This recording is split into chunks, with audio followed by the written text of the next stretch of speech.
give and take. Do you want to go over the rules, or do you want me to?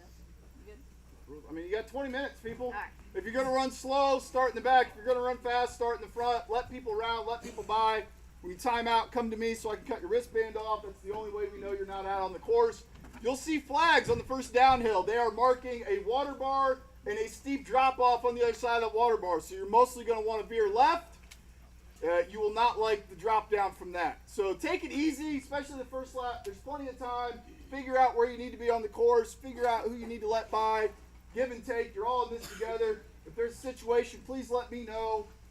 Mind your space in the corral. If you've got extra chairs over here, we need to move them so people can get to and fro. We got to work together a little bit. Yeah, that was going to be my next thing. One chair, one cooler, one crew member in there while it's this busy. You see, this is a lot of folks. Like, we're all smart people here, I think. I mean, well, you might be dumb. You signed up for this. But, like, let's be spatial aware, all right? All the rules are meant to facilitate the race and operate with integrity. Like the crossroads, it's not for crewing. We want people out on the course. We want you to go cheer for your runner. We want encouragement and energy. And you can go out on the course. Totally fine. But you cannot be going with runners. Not even for a second. If runners come up, you need to step to the side. Well, okay, crossroads. You can go to the crossroads. You can't go on the course. At no time can you accompany your runner on the loop whatsoever. No questions asked. We don't have pacers here, emotional support people. Yes. No phones, no phone calls, no radios, no Bluetooths, no headphones, no music. Sing songs if you want to. Yeah, no music even in the crew areas, guys. And that means even if you're way down there, there's no music because these people up here can't listen to music. The live stream is on YouTube. They will pull our stream for copyright infringement if they hear music. They got real smart AI that scans for it. So you get our live stream pulled because you wanted to listen to Lady Gaga, I'm going to have a problem. Are you just tickling me? Oh, okay. So, yeah, make friends. Talk to each other. We're all in this together, you know? It's supposed to be a good time. A hard time, but a good time. Anything else? Mm-hmm. I think so. I'll probably think of some other things. But Yeah. Mind Miss Jones. Don't make her mad. I know a lot of you come out here looking. Bringing questions and looking for answers. And, well, I don't know what all you're looking for. I know what's out there. I know what you can find. And if you pay attention, and you know when and where, I know where you'll see it. You'll see it in the darkness of night, in the heat of the afternoon. You'll see it in the rain. You'll see it in the mud. You'll see it in the middle of the climb and the bottom of the hill. You'll see it time and again at the starting line. You'll see it at the finish when the clock runs out. You'll see it in yourself. You'll see it when no one else is looking. Greatness awaits everyone given the opportunity. Find it within yourself. Give it to one another. Today is your day to be great. Do not let this race be the adversity you face in life.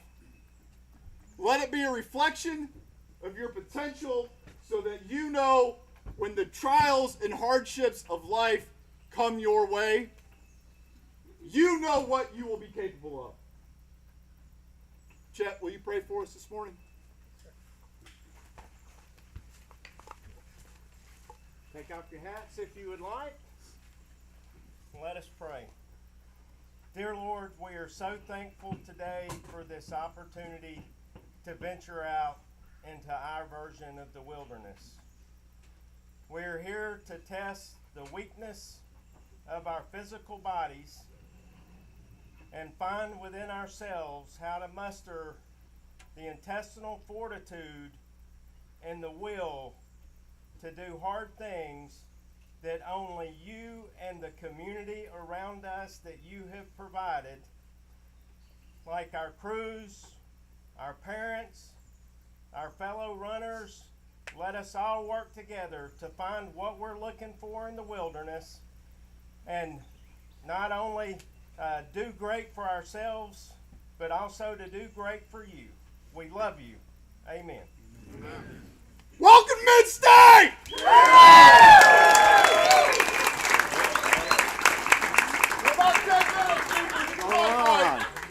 Yeah. Very good, very good. Oh, yeah. Well, walk. You took my bench, the chairs on. I know. Sorry. The whole time if you didn't. Oh, yeah. Have you walked? No! I'm not the only one.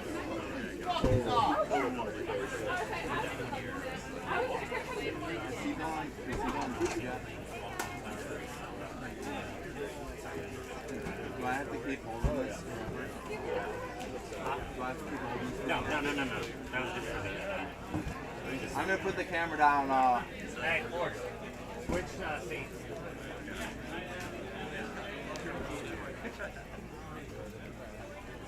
It's not bad just sitting here. You crushed that, sir. I was wiping out my tears. So. How was he keeping it together?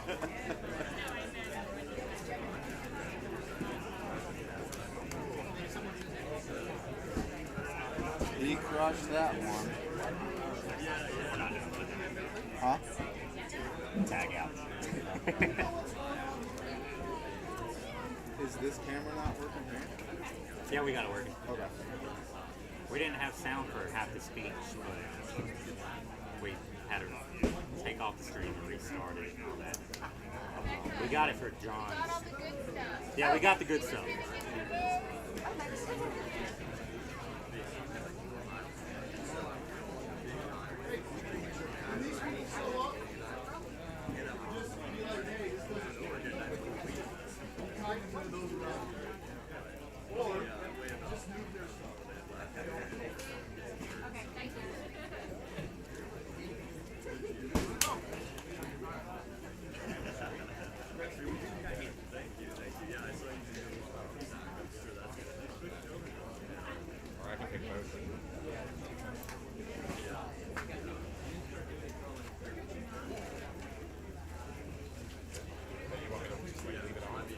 Okay. Okay.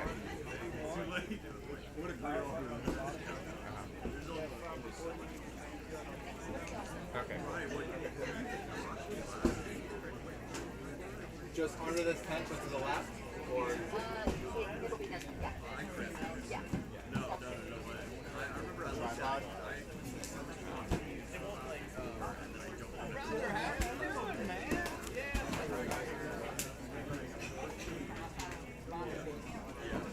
To the right or to the left?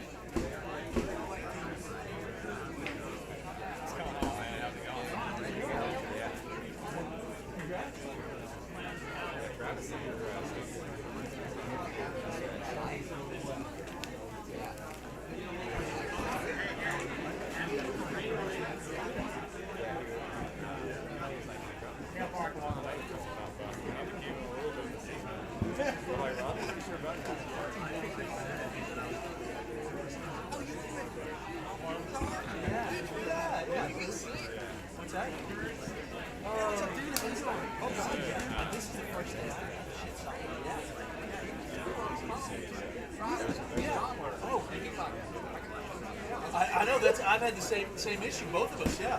Hey, I'll see you out there. All right, man. Good to see you, Tom. To the truck, and then to where? And then to the shed, the big barn. That's a good range. Yeah, I don't think you'll have to go that far. Yeah. Well, that's why I was just trying to walk like down there and get up there. How's it going, bro? We looked at it.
This is the first year we've had a live painter.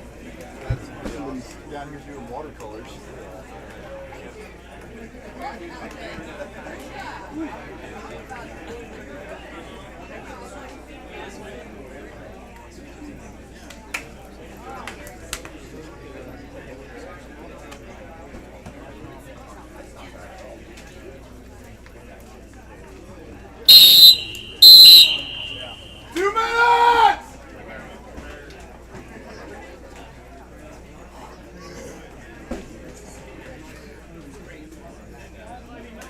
You have to be in the corral. You cannot be under a covering.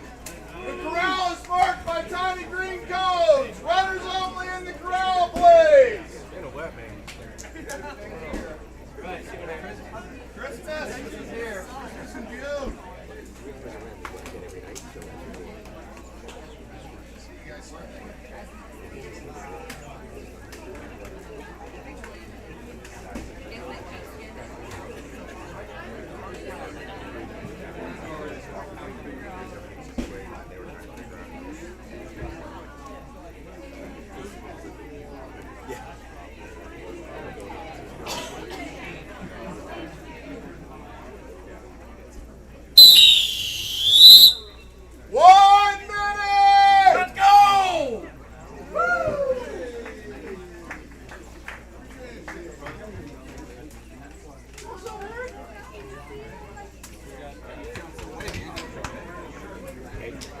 Wish him good luck.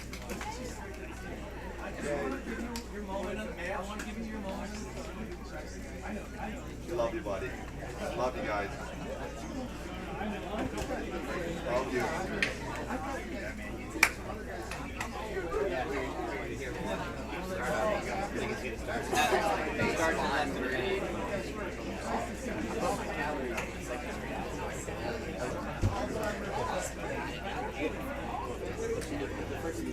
You guys find the live stream? 10 seconds!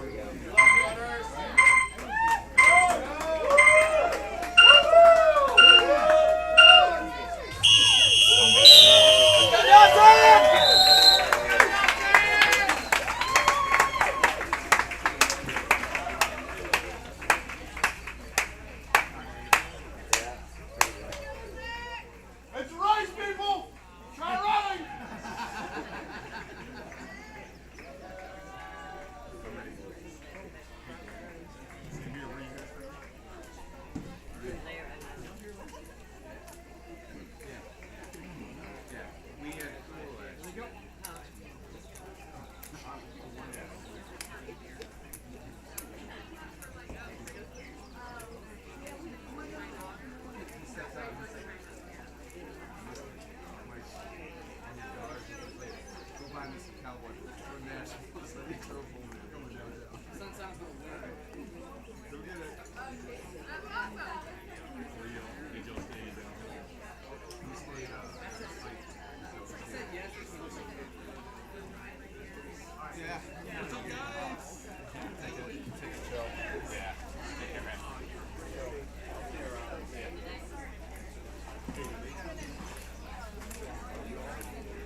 Just so you know, till when.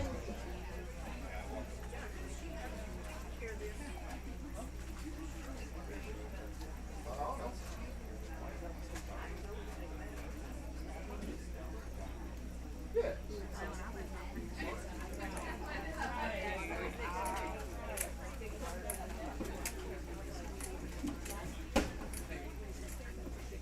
So this is what happens as soon as the race starts. You just start digging into sandwiches.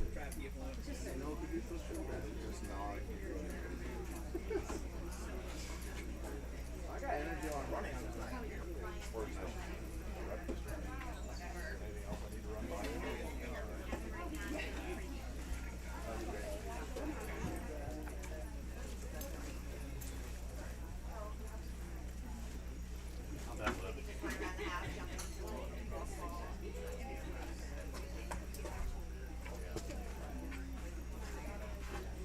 We haven't found bread and eggs yet. They're in the back of my car. They're in the back of your car? I hope the eggs aren't in the back of my car. But there is on the back seat of my car. Volkswagen. There's abundance of sundry items. Well, I think people also real race throughout with the wireless cam.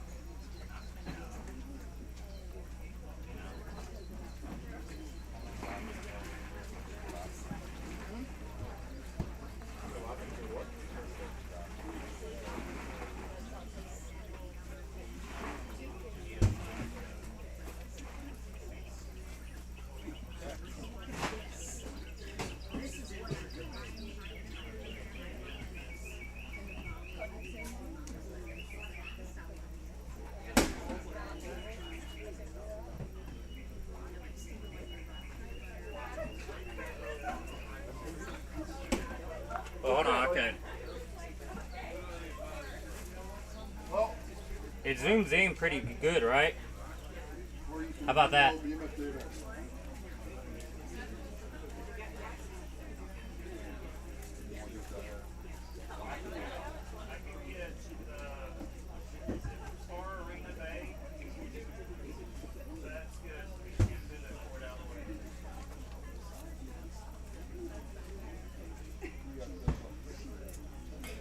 Is the sun interfering with the?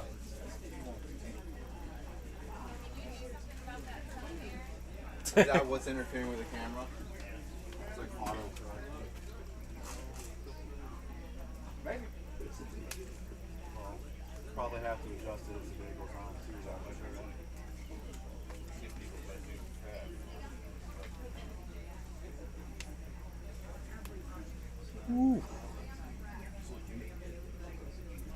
You got any races this year? Yeah, I got like a couple local, like a 45, 44, 45 miler in a couple weeks down in like hilly part of our area. It kind of runs up and down a gorge, so it's pretty Nice. cool. And I've got 100K in August. Let me put it on. Apparently we're picking up our audio right now on live stream. My dad just texted me.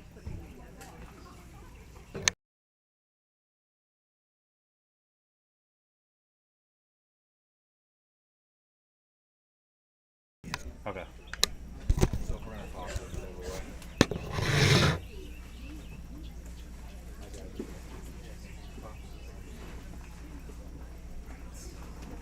Hey, Dad.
bad. I feel like if I was getting to this point, the first, like the bottom of the second time by 12-ish miles, 11, 12 minutes, like it's good. Yeah, mine was always 7 at the top. And then 11 coming down. Just somewhere halfway down, around there. And then climbing about 12, up at the top about 15. You can be around here like 18.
So much better than last year with the tent.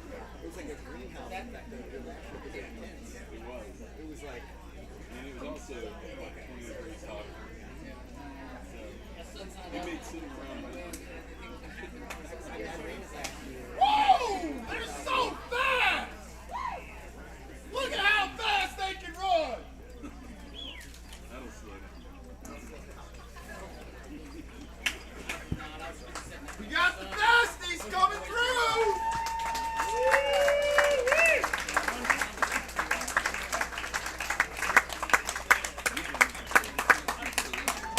Look at how fast they are! looking great. So fast, all that rest time too!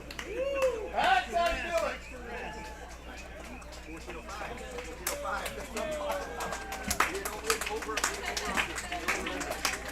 Davey Escompton, look at that, running so fast after that fast 50 miler last week. All right. Legs are still turning over. That's what we both just said. Way too high. Welcome back! I'm not here for a long time. I'm here for a good time.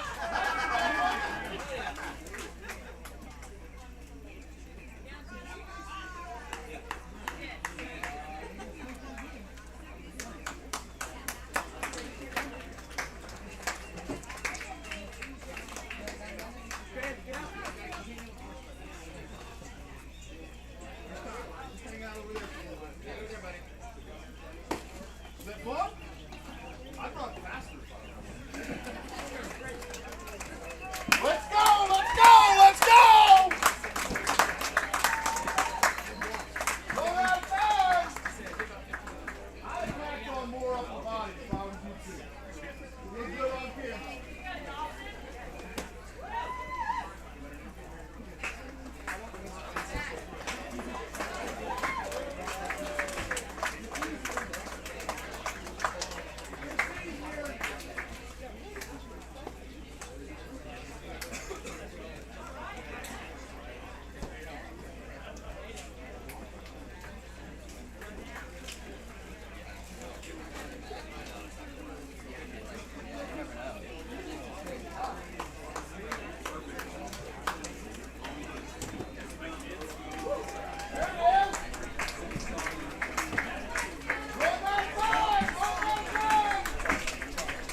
It's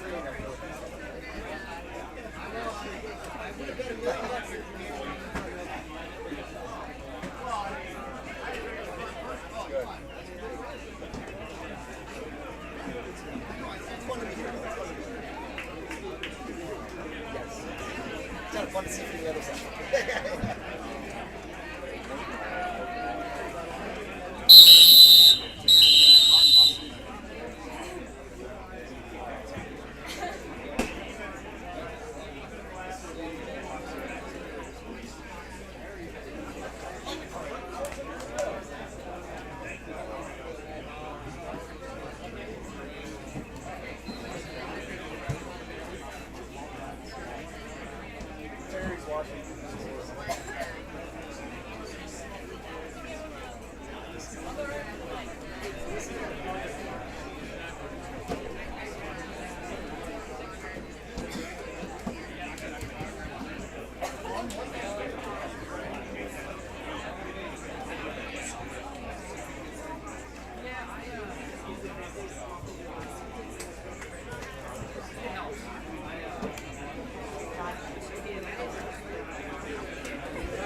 John, scoot over a little bit. Sorry. On the live stream. Come this way, Tina.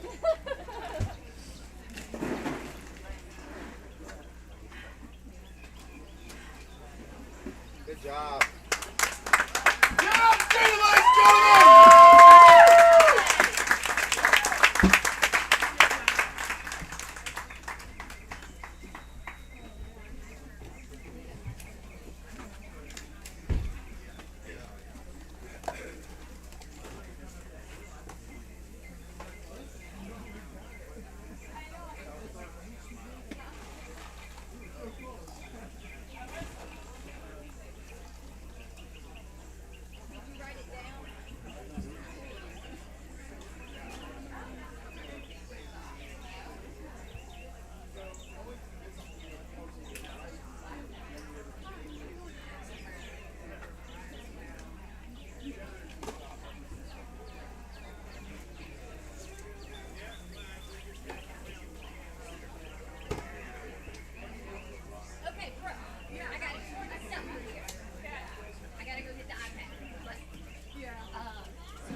send books and stores that I see.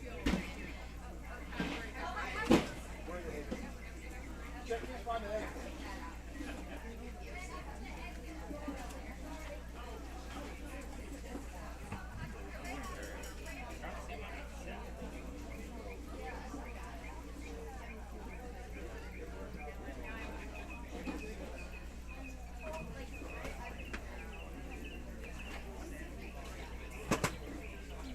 Who's black?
I was gonna say, I need to grab some things now.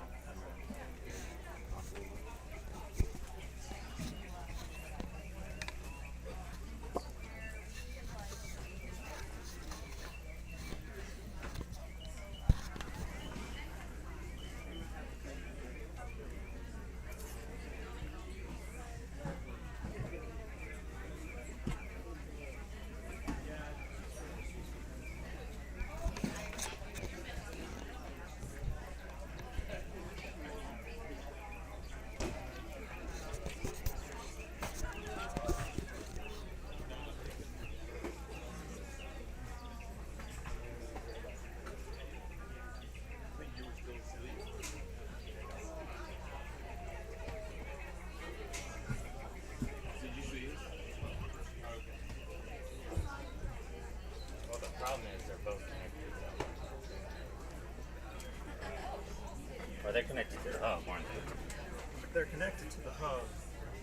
This, what is this going to? The PTZ. PTZ. Work. You know what we talked about? That's right. What we had talked about was switching out this with that long cable, and then that gives us a couple of shorts. Yeah. But I still don't need to go all the way up. You're gonna need a long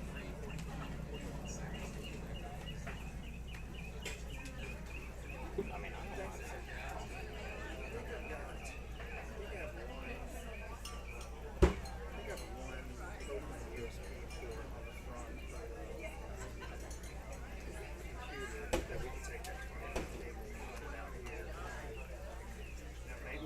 Maybe we just strap it on up here or something.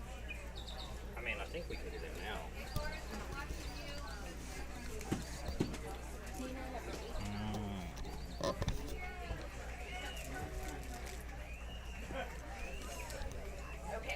Yeah, we're gonna need a long extension. I mean, we need an extension, though. We don't need it. We have to have an extension.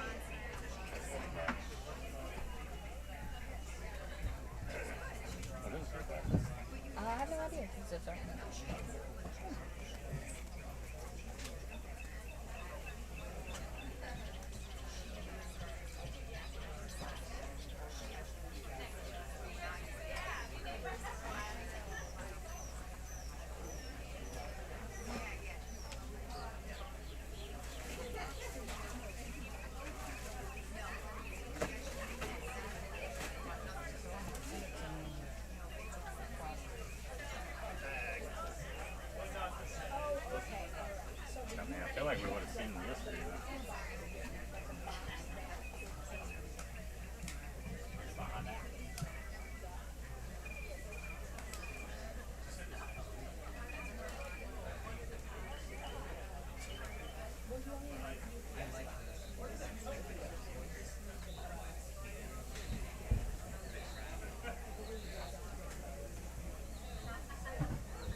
And just grab your shirt side. Oh, okay.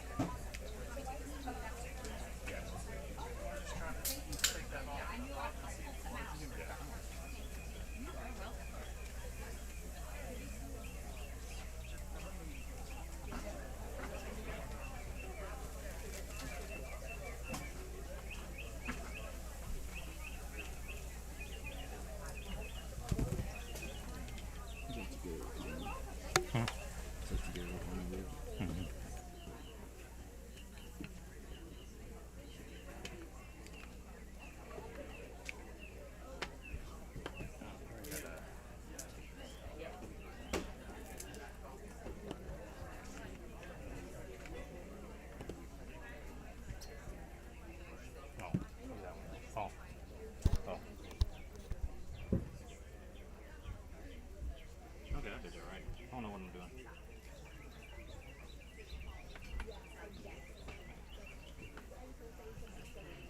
Unspool it straight.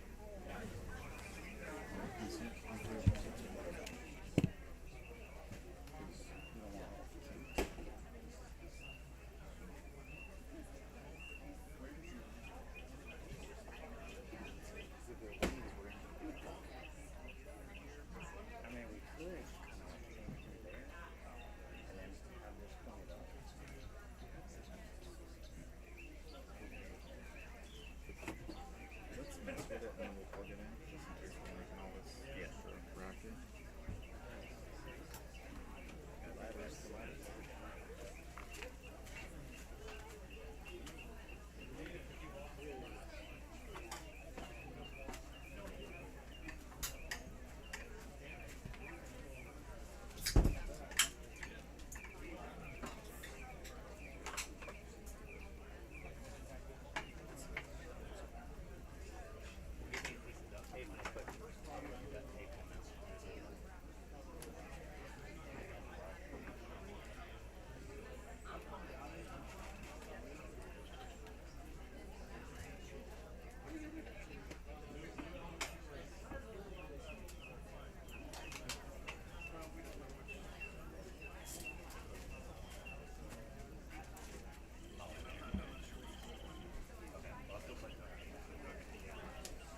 That way we know.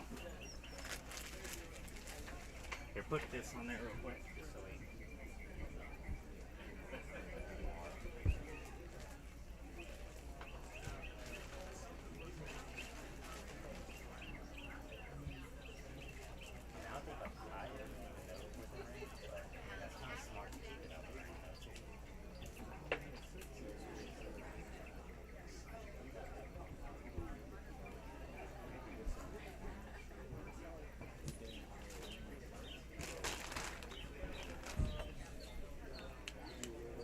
Yeah.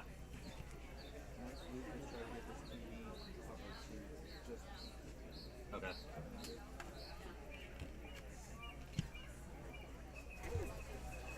Is that one on?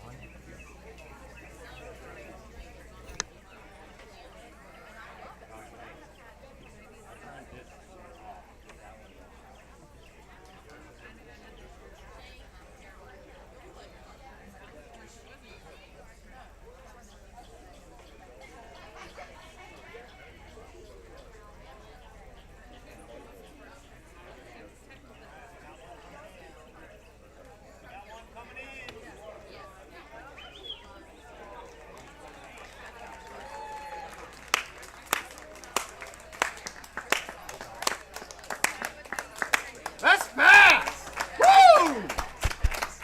So fast!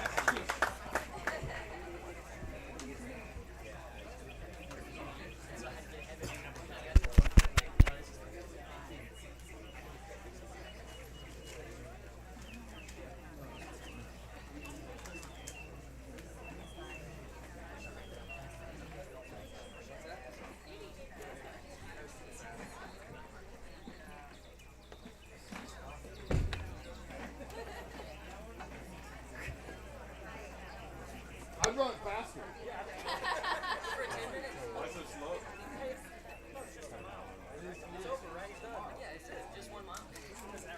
That one's done.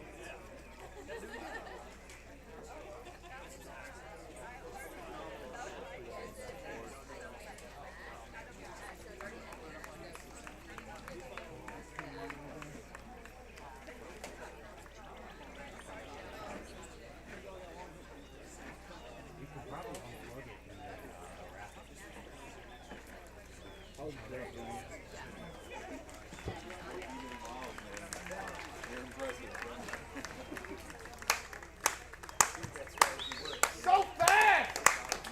Woo! Yeah, your time to get those interloopal push-ups in. Keep the pump going. You have a pull-up bar around here for anybody?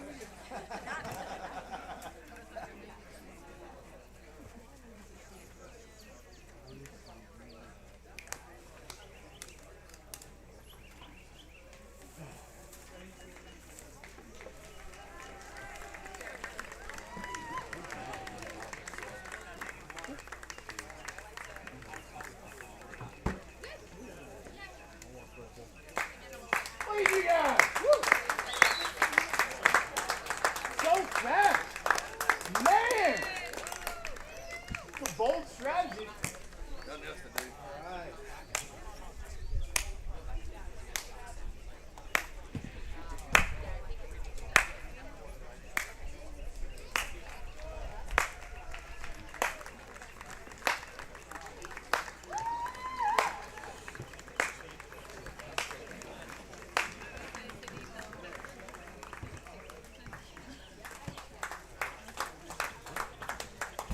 I run fast. Did you buy insurance on that lap? He was working you on the way in. Can you hear this? I mean, there's a delay.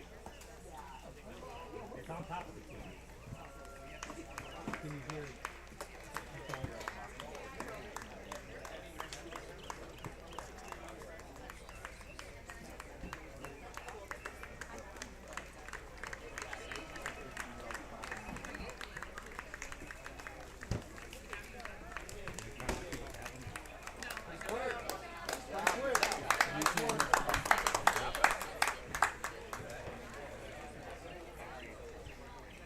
They were making it.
Jen, I have a fork.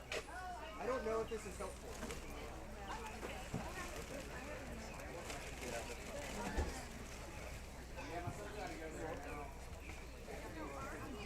Cool.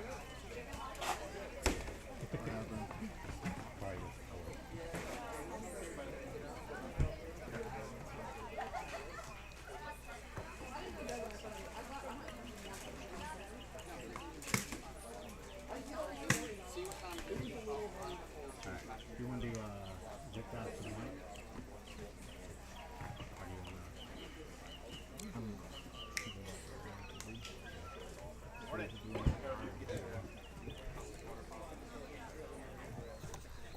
Can you set it on the back of the stand and then put the mic over? Yeah, kind of like that. So now.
Can you hear me right here talking? Yeah, you can. A little bit. Not over here. Nothing. But I guess, yeah, right here. Yeah. Like high, low.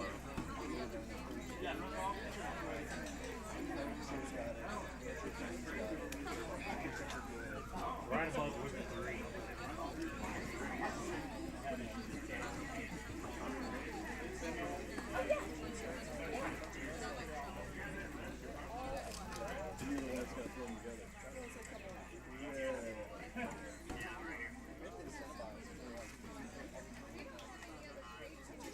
What's up, buddy?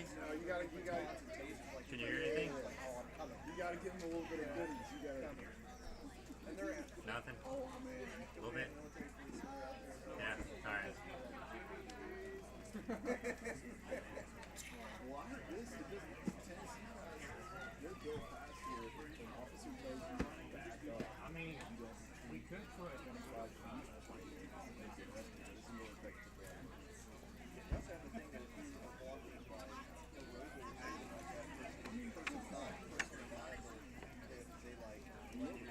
I know Florida's got that.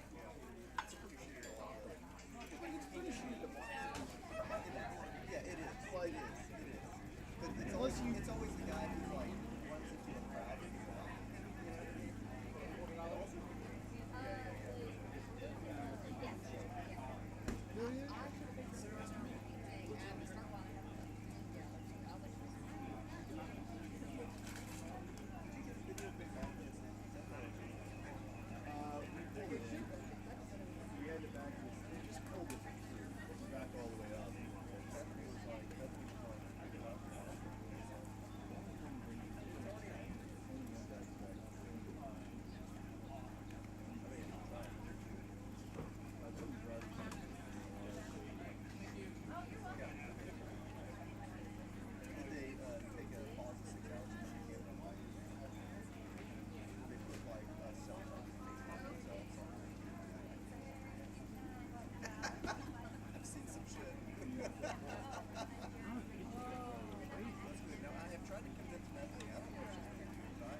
a great idea. Yeah. It just came to me and I thought, It's a fantastic this idea. is the knife.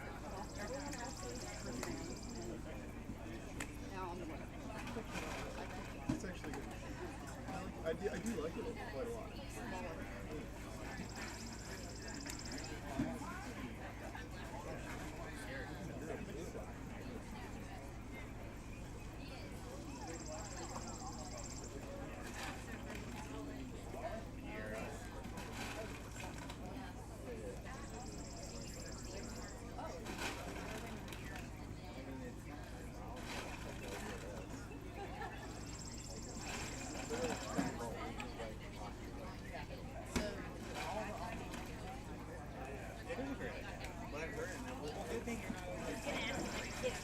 Of course.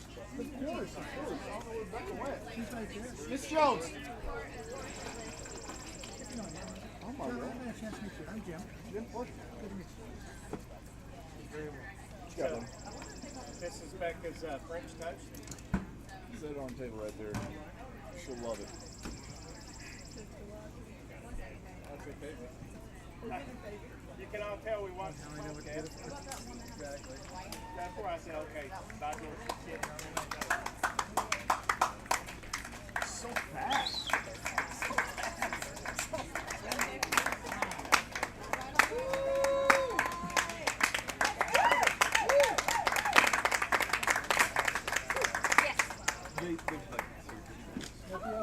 Yeah, absolutely. Why don't you take a picture?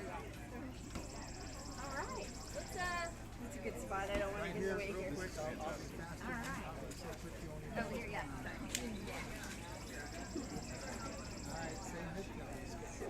We're in a mile. We're good. All right. Thanks. Yes. I'm coming back. All right. So. Yeah. I told you. Yeah, you I'm are. getting this fixed. I'll be here. All right. French toast. Woo! That was Leo, everybody. I heard the record was like 8 minutes and 40 seconds. All right, let's do it.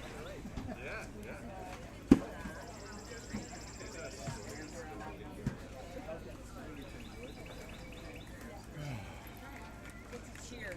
I'm better at that. Yeah, for sure.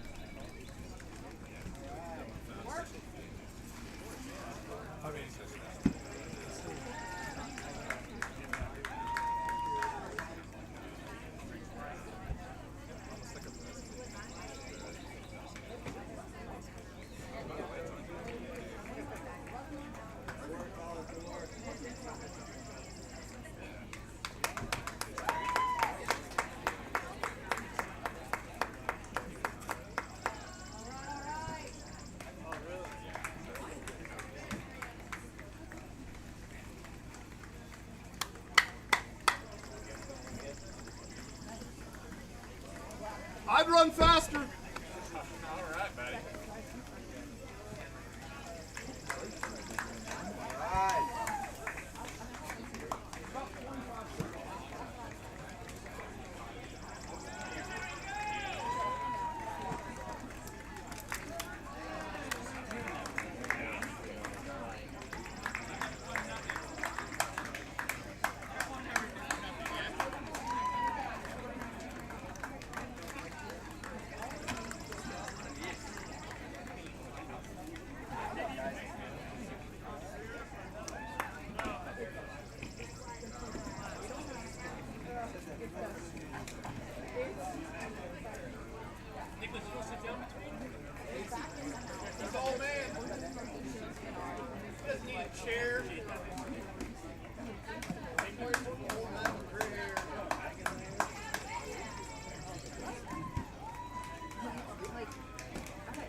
Good at the same time, but generally, huh? Yes, sir. Thank you. Appreciate it. Thank you so much. Marshall.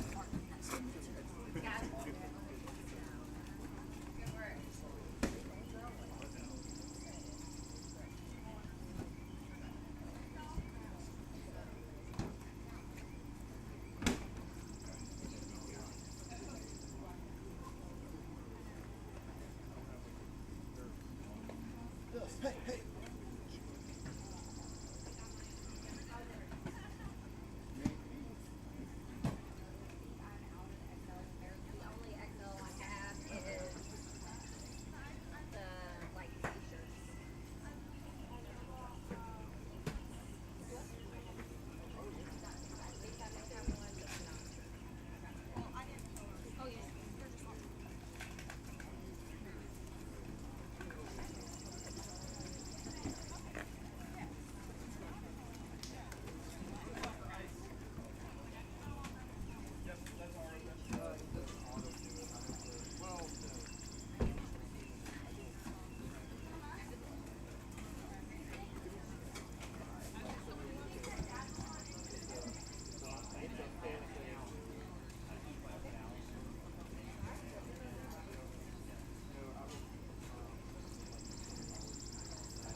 that, 'cause I got some 5-gallon buckets in my van. I can just fill those up. Carry them over.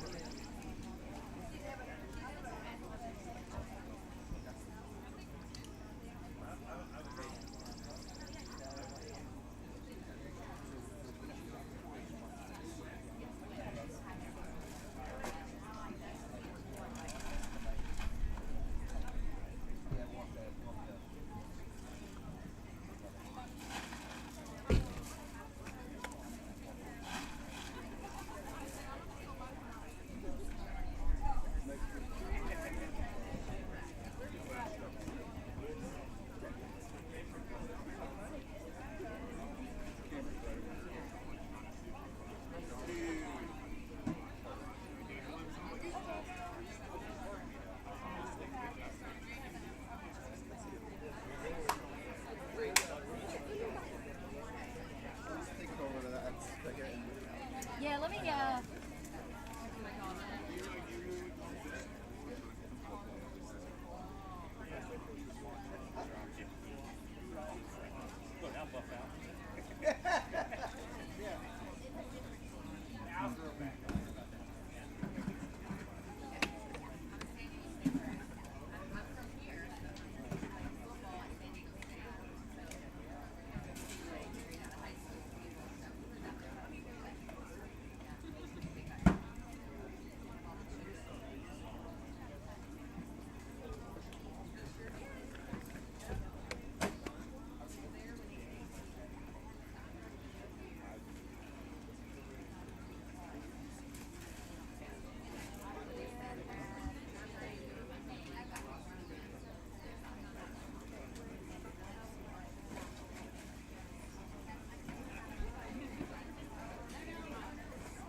I think I can be in it a while.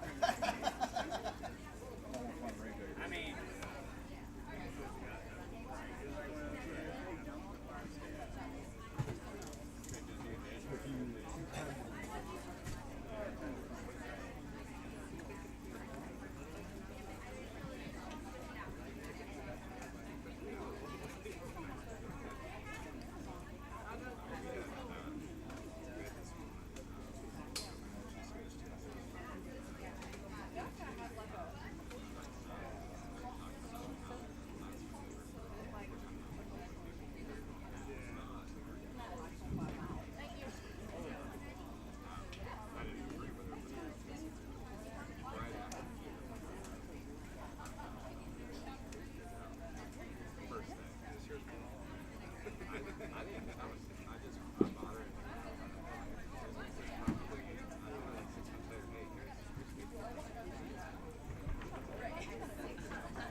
If it does rain, I'll have to get out of the weather.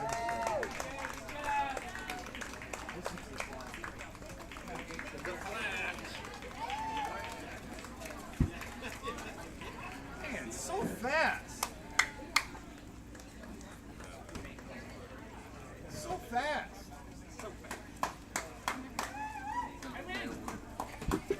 I'll do it. You're gonna go one or two ways.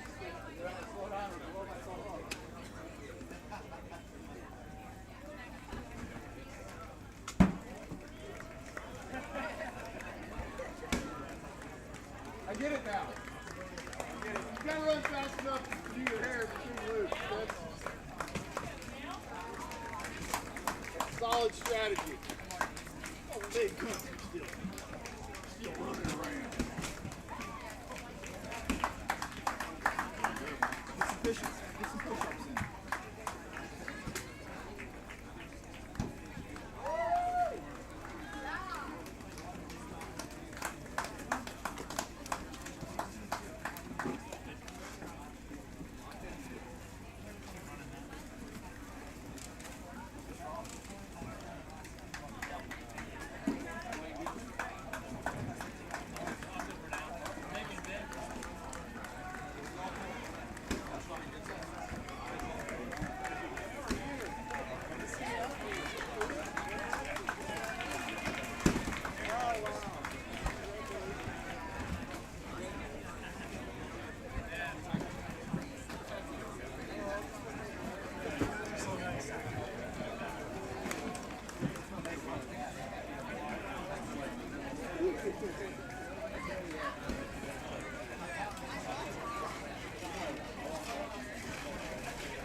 I mean,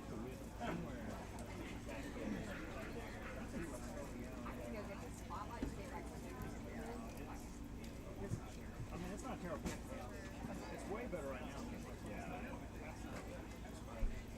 Hey, would you and John be willing to sit down and give a break someday?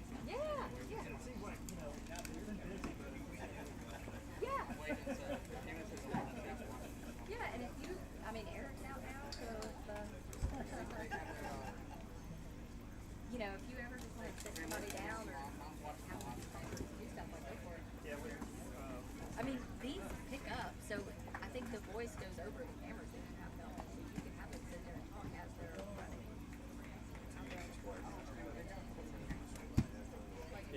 Yeah, we've got a setup where we can show the course, and then at the bottom it's got the studio, and then we turn that microphone on. Good job! Get it out,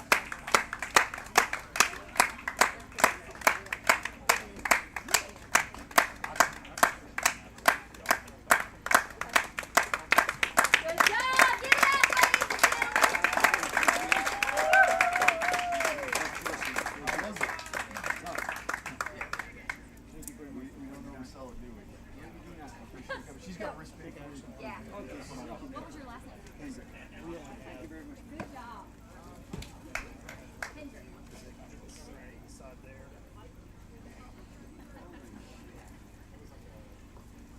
So I got Some commentary stuff. Oh, okay. Yeah, let's commentate. I'm ready when you are.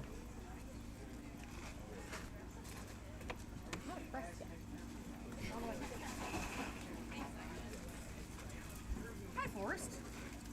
How about I will say hi to you? I feel like I'm more ready. I'm ready.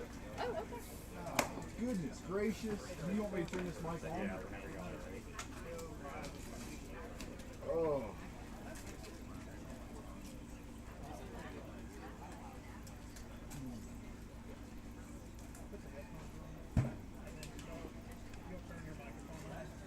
Microphone is on. On and hot. Hot. Don't say anything you don't want repeated, heard, or. You should just not talk then. We're gonna be in trouble. Oh, really? Like that? You say a lot of things that should. I mean, that's fair. That's fair. They don't call you BMFJ for nothing. You know, accurate. All right. Well, it's year 6, 2026 here at the Mid-State Mile. I'm of course Big John. With me as always. This is year 6. No, it says year 6, 2025. Sorry, I was getting just a note from my production manager off screen. This is the first Fresca of the day. Yesterday was a pretty Fresca heavy day, and I anticipate this day being Fresca heavy as well. What's the over/under? What do you think? Goodness gracious. I mean, if this thing goes to Monday, you might be 3 cases deep. I've got, I think we've got 4 12-packs of Fresca on hand. I don't know if that's going to be enough. That's 48 cans of Fresca. Nah, between me and you, it's not going to Do be you know enough. we drinking my Frescas? I pulled one out of that refrigerator earlier, and it was almost a slushy. It was delightful. Oh yeah, and so we've got Fresca staged about the property in race headquarters here. Listen, I think we're an hour and 20 minutes in to the race, which is four loops, 4 miles, and we are 5 runners down. So yeah. That's what's happening here this morning. Everybody's in really good spirits. Some people are looking strong. I think they're running a little quick this year. It is a little bit cooler than it has been in years past. I mean, we do have the mud situation right here coming out of the corral. It's a bit muddy at the corral. But the lap times, they're running 14 minutes, 13 minutes. It's quick. 15 minutes, and so there isn't quite as much of that big pack of 18-minute loop runners. So we'll see if that plays a part in it. Temperatures are a lot cooler this year. It is 100% humidity today. It is. Yeah. And tomorrow. Yeah. So as much as it is cooler, it's oppressive. Yeah. It's a bit thick. Well, we also have a pretty experienced field too, because over half of our starters have ran mid-state before. Yep. and I don't even know how many had ran Tennessee miles. So there's a ton of experience out here on the course. There's some, not a whole lot of newbies, I guess. It's your story. Don't. Sorry, I thought I saw a squirrel. Goodness gracious. I don't think there's a lot of newbies. There's a lot of new people. No. You got to pick a line. And you got to go just commit to it. I think we might. Much like they'll have to pick a line when they climb that infamous Myers March, that first 30% grade ascent of 200 feet to the top. It's a brutal climb. It's washed out in the middle. Mm-hmm. So they're going to have to commit to that. Aaliyah had a great idea last night about us hosting the Myers Marathon, where it is just a marathon. That's up a and horrible down idea. Myers. I don't think we're ever going to do that. I think we are. I think it's going to be a good time. I don't think you can safely come down Myers anymore. It's rough out there. It's going to be a great day. I think we've got some rain on the horizon, but there's blue skies that you can see between the clouds. So. Yeah. I mean, they canceled Bonnaroo, but heck, we're out here. Yeah, we're not canceling Mid-State. No. Hopefully it holds up. Yeah, maybe it's just enough cloud cover to keep the sun at bay. Yeah. We'll see. All right. Well, I know we've got Aaron Dana out here this year and Eric Kinley. I think we're going to get them over here talking in a little bit. Check in. It's really cool to see them on the volunteer hangout. Yeah, Aaron Dana's bringing a lot of I'm not running energy to the race this year. Yeah, but I mean, he is straight up just. You got to point it in a direction. You got to harness that, and you got to give it a task. And yeah, he's doing it. That's fantastic. All right, if y'all have any questions, I guess send them. Yeah, to get us. the questions in the chat. We'll be back next time to Yeah. answer anything you guys got. We appreciate you following along. We'd like to thank our sponsors: Team Nashville, Power 10 Fitness, Joshua Brandt, JV, Topo Athletic, Post Sunglasses. All right, see y'all soon. Back to the studio, Bob.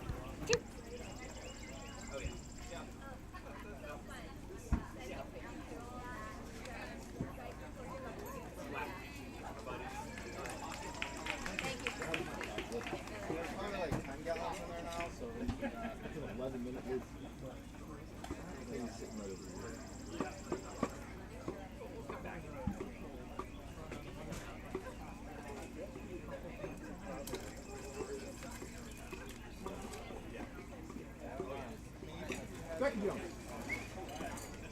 Becky Jones.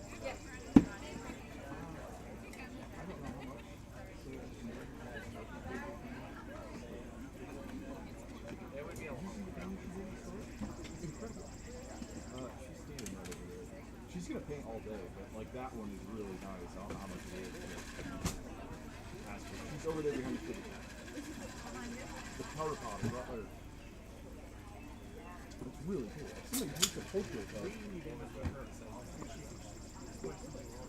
Yeah, let her do a few diamonds. And she'll be here all weekend. She's cool. I've worked with her at higher ground, so.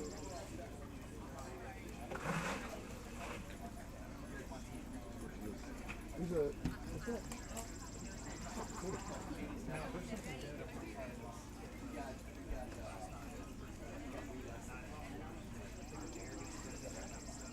There's probably a dead groundhog somewhere in this place. Yeah, I was thinking the cats probably.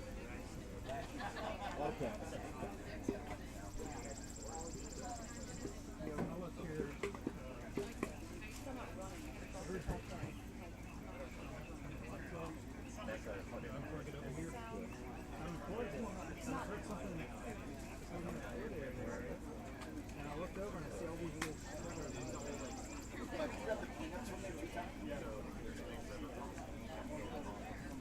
The stray cats are bigger this year. They were running around here, and then as I came on the corner, there was one stray cat just sitting in like the road area taking a dump. It looked like it was struggling too. Just for the record. They're so much bigger this year than they've ever been. Like they're just giants. They used to be scrawny and not make it a year. This breed is. They survived and they bulked up. Oh, let me introduce you. You've talked to her. No, I only online. Yeah, I know.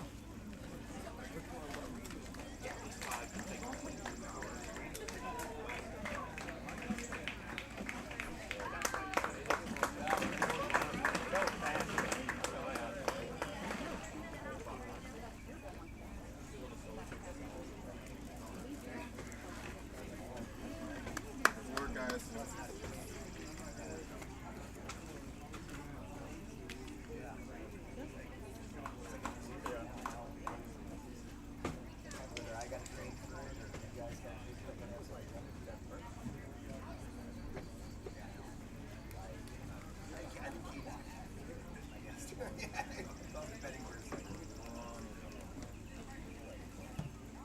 I was doing, ladies and gentlemen.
Where are we moving it to?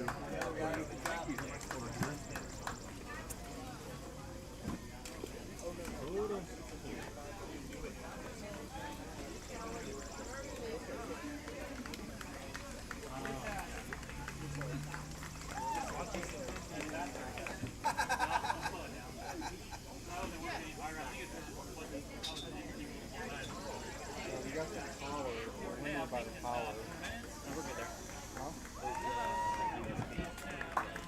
Well, now that it's just draped across.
Yeah.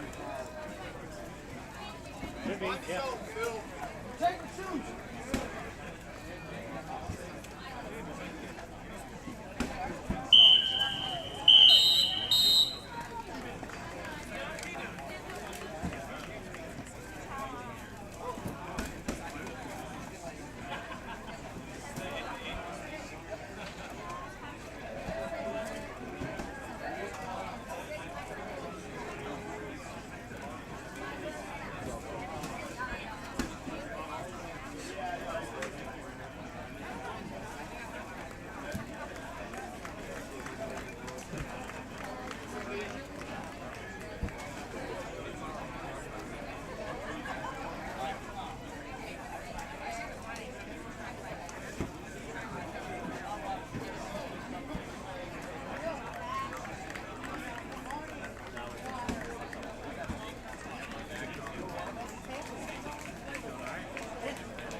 That's where you want to be, that's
Oh, goodness gracious. How you guys feeling? Get a good sleep?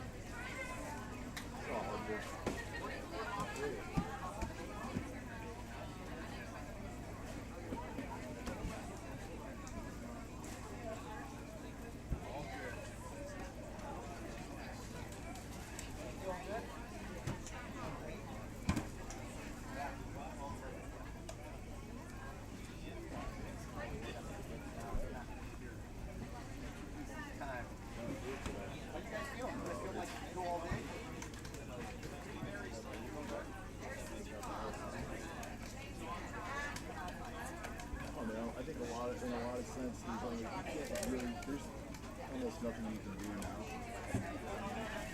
So work, yeah, whereas like last weekend, like, oh, we can do this, we can do that, there's a lot of trying to get everything done, and then the race starts, there's nothing you can do. I knew last year, I was like, I'm so hot last year. I was like, you're wrong.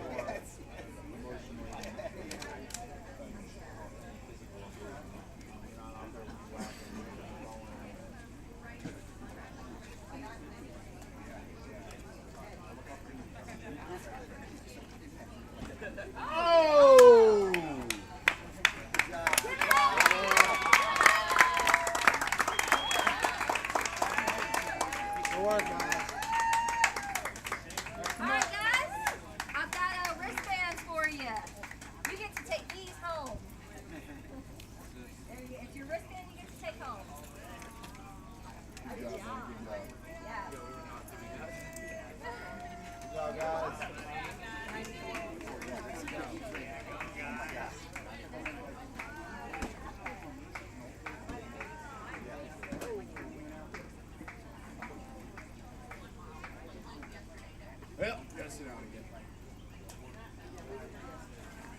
Safety out. I didn't realize these guys. It's been 2 minutes late, that's not bad. We've got 5. You like Freddy's and stuff? No. Races? You like got ultra circuit track. So one of our, my daughter's running one of my friends racing circuit track. It's my son. So she's done like 50 miles and stuff, like all night.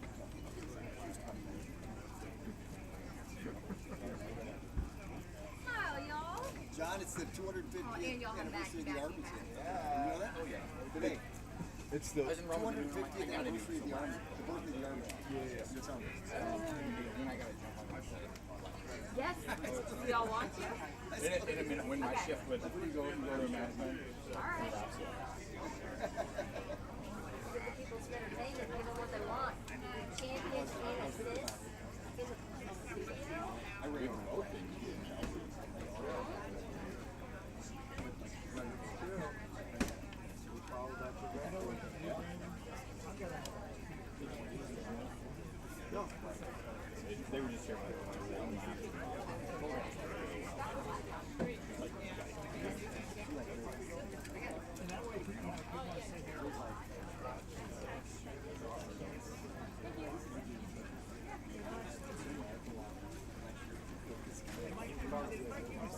longer.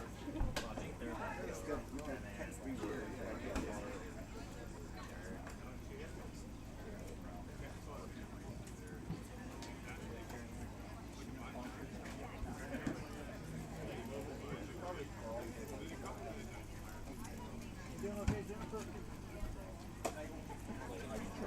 Try really hard to wait until like, yeah,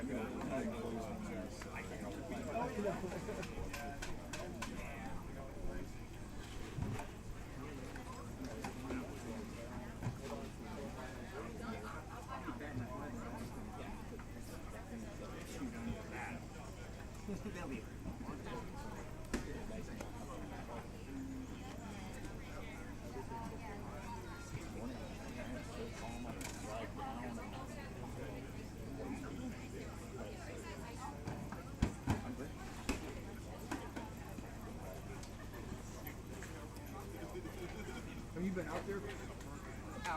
No, I've been part way. I've been part way up to the top of that. I'll just go walk through a bit.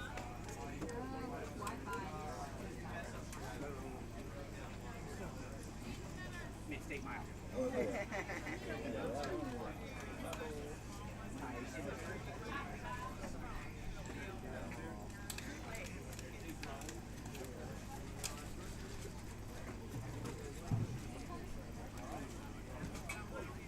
That was the worst one. Oh my god. Oh no, so this is a Well, I was just saying that race-wise. Oh, that's a rough one. Yeah. I'm going to do the 100 next year. That was the 50.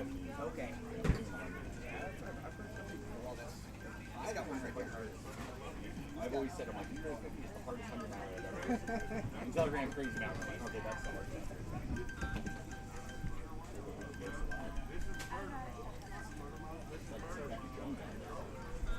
That's all I want. Man, I was doing my thing with people, which is like my last before, and I'm really hoping to kind of run it. Doesn't do that. I don't mind. Man, how to train this is really good. I'm like, okay. Like, I'm very committed.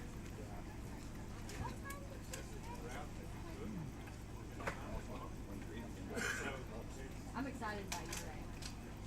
Like, I think it's gonna put me like You're doing it? yeah, 50, 100? 100.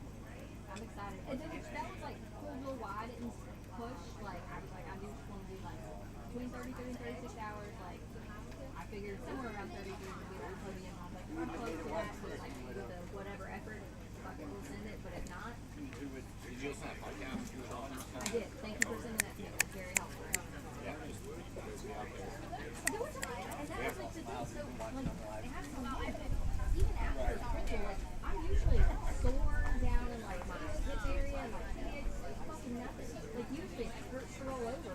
My legs were stiff. I wasn't even like it didn't feel bad. I was like I ran for 38 hours. It's not hard after, but like okay, like I felt better like going through your because that was like what I was focused on. I was like I need to know what I feel like moving for 40 something. It's been a while since I've moved for I was like Let's go.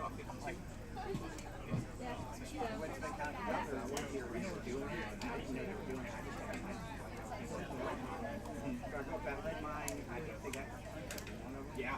So I'm just up there chilling out, and all of a sudden people start coming in. I'm like, I was climbing up Twin Peaks by myself in the middle of, I was like dead last in the entire race. I passed one person in the last like 30 minutes. So I was like alone the whole time, but I'm like climbing up Twin Peaks trying to find the hole punch on this big rock fixture, and then like I just looked up and everything starts like that's like I just laid under rock and shut my light off. I feel like I fell off the road right now. It was so cool.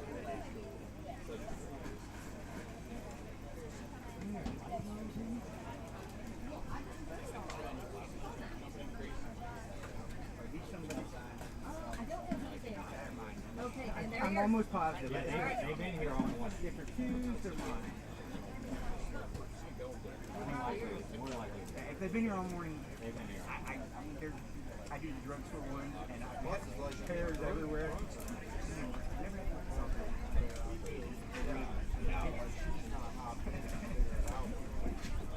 But, you know,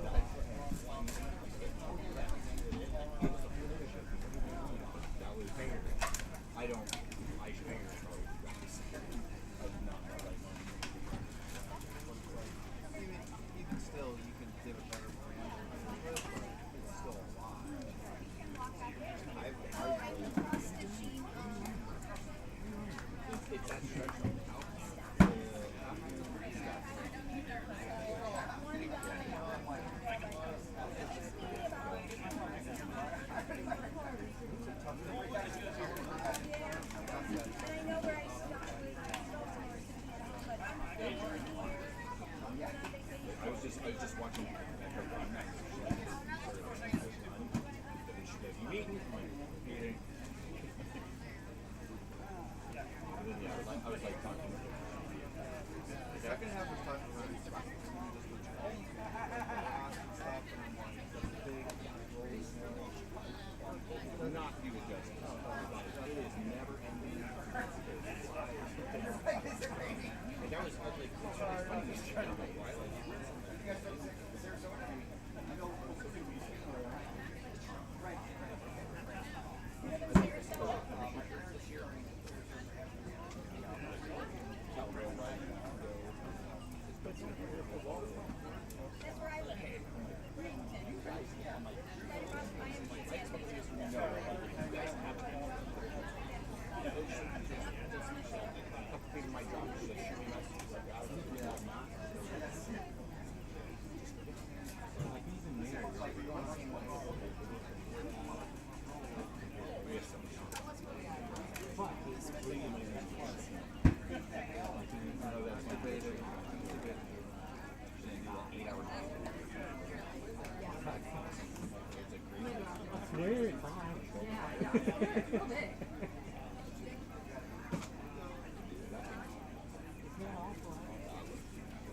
Can you hear us on the live stream?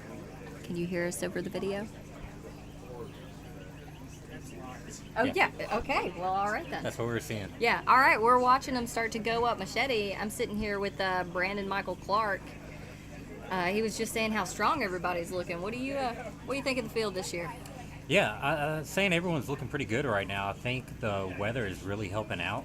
You know, usually by now the heat's kind of No, you don't have to transition. kind of sitting into you and all that. So right now I think it's like what, low 70s maybe. So Oh, that transition. Sorry, Brandon. I think it's you know, helping everybody out right now. So Yeah. it'll be interesting to see how it continues and how it plays out throughout the course of the day. Looks like we got some of the first ones starting to come down across Ruby Ridge, headed towards Widow's Row, that second downhill. I think that's in. Yeah. Okay. Yeah, New coming down one. Willows. Yeah. Okay. Yeah, and one thing about the field so far that I've kind of noticed is how quick some of the pace is actually moving. Yeah, they're moving pretty fast this year. Oh, there's Nicholas Leo. It's one of my favorites right there. Yeah, me too. I Watching, hope he does good. Like, me too. Watching him last year, what, 60-something miles? He was like 16 years old. Oh. and he was the favorite. Like, everybody was wanting him to just keep pushing and pushing and pushing. Like, he became an instant crowd favorite throughout that. Yeah, and what a great attitude too. Like afterwards, I even got a letter from him, like a Oh, wow. little like what the race meant to him and the whole thing. Like just an awesome young man. Yeah, that's a good head on his shoulders right there. Yeah. Yeah, There's he was his one. See, look at this. We are 13.5-minute loops here. Yeah. And they have kind of been, you know, coming in at the front of the field the whole time. But, Yeah. And then we'll have a big group right behind them just coming in. So it's a steady little pace so far. Yeah, temps are cooler this year than they have been in the past, so I'm wondering if that's playing into it. I think so. The 'Cause- humidity is 1,000%. Yeah. up. I was trying to see actually what, yeah, it's 74 degrees right now. And I mean, the high today is 79. So Okay. usually we're what, 90, 95? Yeah, 95, It's like- 100. We're pushing triple digits usually. It's what's So it supposed to get down to tonight? Sorry. I think I saw 65. I know I brought like a coat. 69. 69. Yeah. All right. So how does this affect with the electrolytes when you're trying to prep for the heat compared to now? Like, do you need to stay on top of it more for, you know, or like maintain, or? Oh goodness, I had a fly in my face there. You know, I think it can mess with your balance a little bit because you are staying so hot, like the humidity in the Yeah. air, you can't cool as much as you can. So, you know, that sweat rate can be deceiving. I think you really got to pay attention to if your skin is getting, gritty. Yep. Yep. You're sweating that salt out. And that could cause problems for a lot of runners because with the temps, you think you aren't getting as hot. Yeah. So. Yeah, but it's actually pretty darn hot. Yeah. Really excited. We've got the guys from Income out here. They're our golden ticket race. TJ, the winner, is back over there with the founder, Nate.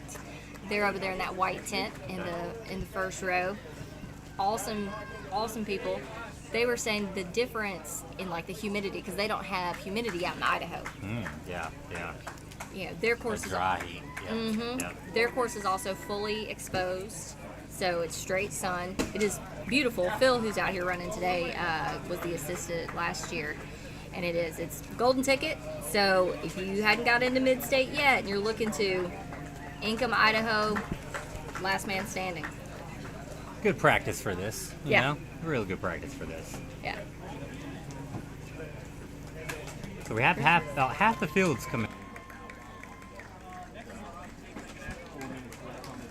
So plenty of time to get some rest 4 in. minutes. Oh my goodness. I know. These people are running so fast. I don't know what to do. I mean, we got a massive group coming in. Massive groups coming in right now. Yeah. And that's what I'm saying. Like, it's kind of been like this the entire time where, you're having more of them come in early, which is at a good strategy. You're getting them more rest, but, Yeah. how's that going to play out later on? More rest, more time to cool, but I mean, You're pushing a little harder. You are pushing harder. But the temps are cool, so now's the time to do it.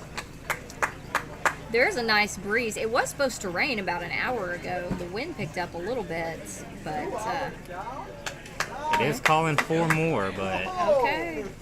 yeah, we have a 100% chance between 10 and 11, so All right. we are at it now. All right. We'll see what that humidity does after, if it does. That's Oh, it's gonna be thick. It's gonna be Yeah. so thick. It's not gonna cool it off. It's not gonna be good. trying to go up the hill, packed with a bunch of people around you, trying to breathe through all that humidity. Mm-hmm. Makes it a little bit tougher. It does. Yeah. Yeah. Does anybody have any questions or anything? Yeah. We If could- they've got anything they want to drop in the chat, we'll get some past champions and assists on Yeah. here shortly. Get to hear from the past 2 years, Yeah. the champions and assists. It's really cool to see Eric and Aaron on this side Yeah. of it. It's fun. It's fun to race it. I've done it a few years, but it's also fun to be on this side and crew. You get to watch more of the stories unfold, how runners push themselves, what they have to go through. So you get to see a lot more of the race than just being out there. Yeah, I think that's got to be interesting to be on both sides of it. Mhm. There's so much investment out here too. Like everyone gets really invested in forms, bonds, and friendships out there, but there's all of that happening Yeah. up here too. And we're just watching everyone's race and everything that they're feeling and going through. And that's my favorite part about this race is there's always a couple of runners that you think are going to go out early, and then somehow they just keep pushing and pushing and pushing to go one more. Uh-huh. And then next thing you know, it's 10 hours later, and Yeah. they're somehow still in it. You Yeah. know? Might catch their second wind and start going.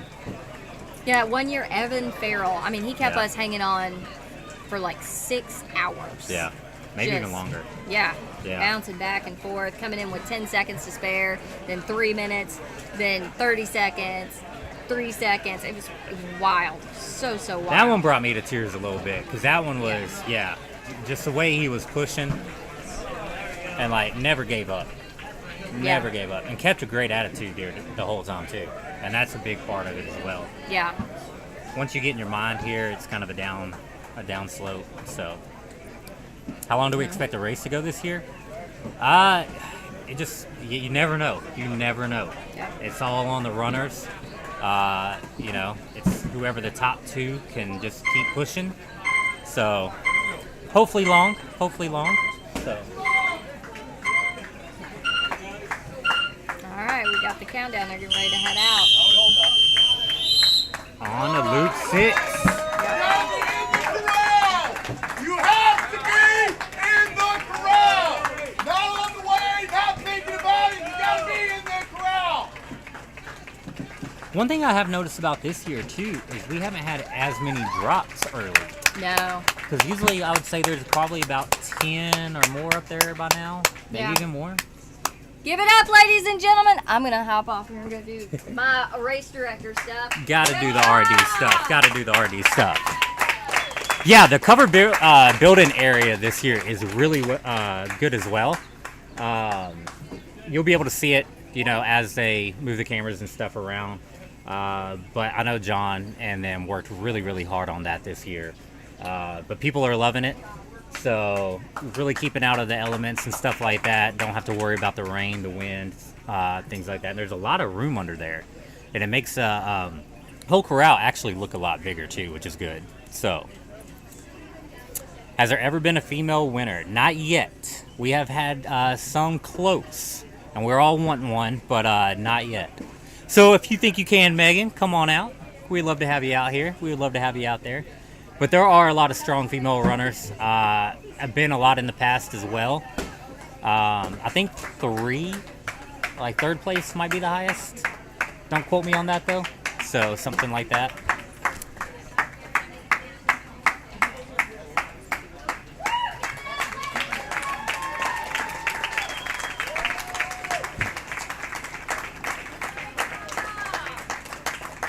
And we just lost another competitor, unfortunately.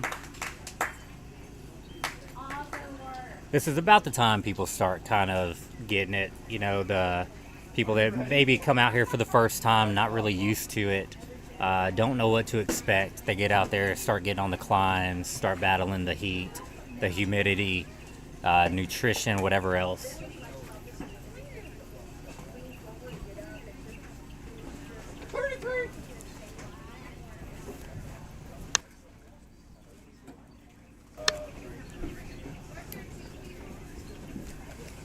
I just want.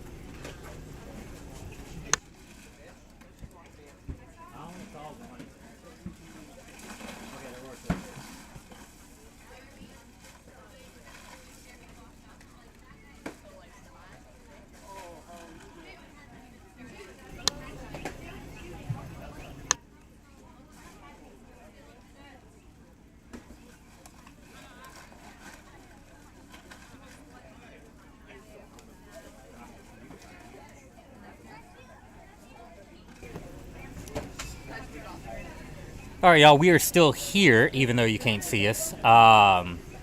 We are looking at the going out. This is from the starting corral. You kind of run out, and then you have a couple creek crossings and stuff you go through. But I am joined by the man himself, Aaron Dana. How you doing, buddy? I'm doing good.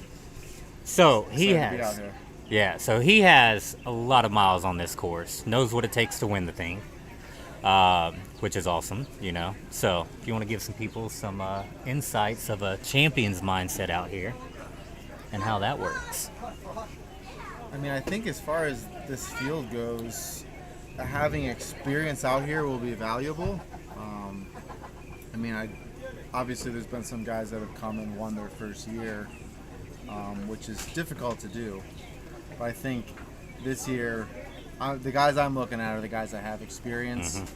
You know, they know how to take care of themselves. They know how to just go through the process, you know, and they know what it's going to take mentally the later you get, because if you can take care of your body physically earlier on and then through the race, like later, you know, it's going to be all mental. Yeah. So when do you think that point is in the race where you have to kind of switch that mental? Because like right now you're kind of still getting, you know, in your rhythm, kind of figuring out how everything's going. So yeah, I mean, hopefully you're locked in from the beginning. Mm-hmm. You know, it looks like some of the guys are definitely focused and taking it seriously.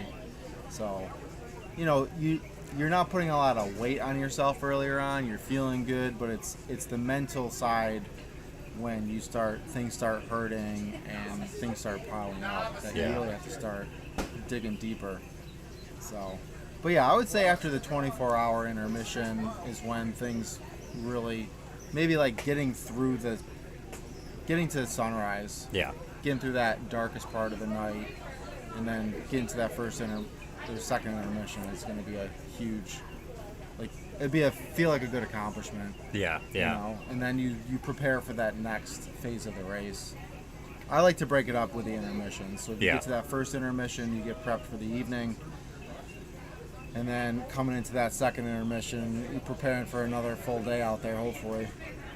Yeah, and that first intermission, too, is where they actually get poles. So they started at 8 o'clock this morning. They'll go until 8 o'clock tonight.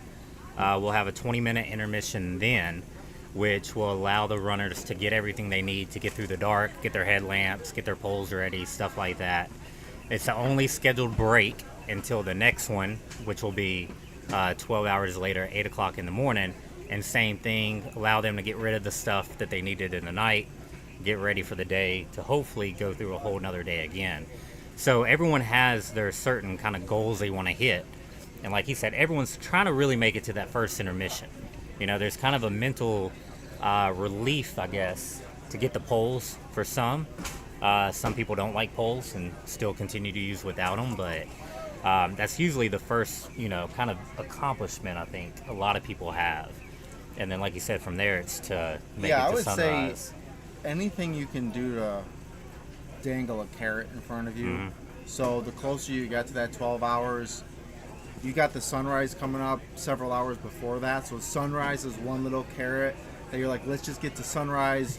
You get a new sense of energy. Yep. And then after sunrise, let's get to that intermission. Because it's a nice little reset. Hopefully you can rest. Hopefully you can get some shut eye and just calm yourself down, collect yourself for another day, or you know, going into the night. But anything you can do to just keep having those small goals that you're working towards. Because if you have this idea of this could go on forever, and yes, you want to approach it one loop at a time, but it's also good to have those small things to start working towards while you're out there. Because you know, a lot of us do training. We go for 2, 3, 4 hour runs, so you have that little chunk. So if you can break it up into those little chunks and have little 4 hour goals to get to, because even as far as like, let's get to where the sun starts to go down and it starts to cool down. Like that's a little goal. Like just get through the heat of the day, you know. So yeah, there's so many strategies that I think is going to play into the favor of guys that have run it before, but that doesn't necessarily mean a new challenger couldn't win this thing and have a good day. Yeah, because the temperatures are cooler. Yeah, it really is, and it's all on how you manage your race. Because every runner out there is going to have low points during the race that they have to battle through. And it's whoever can problem solve the best, figure out what they need just to do one more and get out there. You know, you can slowly start changing your race again and come back on top of it and, you know, feel great again. So it's a roller coaster ride out there for a lot of them. So like you said, if you can find that, you know, goal just to keep working towards, you know, then you could, you know, hopefully just kind of maintain everything and just keep pushing. But yeah. And these earlier loops, they're just going through the motions. They're trying to dial everything in with your crew. I think it's a lot for the crew. Yeah. To really get a good system and routine. You know, but for the runners that are going to go the distance, like these are just, you just got to go through these loops to get to the later ones. So they're probably not having too many issues. They're enjoying themselves out there, hopefully getting some good conversations in. And that's what I love about this race the first day, because you have so much. It feels like a race, like a fun race. It doesn't feel like a competition yet, because you're out there, you're meeting people, you're talking to people. It's the second day. Yeah, it's not a competition until top 5, really, maybe, you know, maybe even a little bit less sometimes. Yeah. Kind of depends how the crowd. Yeah, right now it's, you know, having fun out there, talking with people. And same thing through the night. Like, that's a big part of the night, you know. It gets quiet during the night, so if you could link up with somebody, have conversations, stuff like that. Yeah. I should probably be looking at the chat as well. Yeah. If there's any questions, we'll be in and out. Yeah, the terrain out there, I actually have not walked the course yet. I probably should have. Yeah, I haven't done the whole course. I went out last night and was doing stuff with the cameras, but it's a muddy mess. So the whole southeast has been getting nothing but rain since, I don't know, April. It seems like we get like one day a week where it's not raining. So the course is, you know, really slick in a lot of ways and stuff like that. Spots have been washed out. But it's a fun course. So if you're unfamiliar with it, it's pretty flat for, I don't know what, the first kind of half mile. You have a little climb and stuff. You're doing some creek crossings and things like that. And then you get into the climbs.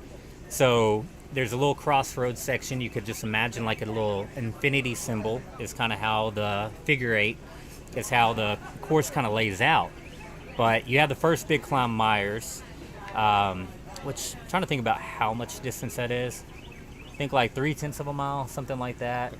The climb. Yeah. You can't see the top of it as you're climbing. It takes about 4-ish minutes, would you say? Yeah. To get to the top? And so you're packed on there with a lot of people early on in the strategy. So, you know, it's kind of, you're just kind of pacing yourself on there. And then it levels out at the top where runners can pick up a little bit of speed. They could run a little bit. They could catch their breath if they need to from the climb. And everybody has landmarks out there that they use where they're like, all right, I'm going to walk up until here and I'm going to catch my breath. And then I'm going to start running when I get to the fallen over tree or whatever it may be. Yeah. And no, you nailed it with that fallen over tree. Exactly. We were talking earlier that you know what time you should be at certain landmarks. Yep. And you have goals. So you know when you're on the course, you don't even have to look at your watch. You know what time you're getting there. Yep. But yeah, I love this course because it's got a really good mixture of steep, tough terrain, and then it has runnable stuff. Yeah. You know, it has some really enjoyable parts of the course. So it's tough. And I think what is the most tough is the steep downhills that really wear on your body, and they can be tough to navigate with the terrain and the.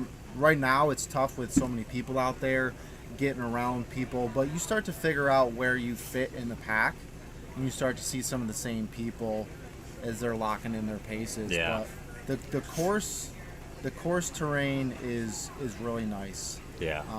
As far as a mixture of It's hikeable, runnable. You could pretty much run. There's one little climb, like, so when they first take off on a loop where the camera's kind of seeing them out, there's a creek and there's a little hill there that's easily runnable. But the smart ones know to walk it because it adds up, you know, just over time. And then you could run from then until the big climb if you want. So there's a lot of runnable section early on. You hit the big climb, you can run the top, you run the steep downhill. Like Aaron was saying though, you don't want to like just bomb the downhill because it will beat you up. So you do have to learn to pace yourself on it, take it easy. Yeah. And even this last hill that we're seeing, right they're now, starting to descend the last hill, and it's steep in spots, but then it gradually rounds out. We got two runners coming in at 13 again. 40. Same two runners. Yep. It's a bold strategy. It really is. But no, I remember in years where I hear people lumbering down those hills. I'm like, that's not really the smartest because the faster you run on the downhill, you're accelerating gravity and you're just killing your quads. Yeah. Which you need to save yourself as much as you can here. I would personally like to go slower on the downhills. Same. And then maybe run a little bit faster on the flats because it just doesn't impact your body as much. Yeah, the steep downhill is really steep. Like the high climb that they go up, it's even steeper on the way down. And about 2/3 of the way down, I say you're done with the steepness and you could actually start picking up pace. And then you go through the single track section before the next big climb. And you could pick a good little pace there as long as you have the room and there's not a lot of people around. Yeah. And then the second climb, to me, is a lot easier. It's quick. You kind of get it over. You know, if you have a good line that you like taking on it, you're really good too. The winner from Income Last Man Standing. Oh yeah, the golden ticket just winner. Came in just under 15. Moving at a great pace. Yeah. So I asked Becca this strategy. I love your opinion. As someone who could push to the end, what do you think about them coming in so early and having this much rest versus coming in at 17 and a half, 18, and how a lot of people have done it in the past. Yeah. Because these are massive chunks of people that are coming in with 4 or 5 plus minutes to sit there and rest and get what they need. I mean, if he's comfortable with the temperatures here, it might be a little bit more manageable. Like when it's in the 90s in full sun, that might change it. So the cooler temperatures might this might not be such a bad strategy to sit for longer. I think we're still early enough where they still got that early race adrenaline too, so they might slow it down. I found myself getting caught up in conversations and running with people, not realizing how fast I was going. But there's a lot of people coming in 16 minutes here, and we got a whole other wave of runners coming in that I wouldn't expect to be running that 30 fast. people at least already in with this much time. So it'll be interesting to see how it pans out. It takes time, especially for runners that have never run it before, to dial in their pace. And you brought up a good point. Getting caught up with other people and running their pace can actually hinder your race. So one thing that everyone kind of preaches out here is run your own race. And if I get caught up with him and he's running a 15-minute loop, I'm not going to be able to sustain that for a long period of time. So if I did that just over and over, my race could be over before it really should. Yeah. So you really have to watch, kind of who you're running with, the group you're running with, make sure that, you could handle that for as long as they can. Cause got another wave of runners coming in right around 17 minutes. Some guys I know are pretty strong, so it's which years past with the heat, I think 17 and a half, 18 minutes has probably been about the average. Yeah. More people pushing towards the end some, but here, it's kind of seeming like 16 and a half is probably I feel like that's average. Where I probably settled in. Yeah, I the think most. so. Yeah. I think last year 16 and a half, pretty much on. Yeah. I think it's still a conservative pace. Yeah. I think that you're not running too fast. The 13s and the 14s are pushing it for sure. But I think the 16 and a half to 17 is a good range if you're a fit runner. Yeah. It is starting to rain a little bit. A little bit of a drizzle. Yeah, just a little bit. So we got Doug Moore coming in.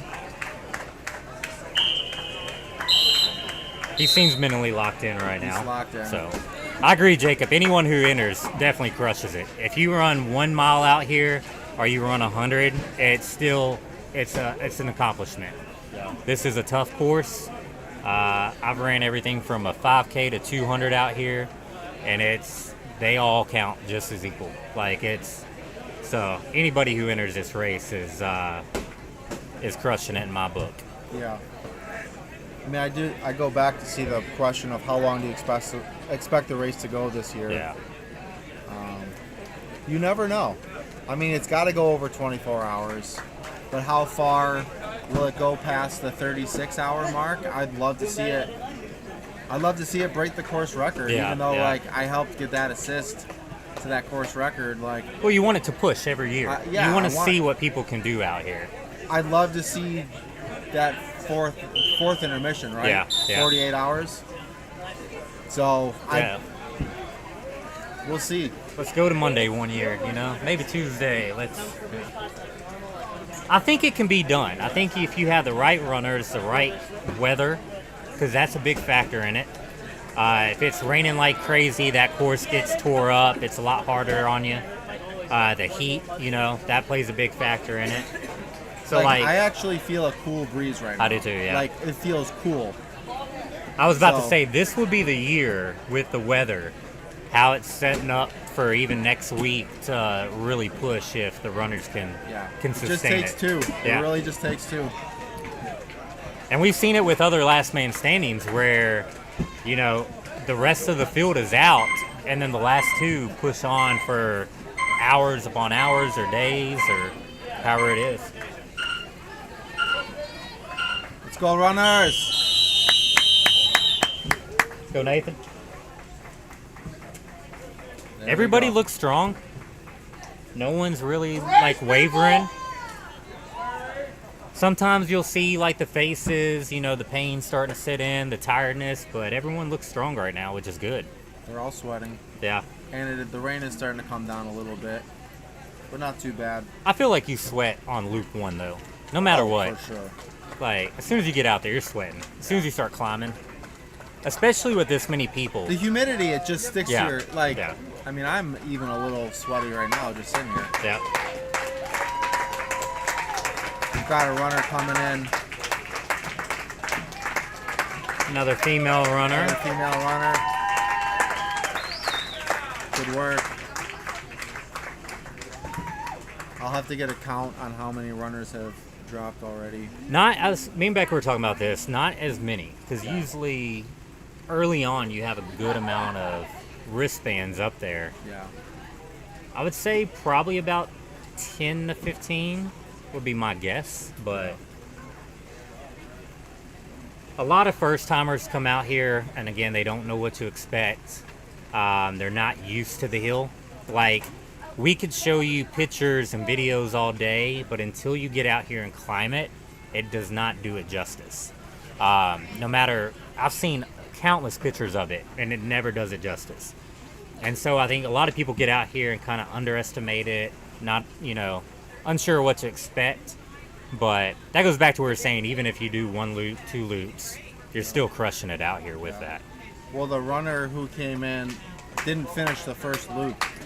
Her name was Tina, I believe. Yeah, yeah. And she was just excited to be able to just run it in almost 20 minutes.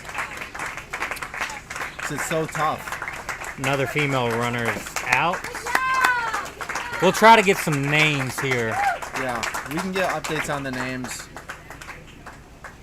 as time goes on. It's hard to keep up with everybody. It's a very emotional thing too when you come out here. All the training you put in, all the hours, all those long runs, the heat training, whatever you're doing, and then just coming out here and even doing just a few loops. I just heard the runner that's out now, her longest run ever in her life was 14 miles. Yeah. So 8 miles here is not, I was 8.8. Well, I guess 7.7 she just finished. Yeah. That's not a normal 7 miles. Like, that's I would think that's tougher than the 14 she's done in the past. You know, that elevation that you're doing, every 1,000 feet of gain is an additional mile that you could, you know, attribute to. So that's 10 miles of that, and then with all the climbing. So you have a lot of runners like that have coming out here and they're breaking their PRs, their personal best of, you know, what they've done before. And it's a hard place to get a PR. It is. A hard place to get a distance PR. It's an easy place to get a vert PR, Yeah. that's for sure. Yeah. Yeah, but distance, and that's what we love seeing out here with all the runners. Like, just coming out here, who's going to push themselves, who's going to give it everything they can. And then, yeah, you get a lot out of it. You definitely get a lot out of it. Everyone could get something out of it. You Yeah. know, if your furthest run was 14 miles, you can get something out of this. You know, the lady that she was the first DNF. Yeah. She has a knee replacement. She was just happy to be out Yep. here, and she got something out of it, right? 1 loop meant a lot to her. So that's pretty cool to see. Being on this side of things, being able to see all the finishers as they come in and what this means to them is pretty cool. Because when I'm usually in the race, I don't get to see anybody drop. I'm already out there on the next loop.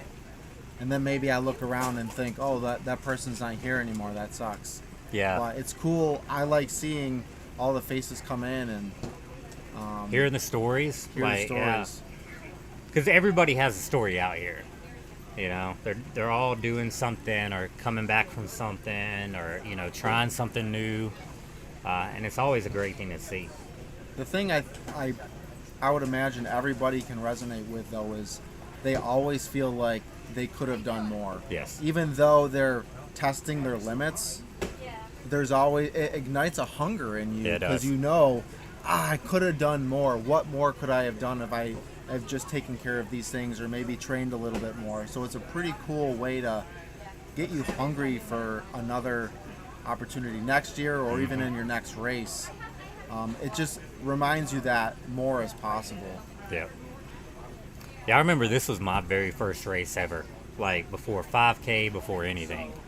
And like you said, it ignited This that was your hunger. first race ever? Ever. Wow. Ever. I didn't know that. Yeah. I saw, just like countless other people, I saw Chad and Greg battle that first year. And for those who don't know, I have like a chronic pain condition, used to be bedridden and stuff. And so I was like laying in bed watching that afternoon, and that sparked something. I was like, because I didn't know people push their bodies to this type of limit. And so I had to sign up for it, came out here, and again, it sparked that hunger immediately. Because again, I knew I can do more. Yeah. Like, I got in and started training, wasn't even running before that. And then, yeah, it's like when I knew, I was like, I can do more. I was like, I know I can do more out here. Yeah. Haven't yet, though, but not at this race anyways. That's incredible. Yeah. This is a kryptonite one, but it's a hard race to battle. Like, there's a lot of elements here that you don't face on a normal race. You know, other races you have a lot of time to come back and like problem solve and fix issues. Here, you know, I'm a slower runner, so I would be coming in like 18. Mm-hmm. That 2 minutes isn't a lot to do, you know? So the pacing, things like that really affect, you know, everybody's run here. Yeah. It's definitely true. Yeah. If y'all have any questions, just throw them in chat. We'll be more than happy to answer anything about the course. It's hard to know individual racers at this point. We're working on that, but we know a good amount of them. Yeah, I think everybody you expect to be looking strong is looking strong right now. Yeah. I believe, so Darren's daughter is running. Did you see that? I did not see that. That's His awesome. 8-year-old daughter, and last I checked, she's still in it. 8 That is years awesome. old. She's done the 5K a lot. Yeah. And stuff like that. And She's really done the good, 5K yeah. every year that they've come. I love watching the kids in here do it. Like, you got a question there at the end. Aaron, why didn't I run it this year? I run it 4 years in a row. Finally got the win, so I definitely wanted to take a year off. It's a lot for my family, crewing, and you know, we drive down from New York, and so yeah, it was just good to have a break and then be on this side of things. Yeah. You know, every time I've ever volunteered at a race that I've run, it's equally, if sometimes not more, rewarding to be a volunteer. You know, to give back, and you know, John and Becca have given so much of their time and energy to this race. So if I can give back a little bit, you know, I'm glad to have that opportunity. Yeah, and they've grown an awesome community here. Like, it really is like a family reunion for a lot of people here. And so, you know, being on this side of it, I feel like it's more rewarding, unless you win it, obviously. But if you don't win it, you know, I feel like it's more rewarding here because, again, you get to see the stories, get to talk to people, get to see how the race is, and get to hang out with everybody. Yeah. I've ran it a couple years, I've crewed it, volunteered, and I honestly, even though you do have a little bit of FOMO, you know, missing out on it, it's fun being on this side. It really is. Yeah. This is the race to volunteer and crew because everybody's coming in now every 15 minutes. Usually it's a little bit longer, which is tough on the crew too, which, you know, you talked about earlier, you know, people are getting their crews together. That, I feel like crewing is almost tougher than racing because, especially if these people are running these quick loops, you know, you're preparing for them probably about the 10-minute mark to come in. And then you have 5 minutes that you're kind of taking down or preparing for the next one as well, you know, based on what they just told you. And so as a crew member, you only have 5 minutes of rest every loop. So you don't have a lot of time to do the things that you need to do as well. And so it's a non-stop, you know, just go for the crews. Where the runners are, even though they're non-stopping, their only job is to run. You know, that's the only thing they're focusing on is one foot in front of the other for as long as they can do it. So you really have to have a really reliable crew. It's like a pit crew. Yeah, you know, it is. It's they're, yes, they can just sit but they also have to take care of themselves. Yeah. So they have to take care of the runner. They have to make sure everything's ready for the next loop, filling up water bottles, Yeah. making sure they have ice, making sure they have all the food, Maybe cooking. and Yeah. taking care of themselves. Yep. You know, listening to their body, Yeah. drinking, eating themselves, and it's, you know, if you have kids here, it's a lot. But yeah, speaking of, like, you've definitely done a good job of showing up, and you've always been there in my tent when the race gets deep, and I know that's always meant a lot to my wife. You know, late into these races, just to have somebody else there. Yeah. Was it you that helped jumpstart our car? Yeah. Last year. Yeah. 2 years ago. 2 years. Because Yeah. the race finished and my kids were in the car. Yeah. And killed the battery because it was late, and then we trying to leave and the van won't start, so we're trying to jump it with your diesel truck, and we didn't even know where the terminals were. But this guy was there at 2 a.m. on night 2. Yeah, no sleep the whole time. Helping So, out. yeah. So Yeah. it's you can make a difference even if you just come out here to volunteer. Yeah. And that's a lot of runners, you know, come here without crew. So runners that drop early hop in and crew. I know Eric, who y'all will get to hear here in a little bit, Eric Keenel, who was last year's champ. I keep getting 2 years. 2 years ago. 2 years, yeah. See, it's all one big, yeah. It all jumbles together a lot. It does. But yeah, like he ran a couple of loops just to keep the streak, and then he's jumping in the crew in. Yeah, Eric has run it every year. 6. Yeah, 5 years in a row. 5 years. This is the first year, This I is the think. 6th? Yeah. So he's done it every year since 2020. So he kept the streak alive. But you'll have a lot of runners jump in for crew. You'll have, like last year, I was crewing Daniel Castro, and then when he went out, you know, jumped in to help him as well. So it's, you know, it's a big. Yep, there's Darren's daughter on the live stream. There she is. That she is crushing. Got the it. bib and everything 2.5 on. Look at her. hours. Yeah, Looks they like a let her pro. in. Looks like a pro. Darren told me that this is really special to him to be out there with his daughter. I bet, yeah. On Father's Day weekend. And for her to be out there on loop 8, and at a great pace, because the fact that she's climbing here at the 12-minute mark, with a big group of people. yeah, She's that's in the where mix. yeah. I would say she's probably about 30 seconds off, like the pace that we were talking about earlier.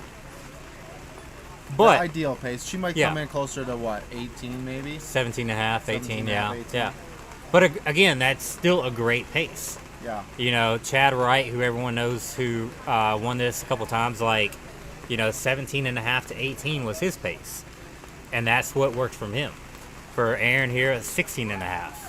Yeah. You know, and that gave him a good buffer if he needed to come in. So, oh, that was speeding up. I thought someone was sprinting there. I was like, why are you sprinting coming down? And the top 2, which we haven't shown y'all them yet because we're keeping the race on the groups, but... Oh, wow. This guy came in quick, too. Yeah, I think... Are you still in? Yeah. Great job, bud. Good work, good work. That's a quick pace. That's almost that's a 13-minute mile. I'll tell you this, I've done the 5K out here, and that's about what I was running today. And I was scooting. Yeah. No, you're running. These guys You're are running at 13-minute miles out here. Like, that climb, you're really moving. Yeah, we've already got 10 people in so far. And the rain's starting to pick up a little bit. I know rain it's is kind of picking hard up. to see on the live stream, but it is picking up a little bit. Got Brian. So Brian is I have his to name? get better. That's TJ. TJ. Brian, Golden ticket winner. I believe it's Brian Neely came in. Yeah, I see him. Okay. He's over straight ahead right here. I don't know how he's so fast raising. Like, they're moving. They are moving out there. And the climb alone is, you know, having a good pace. And if you have strong climbing legs, like you can move up that hill really, really well. I know after I did the Big Al's 200 out here that year, I was flying up. But I was actually getting off the trail in the brush trying to pass people because the pace was so slow. This last hill I love. Yeah. I mean, it's steep, but it's not crazy steep, and it feels good getting to this point because you know you're coming into the corral, kind of a long winding hill down to the corral, and then you start to feel the energy of the crowd and people You out could here hear 'em, cheering. yeah. And it's also like a pretty part of the course. So as you're coming down the last hill, on the left, it's nothing but like all these wild ferns everywhere, and you kind of see the property, the field open up, and like you said, you get to hear the crowd. So it is one of the best parts. And again, you're almost at the end of the loop, so it's a good feeling. It's a good feeling, yeah. You know it's not that like you're finishing with an uphill climb. You're finishing with a nice downhill run. There's quite a few runners still coming in here. We're just under 16 minutes for the loop. David Compton looking strong, as always. Eating some quesadillas. So the rain is starting to pick up. I don't know if you guys can hear it on the mic, but the rain is definitely starting to come down. It's breezy. What's the temperature? 73. 73. We got That's about unheard of. an hour of rain, and then we get a break. And we might be out of the clear tomorrow. We might not. We don't know, but summertime storms, you just don't know what you're going to get into. I think the cooler temps definitely helps the runners move a little bit quicker. Because if your body's not working quite as hard to cool itself, yeah, then you can move a little bit quicker.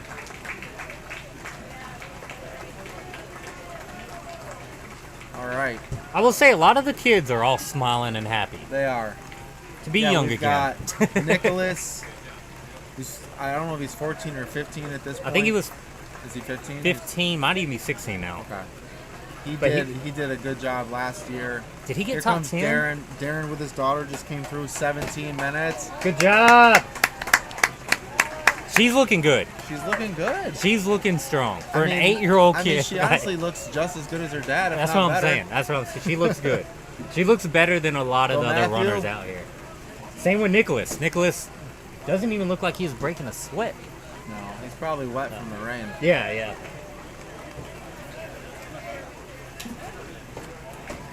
Levi looking good. Yeah, I mean, you look at Jeremy. I love And to then see look at- all the energy coming in. Yeah, definitely give us some likes as well. Get that Yeah, going. like and subscribe. I might even like this one myself. There we go. I liked it. There you go. Where's everybody watching from, by the way? Put in the comments where everybody's watching. We would love to see. See if we get any other countries or Brian anything. Neely's doing good. I just saw Yeah. him come in. I think he was close to 16. Yeah, 16 he was and a in half. with Yeah. TJ. Yeah. So he was one of, I would say probably top 5, top 10 for sure coming in. Yeah.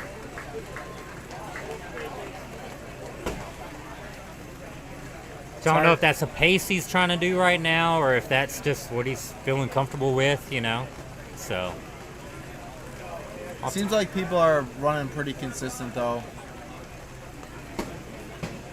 Not a lot pushing the whistle, besides the ones that are actually coming in after the whistle, unfortunately. But so Attala, Tennessee, Florida, Madisonville, Tennessee. All these Tennessee, why don't y'all be out here?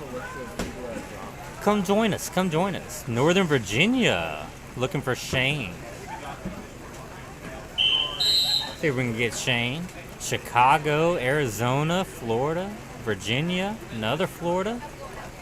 Welcome in, everybody. Welcome in. Glad to have you. A lot of Florida in here. Nice.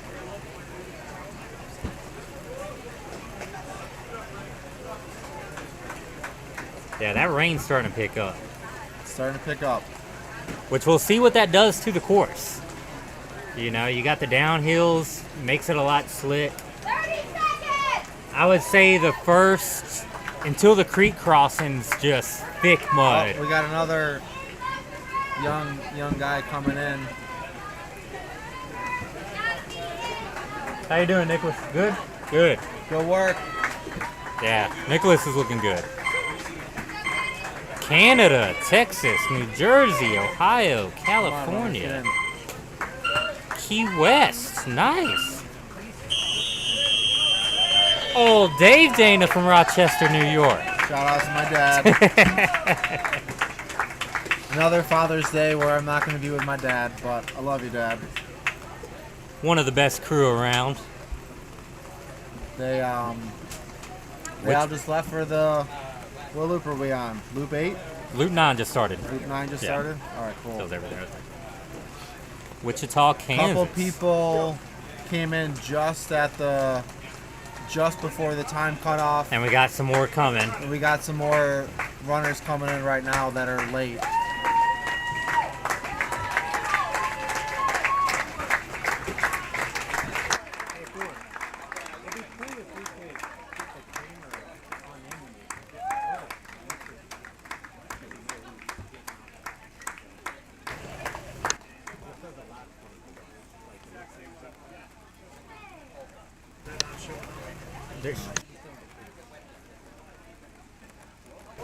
Alright. We got 2 runners just coming in. Oh, it's showing now. Alright. Yeah, y'all should be able to see. We're delayed, remember? Yeah, we are delayed. We're going to try to get you a list of You're good. You're. One thing. we're going to try to get you the link to the Spreadsheet? Okay. One cool thing about when the runners are dropping is all the crew, the families, there's tents all on the back row that people have to run through. And the cheers, the messages, the stuff people say, it does make you feel good, and it is emotional too. Especially if you are thinking you can do more and you're kind of sad your race is coming in.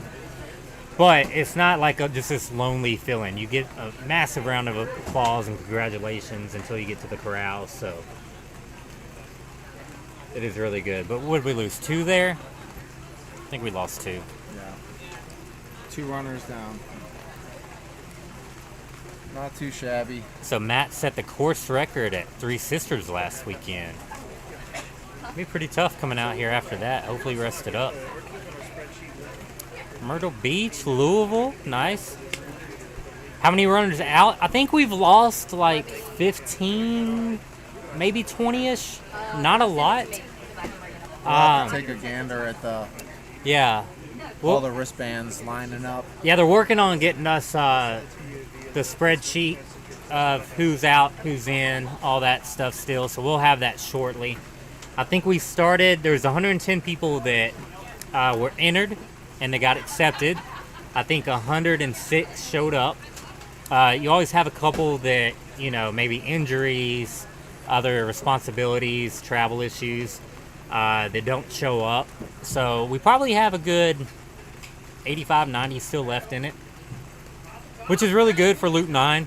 So usually about 3, 4 o'clock in the afternoon, it starts dwindling down. That first intermission is a big goal for a lot of people. And that could actually hinder your race as well. Having that, if I could just make it to there and you're not thinking ahead, you can kind of have like a sense of relief and kind of let go of that mental edge that you need to keep pushing, through the night. So you kind of lose some there as well. But well, I think there are multiple different things that people are trying to get out of this race. Mm-hmm. You've got your core group of guys that think they can win it, right? Yeah. So that's their main goal. But there are so many people that come out here, like we said earlier, they're trying to go for time goals, they're trying to go for distance PRs. So they do have a goal in mind. And I know a lot of people have wanted to get to 50 miles or 100K or whatever that distance is. And to do that out here is very challenging. So, yeah, I think going through that first part of the day, you start to see people that are satisfied with what they set out to do. And sure, you're going to get people coming out here just to have fun and go for a long run for training or whatnot. But you'll know after 24 hours what guys are in it to win it. Yeah. Yeah, there are a lot of people who use this as training runs and all that, but which old Becca Jones does not like. She wants you to push until you cannot push You wanna hop anymore. back in, Becca? Oh, sure. Yeah. I gotta get a drink. All right. Hey, can you give me some coffee if they have any? Sure. Thank you. 1 second. Big shout out as well to Forrest Sanders and Jennifer Silva for staying until midnight last night. We were out trying to get everything set up for the live stream and all that. Yeah. So Yeah, let me get this set up. I'm gonna grab Eric. Hey, Eric. but yeah, it's a process to get this going. So they put a lot of work in this week. So big shout out to them. We are joined by another man, the myth, the legend. Hello. A past champion here. How's it Oh, going? Eric Eno. How you doing, buddy? Pretty We good. are on a little bit of a delay, but Okay. yeah, live chat's going. So. All right. So he actually got a couple of loops in today. He had to keep his streak going. So you've ran this for what, 5 years in a row now? This is year 6 now. Okay, we were trying to decide, yeah. So had to keep this streak going. So he could not bounce that. But yeah, if you want to give some people some insight. Yeah, you know. I think in ultra running it's a big balance of give and take, and this race has given me so much over the years. I kind of wanted to find a way to give back, and this year that's going to be me helping crew Matt Johnson see how far he can get out there today. Yeah. So how's he looking so far right now? So far he's looking great. Still you. pretty early in the race. We're just kind of food, water, salt, cooling. Being patient and kind of seeing what the day gives us. I think this weather's going to play in favor for a lot of people out here this year. We brought up a good point with the cooling. So you're staying on top of it. Yeah. Because you understand that what it takes to actually go far in this race. And same with Aaron Dana, does a great job of keeping himself cool, even starting out early. But with the cooler temps, you might have a lot of runners that aren't doing that, not paying attention to that as much because they don't think it's as hot out right now. I think in the South, running in the South, there's two big components. You really have to factor in humidity as well. Yes. Even though the number might look a little bit prettier on your weather app, yeah, humidity is still here. It's and I thick. think that's going to give a lot of people a false confidence of it's not as hot, and they're not going to realize until they are hot. Yeah. So even cooling yourself for the humidity here, I think, is going to be important for a lot of runners.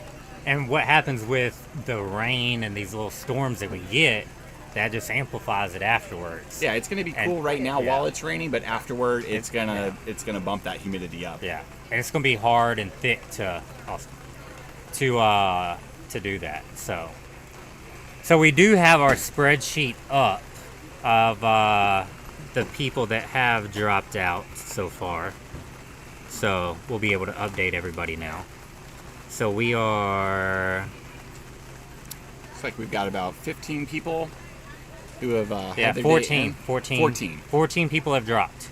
So not a lot starting out, which is really good. It's what we want to see. Right. So we still have about 92 people in. Okay, backyard said 94.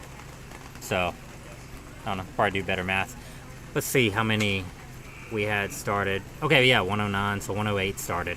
Okay.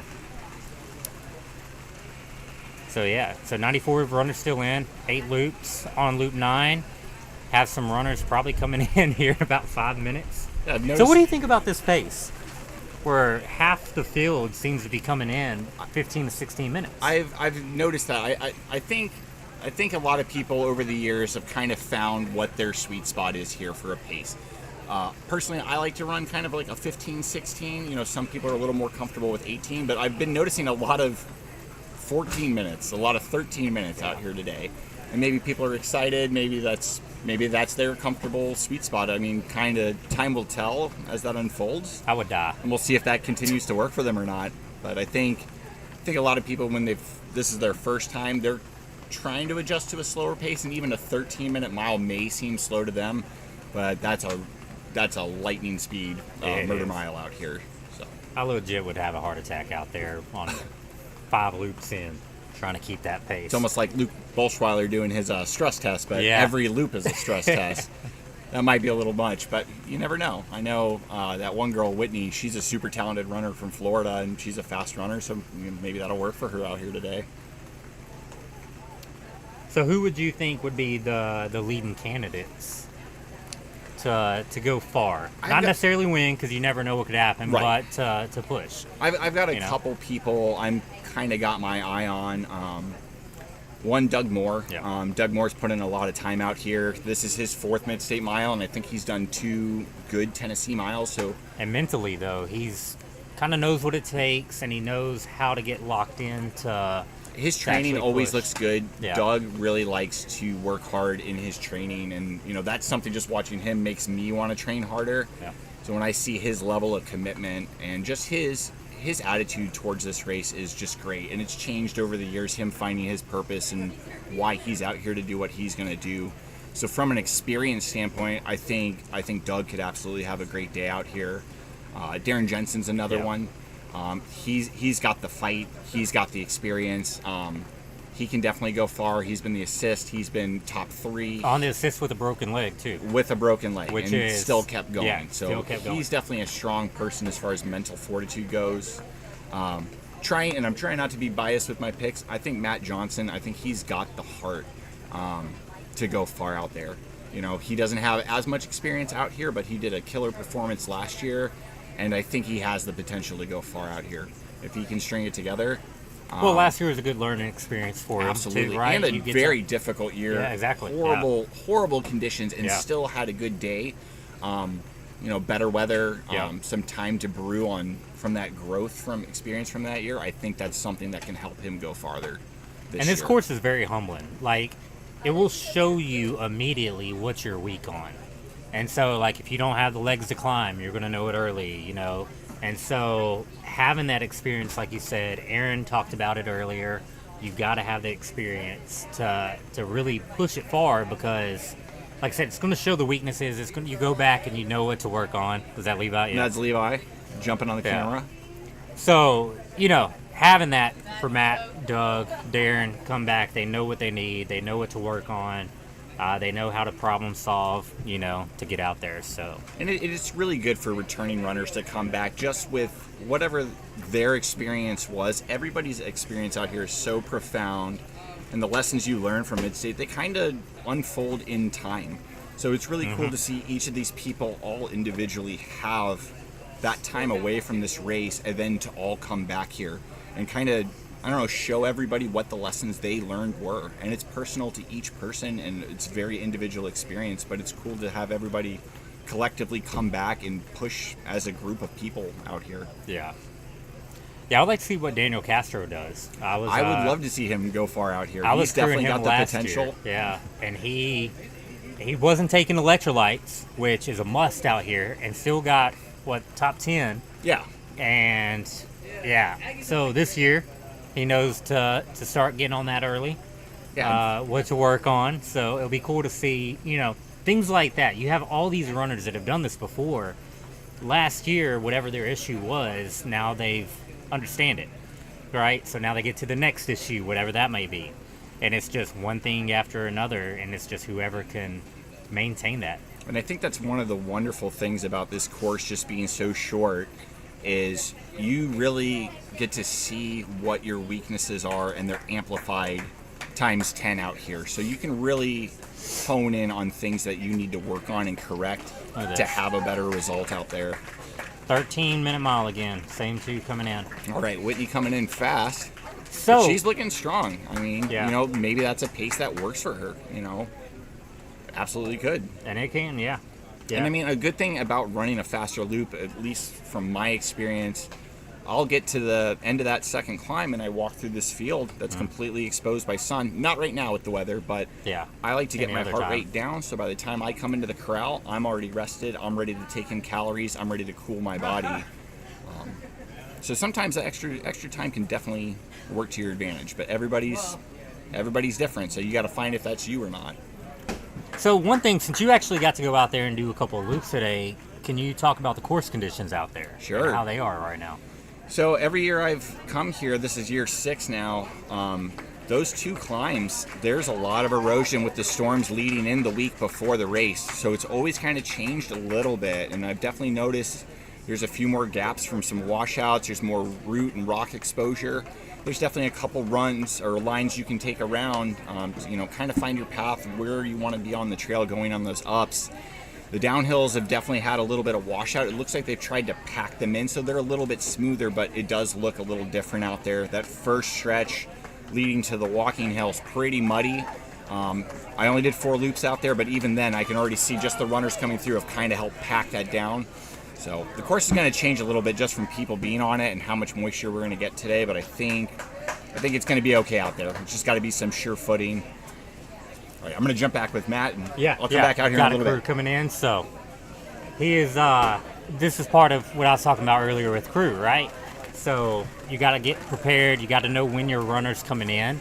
So once they have their pace dialed in, if it's a 15-minute, 16-minute mile, you're watching that clock, and you know how long it takes you to prepare, what they're needing. You know, maybe it's just some water bottles, maybe a little bit of food, things like that. So you kind of bounce around. But one thing that I did, so I've got the privilege to crew Eric, and I've done other people, and it's kind of easier to just set out like a little charcuterie board style, right? Get a little paper plate, put a little bit of sweet, salty, real food, whatever it may be, and allow them to kind of pick and choose what they want. You know, because a lot of runners kind of don't know sometimes. They'll just come in and maybe they'll be craving something out there, or they think of something different. So it really helps to just kind of make it easier on the crew a little bit. But then, so, you know, as soon as they're coming in, getting them cool, putting whatever, like cold towels on them, on the back of their neck, shoulders, top of the head, sometimes the stomach, under the armpits. Really trying to keep them cool, keep the body cool. Putting the legs up, that's another good thing. Letting the legs kind of just take a breather for a minute. Setting them on top of the cooler or whatever, and just let them sit there. Kind of decompress for a minute. And then we would try to keep them in the chair until 10, 15 seconds, anything like that, so they can maximize the amount of rest that they can. So, really good though. Melissa Smith said, "Go Becca." Oh, thanks, Melissa. Oh, Jorge Castro. Daniel's looking good. Daniel is looking good this year. Hopefully he takes his electrolytes this year so he can stay in a little bit longer. But we are having a big crowd come in right now, so right at the 17-minute mark. So now we are luckily joined by another experienced runner out here, the Colonel. Tony, how you doing? I'm doing good, Brandon. How are you? Doing good, doing good. So what do you think about the race this year? Ooh, so many categories of things to talk about. We probably covered weather, which is great weather for a runner this year, I think. Looking out at them, I'm seeing a lot of good determination, but I'm seeing a lot of people look like they're trying to mitigate heat early, even though it's not really that hot out. So, which is smart. It is very smart. So I'm thinking they need to be thinking about hydration, electrolytes, and calories early. They really need to be managing that because we're kind of coming on 11, getting closer to noon, and the weather's going to hit 80. It's going to be, I think it's going to feel like 87 with the humidity. So with the cloud cover, it's going to creep up on them. But we got a couple people out here look like they're not sweating. I think Nicholas is over here looking strong, really strong. I mean, he's got dry hair, people. Yeah, that's insane. Dry hair. I'm going to keep my eye on anybody with dry hair right now. That's right. That means that he's not making himself wet. And there's something to be said about keeping your shorts dry early so that you can also mitigate the chafe that may come later. Yeah, the only thing wet on him right now is his shoes. He has a little bit of sweat just on his forehead. That's it. Yeah. It's insane how good he looks. He's a beast. He's a beast. I'm going to be watching him. Yeah. Wearing white shoes in the mud, too. I love it. Anybody wearing white shoes out there has got confidence. So that looks great. But yeah, I mean, the field looks like they're having a great time. They look motivated, as they always do. Kind of, I guess we're at the 3-hour mark right now. Yep. So 9 laps in. And about the noon, you know, this time though is kind of like my body. I try to stay on a schedule. Like this race is a little bit different, but try to have like bigger meals around the time I'm used to having them, and then supplement between. Sure. So like if I eat lunch every day at noon, that's so loud. Let that go. Good job, Nathan. So yeah, so like if I'm used to eating noon, like my body kind of gets a little bit more hungry. Even though I'm pushing and going through all these calories and taking food in, I still get a little bit, you know. You get some Yeah. hungry, yeah, still. And then yeah. it could kind of, you know, mess around with your stomach a little bit if you're It eating a little can. bit more. So Yeah. yeah, watching the calories early on and making sure they're getting in is very vital. No aid wants to leave the corral. Yeah. The well, somebody's getting yelled at a little bit. Reminded. Got to take your aid before the. Yeah, you have to be in the corral at the start. That's right. Yeah, I think I always like to have liquid. Try to get my liquid calories as much Same. as I can, just because for my stomach, that's what does well with me. Whether it be something like Tailwind or Scratch or any of those liquid calories, I think for me, kind of works out early on, just so that you kind of where you know where your stomach's at, especially in the heat, because the heat plays so many different tricks on you, because you have to use so much blood to cool off your system, and it takes it away from the stomach, and so you could be eating and not processing. So liquid calories for me are better early on, but like you said, to supplement with real food, just to take the edge off of like the hunger you get where your stomach just kind of wants to process something there. And I'm the same way. Like liquid calories are like my go-to. I feel like when I'm tired and running and doing this, I just don't want to chew. You know, and then I also think it's kind of a waste of extra energy. It is. If I can chug something and get 200-300 calories in 10 seconds versus eating something and taking all that extra energy and, you know, dealing with that. Because I can just chug something, close my eyes, put your head back, do whatever you need to do, and then move on. Yeah, and in the heat, you know, you're to digest actual food in your stomach, that takes liquid that you got to take out of your body. And when it's in the, you know, in this heat and dehydrated, I mean, it's tough. And you know, we're not there yet, but you know, this humidity, once this humidity comes, you're right. It's hard. You really can't use your body's natural system to cool itself off, because you can't really cool off if your skin is just constantly wet. So some of these athletes will probably deal with a little bit of an internal temperature issue, which means they're going to feel hot, and that's going to increase your heart rate. Increase the heart rate, more calories. We got some muscular people out there. That's a lot of electrolytes that you have to work through to keep those muscles from cramping holistically. So, but all manageable, very early now, but early and it could be very detrimental to your race too if you're not, like we've talked about this before, and we're going to harp on it a lot, but with the cooler temps, you might not be thinking you need as much, you know, and you could be a little depleted going into later on when you do need it. So same with the cooling, right? If you're not cooling off now, it could just come up and sneak up on you, and it might be too late for you to, you know, to come back. Like, I know for me, even when I was at my best physical shape, like I came out here and I got off on electrolytes, and it's too far, you know, I couldn't correct the mistake in time before my race was over. Yeah. Because, you know, I didn't think I needed enough or as much coming up, but, you know, it just, it all happens. Yeah. So I did the same. A couple years ago, same. Under calculated how many electrolytes, how many milligrams were in each of the. I was taking salt pills, and in about 24 miles, that did me in with some cramping in the middle of the day, and so that was kind of it for me. So anybody can get a little bit off, but you know, those who need more electrolytes got to be more. They got to be more deliberate about it. Those who don't, they luckily they don't have to deal with that particular issue as much. But we'll see. I feel like making it to the polls where they can start to do polls is kind of step one. Get there with as hydrated, with as many calories as you can, and then once you get the polls, you just hang on till night comes.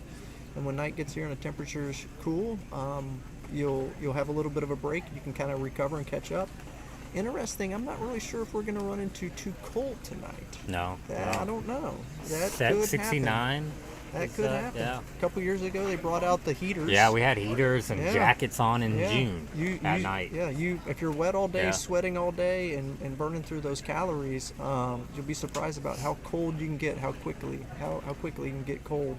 And the course, like, even though it might be 75 out here, you know, you get out there and the course is a lot cooler, but then once you start climbing and get on the hill too, it gets hotter up there. It's kind of weird how it plays out sometimes. Little microclimates out yeah, there for sure. It's definitely a lot of that. Yeah, for sure. And it does that year round. Like when you get to the top of the hill, you know, you'll be like you take clothes out there at night to stay warm, but by the time you're climbing on that hill, you're taking everything off. And then by the time you're coming down, you're trying to put stuff back on. That's right. The Corral here stays colder. It just always is, you know, like unless it's in the middle of the day with the sun and it's just beaming down. But you know, it's a lot of different, like you said, microclimates out there that you got to manage. That's right. So, yeah. But right now, I think everybody has got ideal weather out there. I mean, the Corral, the sun's not beating down on us. That is such a plus. Oh, we got one coming in here. Oh, so I'm not sure if it was a cramp. I saw it earlier. I think what we may be looking at is ankle socks and maybe some ankle socks I saw with a little bit of blister / rubbing on the back of the shoe. You know, where the shoe comes over the ankle sock. I think he had tape on there. That may be a cramp. That's a cramp. He's grabbing that like that is a cramp. Yeah. Probably blisters and cramps. Yeah, it could be both. We'll see. Let him get up for a minute. But and again, that's electrolytes, right? Yeah. If you're not on top of what you need, you think it's a little bit cooler, you know, it could hit quick. And he could have been doing fine every loop before this, and just that one loop, it just gets you. Saw him going out last loop, and he was kind of limping a little bit like that. Well, it was a pretty good sizable limp last loop going out, and I was surprised he went out. And this is amazing that he did the whole lap, took it out, and kind of. It's one that you got to finish out there. Oh yeah, like just finished on a high. Even if it takes you 35, 40 minutes to finish, you're getting lapped out there. You got to finish out there. Yeah, for sure. Yeah, that's great. I remember I quit one year, and Forrest was out there taking pictures, and I was just hanging out with him. We were just walking around. It took me like 40 minutes to come back in. I'm gonna enjoy it. Getting a prop up there for the photo with Big John. Yeah, this is about time I feel like cramps usually start kicking in around the lunch break.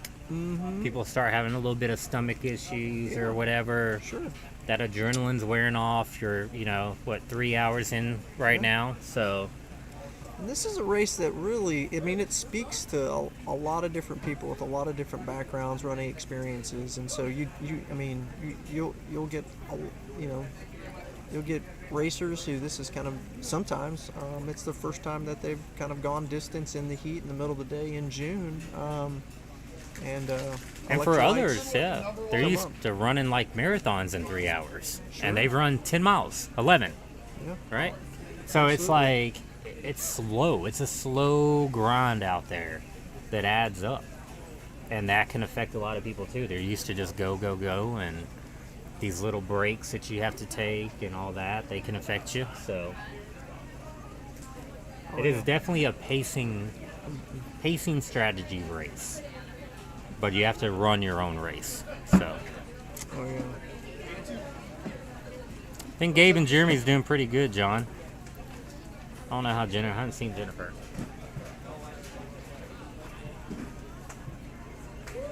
But any questions for Tony or anything here, or any of us? We do have the list so we can tell runners. We did not get the last one there, but I'll update here in a minute. I had a question: how many runners are out? How many are still in? So these are the ones that are out. So, yeah, so we got, what do you got? 8? I think we have 94 in. Okay. I think 94. Yeah. Going through the comments here. 93 now. We just lost one. Which again is really good for, I think, where we are now. Yeah. Because I think usually we're about 20 or 30 deep out. So a little bit tougher. I think the weather's helping with that though. Usually you have people with the heat going out by now. So I think last time I ran this I went out around 2 or 3 in the afternoon with the heat. I think we're at 93 left, I think is what the math we just did. Yeah, 93 left. Still drizzling a little bit, but it's kind of let up. Looks like the sun wants to peek out. Sun wants to peek out. If that thing comes out, we are about to get a little bit hot and humid if it does. We got some good cloud cover, and the breeze we're feeling right now is a cool breeze, and so that's just pretty magical. It feels like April. It does. versus June out It here. does. It does. Let me see. Looking out on the course. Looking out on the course here, they're consistent. I mean, this is really consistent. This is a little second groups. climb that Yep. you're seeing right now, and it looks kind of flat right there, but when they hit like where that group is now climbing, so the guy running the blue, where you stop and you start running, it starts to go straight up right there. Yeah. Like, it really does not do it justice from this camera angle. Yeah, Machete is definitely. It is. It kind of gets you there at the little bit at the end. Yeah. There goes Daniel. And there's Daniel. Yeah. Yeah, there. You know. Nicholas. Once you get to the top, you get a little bit of relief, but it's a grind out there. So even if they're not dealing with the heat, they're already starting to deal with a little bit of the humidity on the hill and just going through the paces. So what's the course record? I think it was 136. It's around there. 136 roughly miles in like 38 hours. Yeah, somewhere around there. Yeah. We should know. We're bad hosts. We don't have stats in front of us, and I just kind of sat down. So yeah, so that's kind of where it's at. But it is around there. Eric got it last year. So, but I think it was like the 136 or 138 miles. Something around there. And then it was, yeah. What's the course record? Do you know off the top of your head? No, okay. See. Even John don't know, y'all, so cut us a little bit of slack here. But hopefully it goes a little bit further than that. You know, we would love to see it go to 48. Telling us that Lance was the one who was out last. Knees were his issue. Thank Knees, you for okay. that. Okay, knees. Yeah, I saw a little tape on the ankles. Wasn't sure about that. Got it. I love how chat's more up to date than we are. That's awesome. There's a lot of Thank people you. out here with a lot of good information. It so is, We're just yeah. going off of observation. They know them. We're just watching. It did look like he was grabbing the inside of his left knee, though. But when he was laying on the ground, he was grabbing his hammy. Yeah. So, Little cramp. yeah, is it cramp? Okay. Little So cramp. John says a little cramp. Which will happen. You got to stay hydrated. Got to keep up on those electrolytes. Your body's using a lot out there. It is a tough little course. It's a hard mile. Yeah, close enough. We're good. So let me ask you this, Brandon. What's your thoughts on the percentage of shirtless runners we got out here this year? What do you think's promoting that? Is that a little bit of like keeping up with the Joneses out there? Is that like have to do with the overcast, or did everybody start working out this year? What are we? That'd be what are we my looking thing. at? Yeah, I'm not a shirtless runner, but I think one thing that gets me, like when I'm a heavy sweater, and then you also have the rain. So when you have a wet shirt that's weighing you down, that could be a factor into it. Letting that breeze just cool off your chest a little bit, get that on you. I mean, it does help keep you a little bit cool, but it does seem like we have a lot more shirtless runners than normal. We do. It's gotta be good for the live stream. Our viewership's definitely gonna go up. COVID Yeah. didn't have that. No. Yeah, it's got to be good for y'all, right? Y'all like seeing a bunch of shirtless guys out there running. I mean, people have been working out. We can tell. Thanks, We can TK. Course record's 133. Okay. All right. 136. I was giving him a little bit more. Well, hopefully we get to at least 136 this year. I knew it was around there, but Well, yeah, we had remember. Eric. Actually, Eric's right over there. We could have just asked him. Yeah.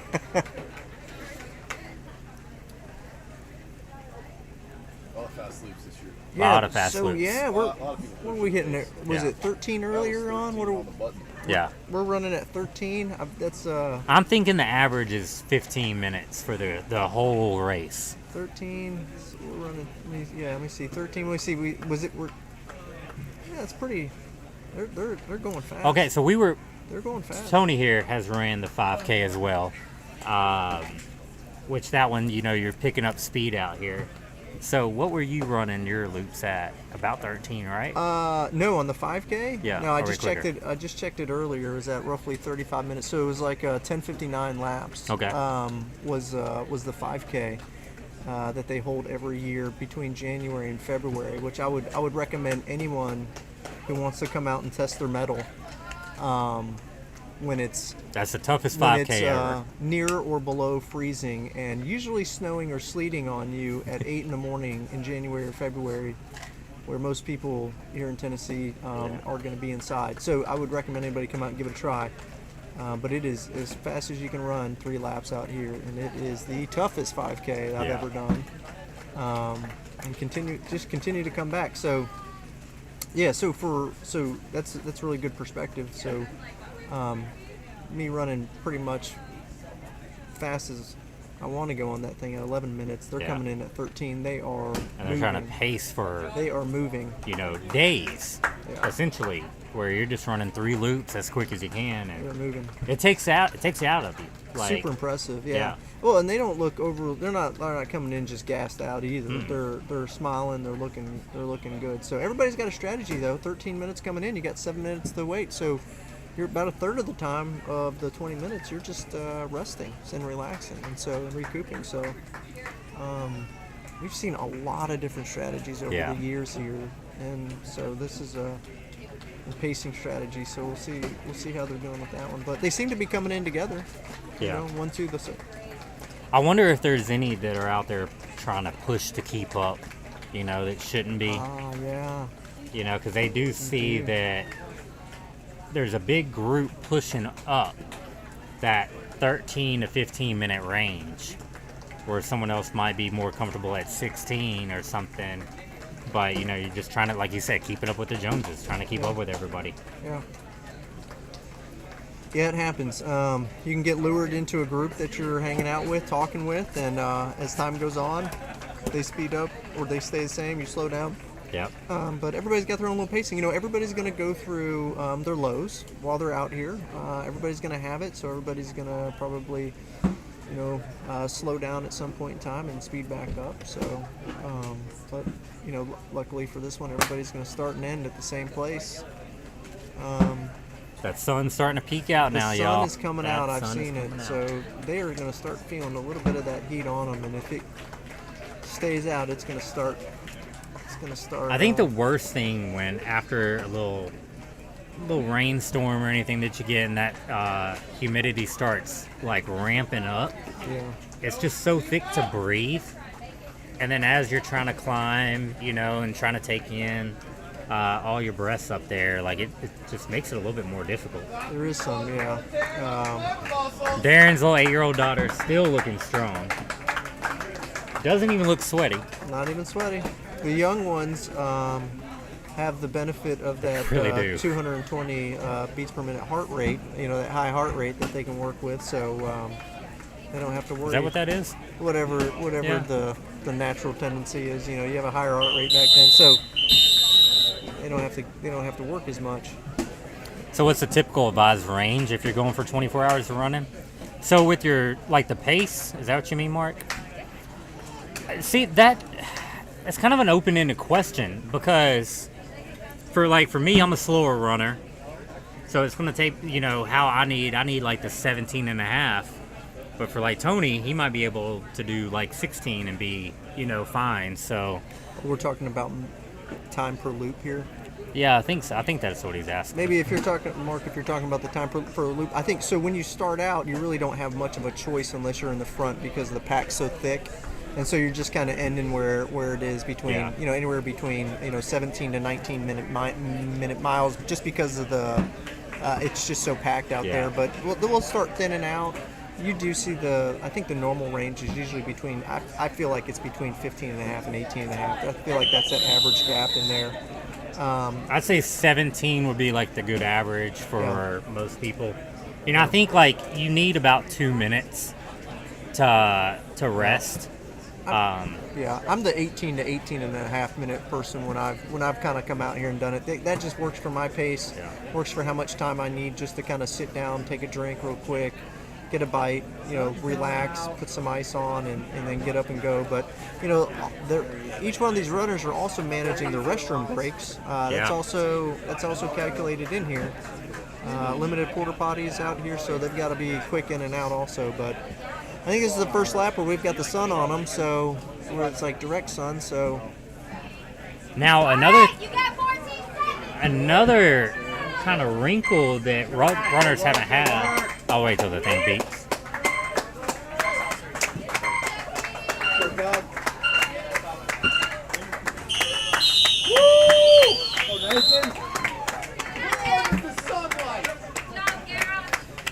Another factor that's not going to play into the runners this year is this beautiful pavilion that is made. So when I look over, I see a lot of shade. There's shade. And That in is the rare. past, Mhm. that sun will be beaten down in those tents. That's right. And so it's, you know, depending where you're at in, like, under the canopies in the previous years, you could be sitting there resting and having that sun beat down on you. But now, I think everybody's in the shade, which is really, really I see nice. just a lot of shade. Yeah. You know, we are sitting directly on getting close to noon here, so we got a direct sun coming down. But as the afternoon creeps on, Yeah. usually you're going to start to see the front of the Corral get hit. is going to get Yep. that shade is going to get less and less, which is definitely unfortunate for those in the front. So who are the oldest and youngest runners? I think the youngest is 8, and that's Darren Jansen's daughter. Yeah, you can pull that out. Maybe. No, they hid the other ones. Yeah, they did. Yeah. Yeah, we don't have the. We don't I have would the age. guess in the 60s Yeah, for we the definitely oldest, maybe even 70. Yeah, maybe one out there closer to 70. Yeah. I think. I spoke with a lady earlier who said that she believed her husband was the oldest runner. And I talked to him, and I feel like he was probably mid 60s. But you know, not sure we can probably grab some of those stats so we can help everybody out, see where we're at. See chat.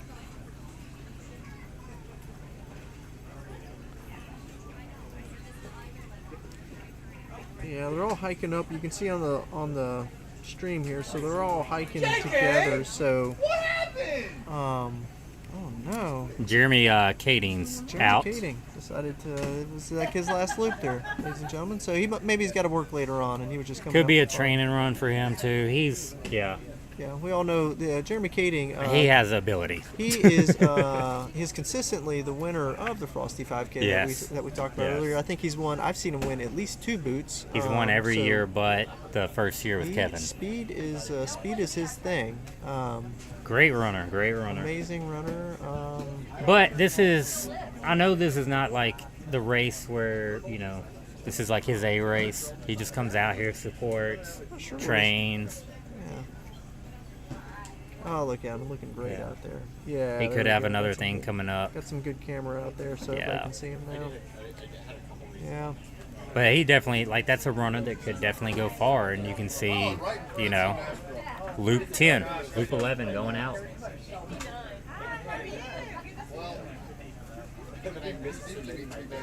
Look at the sweat just coming off the eddies.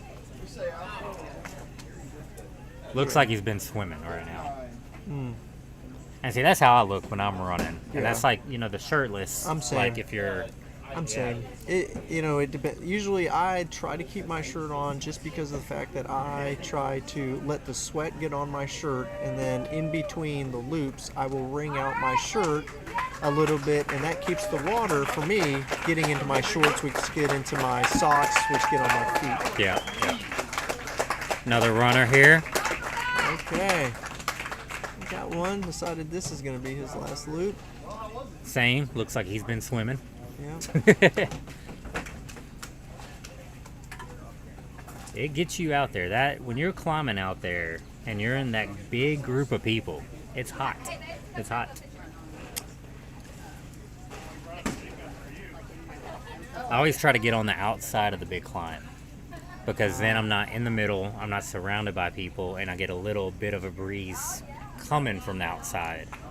We didn't even talk about the big climb up Myers. That's it takes a toll. And early on, and for those who aren't used to it, don't train here, only get to see it once in a while. It changes a little bit on the difficulty, the steps, whether or not it's got some some erosion on it or whatnot. But it is it's physically challenging. It is. It definitely is. And you're hitting it every loop, so it's not something like another race where you're hitting a big climb and you're kind of done with it for a while. You're going to see this sucker again. And It's going to be consistent. 107. it's consistent, and you're gonna, you know, early on here we have a lot of runners out there, like you said earlier. You got a lot of people out on the course at the same time. Everybody's kind of on top of each other, so you're not even just adding in, you know, the heat and the sweat, but you're right next to each other. So I think we've seen in the camera there just how close they are, and so you kind of insulate the heat a little bit as you're going up that climb. Everybody's kind of got their head down a little bit and kind of pushing on, and hands on knees giving the push. So looks like we got another one. Yep, we got one more, two more. How many we got? I think just one. Two, maybe two. Two maybe, I think here. Yeah. Was that? That's Phil. Phil. Yeah. Phil. I thought Phil would go far. Yeah, Phil, who recently got married at the beginning of the race. Yeah, someone got married at the beginning of the race in the there. starting corral today. Phil getting his wristband cut off there. He and his fiancee Now look- Monica, I believe, got married just at the beginning of the race. You can tell by his face before he the is race, not so too pleased with his results. It's a tough one. It's a tough one, guys. And we got This one. is very emotional. Very emotional. Like when you think that you're going to go far and you have a goal in mind, even if it's just to get to poles or something, and you go out now, you know, you feel really defeated. It does. But it's a I've been humbling. I have to, multiple times. It's a humbling course, though. Like it's going to expose everything that you are weak in, anything that you're lacking in. You're going to find out quick. It is. It is a race where you have to constantly assess what your body's at, what your body needs, and you have to address it. And unfortunately, you only have the time between when you came in and the 20-minute mark to address what you've assessed out there. So, But for these runners coming in with 7 minutes, you know, that gives them a lot more time to problem solve. The runners that are coming in 19 minutes, you know, you have 60 seconds that you need to hydrate, get your electrolytes, get your calories in, maybe change shoes, go to the bathroom, talk to your crew. Yeah. You have a lot of things to do, and so you might not have time to do that problem solving the right way. That's why you need to have a great crew. Like, this is a race you have to have a crew on. I'll try to do this self-crewed. You can't do it. You know, you can probably get by. Experienced runners can probably get by for like the first day during the day and then get a crew on them. But yeah, you have to be able to maintain that because it can go quick. Oh, for sure. Yeah, for sure. And sometimes it's like you get to change a sock. You may not have time to do both socks. Or put one shoe on and you're wearing two different shoes for a couple loops. You've got usually it's one thing. You may not be able to get to the restroom and to change your socks, one or the other. Was it John Harden that walked by earlier? I didn't even see. I believe. I thought he's out of the country. I believe that was him, but I could be wrong. I'm like 90% sure. Do we know who married Phil? We had a question come in about that. I don't. I was told who it was, but somebody did.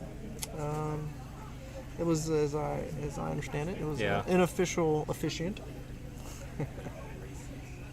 It's kind of crazy someone got married out here. It's for those who don't know, this race started in COVID. It did at a wedding. At a wedding, because that was one of the ways to get around having people at an event. You can have a wedding, but you couldn't have other things. So they decided to have a wedding, and threw a race as a after party, a little ceremony. That's right. So having another wedding out here is kind of a little full circle moment. A couple years ago, we had a baptism out down in the creek. And for those hot runners, the creek is open. We've had a couple of proposals out here. I know Ron proposed, last year or 2 years ago? Oh, he got married last year, so 2 years ago out here. Yeah, we've had a lot of a lot of good permanent, long-term commitment decisions have been made out here. Yeah, it's great. You get a lot of time to think out there, you know? No headphones, no music, you're just all in your thoughts, so it's a very special place for a lot of people. I know it always holds, this is my favorite place to run at in the entire world. I love coming out here, especially when you're out here with other people. So, but it's even fun when you're out here by yourself too, so. Oh yeah. Oh, for sure. And anybody that's interested in checking out the course, thinking about doing this race next year or in the future, there is another race in December called the Tennessee Mile, which is on the same course that you get to do. But the beauty of that one is you sign up for a set amount of hours. So they have anywhere from 6 hours to 40 hours. And you come out here, you don't have the time limit of the 20 minutes that you do, but you can come out here and pace, see how your pacing is. You got a lot more times to work on things. It's a lot more laid back atmosphere, but it's just like this one. It's a great race, great community that does it.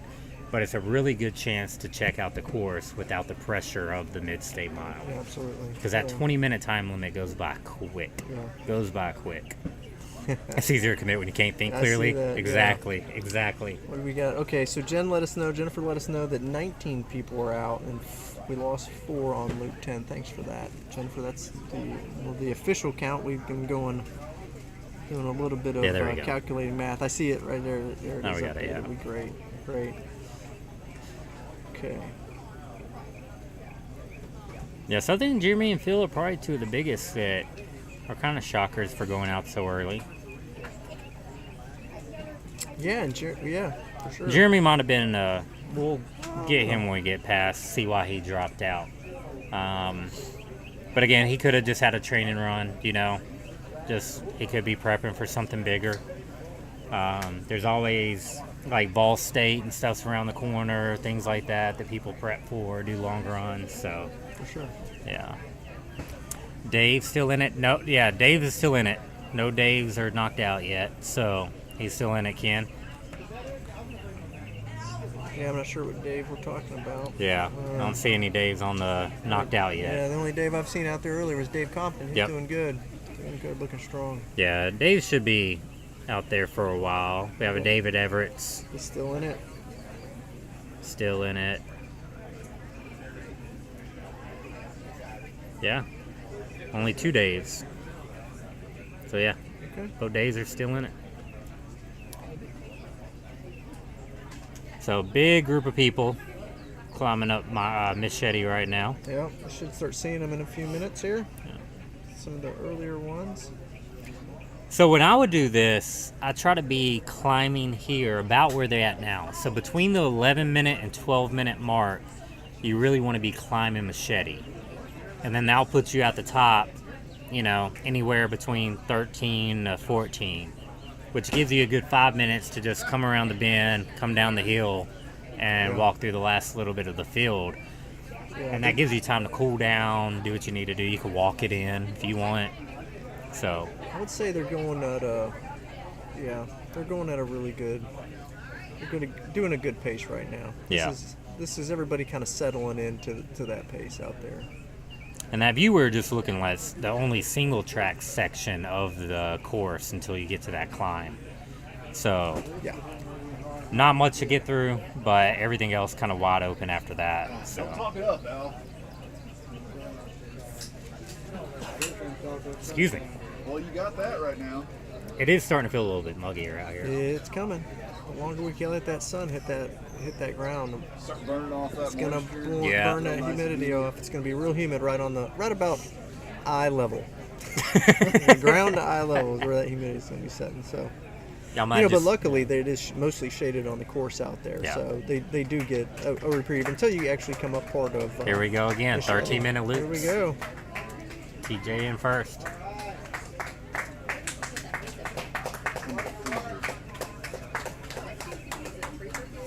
They're looking a little bit more wet, a little bit sweatier. Yep. Going straight into the aid stations.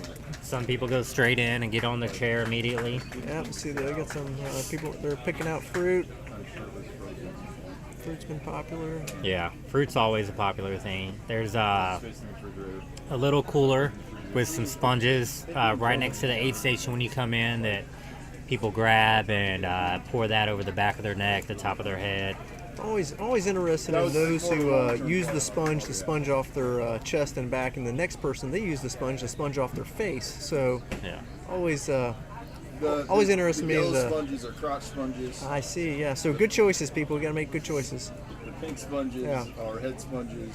I didn't see any bleach going into that bucket earlier, so just it's communal usage.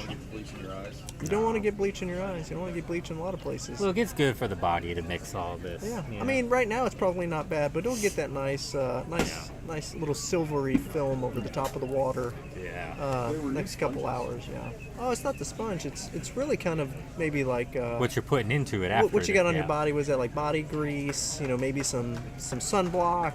Bug spray. Bug spray. All that just kind of rises to the surface of the chafe and stuff. Bucket water. Yeah. Oh, yeah. That's a good point. Yeah. You got salty britches that may be in there. You got maybe squirrel's nut butter that's in there. Squirrel's nuts butter. Yeah. Yeah. Maybe some Vaseline. Lots of Vaseline out there. Lots of Vaseline. Good job, David. He's so fast. But that's the thing you got to pay attention to with the chafing, right? When you're wet. You got to stay on top of that. That's another issue that people get.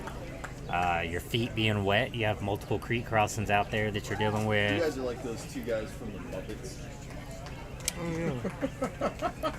I think we're the two guys from the Muppets. I don't even know I forget their names. The old guys? Yeah. In the booth at the top? In the peanut gallery, yeah. I don't know their names, yeah. Yeah, mixed sweat and things. Oh, yeah. We should make someone do a shot of the bucket water. Ooh, yeah. Bucket water shot. That's bucket water shot. Yeah, you lost me on that one. You lost me on the bucket water shots. Gabe's still looking good. Gabe's looking good. I heard that you called the stream. I need to take electrodes. Yeah. Love it. Stay on them. Oh, Daniel Castro coming in. DC killer. That's right. Looking good. Good runner. Really good runner. Last year, though, we try to save him. Try to save him with his electrolytes. But, that was one thing. He trained all up until then with no electrolytes. Yeah. And so as a crew coming in, I'm going to rely on my runner to be like, all right, well, you know your body better than I know your body. So... I just kicked the live stream camera. Those guys, yeah. I don't know their names. Those guys, yeah. Those Muppet guys, for sure. A lot of people do squeeze the sponge over you, but they do lean over the bucket. Some do, some don't. But that's the least of the worries right now, though. So I've always thought that the timing of this race being Father's Day weekend in here in the South, in Tennessee, this is kind of when we start getting that real hot and humid weather together. And it really provides a small window for true heat training here. Maybe we've had a month, and for those that didn't get out and take full advantage of the heat that we did have, a lot of people come in here under heat train, and so it's sneaky. It's definitely sneaky. But for those who do outdoor training year round, then they've crept up to it with the humidity and the heat. Yeah, usually by now we're kind of waiting, wishing for fall. But summer hasn't even started. It's really funny, yeah. After this race, exposure to this race, fall is something that everybody is looking forward to. But we are far, far away from it. Darren's little 8-year-old daughter, by the way, is still looking super strong. Whatever y'all want. Yeah. Yeah, again, the young ones, they usually do really well in the early times here. Now we're starting to get a breeze, and it got overcast some, and the breeze is still cool. The breeze is cool, so they're going to be feeling that on a lot of wet skin out there, wet shirts out there. So the breeze is going to be really nice for them. However, corral area, we'll let you know that those, when they're sitting in the corral, if you're in the middle of that corral, you're not going to be feeling much of that breeze. And I'll be honest with you, for those out there listening, it is sometimes difficult to get to your chair because you have to get past people sitting down and their crew, and you got to kind of like jump in there. And so you're not going to get a mental break of like, hey, this is easy and relax, unless you're in the front row and you got here early. Everybody else, you're going to have to be kind of climbing around and through people to get to your spot, to get to your crew, to spend that 60, 90 seconds, whatever you got, getting, communicating with them. This is what I need, since you can't communicate out on the course. It's for everybody, those at home. There's no cell phones, there's no earbuds, there's no music, there's no communication with anybody, there's no self-entertainment other than conversations and thoughts. Yep. So And see, that's a good point with trying to climb over to get to your chair. So if you're coming in at 19 minutes and you're in the very back and you're trying to make it through all the crew, all the people, it's tough. And then there's me. So good. It was awesome. It was. Good work, good work. Oh, we're delayed.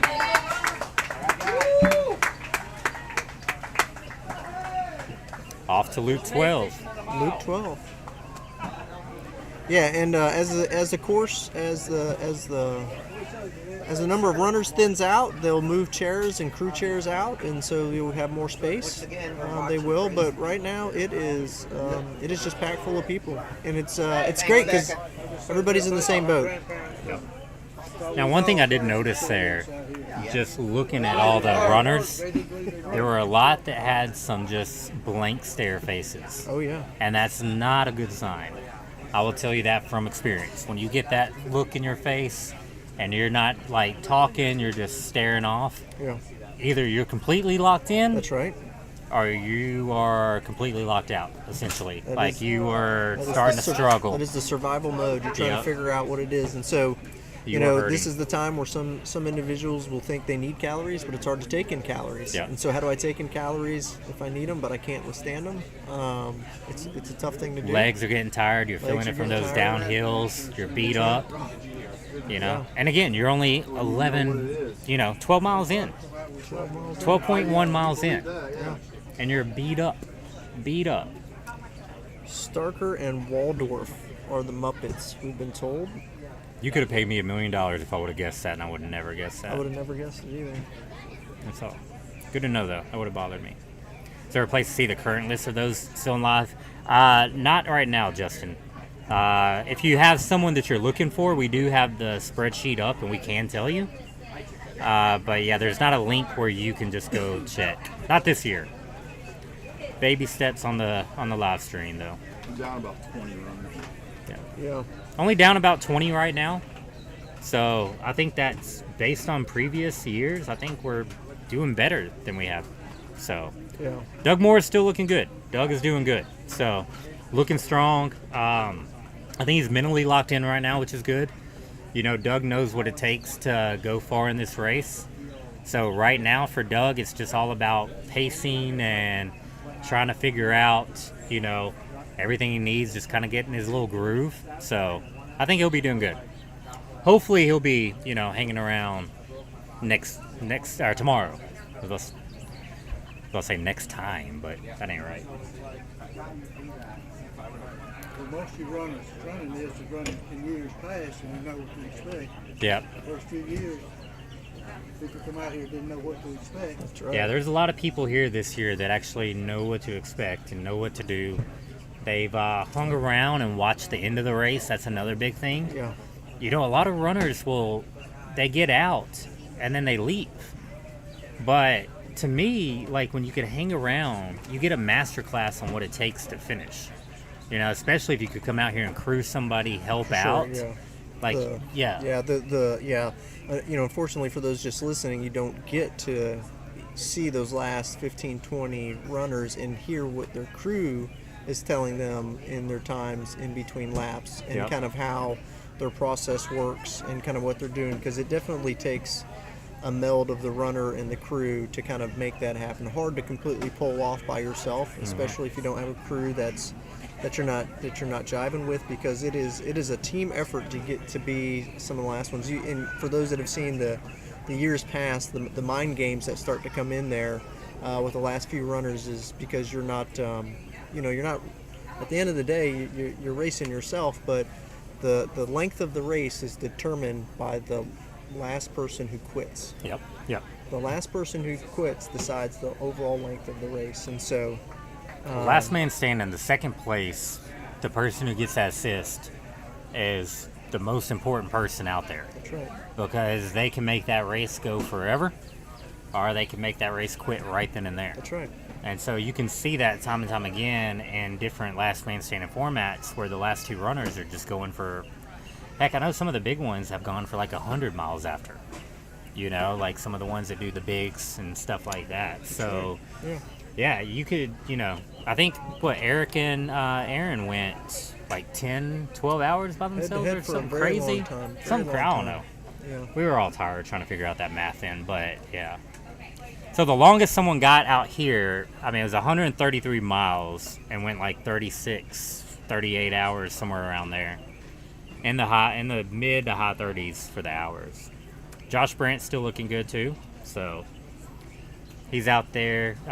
He is the one who actually sponsored the arena. Yep. So a big thanks to Josh Brandt, who's volunteering as well, running an aid station and running a race. That's right. Josh So Brandt, kind of State doing Farm. it all. So anybody local to Hendersonville, Tennessee, Goodlettsville, Tennessee, check him out. So There for all your insurance needs. my friend last year, the most enjoyable part is hanging around after and watching and seeing the last handful. I agree, TK. That's the same. It's, you know, getting to watch the end, getting to watch the runners who you think are going out, stay in it for a long time, getting to see the top 10, how they're doing it, you know. So get to watch a good process, and you learn a lot. You learn a lot. Maybe next year be this. I never really believed in That breeze does feel good, though. It is a good breeze. 5, 6 years ago. But I'm sweating just sitting here. So we're at 3,700 feet of gain already. That's right, 37. Yeah, it's Knock 'em accumulation off. on the muscles for sure. Yep. I mean, it's gonna. They're feeling it now. So again, for definitely every feeling it. 1,000 feet of elevation gain, you can essentially add another mile to what they're doing. So as you're progressing on, you know, those numbers just continue to climb and climb and climb. Well, that's interesting. I've not heard that before. That's how Becca thought told me of, that. Okay, Yeah. I've thought of that, but I've not actually heard that a statistic like that. So that's really good. That to know. comes from the race director, Becca Jones. No, that's good. Yep. That's good. That's good to know. I don't know that I've ever ran a flat race over the ultra distance. I don't think I have. I won't run a flat race. I need hills. That's the only way I can compete. I need people to slow down so you can catch up. Which that's what I love about here. It's like, even though the climbs are horrible, like that's the part that everyone looks forward to. You know, it's like, that's kind of like the make it or break it for this race, out on the course anyways.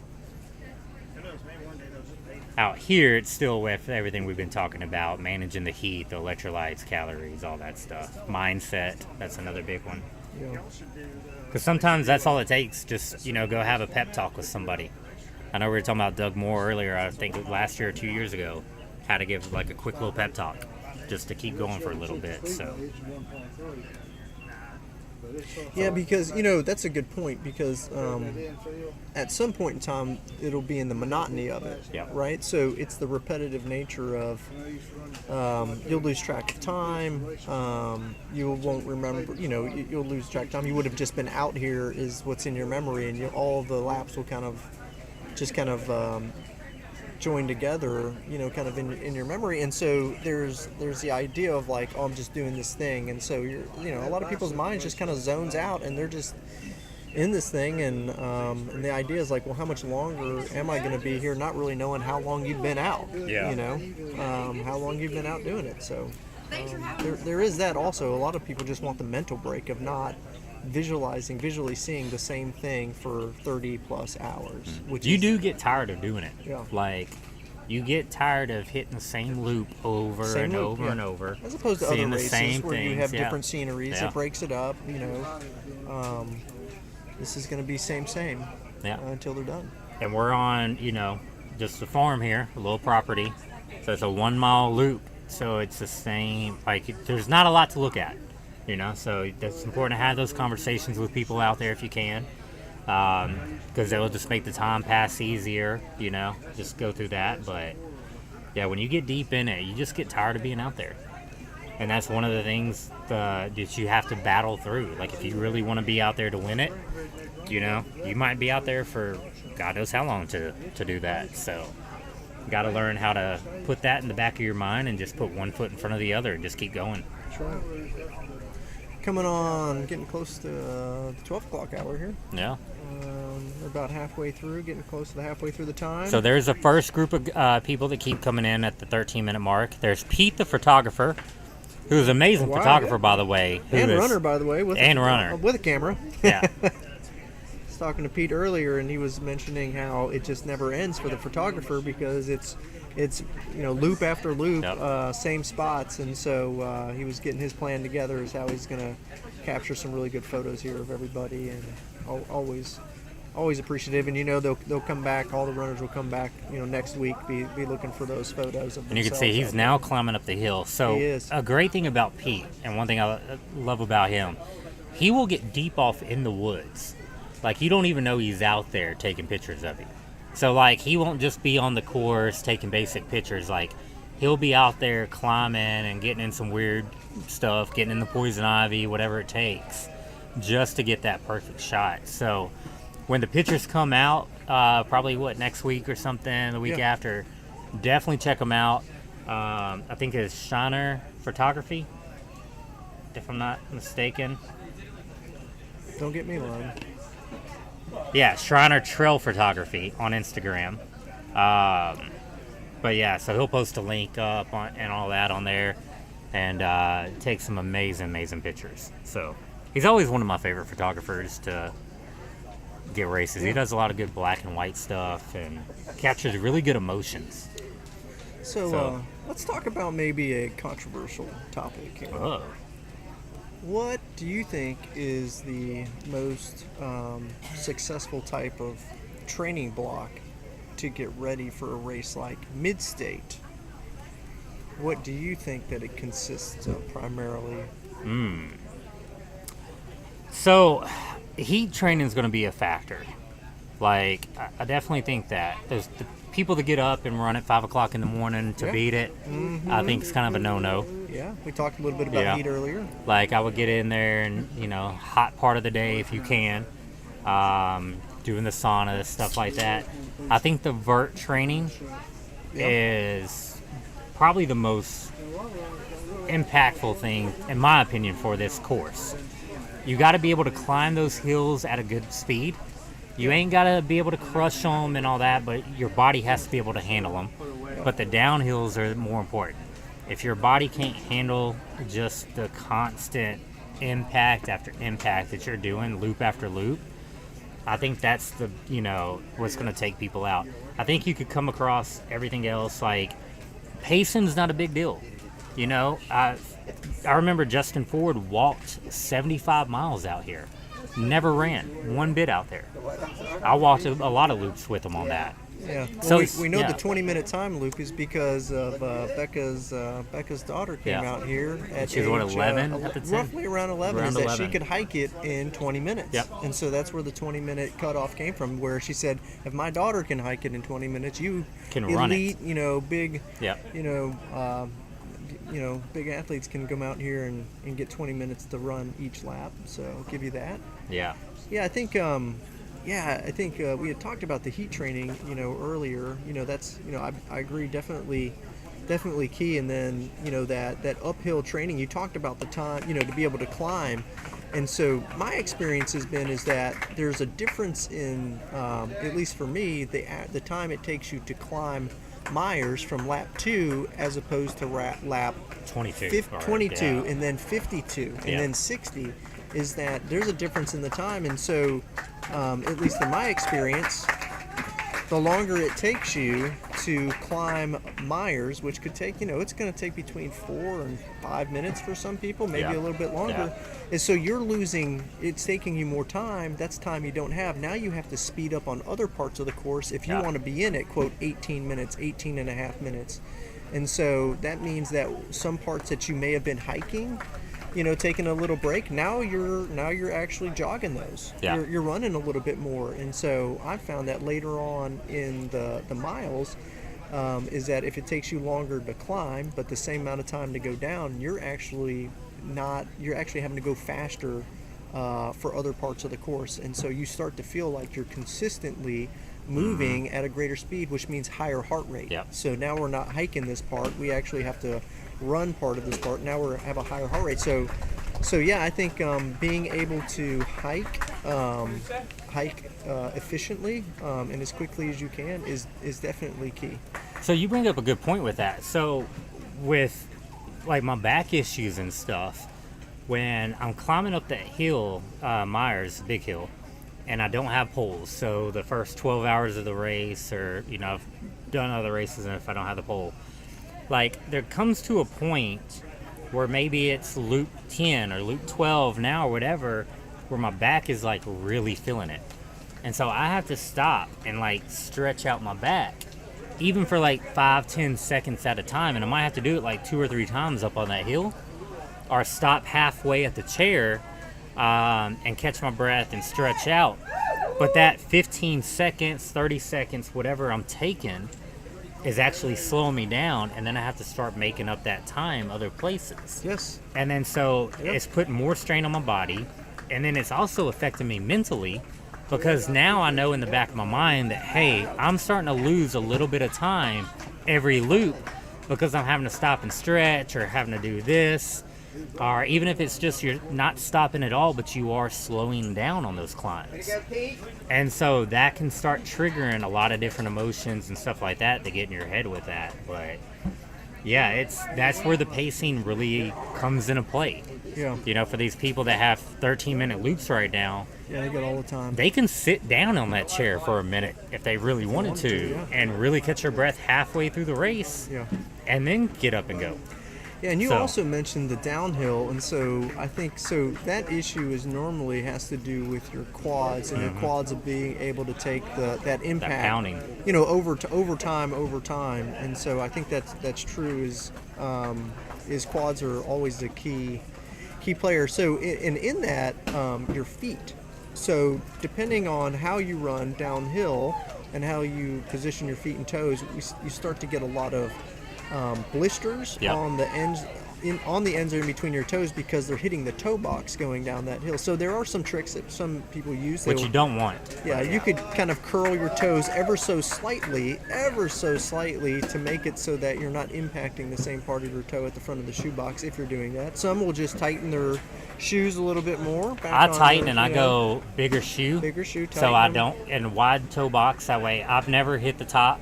That's right. Of it. Never hit the top. A lot of shuffling is another way to go down. Instead of actually pounding where you're hitting, you can just shuffle your feet down and just kind of glide down. So that's saving a little bit of the impact as well.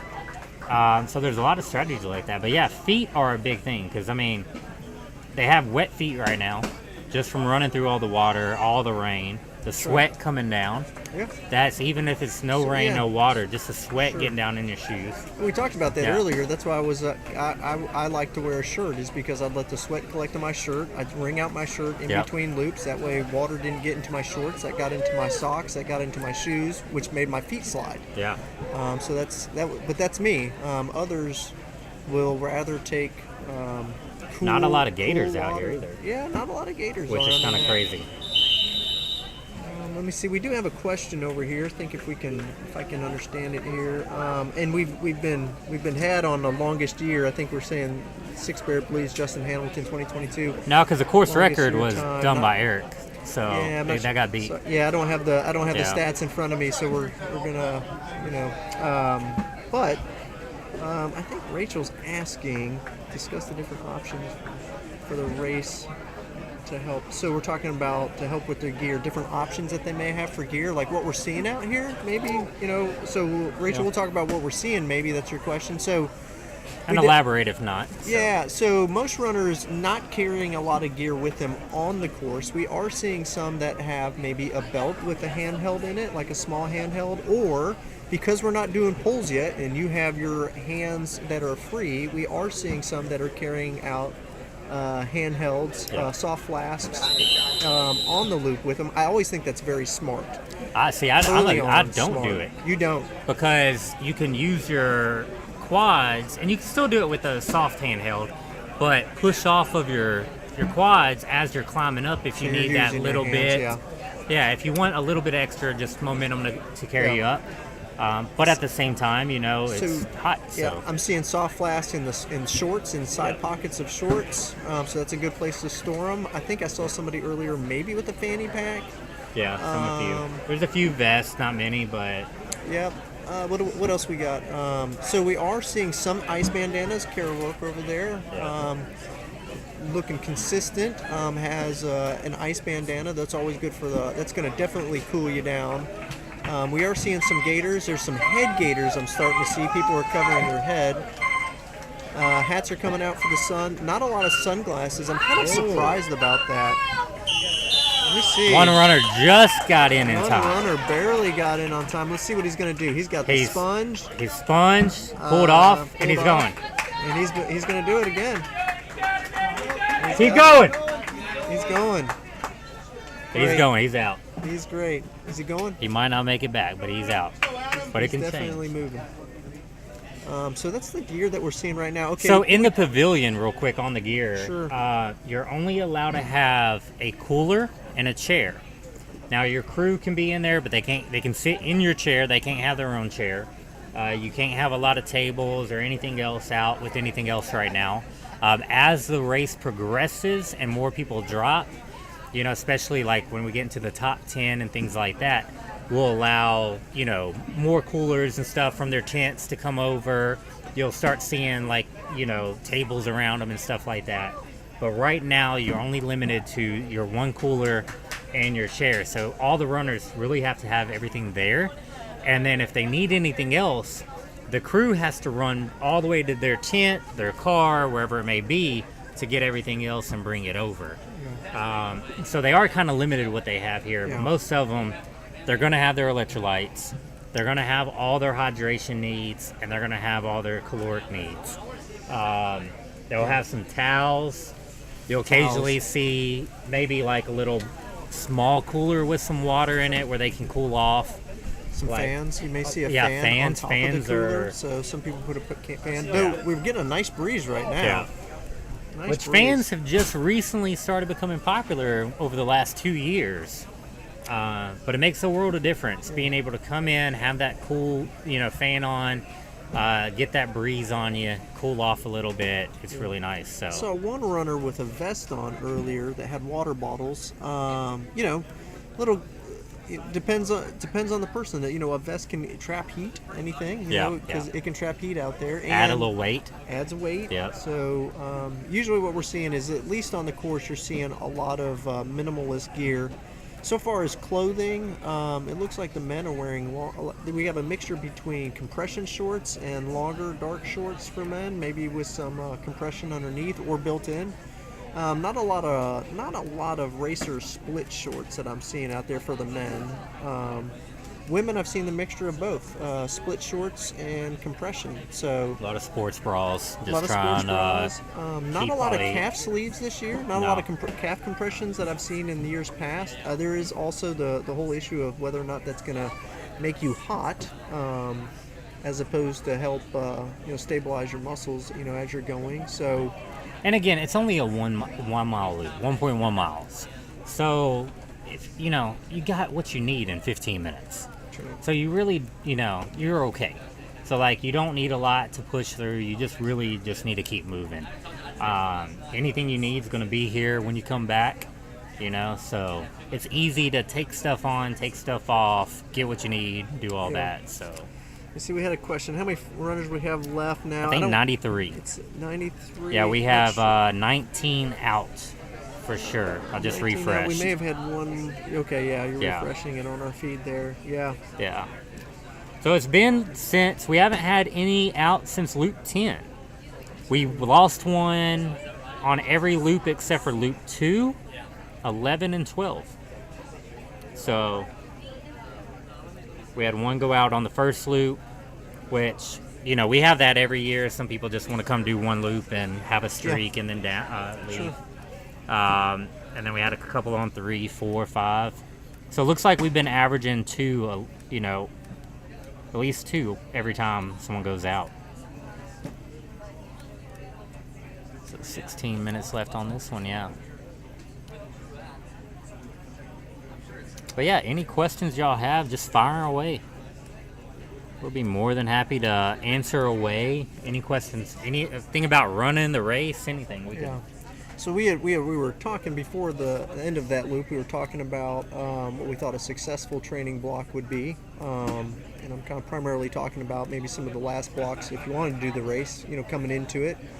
We talked about the importance of some vertical training out there. I think that I totally agree. The incline of this hill is so much, on these hills is so much that you need to know how to, like, what is the size of your step that you need to do? How do you step? Are you doing your full foot, more of the forefoot?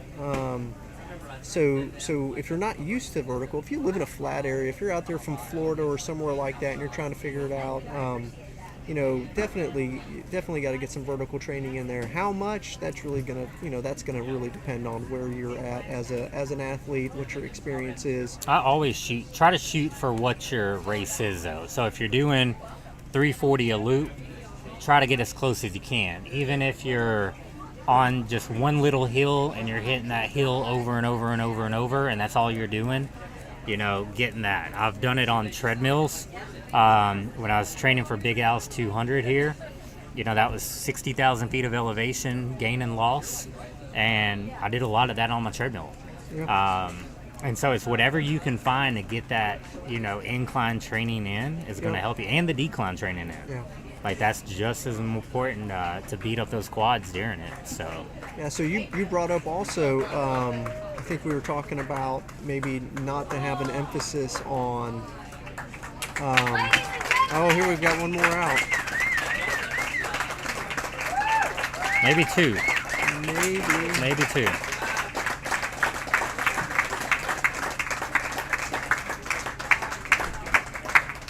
Might be our oldest competitor just went out. I'm not sure how many first time. I know there's a good amount. There's always a good amount in. So yeah, I'm not sure on that, but I can probably find that out for you, Alexander. Yeah, we could. Well, Just when we get a race director close by, we'll we'll try to grab some stats out. We'll grab some stats. TJ is still looking good, so still in there for now. He is coming in about 13 and a half minute loops, front of the pack. So he's within the top 3 every time so far. So we'll see how that strategy plays out, for all of them as the race progresses. Yeah. In my mind, it's a little fast. But for them, everybody is different out here. So what works for somebody might not work for others, and so on. So. Can you see the track? Are you watching? Yeah, it's a live stream. So it's on YouTube right now. Oh, okay. Nice. Yeah, so we were talking about maybe speed training, I guess, in your opinion, wasn't the most important thing to do for this race. I think, so I think there's like always a difference in the in runners. We're all got everybody's a little bit different. I think, the individuals we got coming in a 13-minute pace, I think you're probably going to have some fast runners. Yeah. Probably got a really good VO2 max, really good base, know how to go fast and all of that. That gives them more time to rest. But then, but you'll have those that are just completing the loop just as successfully, coming in at 18 minutes. The difference you're going to have on some of that is going to be, what is your heart rate? What is your heart rate? So I think that's important, is that... And see, mine spikes, especially that climb. That's where it just skyrockets up, Yeah, we talked earlier, if you have a lower heart rate on the climbs, then that's going to be, less calories that you have to burn to go up, maybe sweat less to cool down, and so it kind of all plays in there. I think we were kind of talking about what is most successful for someone out here is what's going to get you out of the race. Yeah. And I think you're going to have to be able to know how to climb efficiently. In order to get through these hills, it's just as psychological as it is physical out there. Knowing that you're going to be climbing for a good, who knows, 3.5 to 5 minutes, up Myers, each time. So, and the poles make it for me, it makes the climbing easier. but you have to get to the poles. Gotta get You to know, the poles. that's 12 hours of doing this over and over and over without those poles. But they do make a world of difference, especially on the downhills too, saving a little bit of impact on that. I did just talk to Becca. There are about 50 new people. Now, they might have done Tennessee Mile like we talked about before, got to check out the course, but for actually Mid-State Mile coming out and doing the 20-minute time loop, we have about 50. That's substantial. Which is insane. Yeah, That is that's a good- lot of first Which is time also runners awesome out because here. that shows you how many more Yeah. people are learning about the race. is. And, you know, we want more people to come check it out. We want more strong runners out here. Yeah. We want to get it to pushing to 3-4 days. So Yeah. Oh, here's a good question. There's an over/under. How many runners are going to be out there at the 24-hour mark? That's so that's second break. Second break. That's the second break of the Becca's break or whatever you call it. It'll be every 12 hours is a 20-minute break. So there will be a 20-minute break at the 24-hour mark. So how many are going to be left? What do you I think? don't think, and I could be wrong here, but I don't think more than like 10 or 15 have ever done. You know, no more than it's never been more than 20. Yeah. I know that. I could probably confidently say that. So based on that, I'm going to say probably about 15 because of the weather. Yeah. I was thinking 10 to 15 too. Yeah, with 50 people being new, right? We can just say, I don't know, 40 of them might not make it. Yeah. Just based on just math, and hopefully they all make it. We want everybody to go far, but I would probably say coming around, off the statistics of normally what yeah, we see, just and based off history. I would say 10, Yeah. 10 to 15 is normally what you're gonna see, and that's me predicting for Yeah. this race too. You know, with the weather that we're having and holding it out. You Yeah. know? So it's pretty good weather, like we said right now. And those who are making the 24-hour mark, it's a good time mark to think about because individuals are going to think about whether or not they're going to get to the break because an hour or 2 hours before that 24-hour mark, people are starting to assess, okay, the sun is coming up, the sun is now up, am I going to stick around to do the 20-minute break because that's going to give you a break to do more loops for a few more hours. And so it's like, oh, you get a stop, you get a refresher, but you've now got the potential to do a whole nother day in that sun, in that heat. And so that's usually a deciding marker where individuals decide whether or not they're going to continue and face the heat for the day and do as much as they can, or if they've had enough. And that's the thing too, that break can sometimes take you out because your body's stopping, and it could get locked up. It could just kind of give up on you, essentially. It's happened before. And it'll happen again where there'll be a runner go out during the break. You wouldn't think that would be the case, but they're used to just going when you stop for 20 minutes or even longer, because a lot of people, what they try to do is that last loop before the break, do a quick loop. So if you can do a 13-minute, 14-minute loop, that gets you another 5-6 minutes added to your break, and that can make a world of difference too. So it's important on that very first break to lay down and close your eyes and start trying to get some sleep. That way your body can kind of repair itself a little bit and you can kind of keep going a little bit. So if you can, I'll tell you this much. I physically could not have done a 13-minute loop at either the 12 or 24-hour break. There's no way. There would be no running any of that. Here's TJ coming in, so right about 13 again. Doing good. And that's another thing too. We call them the poop loops, right? So you're taking in a lot of food. Your stomach's bouncing around out there a lot. And when you have to get to that point where you do have to use the restroom, there have been people that have timed out in the porta potties.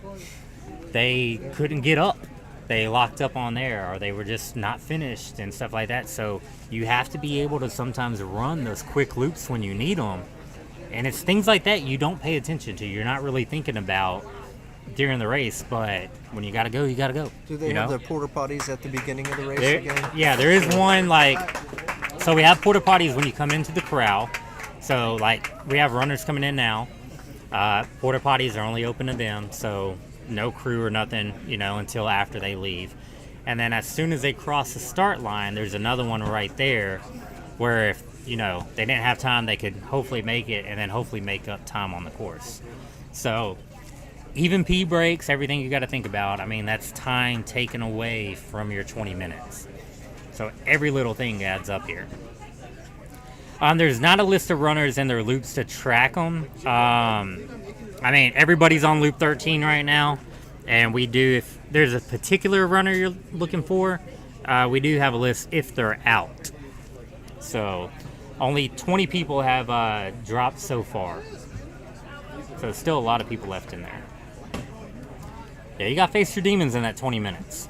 So every 20 minutes, so. Yeah, so, you know, earlier miles, you have the opportunity to hang out with friends, to talk with people. You know, who are your neighbors around you? Where are you from? How many times have you done this? You know, what's your experience? You know, kind of laugh it up, you know, talk about heat or what's working for you. I mean, there's a lot of social, you know, there's a lot of social time, you know, in these earlier laps when you're kind of all together. You know, later on, you know, individuals start to conserve energy, maybe run different paces, and you can kind of find yourself to be, you know, kind of more by yourself, you know, in those later loops. But right now, I think it's really key to lean on the positive energy that's out there, to keep you on the up and up as long as you can, especially going through the heat of the day. I mean, we're coming right on noon. We're high noon now. You know, for those of us that are, you know, live in and around this area, we got about 8 hours of sunlight left here. Yeah. You know, we got 8.5 maybe. Yeah. Yeah. Yeah. And then we're gonna get a break. So it's gonna be a long day. Yeah. We just got started here. We're a third way through our sun. And another thing about the talking, like, you don't even have to talk to have a conversation out there. Like, if you just get around a group that is very talkative. So Luke Boschwaller is a great example. Yeah, who's he ran was, in the yeah, past. sure. In the past, like, stories galore. So people just try to hang around him while he's talking, and it's just that podcast. You know, you can just sit there and listen to other people's conversations, and it gets you out of your mind. That's right. It gets you out of thinking, oh, I'm tired, my legs are hurting, whatever's going on, I'm hot, right? So it's a good thing to just be around that, get those conversations, especially at nighttime. Oh, yeah. You know, because that's when everyone's spread out at night, you just see nothing but headlamps, it's dark. You know, that's the time to, like, really try to, like, get in with some groups and some conversations, because it makes the time go by so much quicker. Sure does. When we come out here and do training runs and we're just having fun as a group, we're knocking off miles, but you don't even realize it. You don't realize But if it, you're that's out here right. by yourself and you're in your mind, you get kind of a little tired quick. You know, it gets into you quick. So there's a lot of different tactics you can do here. That is John Harden that we saw Yeah. earlier. Sure enough, so We just ran just at the FKT on the Natchez Trace. Parkway from Natchez, and then was Mississippi just somewhere to, in the to world Nashville. running. He was somewhere in Africa, and I believe he was. Did he join in on Run for Water? Run for Water. Yeah. And then there was another race he did, I thought. I don't know. Hike Kilimanjaro. Had a little adventure. But yeah, set the FKT on the Natchez Trace Parkway, which is 444 miles or 41 miles. It's roughly that on the road miles. I think what John clocked was a little bit over that. Yeah. A little bit over that. So, but yeah. I did that, I believe, sometime late last year. Yeah. Late last year. I would love to run that one. Maybe December. Yeah. Had a heck of a crew chief Keith Overbay out there. Amazing crewer for him.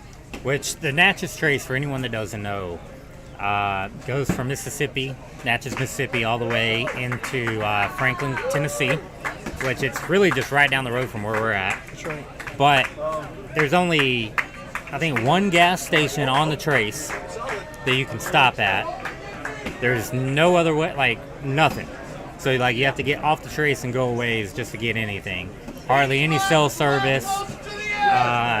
No stop signs, stop lights. It's just one way, and the other way. So it's a gorgeous little place to run, though. Yeah. How you know? I heard a lot about Seeing a lot of towels, ice packs out there now. Yeah. So seeing a lot of ice packs on backs as they're resting. Always a good recommendation for I those see who people wanna come not out. cooling too, though. Yeah. Oh yeah. Some don't need it, but some are getting the ice packs on their back. Everybody's taking in calories. Everybody's getting their drinks in right now. Seen a Trying lot to get of whatever liquid. food they can get in. Yep.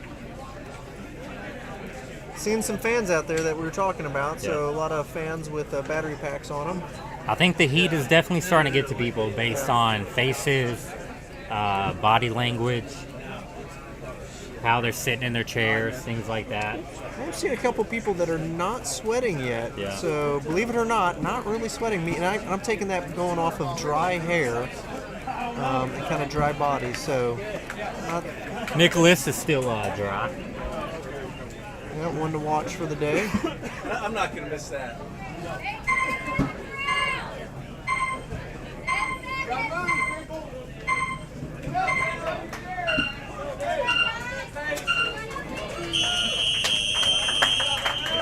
There we go. There we go.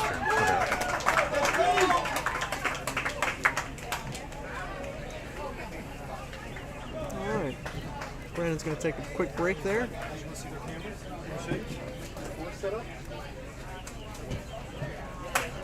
Starting to lose a lot of that cloud cover we had earlier. Starting to see a lot more blue sky. A lot more blue skies telling us that looks like, John's going to sit down with us. Oh, goodness gracious. There you go, John. Well, we got a couple good announcements here. What is this? We're doing our hamburger hot dog fundraiser. As we do, little concession stand. That's great. Who's the what's the fundraiser for? I don't know. Oh, okay. I never know. Those sorts of things are that type of information is outside of my wheelhouse of things to know. That's a Miss Jones type. That's It's definitely Miss Jones. Yeah. Anything outside the whistle really is beyond my depth at this current. You're on a need-to-know basis. You're darn right. That's right. You're darn right. It is 12:20. 12:20. What are you doing? Yes, you get your bracelet cut off. We can do Good this on gracious. What happened? Talk about all the good things we did. You had plenty of time. Well, here, come here, sit down Did you here just not want in to go my back spot. out? No. You know you sure? good. We're gonna cut one on live stream here. Oh no. No, it's fine. Come on Come over. on over. Come on over. Yeah. Come on over. Come on, tell us who you are. Tell us how it was. Yeah, Have a seat. Have a seat. Have a seat. I'm like dripping wet. That's fine. We'll towel off the chair. So, 12:20. How many loops is that? 4 hours and 20 minutes. 13 loops? 13 loops is a half marathon. Is that the toughest half marathon you've ever ran? It is, by far. Absolutely. Is this your first time on the course? Mhm. It is. Yeah. We're here to support my father-in-law, though. Oh, okay. So you're still here. We're You're still not going here. anywhere. You're just not running anymore. You just didn't Right. want to run anymore. Yeah. I thought that was good. I thought 13 was good. But you can keep going. Not anymore, because we're going to have to cut your wristband off. That's all right. All right. That's do all right. this. Maybe we'll go further next year. I love that. I love the energy Thank of going you. further. What's your name? Paige. Paige. Thanks for coming to Mid-State. Thank you for having us. I'm so sorry about your chair. No, that's fine. I'm not sitting over there. Well, yeah, here live. Paige, I think it's bib number 88, maybe 83. 20 runners down. It's warmer, I believe, now than it's ever been. Well, at least in this race today. The sun's coming up, which is nice, but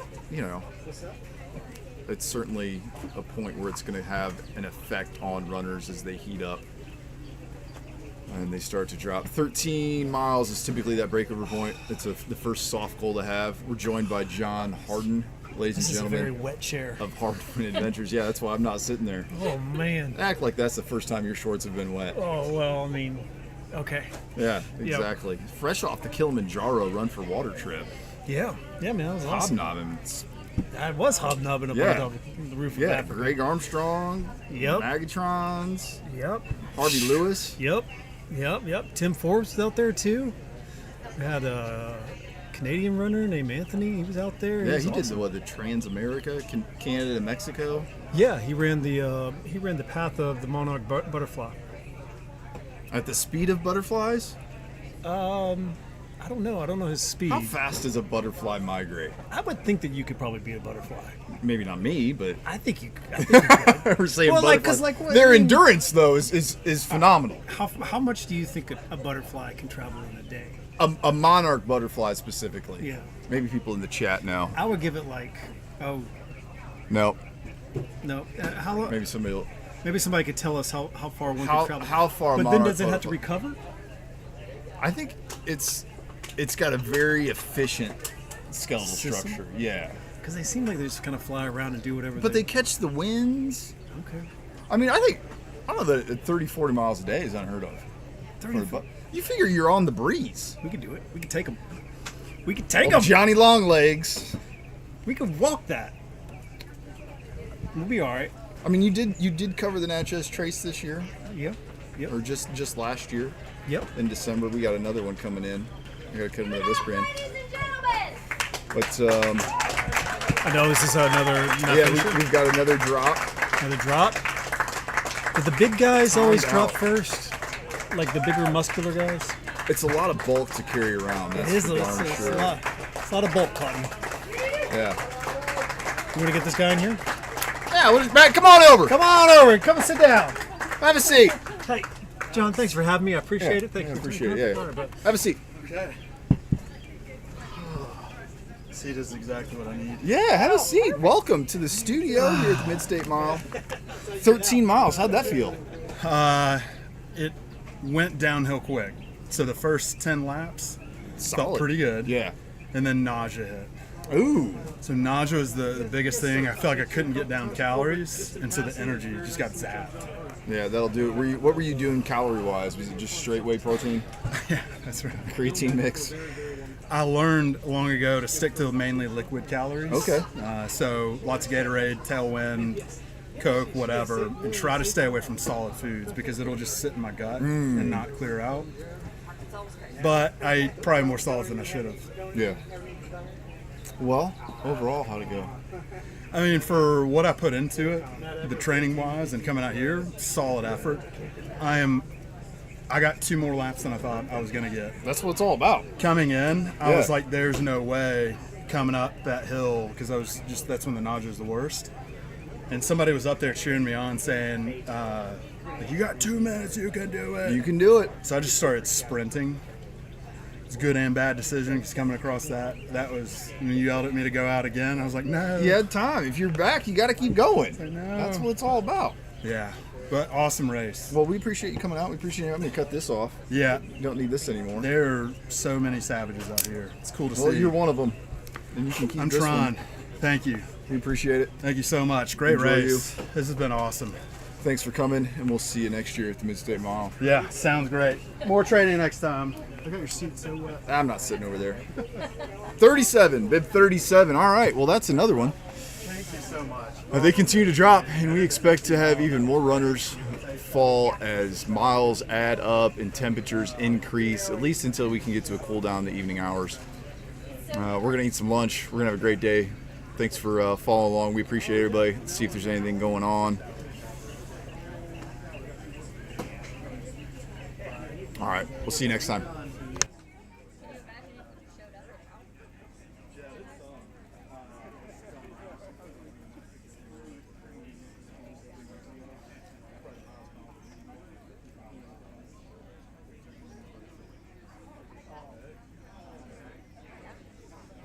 You want a pair of sunglasses? Oh, thank you so much. Wow.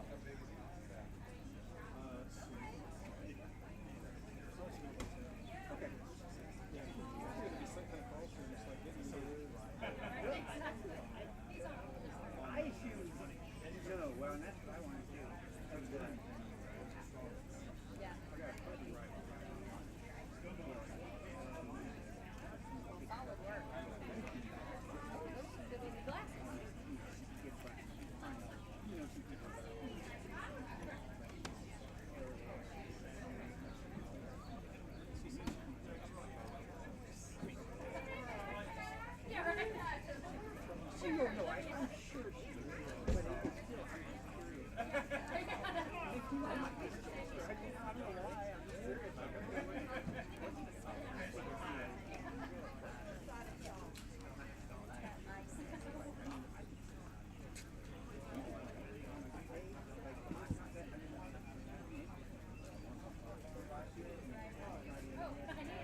All right.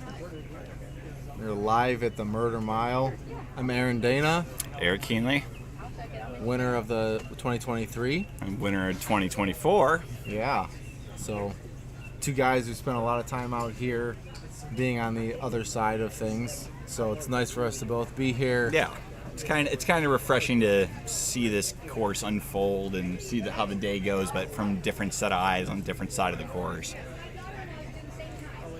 This race requires a lot of you if you want to go the distance. And we were talking about it earlier, how much you got to be hungry, you know, and like you really want to show up mentally hungry and ready to go to the distance.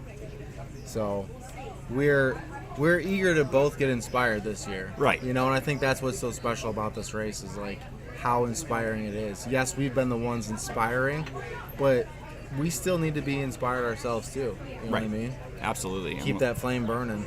And I think what you said, you know, like this is a different kind of race, and like I think your physical strength and your talent as a runner kind of gets put in check a little bit out here, and I think this really helps introduce what it really takes to be mentally strong to continue to get a respectable distance out here, because this course is hard.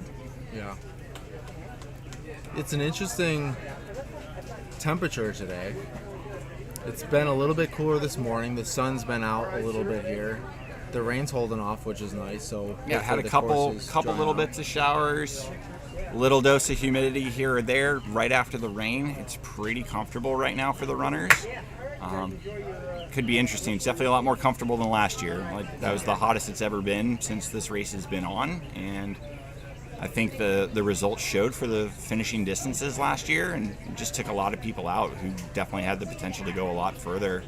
But I think that really shows everybody how much weather does play a factor out here. You know, you can only control what you can control. The weather's going to weather, but I think it kind of helps you adapt a little bit differently, you know, with what you're given on the day.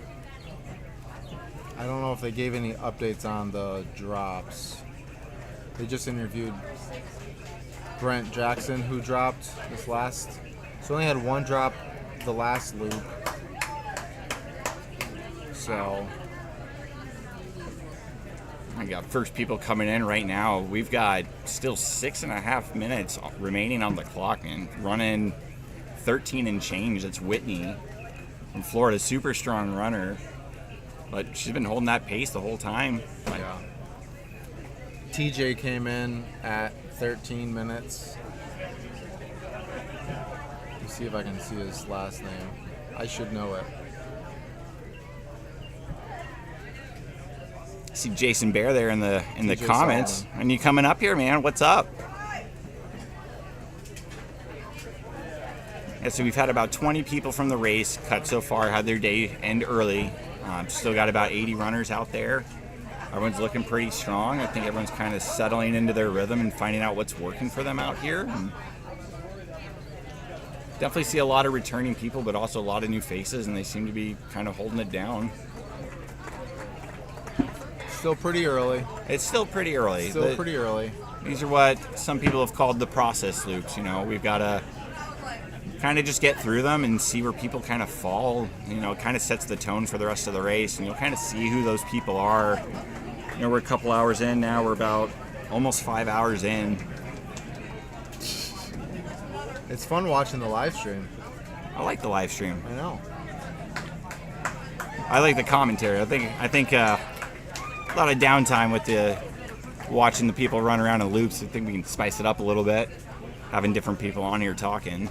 Yeah, and I think as the race goes on and you start to see who those competitors really are, we'll try to get a lot more backstory, a little bit more insight in how they're doing, how their races are going. Obviously, some people are starting to feel the heat. I mean, I see people coming in and they're all using cold sponges on their necks with water, cooling down. So the heat, it's definitely starting to heat up a little bit. The sun's coming out. Yeah, we can see runners coming through the end of the corral, hitting that little station over there with the ice sponges and the cold water, cooling themselves off before they sit down, get a little fuel on them, and head back out. Even still, we're looking at like 16, early, late 15s, early 16. We got a lot of runners coming in. What kind of pace were you trying to keep when you were here? What did you find was your sweet spot? I think in the years that it worked for you. I think I had a lot of trial and error. I think the first year I had no idea what I was doing. The second year I was glued to Chad Wright, so I ran his pace, but I found out that was way too slow for me to come in at 18:30. So my sweet spot I found is kind of around 16 minutes, maybe a little bit less, but that gives me enough time. Coming off that last descent, I can get my heart rate down. I'll walk across the field, and then by the time I'm sitting down, my heart rate's nice and low. I can take in food and water, cool off. Yeah. I think you got to be kind of strategic. You got to find what works for you. It's easy for a lot of people to come out here and see what people have done in the past and just try to mimic that. But it really doesn't work like that. You're running with a group of people, but this is an individual effort at the end of the day, and you've got to find what works for you, because that's what's going to make you go far at the end of the day. Yeah, I mean, everybody's body is different. I mean, I think being conservative on the downhills, reasonably conservative, like not hammering the downhills. Right. There's no reason to do extra damage to your body. So it's taking what the course gives you. I mean, there's some good runnable stuff, and taking it easy on the climbs, not getting your heart rate too high, and it really is a nice course to have some good variety. It really is. I mean, you kind of have a little bit of everything. You've got a couple runnable parts. You've got, some pretty good climbs, but also those downhills, so you have that variety of flat, downhill, uphill, kind of mix it up for your muscles. You're never doing too much of the same thing. Just kind of keeps you guessing, but you have to learn how to not go out too hard. A lot of people you'll see early on, they'll run those downhills a little harder than they should, and it doesn't seem like a big deal, but it's really pennies in a savings account. Like, eventually that's going to add up to something, and that may not always work in your favor. This is the easy part of the race, ladies and gentlemen. We got Big John shouting words of encouragement to the runners. This is the easy part of the race. He's so wise, and his words are so life-giving when you're out there. They really are. And if you guys aren't following the Ultra Crude podcast, go give that a listen, or even watch it on YouTube and watch them, Becca and John. They have so much wisdom on there, and I think for anybody, even if you're not into this race or part of this, there's a lot of wisdom for just ultra running in general and how to succeed, I think.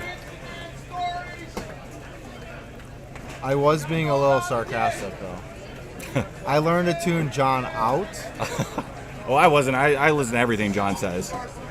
When he is sarcastic about it's a race, try running, run faster.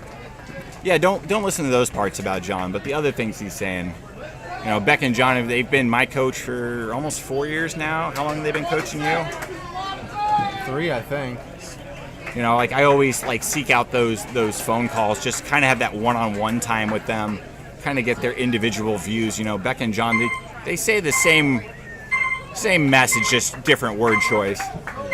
So it's good to hear it. So I kind of feel like listening to that podcast, it's like I almost get a weekly phone call with them, just listening to them. Yeah. Here we go.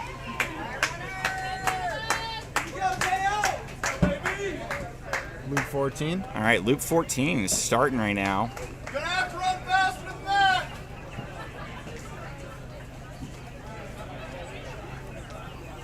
You can feel the energy in this corral. You see all the crews getting ready for the next time they're coming through.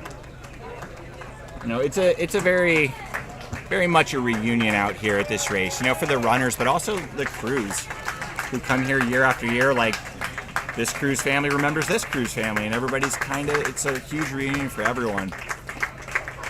We got a runner coming in late, female runner. We'll have to get her name. She's pretty emotional right now. It's hard out there. It's hard, and it's amazing.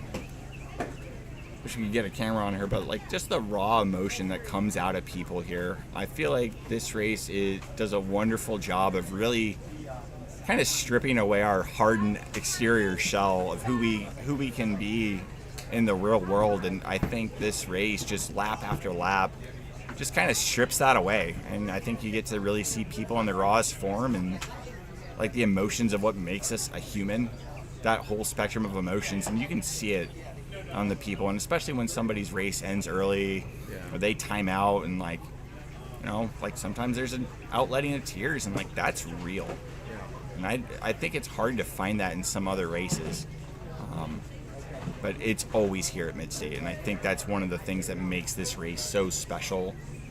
You know, it could be somebody's first time, and they experience something, and they're gonna go home with that, and you know, for the next 364 days until they decide to come back. And you know, there's a lot of lessons to be learned and a lot to be gained from this race, and it's really interesting to see how different everyone's journey out here can be from their time spent on this course. Yeah, I agree.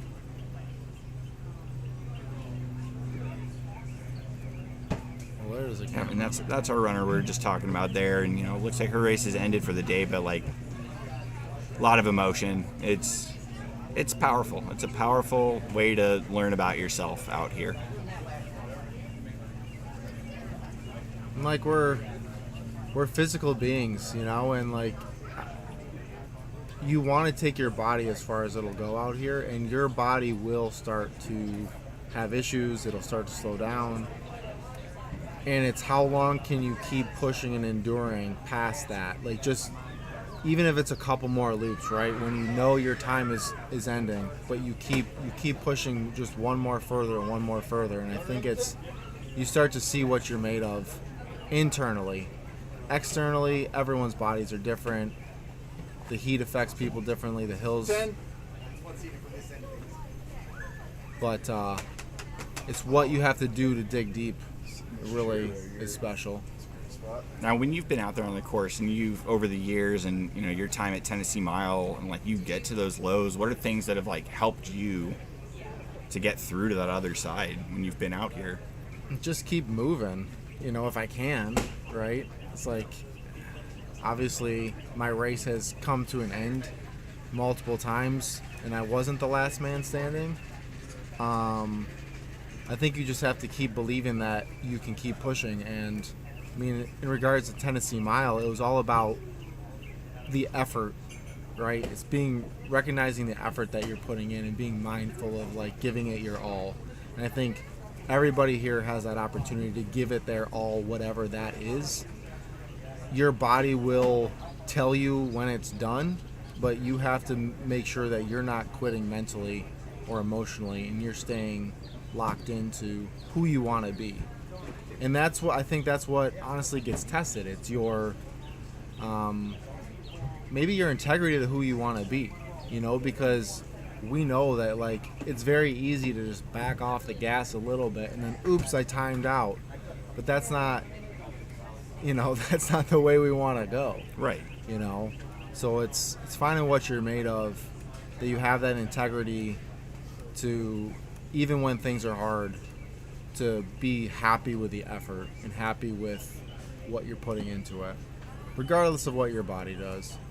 Right, and that effort you're talking about putting out, you know, I think it's honestly a reflection of who you are and kind of what you stand for. Because I think a lot of people, when their day ends early out here, we all have a narrative that we wish this was the story that we could be telling our friends around us, and sometimes that doesn't really happen, you know. So I think when you come back to next year, you do get that chance to go out there and write your own story and be like, you know, that story I did want to tell, I'm gonna make that be. This is the story I'm gonna tell. And it's hard when you're in that moment and things are difficult and you're under a microscope out here and you really can't hide.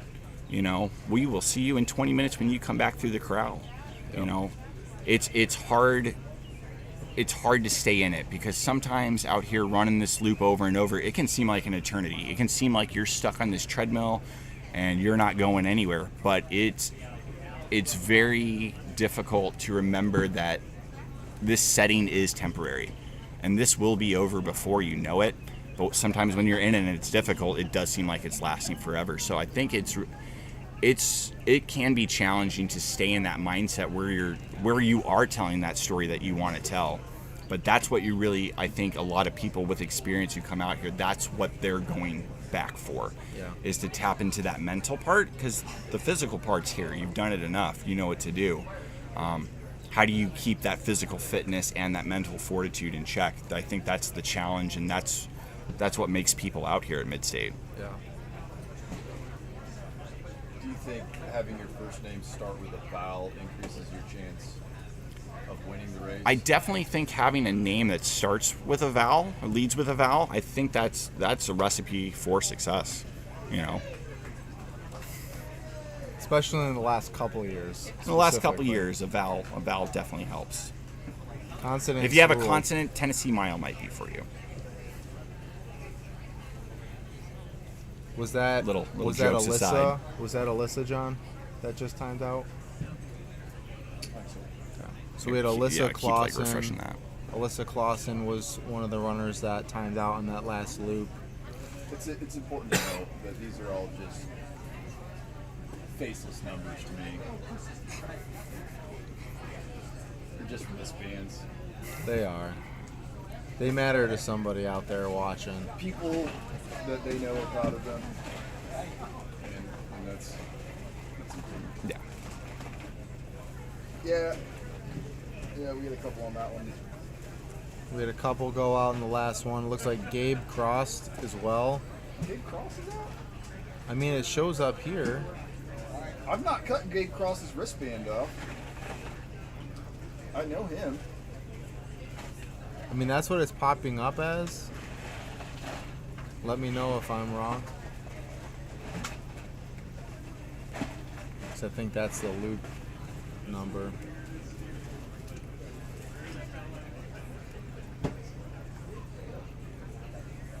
All right, Jason Bear in the comments had a really, really good comment there, and he's talking about shutting down the ego in hard times of a race when you have to trust and believe in yourself.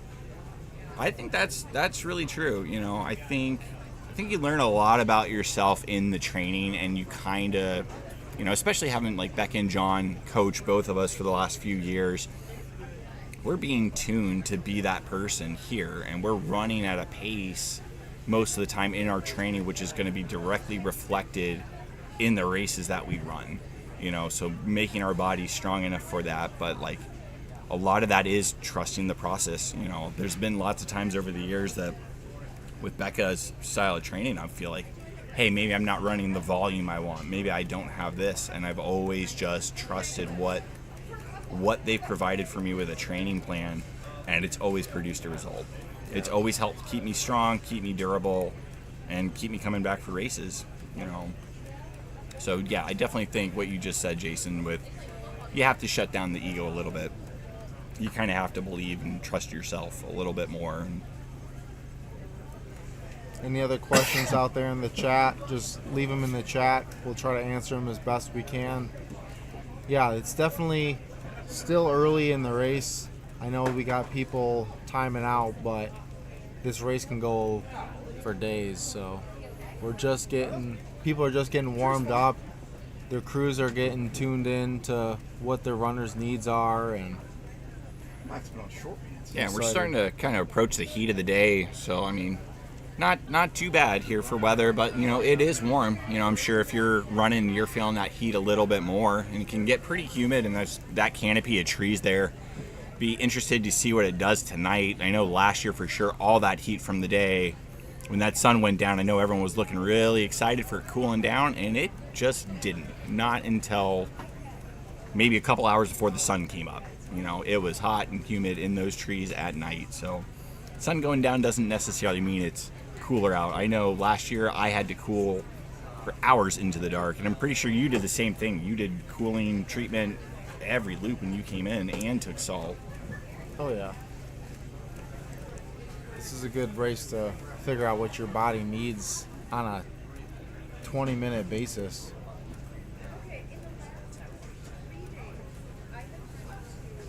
Got a bunch of runners.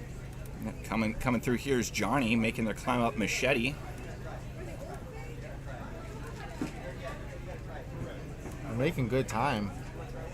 I mean, I would have been happy hitting that. I mean, I think I usually maybe got to that point around 10 minutes or so. I'd be happy. Yep. wouldn't you say? Yeah, but like usually I like to go through the crossroads kind of around that 10, 11, and that puts you at the top of Machete, kind of around like 14 minutes for me. Yeah. Good Lord, they're finishing loops in 14 minutes. No, they are, John. Notice that. Yeah, there are a couple runners running real strong and consistent up front with 6 minutes plus to spare on some of these loops, and you know we'll find out in a couple hours if that is effective for them. And I mean, so far it seems to be. Yeah, I think I'm expecting strategy to favor anyone that has run this race before versus the newcomers. Right. Because you can get lulled into a false sense of strength early on in a race. I mean, everyone that's capable out here should be feeling really good right now, even if they're running quicker loops. But you can't undo the damage done from going too fast later on. The impact of the downhills on your legs, like, you can't make that up with just a couple more minutes each loop resting. So it'll be interesting to see how things pan out and what issues runners start to have later on. Yeah, that 20-minute timer, the time it takes for you to run that loop and then that time until the next one isn't really a lot of time to work with.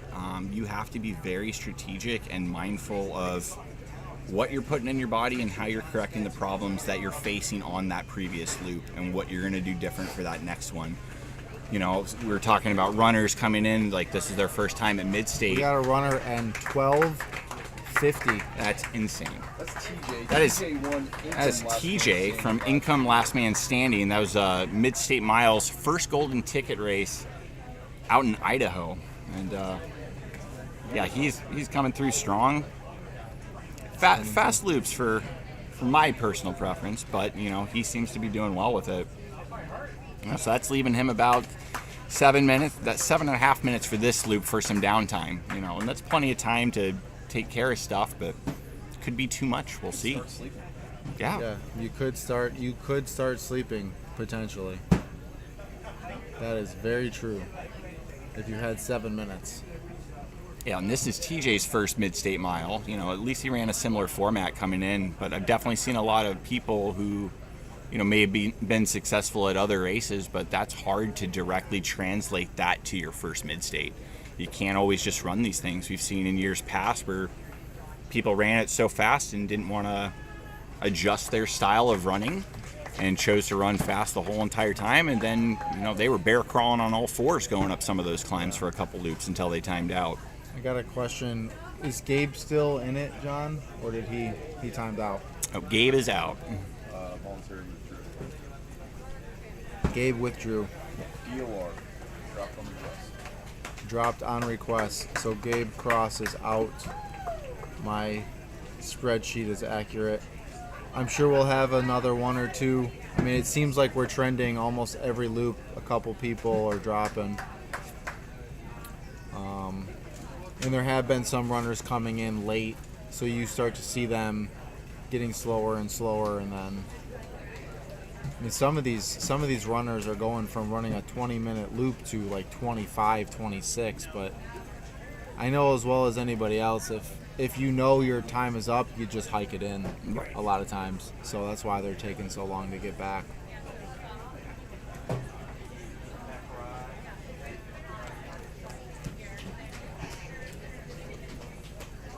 See if there's any more questions in the comments, or just cheer on your runner. Let us know who you're cheering for.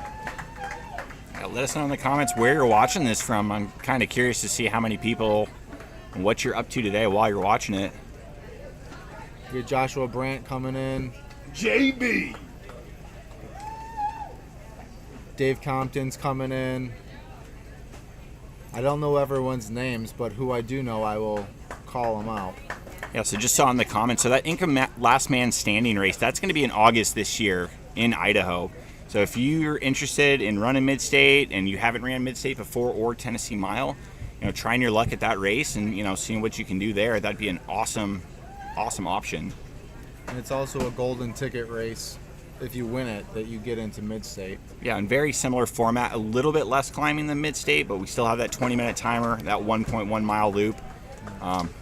Excellent introduction to get out here. Mike Childs One of my friends from Rochester, New York is here again for the second year. Daniel Castro. DC Killer. Got Matt Williams DC coming Killer, in. Matt Williams Got coming Casey through. Keltner. Matt Williams. Look at you still running. Look at that beard. Stung by something. I don't know if it's Something bit me. Good wave of runners coming in. They're looking hot and tired though. Looking a little hot. I'm hearing some heavy breathing. You know. I always liked when I was out there on the climbs, especially, kind of to assess how loud I'm breathing. If I can hear myself breathing, others can hear myself breathing. So that also kind of means you're working a little hard. So I always try to exert an effort where I'm not going to be able to hear myself breathing on those climbs, just to kind of reserve energy, because like you are out here for the long haul. All right, got Matt Johnson coming through. She's looking strong, super focused. Locked in, Matt. For those that don't know, Ruby Ridge is the big field up there. The big opening. The runners are being warned about the camera on Ruby Ridge. There must have been some runners relieving themselves on course, I would imagine. That's a popular place. My guess it's Tim Forbes, but could be anybody. Levi coming through, Dylan, Doug Moore. Dylan looking strong. Good job, fellas. Doug Moore locked in. He's got it. He looks relaxed. I hope Doug puts it together. He's got the experience. I mean, collectively, I don't know how many loops he's done. Man, he's got to be approaching that 500 club.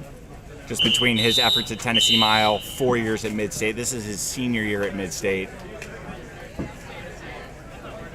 I think he definitely has the potential to go far. Just reading through your comments, Matt Williams is doing good. Kale Kaiser. Is Kale Kaiser still in it? Oh. Do you see? I believe so. No, I think that's the... Do you see Kale Kaiser? Right there. Oh, Kale Kaiser timed out. Oh, at 13 loops. 13 loops. Kale Kaiser timed out. That's a bummer. I wanted to see him go. Kelly cheering from Florida. I see those orange and blue hearts. Go Gators. Levi and Bentley are still doing good.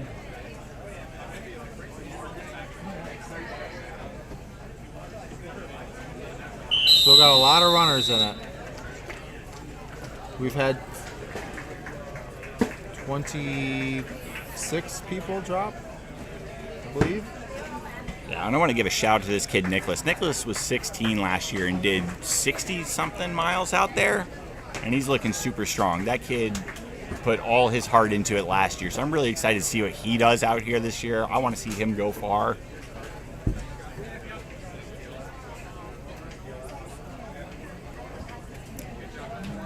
I'm seeing some pain, I'm seeing some struggle on the faces, but people are... Yeah, I see some good poker faces, and I see some very obvious reads right now. People are lining up to get started again. And I think one of those things, too, you know, you don't want to give away too many hints of how you're feeling to your fellow competitive runner out there. But sometimes... We'll wait for the whistle to stop. I think once it starts showing on your face, it's kind of easy for people to read, and people don't necessarily pick people off, you know, with that, but it's obvious that it's starting to go bad. I think one more. And times with me when I've definitely felt not great out here, I've tried to just keep a straight face, remind myself that I'm strong, and kind of let the low run its course, because it will correct itself eventually. You know, one thing Becca always used to tell me was, you know, if you're patient enough, you have all the miles to fix it.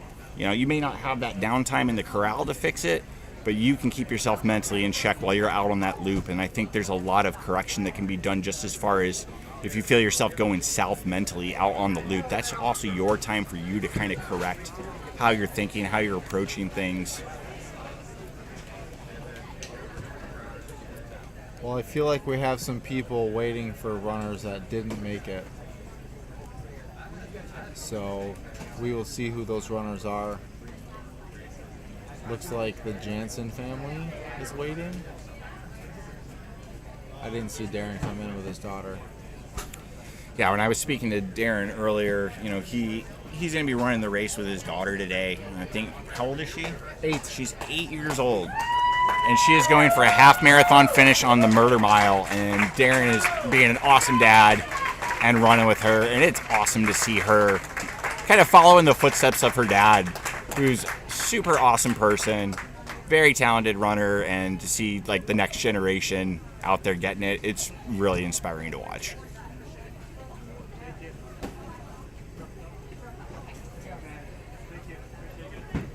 And I think that's another thing. You don't have to run 100 miles to have it be difficult. You know, whatever your skill set is currently as a runner, you can find difficult out here. You can make it as difficult as you want to be. And I think it's just an excellent place for people to be provided with a platform of how they can test themselves, you know. Agreed. You're not always going to get a PR. You're not going to always get a PR out here, but you'll get what you want out of it, you know? I think so. You can. It's a very good format to get what you want out of it.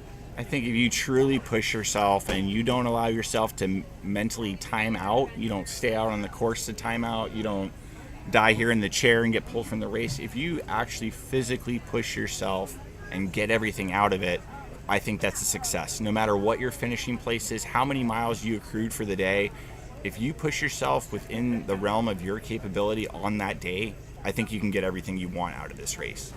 Definitely. Yeah, so we got some people waiting for their runners coming in.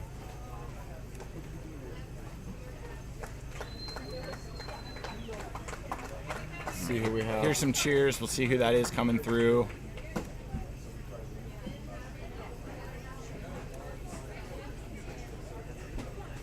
Yeah, it's Darren and his daughter. The Jansons are coming through. What an awesome effort. Like, that's so cool. 8 years old. I think we're at 15 laps for her. So well beyond half marathon, which was her personal goal. So super cool to see that. Wow. 8 years old. We should get them to come on here. It's on.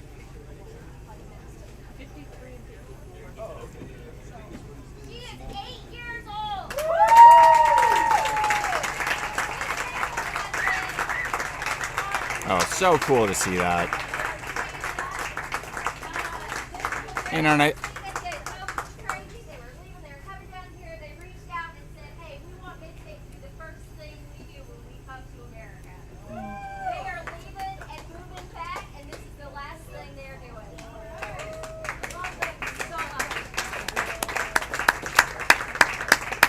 that's amazing.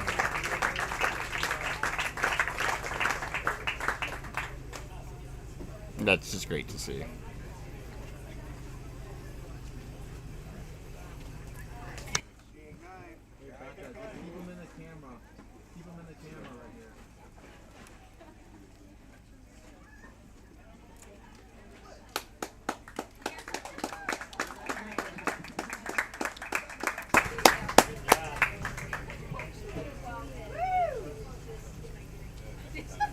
We're going to step away. Yeah. The Jansons, ladies and gentlemen.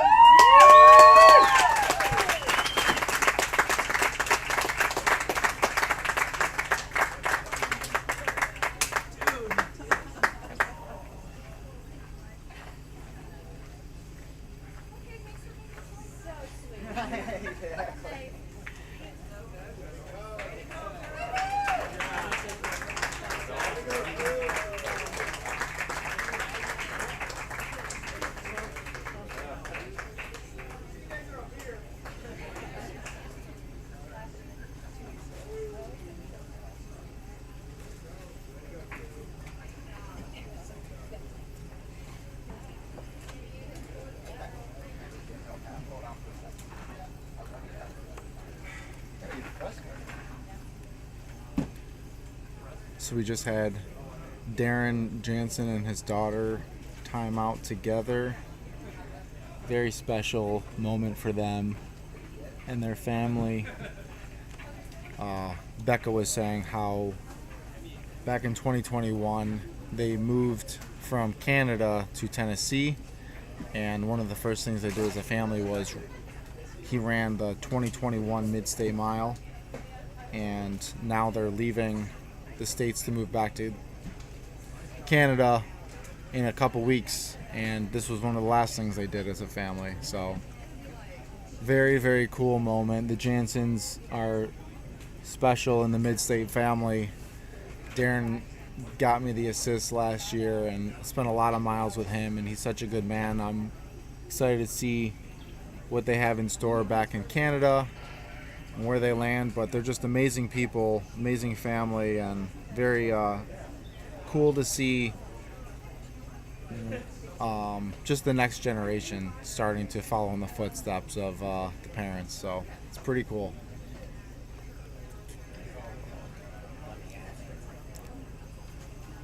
So again, we had a few other runners drop out that loop. Dylan is looking good. Dylan is looking strong. It looks like he's running with a few other guys, similar pace. So those guys that are doing like a 17 or so minute loop.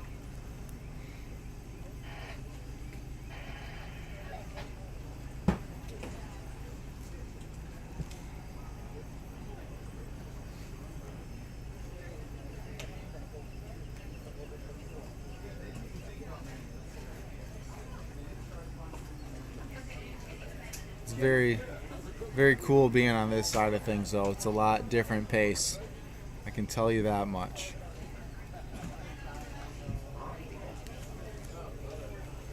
I'm going to step away for a minute, and we'll probably be joined back here with some commentators in a moment.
I learned the lesson though. I can't.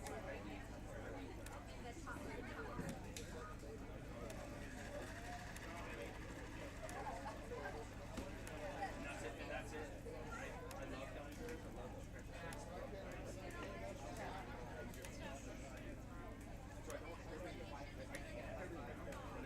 Thank you.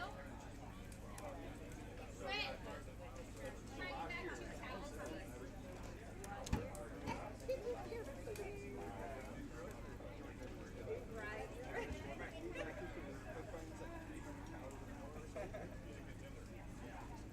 Yeah, so yeah. How the pizza go down? Good? It's going very good. I feel like it's good. It's good to sustain the crew.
shape. I don't think so. I don't think so at all. Feet up, hands up.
I can convince her, she's in the car right now. I think she's probably. Tell her there's 200 people that want to go.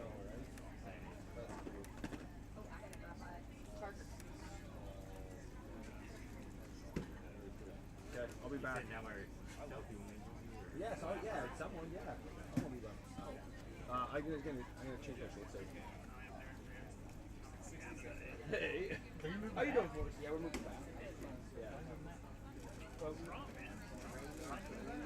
we're recording. No, we don't have like we knew it wasn't a permanent stay, so we don't have a time here.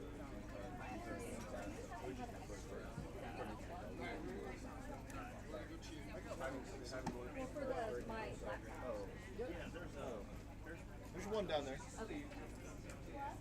Power up. Alright, I'm gonna go. Well, there used to be. There's not anymore. We're all booked up. This is full. You got that one's full. You can bring that green cord over. Oh, like bring this closer? Yeah. Well, no, that's got the No, there's camera. Right here.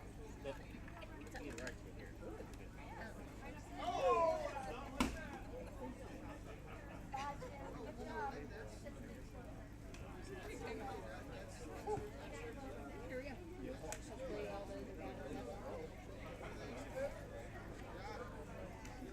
Go over.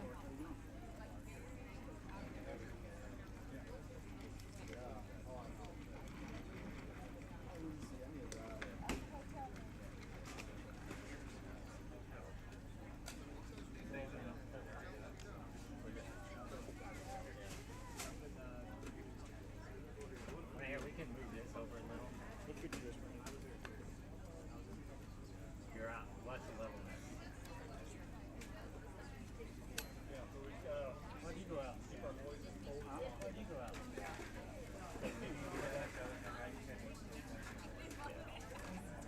Kind of figured. We got out,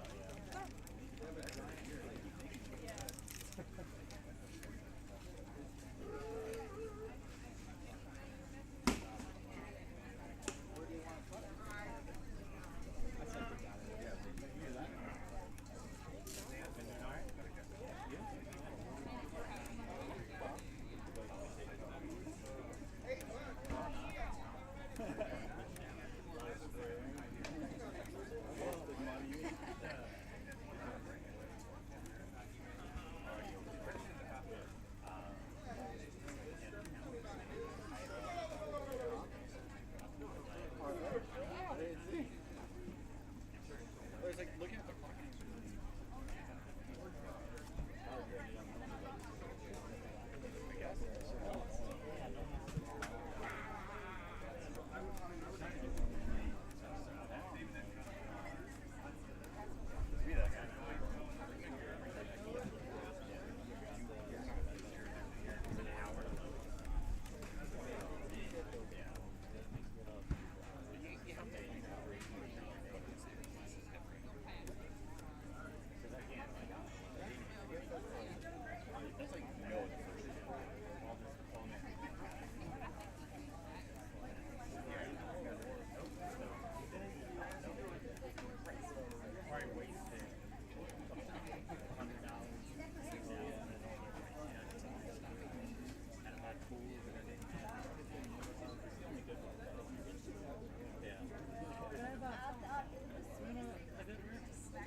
Okay, all right.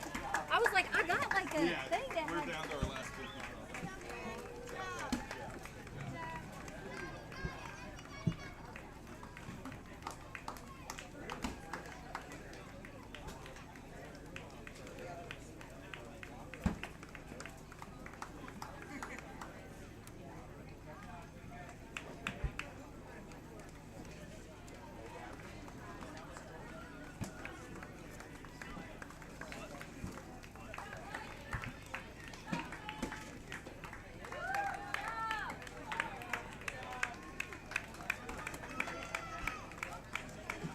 No, it's on that.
This is gonna be here all night. All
missing something?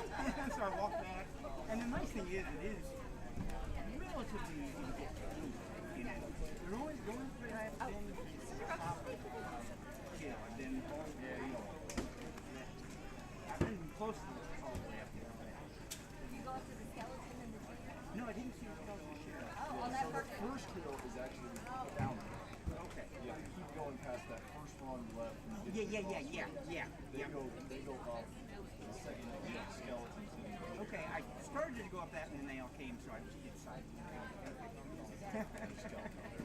skeleton with a little sign that said, Except if you take a seat. I love it. And he's got little skeleton dogs beside him. Nice, very cool.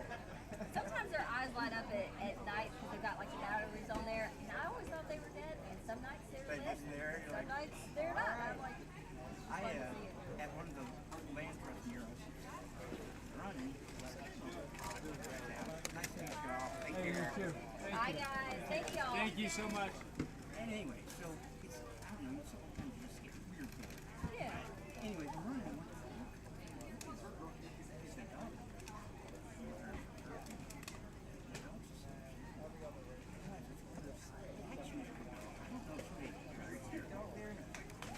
Or if they were just freaking people, but it was freaked me out, man, because this dog, and you know, it was probably 20 yards away, so I like this dog, and I thought for sure there was somebody else around. But, Yeah, you never know what people put out. I know, exactly. Speaking of having stuff like out in the woods, we did like a Halloween night. We do like a day, trail day. Anyway, all the I don't think you need to keep a straight face for this.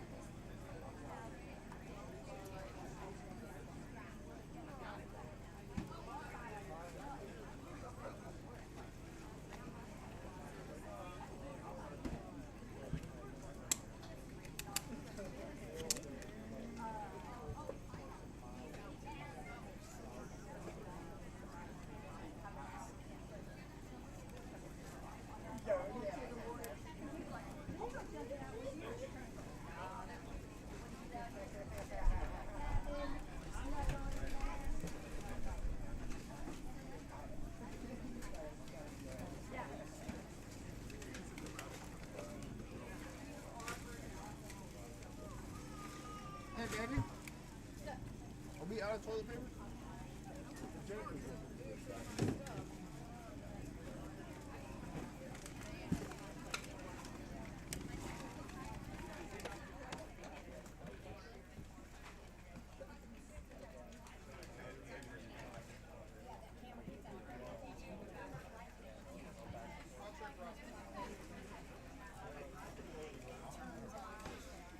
Gas for the generator. It is, you're right, you should know this though.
supposed to bring their own.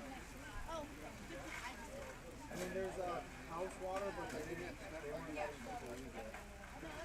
Oh, that's good. I mean, you could probably take a little from the pump, but not too much. No. Alright. You can ask Becca if you see her if she'll let you.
Not bad. Yeah, the people at home though, they gotta like.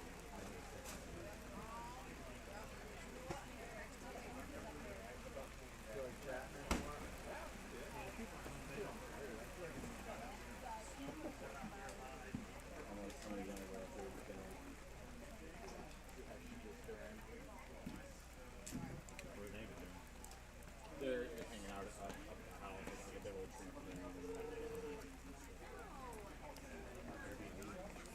No, one of our friends on Nashville. Yeah.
It used to rain like at the end of like mine and Aaron's race. Like, yeah.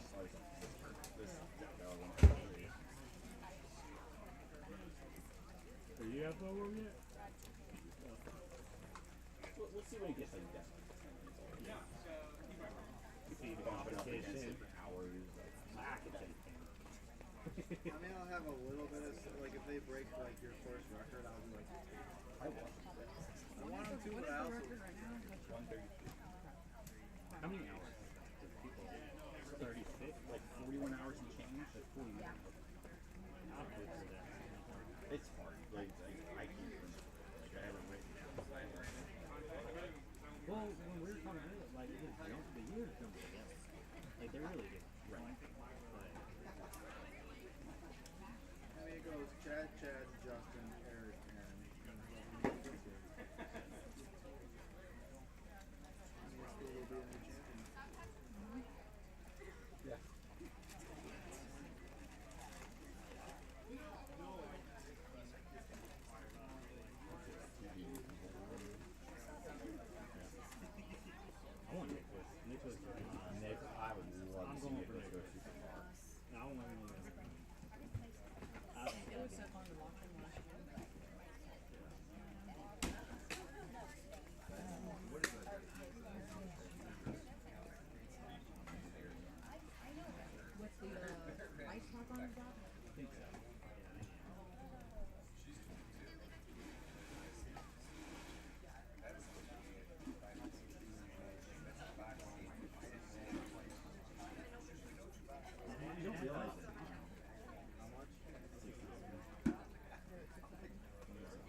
the fan.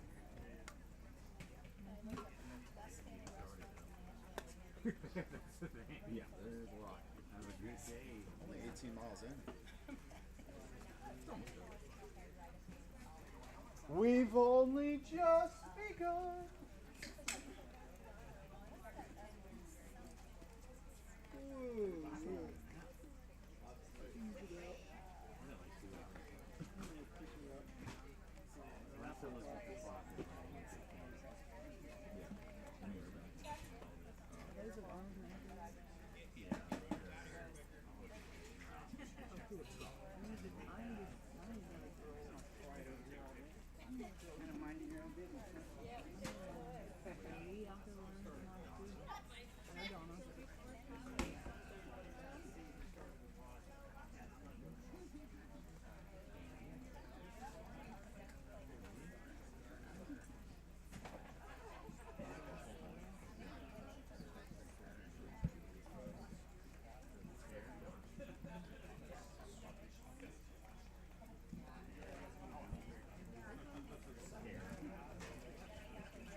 I mean, she could have gone way longer, but like, she was doing it fine.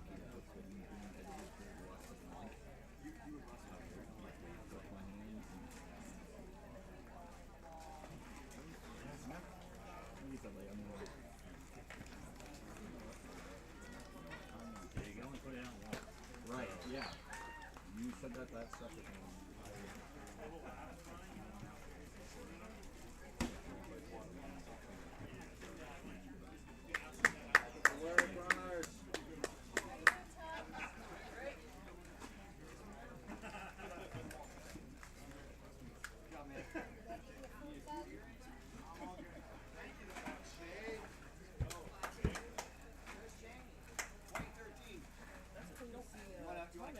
I'm good, thank you.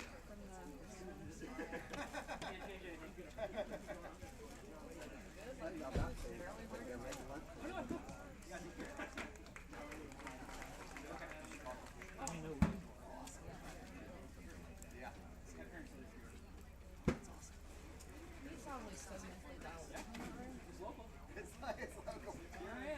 Are you still in or? No, I just did 5, yeah. See the truck. I'm a free man.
Nice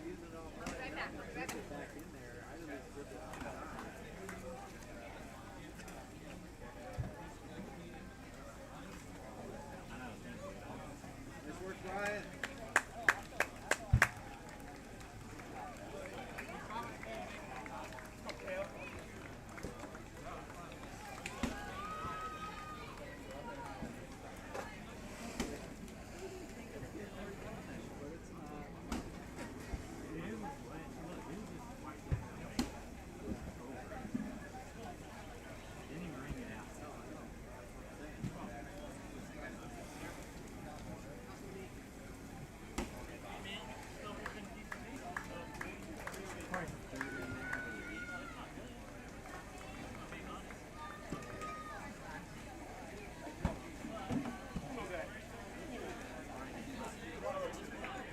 Go, Dylan. Nice work. Thanks, Aaron.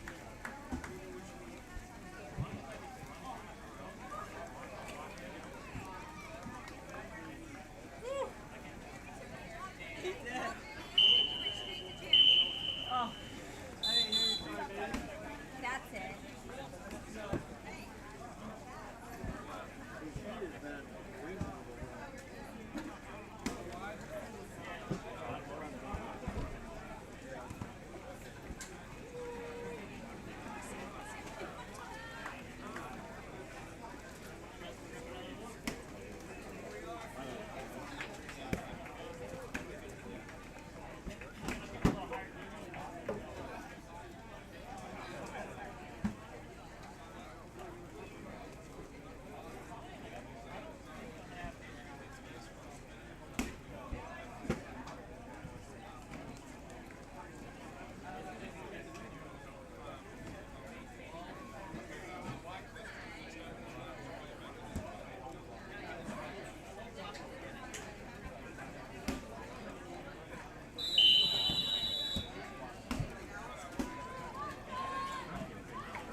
Pushing.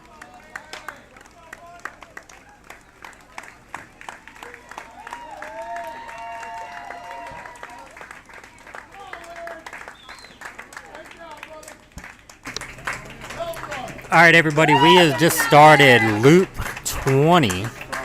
We have just lost another runner, unfortunately, so we are down to 70. It is also getting a little hotter outside now, so it's about 79 degrees. On and off, a little bit of rain, but nothing too bad. But some runners are starting to feel the heat a little bit. Some are having a little stomach issues, but they're all still pushing. So that is what we want.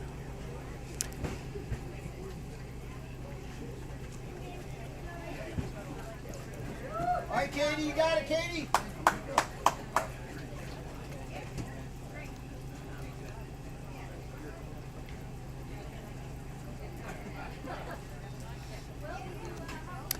Mike Childs is still in it, Joanne, by the way. Mike is still doing good.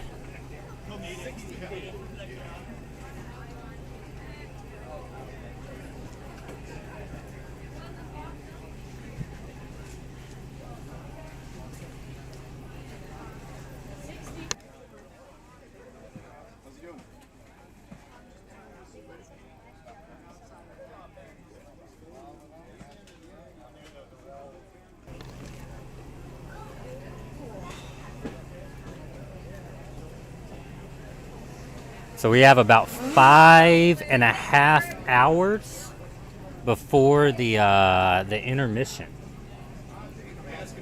So we got about 17 more loops before they get a 20-minute break and get ready for the night.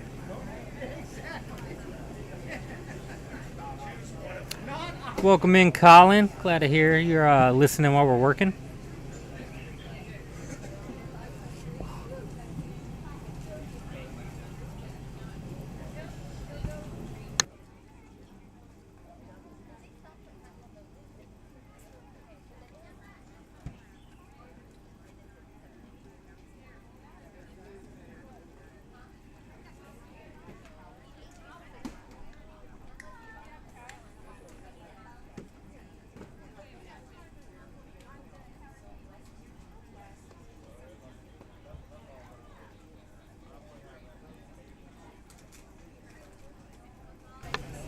So right now, Shannon, we don't have any updates on where you can go check all the runners and all that. But if you have a particular runner you're interested in, I can let you know.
Well, is purple the favorite color of the shorts? I'd say black is the favorite color out here. I think more black, but purple's also a good color.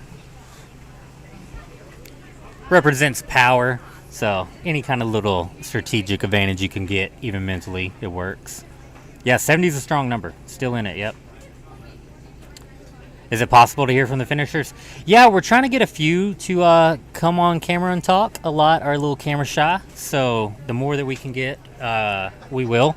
I think as we get, later in the race, we'll definitely have some on. So I know Darren Jansen, who him and his daughter, the 8-year-old, they're talking about coming soon and kind of giving a little recap. So hopefully you can hear from them soon. Jeremy Newsom went out on Loop 10. So Loop 10, Jeremy went out. Yeah, definitely need Bug to turn out there. I mean, we're getting eaten alive just sitting around here in this starting corral, so you definitely need bug spray out there. I wonder if the horse flies are bad this year. I haven't heard anyone talk about them, but... I've not heard. Yeah. Can ask. Dylan is still in it. Yeah, Dylan's looking strong. Dylan's looking strong. The weather is kind of a mix. So, like right now it's 80 degrees. I think this is going to be the hottest it gets today. And then we have a chance of rain around 5, 8. And then all throughout the night into the morning hours, there's a chance of rain. And then late tomorrow afternoon. But, it's a summertime storm, so it could just happen just randomly. We haven't had but like one kind of, not even really a downpour, like a moderate rain a day. Everything else has been pretty light, so it's probably helping the runners more than anything at this point, keeping them a little cool, stuff like that. I think the camera's making the colors look purple. Might be, yeah. I think there's more black out here than purple. But there is a few that have purple on, so. Wesley Griffin? Wesley Griffin went out on Loop 16, so about an hour and a half ago. Unfortunately, he went out. Phil also went out on loop 10. So Dylan's still in as well. Dylan is still in. I believe Tate is still in. Yeah, Tate's still in as well. So Larry Keebler just went out. He was the one that went out last loop. Yeah. So he got 19 loops. Which is really good. Like, yeah. That's a hard 19 loops out here. I don't know how you get to show up. Just refresh. There you go. Oh, that one didn't do it. Nope. It's the only one that ain't updating. Well, yeah. I mean, this race is all about patience. It's patience as a runner, patience as a crew member, patience as a viewer. You know, these guys are just out there, guys and girls are just out there being patient. Because in order to be the last man standing, you have to be withstand a lot of time, a lot of miles, and be willing to just do the simple things, loop in and loop out. There's nothing fancy about anything going on here, but it's simple tasks over and over and over again. Because if you get impatient, you start wanting to go a little bit faster, like get this over with, or you know, you're not as diligent with your electrolytes or your nutrition. So patience is a big key out here. Mm-hmm. It definitely is. It But really it's is. worth it. It pays off in the end. So I mean, there's a lot of guys. They're taking care of themselves. They're doing all the right things, and everyone looks good until they don't. Exactly. Changes quick too. Like it could change. Like one loop they can be in the lead and looking great, and then the next loop they're walking back. Yeah. Like it really can happen that quick. So like Well, if I've learned anything, I mean, there is no. I mean, you said being in the lead, but there is no being in the lead. There's a false sense. Exactly. Because you're Exactly. finishing first or second or whatever, but that has nothing to do with the outcome of the race. Because a lot of years, the fast runners don't end up being the last man standing. And a lot of the ones at the pack are at the back of the pack are the ones that make it longer because they're just pacing themselves and Guys you never yeah. heard of. Yeah. So Kendall Hull and Jonathan Hull are still in it. Nicholas Lee's still in it. Dave Everts is also still in it as well. So, and Emmanuel, I think a lot of the paces have kind of slowed down a little bit. Not terribly slow, but you know, I don't think everyone's knocking out 13-minute loops anymore. Probably down in the 14 and some change. got one but guy. One guy? Yeah. TJ still, I think. TJ still. I think TJ's still doing it. We had two that dropped out that were doing the 13-minute loops. So they dropped out, I think, 2 loops ago. But yeah, a lot of them are kind of slowing down a little bit, which is, you know, it's understandable. They've been running for, 6.5 hours right now. Already got a good, nice long run in for the day. But again, they're just getting started. We're just getting started. Yeah, I think the heat will be wearing on people. A lot of people are dousing themselves with the cooler of ice water every time they come through. You start to see the guys that are coming in later and later, 18 and a half, 19 minutes. So they're not having a lot of time to spare. And they're heading right to that cooler. Mm-hmm. So aid station's getting a lot of food instead of people going to the corral. They're because they got to get stuff quick. They can't sit down in their chair. So a lot of people are grabbing like fruit and drinks to go, dousing themselves in the cooler, and then basically getting in the corral ready to go out on another loop. So And I think, and that adds to the stress too. When Yeah. you're anxious about the thing about the stress of you could fail every Yeah. single loop, you know, and like you're looking at your watch, and when it gets in your head when you start to slow down, Yeah. because you know for the last 5 hours, 6 hours I've been doing this pace, and now I'm slowing down. I'm not hitting those times. It gets in your head, and you start to get anxious. You start to worry if you're going to make it back in time. And even just a 10-15 second break on the course or wherever else, I mean, that gets in your head and you're like, I'm losing this time. Yep. While everyone else is, you know, continuing on. But so we have 70 runners still in that are on loop 20 right now. So we've lost about 36 Yep. so far.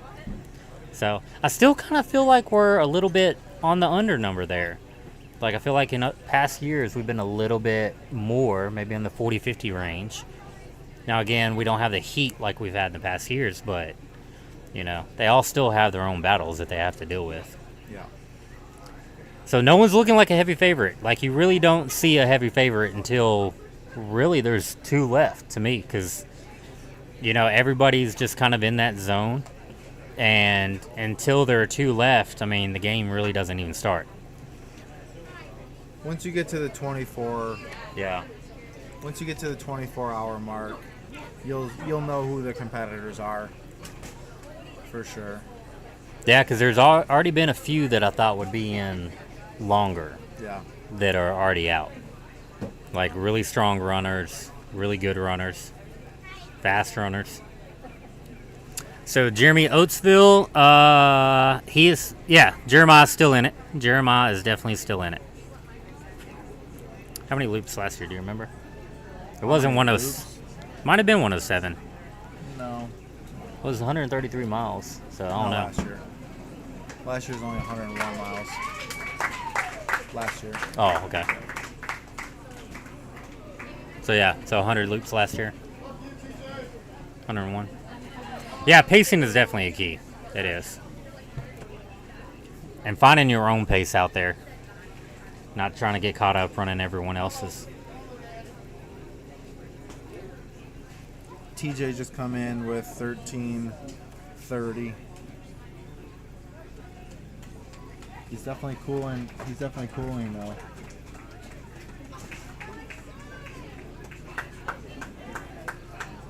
Another runner coming in right at the 14-minute mark. Yeah, I think early on we had, you know, about right now you'd have about 10 people coming in or so maybe. So it's definitely slowed down a little bit. Here comes Nicholas, little teenage phenom. Still don't look like he's sweating. Looks like he just started the race. He does go straight to the bathroom after every loop. Yeah. Hope he's doing okay. That's what I was about to say. Might be battling some stomach issues. Could be. That's what the heat will do to you when your blood is going to your body to run and cool yourself down. It diverts blood away from your stomach to digest food.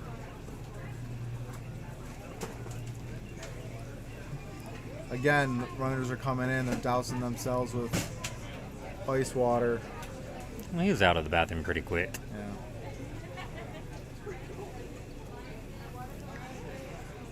The communal cooler of water and sponge. When we get the remote camera out later, we'll see if we can do a little picture of it.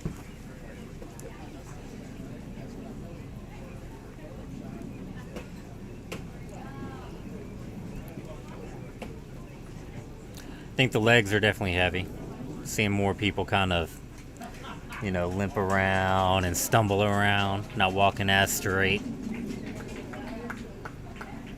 But 6 hours is nothing but climbing. We'll do that for you. David Compton coming through. Looking strong, smiling. That's Nice what you work, want. Compton. Good work.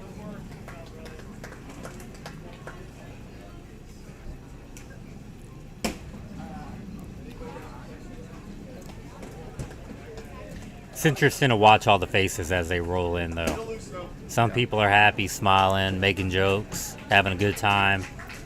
Others are not talking, stone face.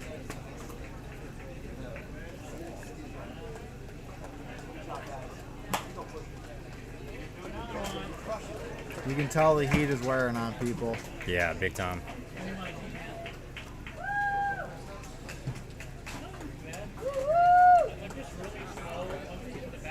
Nice work, Bentley. Work, Matthew. Job, bud. Oh, they got us back.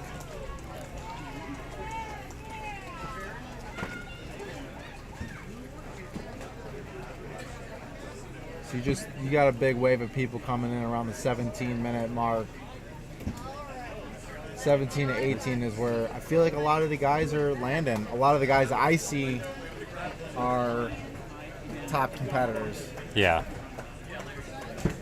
And they're all looking strong right now too. Like Yeah. this group that's coming in.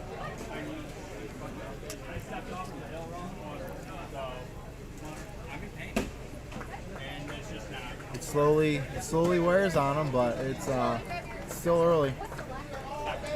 They should be looking strong.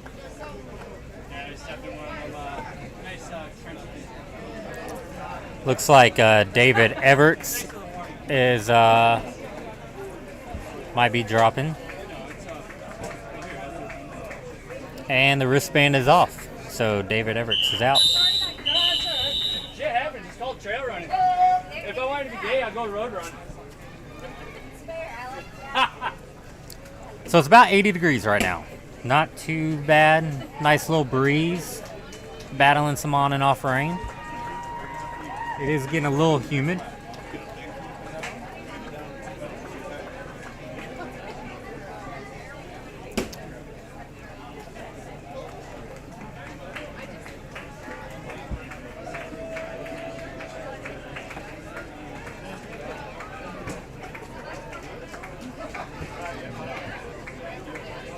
Yeah, this is the part where you start to get to the pushing 19-minute mile loops. Runners are starting to get close to that cutoff. Yeah. So when they come through, they're not able to sit in their chair. They're mostly just caring for themselves. Get out what in the you can open. get. Yeah. Get what you can get from the aid station. There's a handful of runners over at the aid station right now. Still people trickling in. A lot of people look like they're starting to cramp up. I'm seeing look like grabbing legs and Yep. massaging them out. Nice work, runners. Nice work.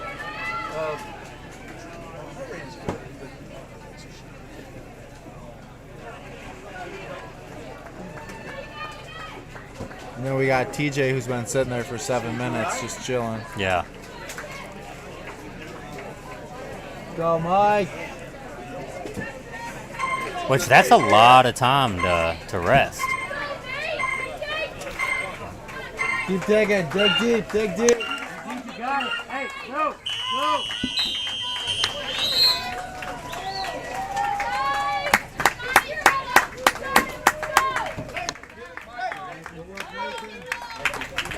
Nathan Hicks.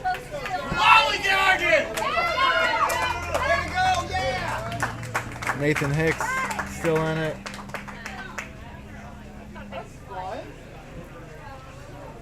And just like that, they're back on the course. Not a lot of time. Next week or two, take care of a bunch of them. Yeah. You're too close to the time. We'll probably have a few stragglers coming in here as well. We'll try to get an update on whoever the people are that are coming in late, but you always see the crew standing out there waiting. Yeah. You know, for their runner to come in. Yeah, Rachel, with the strongest runner's heart rate range, say that 5 times fast. You know, their goal is to keep it as low as possible. Like trying to keep it, you know, I try to keep mine like 115, 120 up the hills, but another female runner Kara, that came in. looks like Kara's out.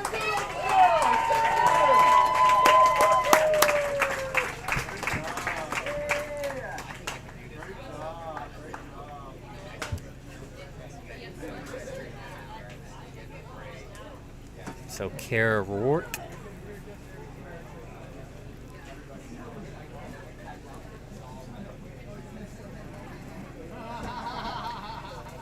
Yeah, 16-minute loop is solid. It is. That's 91. Give you enough time to get what you need. But yeah, those 18, 19-minute loops, that's where the pressure starts building, you know, internally and externally.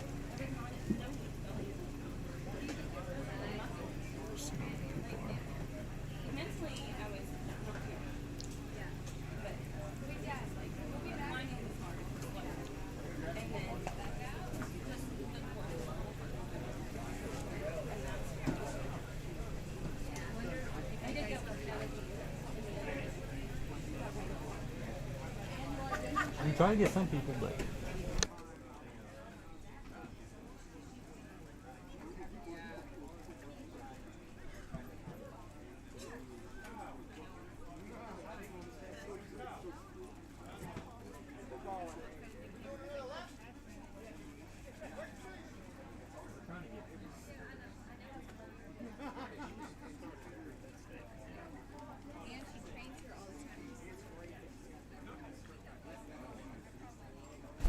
She wants to go on with you. the age of the oldest competitor is, don't know off the top of my hands, but I'd say probably like mid 60s. Not, I think he went out though. And then the youngest competitor we had was 8 years old. Darren Jansen's daughter, and she lasted 15 loops. Emerson, and looked strong. She was awesome. She was awesome. Goodness gracious. Have John Cox What we got with going us. on here? Bentley and Levi are looking good. We're gonna try to get Kara over here to talk. She's doing her little post-race debriefing with the coach right now. Kara's a 6-year runner here at the Mid-State Mile, one of the OG original. A lot of miles out First here. year, always, every year. Having a great day. Yeah, she did good today. How many people left the last time? Do you keep track or? Uh, Oh, 60. Okay. Awesome. Out of 100. And you started with 100. Okay.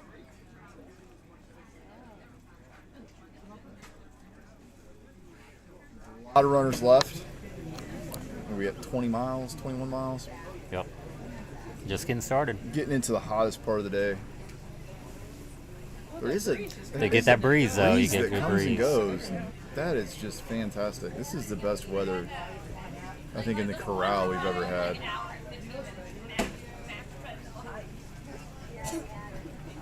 Yeah, TJ is looking strong. TJ is looking really strong right now.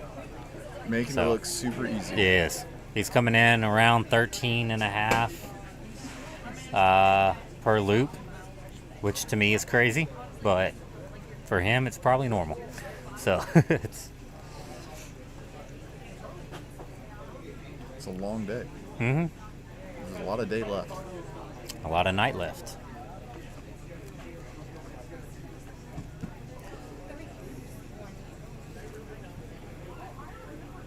But I think we are getting blessed with the weather because, Yeah, rain aside. Yeah. The rain actually cools it off a little bit. Listen, they're soaking wet anyway. Yeah, yeah. So the rain's not bothering them in the slightest bit. It's helping them more than anything. So, oh yeah. So there's definitely weather all around us. We're gonna just be playing chicken with the storms coming through. So far, so good.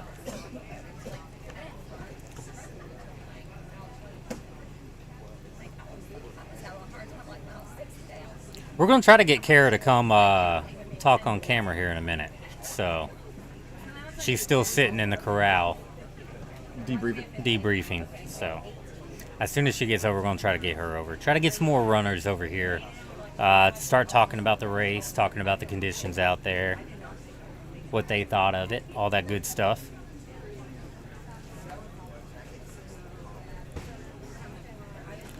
But I have talked to some runners. Trail's actually pretty good out there. So haven't heard anyone complain about the course at all, which is really good considering all the rain that they've had leading up to it and all the work that I know John's been putting into the course. So yeah, it's it's all you can ask for out there is everything going good where the runners just need a run. That's all they need to focus on.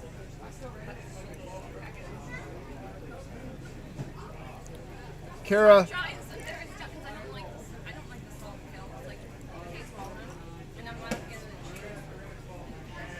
Yeah, Kara doesn't like salt pills or chews. She likes swallowing. I mean, I was saying that earlier though, like, it's extra energy you feel like you're using sometimes when you're having to chew and you're tired or... I think Kara did run with a belt. We'll get to it. April wants to know all the things about Kara, which is fantastic. Kara! Hey, Kara. April has a lot of questions about Kara's race. You're summoned by Been summoned. Fresco. Have they sponsored you yet? Not yet. He's working on it. I'm gonna write to him. He's working on it. I'll write to him. Fresca is great. It's refreshing. All right, everybody. We have Kara here, who just went out on Loop 20, unfortunately. Yeah. But yeah, tell us about your race. Whew, today was just a tough day. I don't know. From the get-go, it was just had a hard time cooling down and keeping my heart rate down. So it was the whole race I was kind of on the struggle bus, but I was doing okay. The first 10 loops coming in with 2 minutes, and then it started getting to a minute and a half, and it was 45 seconds. So just not enough time to come in and do what I need to do. Yeah, so. yeah. So do you think the heat was the biggest issue? I don't know. It's this year's the coolest year I've done every year, and they've all been way hotter than this. So it shouldn't have been too hot. It should have been. But I think it's just that I don't know, humidity. I just couldn't cool down. I don't know. I was putting ice on. I drank plenty of fluids. A lot of salt. So I don't know. It just happens when it happens sometimes. Yeah. Yeah. So they wanted to know your hydration that you were using today. If you tried the belt. There's all kinds of little questions. Do you try the table salt? I did. Who's asking? Oh, that's my buddy April. Yeah. No, I tried the salt. That is because I don't really like salt tabs, and I don't like the chewing ones. I don't like the taste of them, and then I hate swallowing the salt pills. I had a lot of salt in my hydration. The scratch, I was getting probably about 600 milligrams. So I think I was getting enough salt. Eating straight salt. That's a no. No. That was a no. You're not the type that just dip your food in a bowl I of had some salt. avocados. I was trying to do that. I was trying to eat stuff, and they were trying to make me eat stuff. Leah and Becca were handing me things, and I put it in my pocket and then go out, and I wasn't eating it. So I did eat some gels and some Huma gels, and I had some avocados at the beginning. I had tons of stuff to eat. I just did not really eat anything. Yeah, it was just hard to get out there and eat. More liquid calories than anything. Yeah, it was mostly liquid calories. So, yeah. Well, how'd you think of the course? Was everything? Because you have ran this every year. Yes. You train out here all the time. Yeah. So you know every inch of it. Yeah, I will say it's way better than it was a month ago. There was obstacles a month ago. There were logs everywhere. There was no where you go on to Here's Johnny. There was no path. You had to hop over it. So I mean, it looks way better. But it definitely is not the same trail that we've had in past years. Yeah. The downhills is where I usually catch my time, and it was harder this year. They were slick. They were not as flat as they usually are. So that was where I usually catch up, and I was struggling. I was just on struggle bus going up the hills today, so I was slower, and then I just couldn't catch that time up on the downhill. So. Was your heart rate just spiking when you were going up? I just could not lower my heart rate. It was just running in the 170s the whole time, even when I was on the flats and the down. Oh, wow. So I don't think it dropped below 160. So that just, I don't know. Adds to it, yeah. It was a rough day. Yeah. Not my best day, that's for sure. Not my worst, though. That was last year, so. You're in good spirits. Yeah, I mean, you did good. I mean, 20 loops out here, yeah. Yeah. Well, I said I wasn't doing this again after last year, and here I am. That's... I figured. No, she'd be there. That girl she was fantastic. She was making great. I was really impressed. That was pretty awesome. Yeah, I think she finished at 15. Oh wow. So 15 loops. Yeah, that's pretty Yeah. awesome. Yeah, I was watching. She was moving. Yeah. Yeah, she looked strong. Like, didn't Yeah. even look like she busted a 8 sweat. years old doing 15 loops out here, and not just doing 15 loops, doing it with the whistles and the time limit. Yeah. Like that's awesome. It's a whole thing. It's, yeah. Well, it's just around grown men. Yeah, yeah. When you got a kid running out there with all Well, people the, who take this serious, though. Like, she's just out here having fun, and yeah. Yeah, yeah. Yeah. Yeah, she did amazing. But does that help, though, when you don't have but 60 pounds beating up Yeah. on you versus 200, you know? Yeah. Yeah. Yeah. So, Yeah, she was cruising. did you try the belt today? I put it on before the race started, and I already didn't like it, so then I did not wear it at all. I just used my pockets. Is it I have just pockets in my shirt.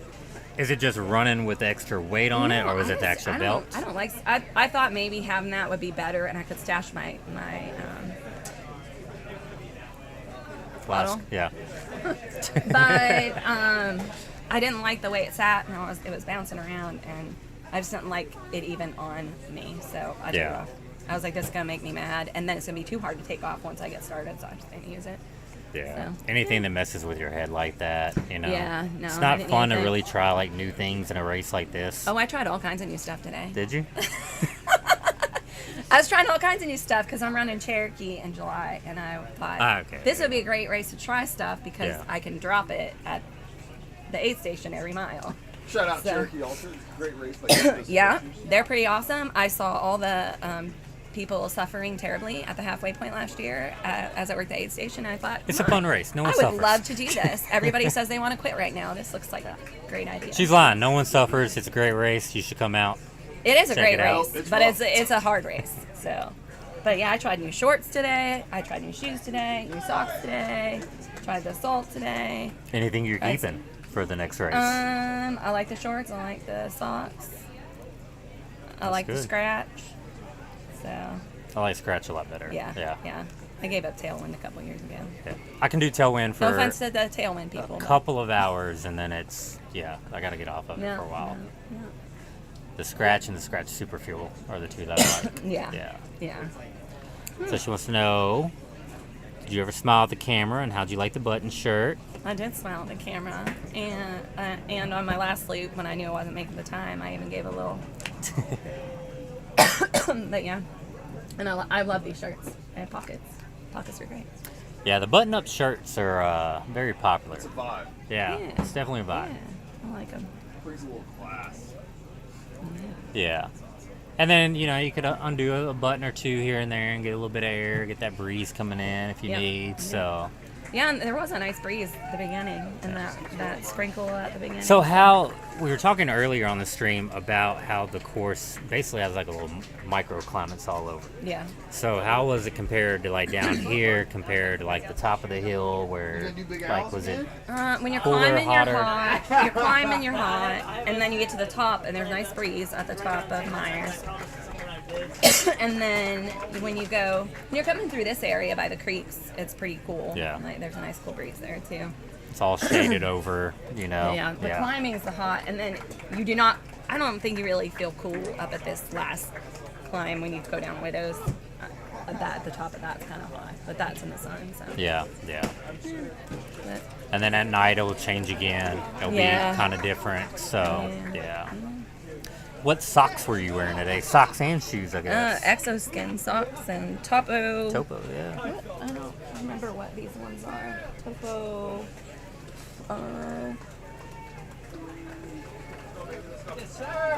And socks and shoes make Yeah. a big difference out here. Like, What once these, you the mountain racers. The mountain racers. Yeah. Yep. Yeah, because I was wearing ultras, but and I love the wide toe box, but I think the zero drop's not great for me. So.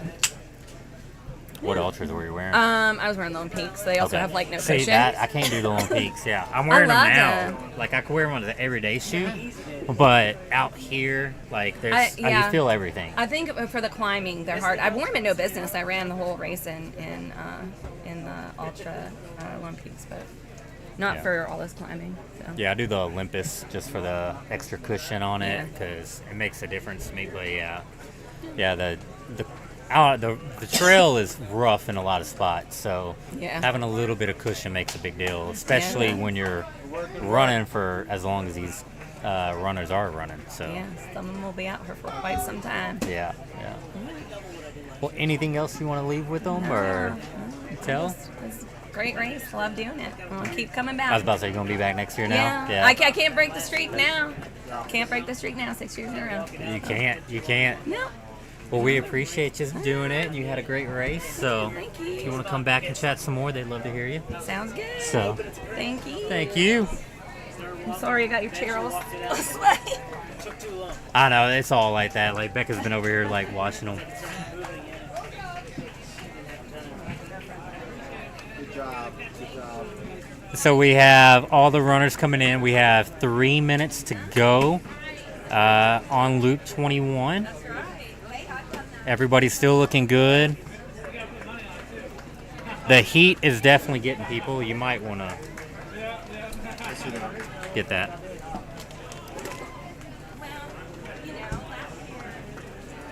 You can see like the body languages are changing. You can see people are getting like a little bit more redder. That heat's really affecting. Everybody's stopping at the aid station and trying to cool off, or they're going straight to the corral and putting on ice and wet towels and things like that.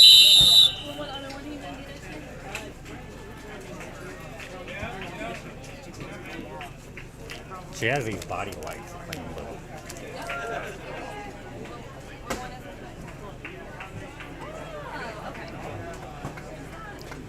So we're right at 6,800 feet of gain.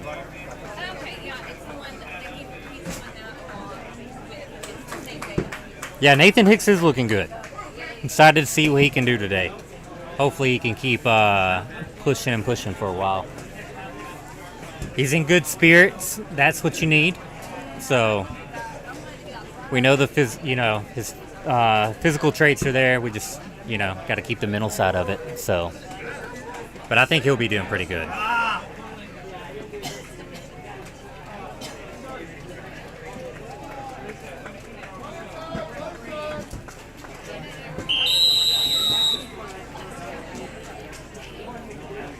We can use some ice cream out here.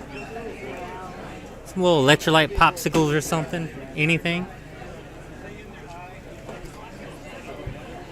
We do have the aid stations are cooking up all kinds of food for the runners though. So they have a whole little spread that they can choose from. Hamburgers, hot dogs, quesadillas, bacon. I don't know what else they got. They got some noodles up there. So. All right.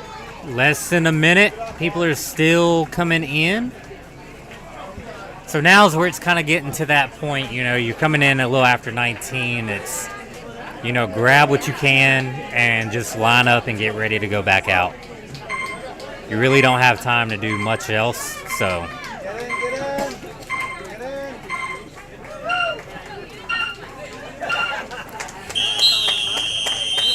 And they're off.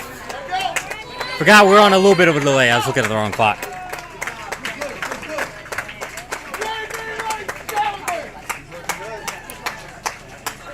Oh, Joshua Brandt is out. Josh Brandt is out.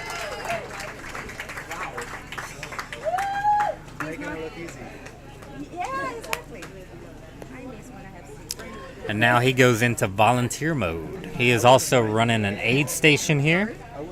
So he has a full day. So what? It's eating? Which he is also a sponsor of this race as well. Helped build the arena, the pavilion that is new this year that y'all have seen on camera a time or two. And then, like I said, he's also running an aid station, bringing all kinds of food and providing all kinds of food for all the great runners out here. So, really good guy. Really good guy.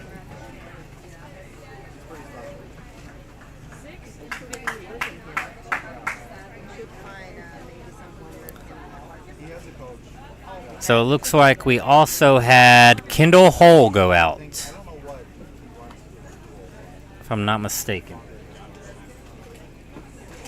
I think someone was just asking about her not too long ago.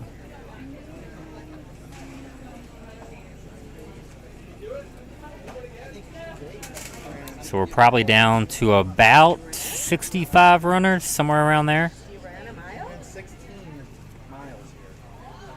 She did 5 hours. 5 hours. She did. How old are you? No way. She did. I don't believe it. She did. It's your son? It's your No, daughter? no, it's her daughter. Wow. You are really strong. You are really strong. Really. How do you feel? Really. You feel tired? Like you need a nap? Or a burger? I was gonna say a burger or ice cream. Definitely earn some ice cream. They are your daughter? They are so tall. Oh my god. They're beautiful.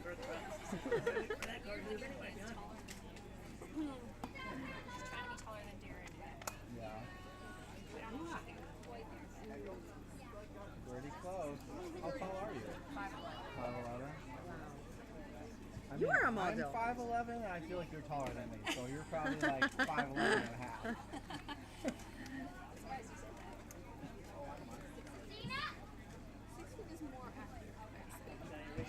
Yeah, you look taller than me. 5'11" is generous. I'm wearing shoes. Round it up a quarter inch. She's 5'10". Yeah, they'll get there.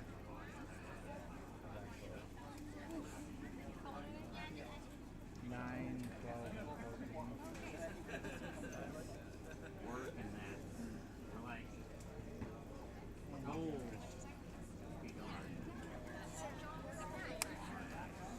When do things start to be hard? With 20 miles? Now? It's hard for a lot of people out there right now. Right now. For some people, it's Start now. Like 40 people are 40 people are out already. Nearly half. it's all relative. Somebody already died doing this? You don't. This isn't a race where you can push yourself to the point of exhaustion that you're gonna because you slow down too much, and then you're just done. So if you have a bad loop, you're just done. Versus like pushing. I mean, I guess. Could be good, but you eat something bad and your stomach's off. I mean, they could get. How can 6 hours? 5 hours. 5 hours.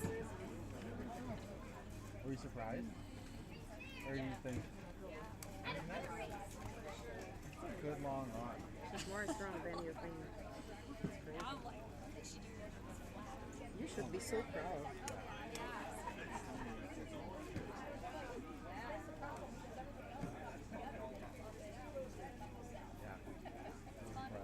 Are you Christian? So is the Holy Spirit. I know. Yeah. There it is. Mm-hmm. Yeah. It's good. Gifted. Yeah. Great, right?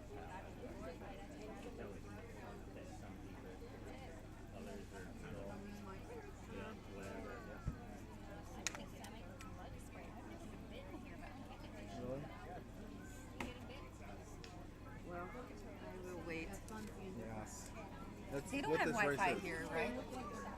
No. No, 14 minutes.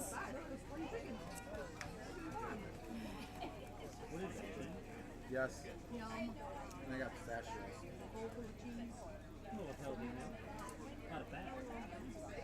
Like, I'm kind of like keto.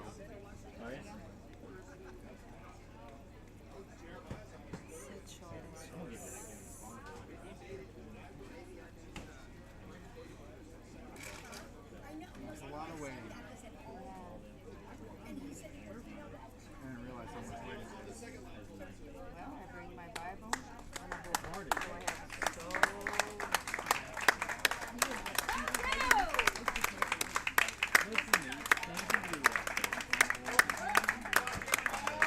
Great job, great job.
Doing great, buddy. Doing great.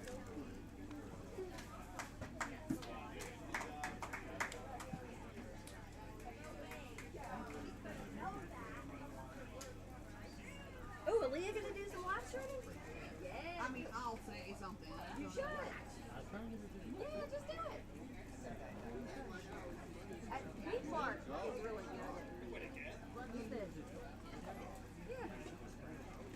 A past participant, you know.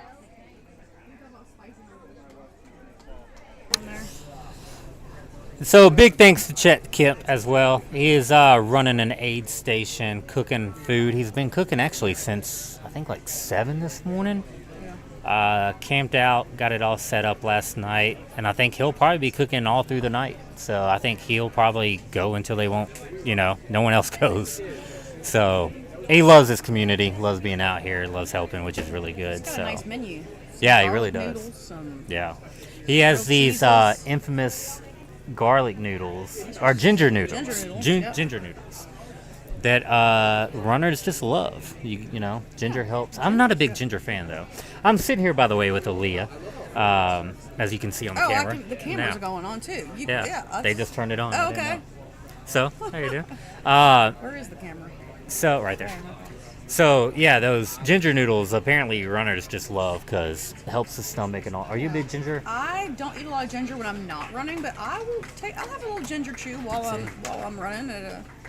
I haven't tried the ginger noodles though. But I have tried the imagine they'd noodles. Have a little, that'd be nice. It'd be really good. Noodles are definitely good. All right, runner. Have another runner coming in, unfortunately. She had some good. She was coming in with less than a minute to spare on those last number of loops, and she's been going steady. Look, there's TJ. He is so fast. Yeah, TJ is flying. He's starting to come up machete already. Okay, yeah, he's walking. It's Climbing like fast. 6 minutes to spare. He has a big gait. Yeah. He's climbing up. So I think, Christian, we have about, let's see how many have dropped out. We're in the 40 range for dropped out now. So we probably have about 60-something runners left total. Somewhere around there. It's still enough. It's still full. Yeah. Which I'm wondering with it being slippery out there. It seems to be spread out enough though. Yeah, yeah. A lot of... They're not all crammed together. No, and they talk about most of the course is pretty good except for coming down Devils. Yeah. There's the steep decline there, so... That can be tricky, even dry or wet. So you're crewing today, right? I was crewing Phil. And Healthy. Phil is out, He right? He got Okay. out, and then I jumped in, and Kara was doing amazing. Kara Rourke was doing amazing, and she recently timed out. I think she did like 22 miles. Yeah, we just had her but on. She was saying yeah. the heat was doing some things. So what happened with Humidity. Phil's race? He started having some ankle issues. He rolled his ankle twice, and it was so early on in the race. He felt like now his thoughts might change as the week goes on. Who knows? But while it was happening, he was saying his ankle was hurting enough that he did not want to power through and do bigger miles. So I think after he rolled it the second time, because it was pretty slippery in the beginning. Yeah. And you have to keep that in the back of your mind too, right? Yeah, like, he's like, how I can push, but I'm not 80 miles in already. Yeah. And it's like, what do you have coming up, the rest of the month or next month or anything else in life that you're doing? How much is this going to set me back? Exactly. You gotta, So he was upset. I think he was pretty pissed when he timed out. But Yeah, he didn't look too happy, but when you can go further, and you've been in this position. Oh Lord. Yeah, it's it eats at you big time. It's a little like bit of it'll spike at your heart a little bit. Yeah. You have many miles left in you. But that's what's so great about this course though. It's very surprising. It's always going to surprise you. Yep. And it's awesome seeing runners come in and finish. I'm sure sitting down and talking with them, they each have their own story of what they expected and what they experienced, and a lot of those things can be markedly different. Yep. Or their goals or expectations. But it's awesome to see Nicholas out here. He's looking really steady, like last year. Yeah. And the guy that ran the Cocodona, the 17-year-old that ran Cocodona 250 is here. Tug. I don't know his last name, but I've kept my eye on him. We have it right here. And if for those that don't know, Tug Boren, if I'm saying that right, hopefully I'm not butchering that. It went around social media after Cocodona 250, where he was the youngest finisher ever, 17 years old. The famous picture is him in a white T-shirt with just blood all from his nose. Yeah. In his last number of miles. Yeah. Blood splattering his white shoes, blood going down his white shirt, and his family finishing with him. His dad is here with him. I think his dad's Scott. He was really nice. But yeah, it'll be fun to see what he does. He's been coming in like, just another day. Oh, there's TJ again. What is the TJ time? coming He's in. 13 minutes. 13. Probably a little over because we're a little delayed, but probably 13:20. I think we're 20 seconds. Have a meal and have a nap, and I don't know, get a massage. So we have been talking about this a lot with pacing today. What do you think about these 13 to 14 minute paces and how, again, he's been doing this for 22 loops? Yeah. If they can do it, if he can do it and maintain, and his goals are to go over 100 miles and he can still consistently come in this fast, I mean, more power to him. Personally, I could never run that fast. I probably do 2 loops. That's what, yeah. And then I'm like, oh, I'm done. I said that earlier. It's like I'd have a heart attack on loop 5 trying that. I would not be able to do it. I'd still be laying out there. It would be very cool to see these runners 10 hours from now. Yeah. It's 3 o'clock. So at 3 a.m., I'm curious to see who's doing what at what pace. Now, it is going to be harder to keep that pace at night because you are limited just to the field of your headlamp. But it's going to be cooler. It'll be cooler. So and it'll be drier if it's not supposed to rain. And poles could slow you down. It's up and down. Poles will maybe slow them down. Yeah, poles can slow you down as well. But for me, the way I feel, it's like it's easier at night. Especially when you're climbing up Myers, you're not seeing how much further you have in front. You're into your little glow of light. Yeah, I agree. Your little 3-foot, 4-foot section of the world that you have illuminated. Yeah, you're in your bubble. And then you just move. I think it's easier at night as well because things settle. There's less people on the field. Yep. It's not as chaotic as during the day, and all of this. It doesn't feel as frantic. You can get in your calm space and enjoy the night.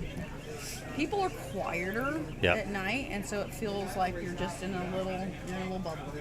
And that's, some people like the quiet, being in their little bubble, and that's where other people, you want to get up with somebody or around a group where you can hear them talking. This runner coming in, I think her name is Amy. You guys know if that's Amy in the black shirt? She's looking very steady. The women's field is looking good. Yeah. I'm curious. I need to double check with Becca. There's a number of girls out looking.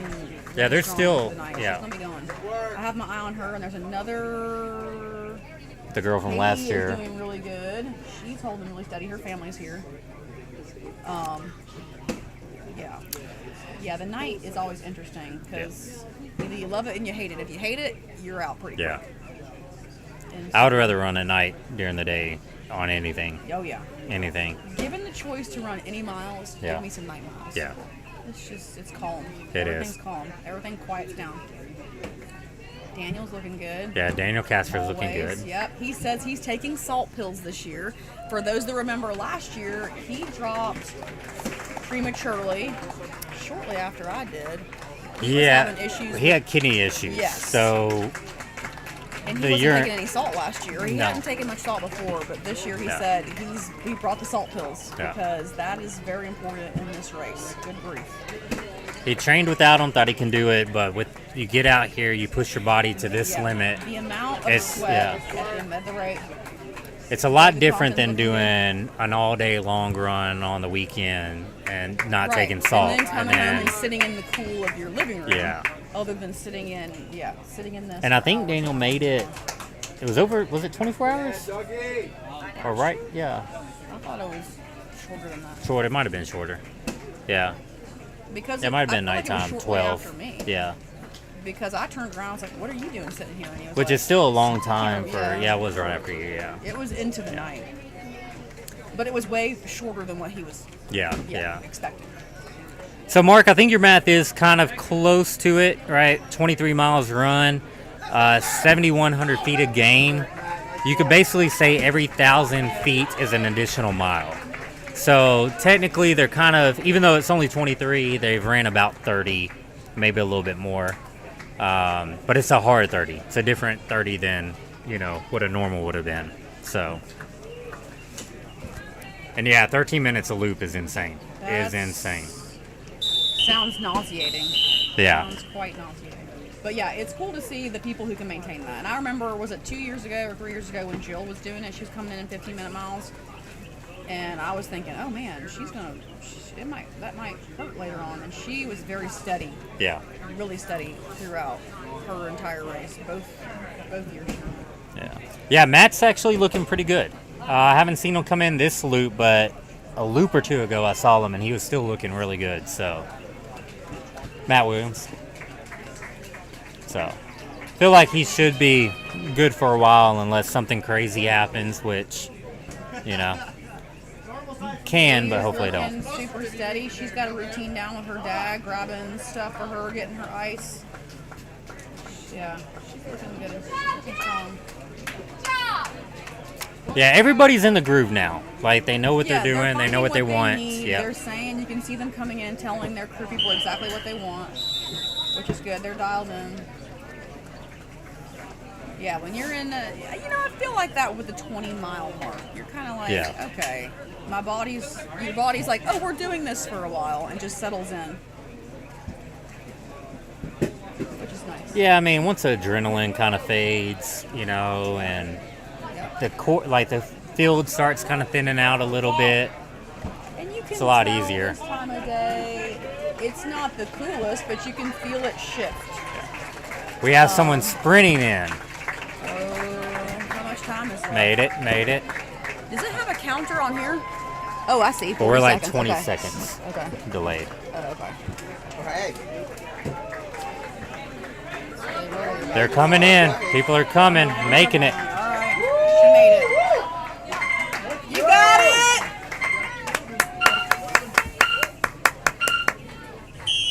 That's when you're just getting handed things and continuing. That is mentally really So that was Amy Marie. Is that right? Okay, Is I her think last it name? was Or no? Amy Richards? Is that Amy Richards. Okay. I don't know if I say Are there Marie. two Amy's? Maybe that's her middle Calling name. someone That's her else middle Amy. name, isn't it?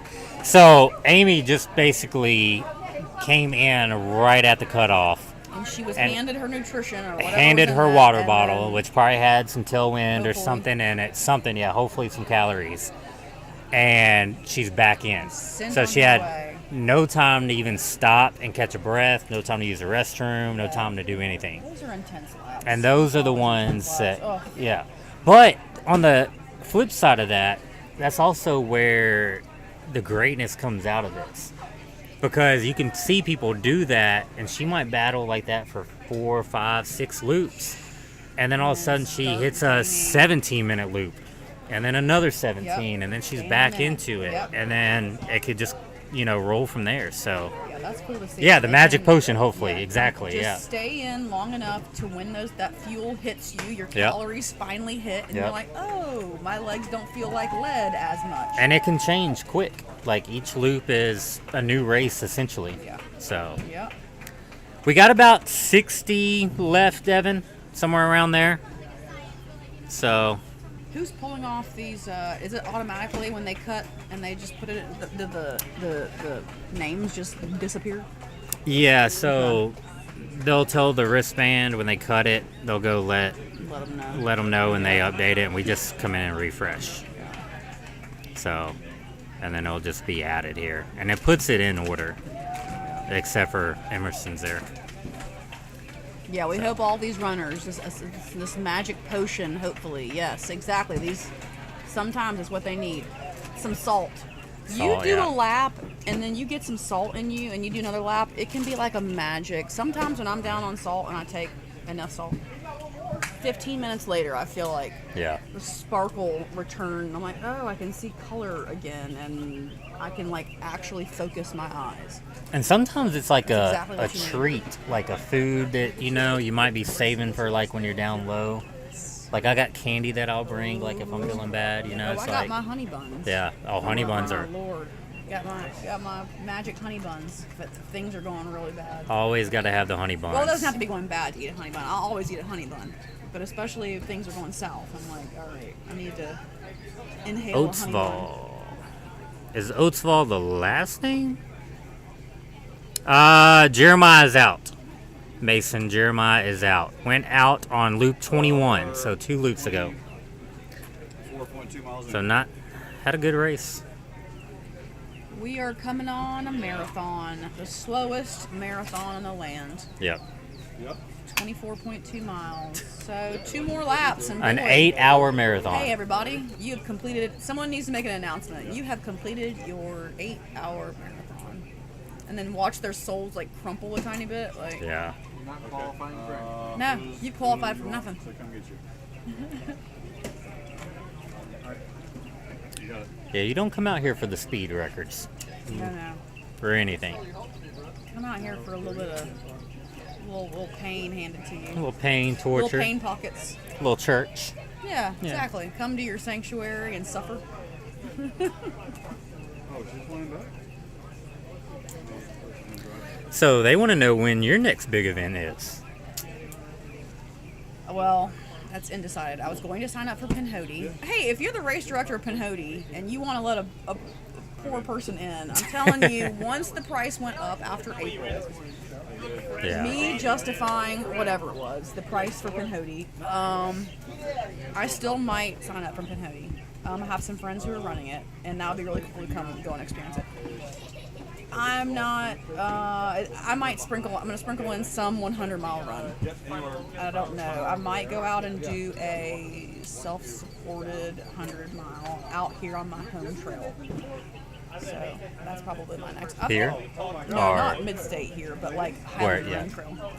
That's probably what I'll. So in 2020, I attempted my first 100-mile race on that trail with Becca and John helping crew, and Justin Michael Ford came out and helped. Pace and Robin came out. Just some friends came out. My sister came out and helped Pace. But I haven't revisited that 100-mile attempt since I remember then. that, So this could be a good year. I'm not feeling racy. I'm not in the race mood. I'm not in the mental headspace to pull the competitive nature needed that I need. But yeah, so I think Pinhoti or a self-supported something or other. The self-supported would be cool Hey, too. and if you got a local, if someone knows of a local 100-mile, local-ish, in like a 3-hour time frame. Of Nashville. Of Nashville, yeah. I'll drive probably about 3 or 4 hours. But I thought about No Business again. That was awesome. God, that's the most beautiful horse. Love No Business. Yeah, I wanna do that Recommend one. Yeah. If you haven't run No Business, you should put that on your list. Oh my gosh. Big South Fork in October. Like all the leaves perfectly popping that time of year. Yeah, the waterfalls and yeah. Oh, it's super pretty. So they want to know, are you going to be back at Tennessee Mile this year? I mean, you'll be here for sure, I'll be but here. So the last 2 years, I've had some things going on during that time where I was signed up and I ran, but I didn't really run. Like it wasn't like a competitive. yeah, well, 2 years ago we all dropped out at what, 50? Yeah, that's right. We're like 50. No, I think it was 55. Something to do with like, okay, 55 Yeah. sounds good. I can't remember. But it was kind of like that again. I had some other things going on that I didn't want to like tear my body up for.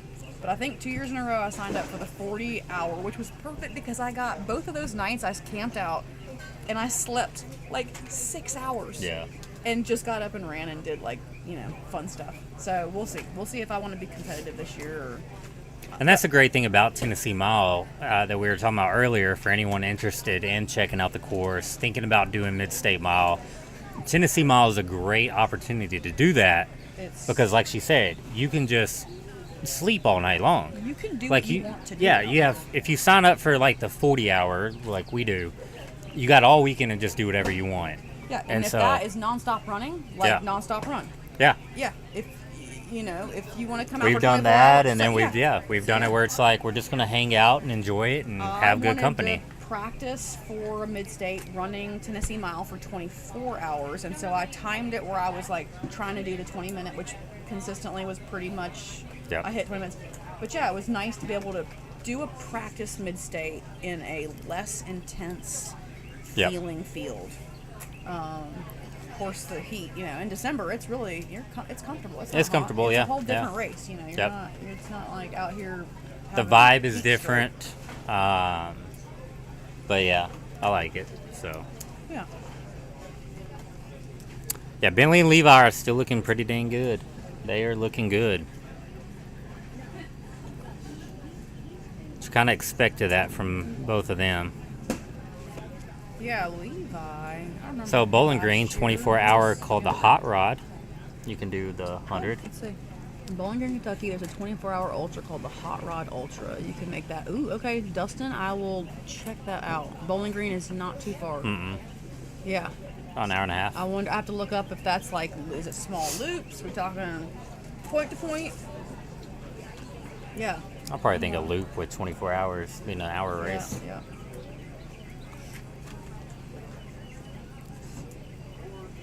I like, a good 24-hour. That's just long enough. I like that. I like a whole. Sometimes the 12 hours strangely doesn't feel like long enough. Sometimes you're like, I need minimal 24. Yeah, to get in. I like the 40, 48. Good grooves, yeah. Casey is still in it. Still in, Casey is still in it. We should have. Last year we had people's faces cycling through. We had Yeah, pictures. yeah. I missed that from last year. Yeah. Because I'm like, okay, I need to know people's names. There's a lot of new runners out this year. And A lot of having tech their face issues last this year, Yeah. so couldn't get everything that. Yeah. It's always a work in progress trying to do things like this. Watching Forrest and Jennifer do all of this setup in the past 2 days, they have been going, well, more than that. Yeah. They put a lot into this. All this camera work. They've been working. And still working, still going out there putting cameras up, working on cameras during the process. So. Mm-hmm. There's TJ again. Oh, Nicholas is right behind him. Got somebody hot on his heels. Okay. So they're kind of slowed down this loop though, because I mean they got They're at 10. Well, maybe not. Man, look how they're moving up. Look at this. Nicholas is running. Nicholas is now he stopped. He caught up to TJ. He's just probably about 5 feet behind him. Who's ever in third place is a massive gate catching up quick too. It's interesting watching. They're halfway up Machete at 10 minutes. My normal 18-minute pace, I'm not even at the bottom of the crossroads until 12. And I'm at the top of Machete around 15. And then that gives me just a nice, slow, steady couple, whatever, and get in here 18. So it's fun to see these speedy legs. And y'all might have heard us talk about that a lot with all the different runners out here. I know Aaron was talking about it a lot. It's like you have your markers on the course and your time that you want to hit them. Once you know your pace, whether it be a tree, a bush, the top of the hill, the bottom of the hill, wherever, everybody has that mark where they want to hit by that time. Yep. And if you just stay on that, consistency you're good. Because you're just giving yourself enough time to get back to the corral, get what you need, You're not rushing, but and if you do have issues, you have a time banked in that you could kind of overcome it, but it's easier said than done. What when was it's your all, minutes that you wanted to hit at certain places when you run before? Do you have like where you wanted to be at? Yeah, pace? so I think it was 7 climbing. Okay. 7 right? to the top or 7? No, 7 you're climbing Myers. Actively Myers, yep. 11 at the top, Okay. I think. No, that'd be slow though. 7 is I would No, say it's 7 at the top. I was at 8 at the top. 11 so coming yeah, down. okay. And That then makes sense if y'all climbing would've- by 12. Yep. That's what it was. And then be at the Descending, top at like between 14 and 15. Because then you don't have to like rush. And then you have 5 minutes to get How down. about that feeling when you get Yeah. to the top of Machete where you're like, nothing to do but cruise it in? I love that feeling of like, that's like my favorite spot to just be like, oh, I'm done. Just easy it in. Just easy it in. Yeah. And it's cool too because it's like the tree cover kind of parts right there. So Yeah. if it's at night, you kind of come up and then you have all of these stars where you're like, oh. You have that moment of, all right, nothing else to do but trot it in Yeah. and get fed. And that makes a difference if you can trot it in, walk it in. You know, you're already kind of putting your body in that little cool down period for a minute. Yeah. And then, if I can be yeah. walking right there, Yeah. I will, walking at those tents. The ones that have to like sprint it in, get their stuff, and then go right back out, that's where it starts like really, Oh, really it creeps getting you. fast. And yeah. mentally, because Yep. here's the thing about Tennessee Mile and Midstate is at Tennessee Mile, we do that all the time. Come through and crank 3, 4, 5 laps Yep. out without stopping. Yep. Psychologically, we know we're like, it's fine, it's fine. Yep. Something about this race, though, it makes it so hard. The anxiety automatically goes up when you don't have much time to come in. Yeah. Yeah, it makes it. TJ coming in, so Yep. 6 minutes to spare. He doesn't even. like he looks tired, but he looks even good. Really like out of breath. Though. No. He's not even breathing. It might just be because his sunburn looking like He that. does look very red. Are we going to conduct some crew interviews? Yeah, that's the thing. They don't have a lot of free time, right? They're out doing their crewing. When we can, we're going to get them. If we can get, if anybody drops and we can get them, unfortunately, we hate getting them that way. But, yeah, we're going to try to get some. But, yeah, like you said, they really just don't have a lot of free time.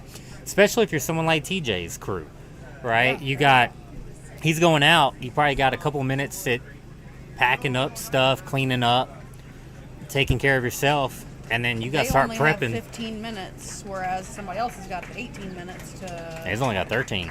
Not even like 10. His crew, Yeah. does not have much time. Yeah. By the time you're getting ready prepped again, it's. Here comes the clouds. That's nice. The clouds are rolling back in. Although Nicholas there's still not looking any, good. I checked and the rain has moved on for right now, which is good. So we got clouds and no rain, which is perfect. Yeah, I think we're going to be pretty set No, on a blurb just popped at 5 p.m. Slight possibility. Yeah. But other than that, And then we have a little bit over the middle of the night. Possibly at midnight. Yeah. But that's still low. It's still in the 30%. Yeah. So, my children are so funny. So that's the 24 hour. Okay. It's, wait, 0.31 or 3.1? Okay, I that would make a huge difference. If I'm running 0.3. Dustin, is it 0.3? I don't want to run. Are you running? 8.3. He has to be 3.1. Are you running in a cul-de-sac? Just doing the cul-de-sac 24. I don't want to run that race, Dustin. I would be running in a circle. Have you Okay, I'm seen that assuming on it's Strava, people do that? 3.1. Yeah, it's like- Follows the perimeter of the concourse inside the Bowling Green Hot Rods baseball park. Okay, so then that makes me think that it's paved. Okay. It's 0.1 or 0.3. It is 0.3? Oh, that sounds miserable. I mean, I'm sure it's fun. Eli is in, Dylan. Eli is still in.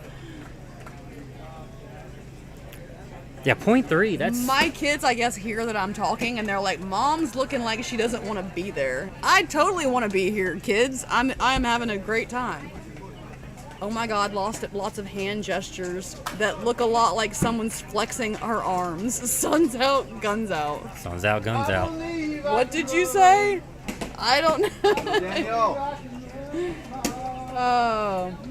I am giving. Okay, here's Yeah, your 0.3. Here is your shout out to my daughter Renan, who probably thinks I'm way cooler now that I'm on YouTube. So maybe I got brownie points. Here's your shout out, Renan. Hi. And this is a natural flex, by the way, kids. This is hard work and dedication in these arms. They're cracking me up. That's it. 0.3. That's great. 0.3. Okay, so I'd have to look that up. 0.3 would be very hard to do for 100 miles. Psychologically, that might make me snap. But you know what? Maybe that's what I need. You never know. That is a good suggestion. I'll have to look into that. Oh, Renan's happy with my shout out. So 3 minutes, under 3 minutes to go. and I'd say the majority of the field's kind of coming in. Got the wave of the runners. We did have a decent amount last time that were pushing though, so we'll see if whatever they did get handed to them was enough to push through, or Pop them back in the fun. if that was it. Most of them look like they're settled in. They don't look, the whites of their eyes, they're not looking frantic. They're looking settled. And this shade is definitely probably helping them. Yeah, the sun is starting to peek into some spots of the pavilion. Yeah, it's slanting. So But there's so many clouds Yeah. that it's just. So you it's have peaking. some runners Yeah. that are sitting in the direct sun in the corral, and then others that are under the shade. So Tim Forbes is still in the game. Okay, so he was funny. I was talking to him when he arrived, and he's like, "Well, I haven't been training that much in the past since I got back from Kilimanjaro. Him and a group of people summited Kilimanjaro." Which was- I was like, "Wasn't that like 8 days ago?" I was about to say that was a It week and a was half ago. Yes, and I'm like, I would call that a taper.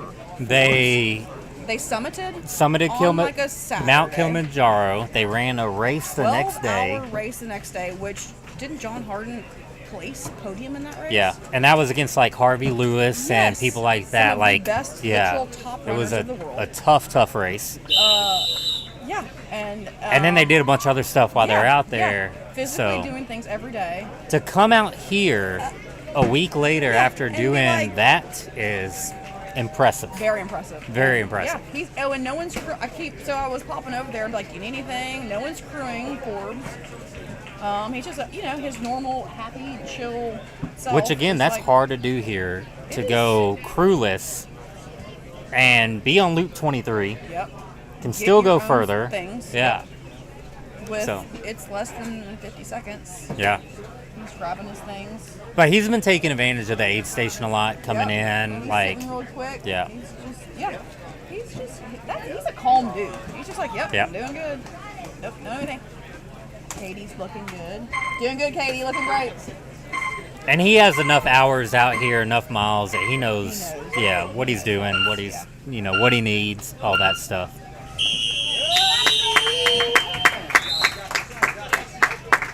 He's had the really bad races where the knee's blown up the size of, a watermelon, and I think there was had to get one race wheelbarrowed he out. was having some nausea. Yeah, So that was, I don't yeah. remember what that was. He's out here so much though. He knows this course and enjoys this course. Yeah. He knows the beast when it hands it to him, what to do with it. And see, they just left the corral. We still As have a I'm good. saying that, Forbes did not get up from the chair. That's it. That was his last lap. He's taking his shoes off. Well, we talked too good Well, about Forbes. I know. We're like, and It's Forbes still is impressive not though. lying. 23 loops after summoning Well, Mount the first thing we Kilimanjaro. need to say to him is like, well, you missed the marathon, so you only did 25.3 miles. Yeah. Way to not get that marathon, Forbes. Yeah, got to get the marathon. Yeah. So we had someone else just go out as well. I know. You could hear him. He's already got his sandals on. I That was know. quick. He pulled his shoes off post haste. I don't even think the beeps were done going off. Nah, he He's knew like, he was done. I'm like, oh wait, he's pulling his shoes off. He's done.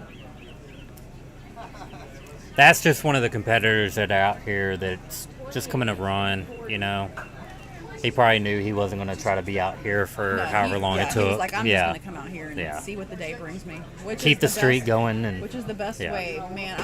We were just talking over there, like, I want to take this race seriously, but not take it too seriously. Let the day give to you what the day needs to give to Yeah. you, and then just let the other things be. Yeah, you got to be patient with it and just let it come to you, Let it happen. So, yeah. You're going to have issues. Right. Everybody's going to have issues you out can't here. prepare for everything. No. No, there's no way. Even if you think you're prepared for everything, something's going to happen that, yep. Something will always come up. Is that back there? Forbes! Oh, he took his shoes off before the beeps were even done. We were over here talking up. We were Forbes. talking him up. Like, he's amazing. I'm like, wait, he's not getting off his chair. My bad. Go sit down and talk. We were over here live streaming your amazingness. I was like, he's not My even bad, my getting bad. up. You were pulling your shoes off so stinking quick. Hey, come sit. You want to talk? come sit over Yeah, come sit. Yeah. We'll switch places. We were just talking you up. Oh God, and I'm sorry to disappoint.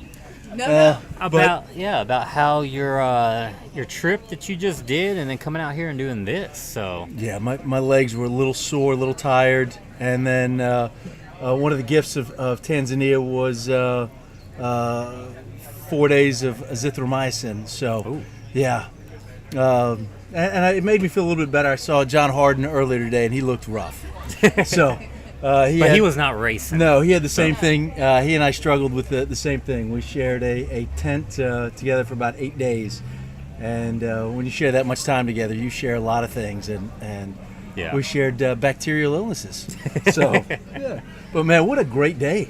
Holy mackerel! The evolution of the Mid-State Mile from 2020 is truly remarkable. Yeah. To go from 60 local racers to now a national audience. This is truly remarkable. Arena that was built this year. Yeah. So how was this year compared to previous years? What's different about this year? I think there are. I think the runners are much better prepared. I think that people train specifically for this race now, and so you're going to have a bigger pool of runners go deeper. Whereas, the first couple of years, by 12-hour mark, you only had 10 runners. And it would not surprise me at the 12-hour mark to have 20 or 30, yeah. Yeah. And so that's been... Heat-wise, what do you think weather-wise? What do you feel like today felt like any different? I think the weather, while the heat does play a factor, back in those woods, it traps the heat, so it doesn't matter whether the sun is out or not out. It's going to get hot, and it's going to take its toll on the runners. And so the best training is to stay hydrated and hill training. Yeah.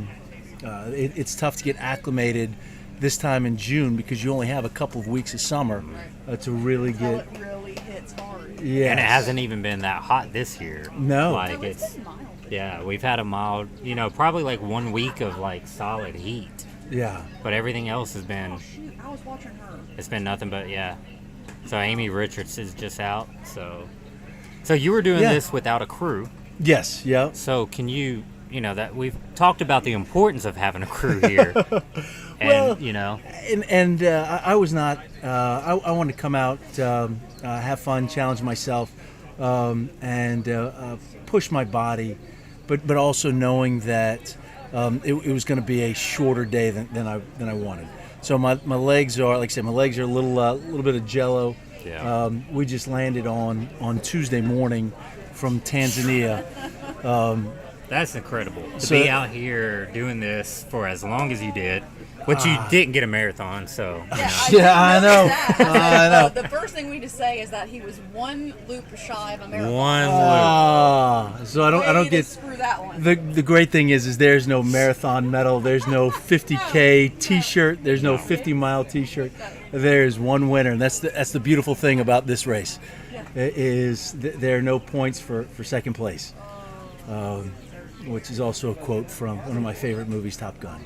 So, but yeah, I feel like the field is there's no clear strong runner out there. Compton, I think, can go as far as if he can run injury free. Yeah, I think it's almost his race to lose. But other than that, it is wide open, which is kind of fun. And I haven't seen that I've never seen that because you've had Armstrong out here, you've had Wright out here, Boscherwald came out.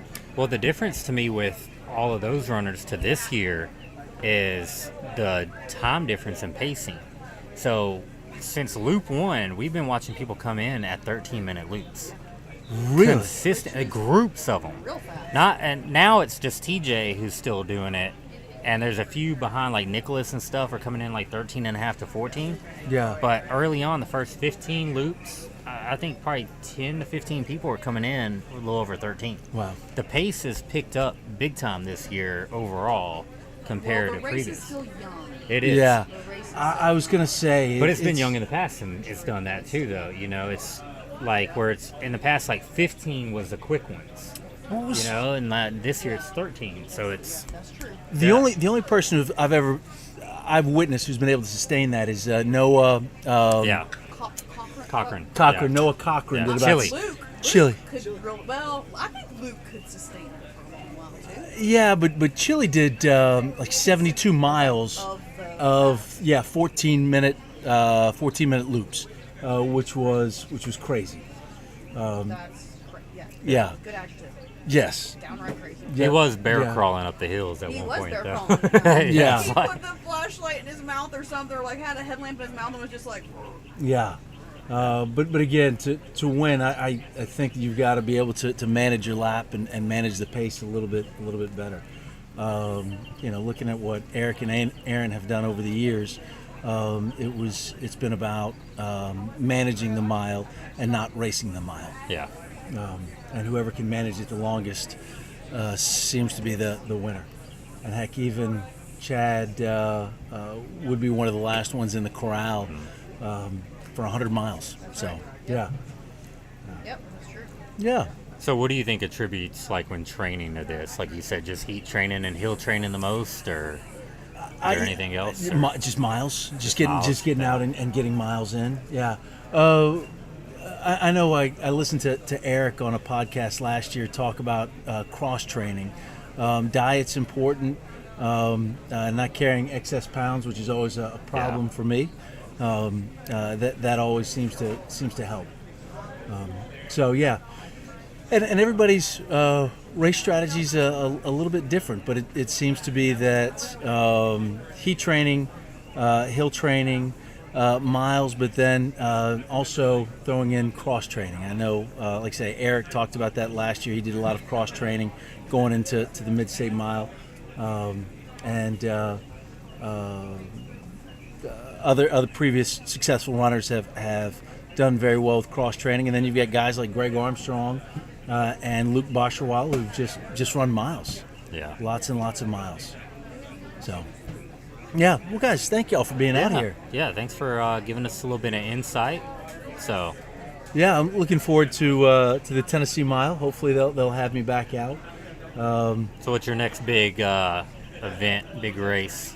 Is it going to be Tennessee or something before then? Yeah, we've got. I got into Rim to River 100 out in West Virginia, and that is a great 100. They now have a lottery, and I understand why. I did it 2 years ago, and it is a community event.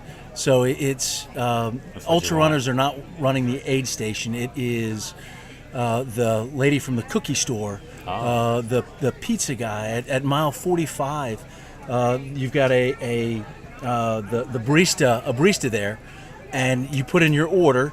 You run up to mile 50, come back, and your order is ready. So people had, they're walking up and ordering a pumpkin spice latte, and he goes, "All right, I'll have it ready in an hour when you're back, or hour and a half when you're back." And sure enough, you had the name right there, ready to go. There's nothing like a warm cookie at mile 80. No. And the West Virginia course is just absolutely beautiful. Those rolling hills. You said I'll be back in an hour and a half. Is it a loop course? No, it is one big loop, with the exception of mile 45 to 55 is an out and back. So you run up to mile 50 and come back. That is the lone out and back. But a lot of rolling hills. What time of year is it? It's the first weekend in November.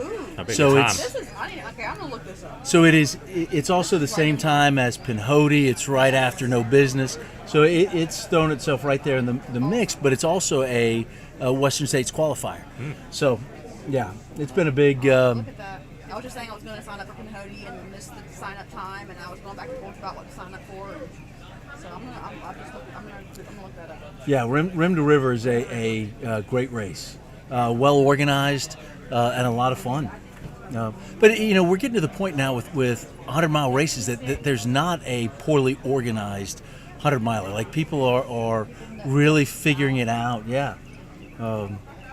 So I had the opportunity to run Fall Creek 100 last year. That was a good race. No Business is always very well run. Yeah, that's a beautiful course. Yeah. So we're starting to get a lot of great options in the southeast for distance running. I just hope the window for doing cool stuff for me doesn't close before I age out. You know, but Many years left. well, and that's the crazy thing. There were a lot of runners out here over the age of 50, and that is something new as well. And they're running well. Yeah. Joking around that we're gonna have a Fit Over 50 club at the Mid-State Mile. Yeah, And a bunch of kids out here running, just knocking them out. Yeah. Oh gosh, yeah. It seems to be getting extremes on both ends. Yeah.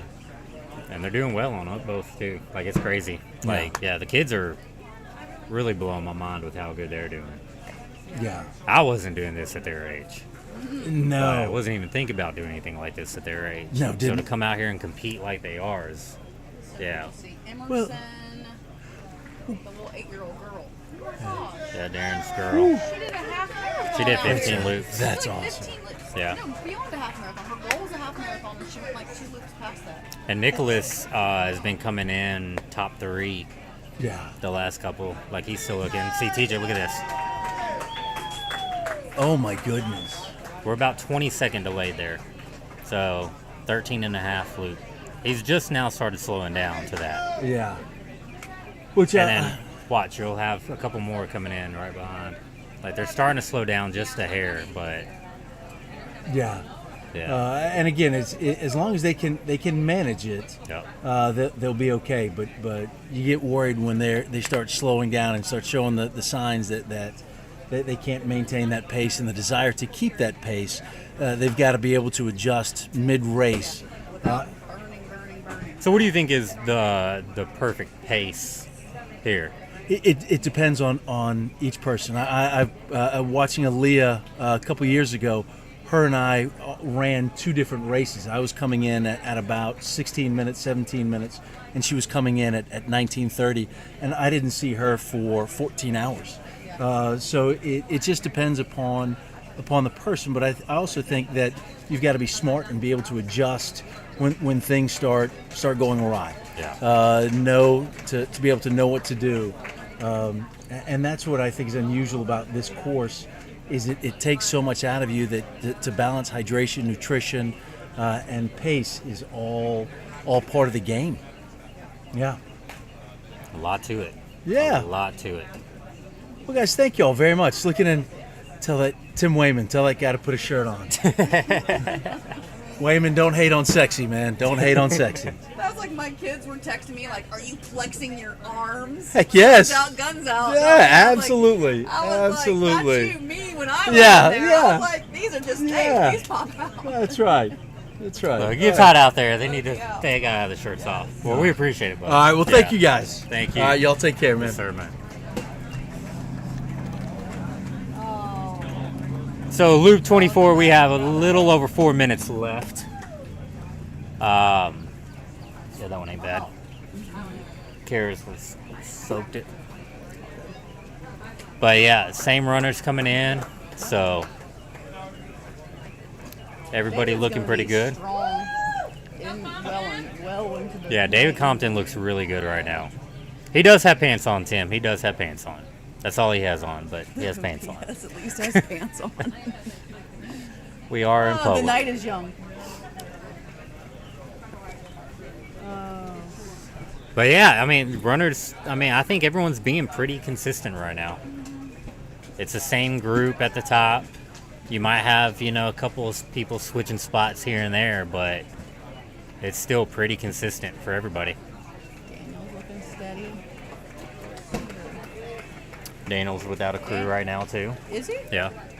Wait, I thought his She went shopping. partner was here. Okay. Oh, to get stuff. Okay. Well, No, there's she just enough. went shopping. Oh, just went shopping. There's enough people milling around to be able to be like, "What do you need?" Yeah, that's one of the Grab best things things. about this place is the community. Like, you're going to get Someone's help. going Yeah. to crew you if you need. If you need anything, you're going to get it. People are wanting to help.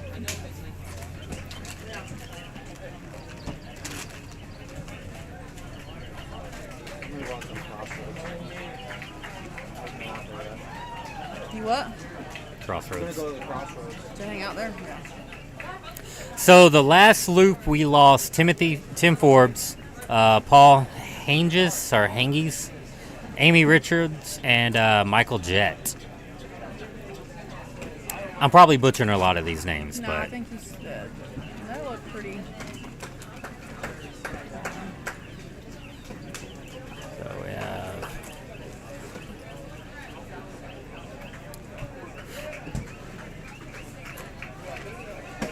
Yeah, 3 out in 1 loop. so we got 59 people left. Where are you seeing the 59? I'm mathing. Huh? I'm mathing. You're mathing as you just did that? Yeah. Yeah, I'll let you do that. I'm like, where are you seeing these numbers? Yeah. So 59, and then we'll see on here. So we got 4 more hours until the intermission. So we still got a ways to go. This day's just flying on by. Yeah. Yeah. Only 4 more hours. That's not that long. 12 more loops until intermission. That's So just a little half marathon's all they got to do. just a little half marathon. Half marathon. With probably 4,000 feet of gain. Yeah. Something like that. So No problem. won't be bad. Not bad at all. The heat is still playing a factor. Everyone's still trying to play it cool, people keep are cool. coming in Yeah. Needing to put ice on their bodies, That's- and they're utilizing that. Cooler with the Trough sponges with the and sponges. yeah, with ice water in there Uh-huh. that everybody's using. Yep. It's like a little group bath, Yeah. little group bird bath at this point. They did replenish the water. All right, they are replenishing the Okay, water, y'all. That's good. So, but it does seem like everybody is stopping there before moving on to the corral. Good job, TJ.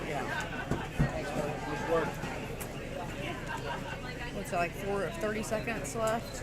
25? About 25, Yeah. Quite a bit of female competitors still in, looking good. Counting. 1, 3 or 4. 4. No. 1, 2, 5. What's that girl talking about that? She ran last year really well. Do you remember her? Her? Yeah. No, I don't remember. She might have been at Tennessee Mile.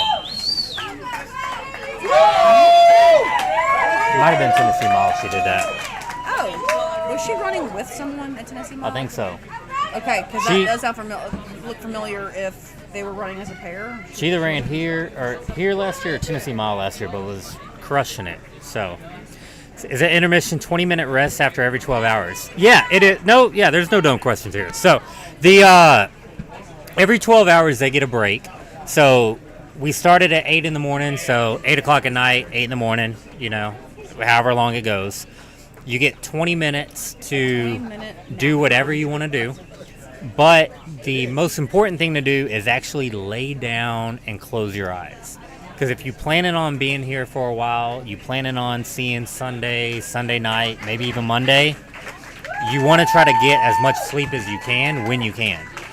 So it's smart to just lay down, even if you don't sleep. Put some earplugs in. Yeah, just rest. Take your mind your off of it. eyes. Put your feet up, all that. For 20 minutes. Tug Tug just finished, who for earlier listeners was the youngest runner of the Cocodona. He's out. 250.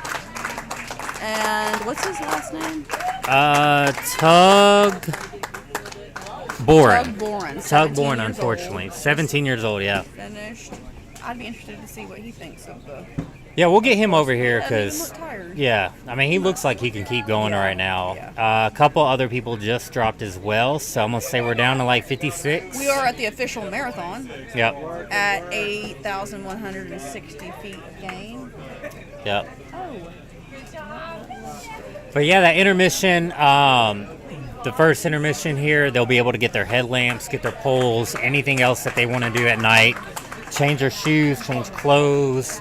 Yep. That is the time to do it. Take a Nice bathroom break if drive. you need to do it. Yep. Get a good meal in. So that 20 minutes though goes by quick. We try to keep the corral, everyone here quiet. That way if anyone is trying to sleep, you know, it's library time. Everybody get really quiet and just your zone out. snuggies on. Yep, just zone out. So Get your snuggle on. Yeah. yeah, Dylan's still looking good. Dylan is still looking good. Moore Dustin. is still running. Yes. Yeah, Doug Moore's still out He's there looking good really too. So I'm excited to see what Doug's gonna do this year. there might be some more family members going together. I know a few have already. Let's see, we have Gelman. There's 2 Gelmans out there. A couple of Hills are out there still. Again, I don't know if they're related. The Solomons are out there, TJ and Nate. So I think one of okay. Someone just timed out, which was a family duo. I don't know. Family. Wife of an uncrewed runner. Heartened to know that he's covered. Yeah, he's definitely covered. If he needs anything, all he has to do is ask anybody. I mean, even us, like, we would just stop, talking and go. Who's this uncrewed runner? Because there's lots of people. Yeah, if you want to. Yeah, throw out the name, Yeah, and we'll double There were check. so many people who were like, "Hey, check on this person." Yeah. What I'm you actually need. like Daniel Castro. He walks and gives me a thumbs up, or Yeah, if he needs anything. Yeah. So, everybody's going to be helping. Where is he? With Over there with Compton. Okay. With Yeah. Okay. On the other side. So, yeah. And as runners drop out, a lot of runners like to hang out and they'll jump in and start crewing, especially if it's like they were right next to them, So you'll get a lot of that too. So Ari and Danny are brothers? Okay. Yeah, both of them are still in it, as far as I know. Let's see if we've had any updated. Yeah, so Tug went out on 24, and then Zachary Newsom. Okay. Or Zach Newsom. So we had 2. So we're kind of averaging, since we've been in the 20s, at least 2 per loop. Yep. We had 4 or 5 on 21. That took out a lot of 21 people. took out a lot. So there we go, Jennifer. 56 left. So again, we started with about 106, maybe 108. It's kind of going back and forth there. So about half the field in 8 hours. So Tate is still. I doing believe great. Tate's. Yep, Tate's out there. Yeah. Yeah. How Tate. many gals? How many females left? Let's see. We can got count. Donna, Candy, Emily. Wait, Kathleen. Yeah, Kathleen. Emily. Candy. It might just be 4 right now then. Ashley and Jennifer. 6. I'd say 6 or 7. Did you get the Candy?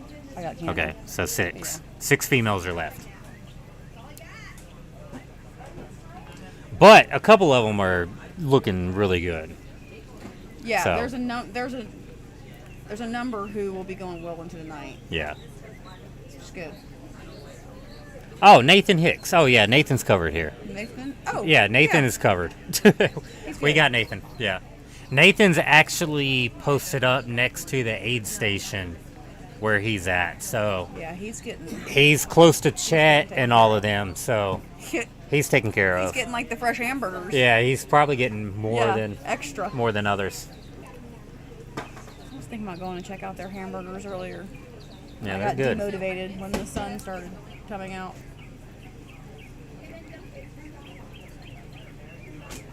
Oh, Eric's family looks like they've arrived. It's fun. It's always fun to see his fiance and his daughters out.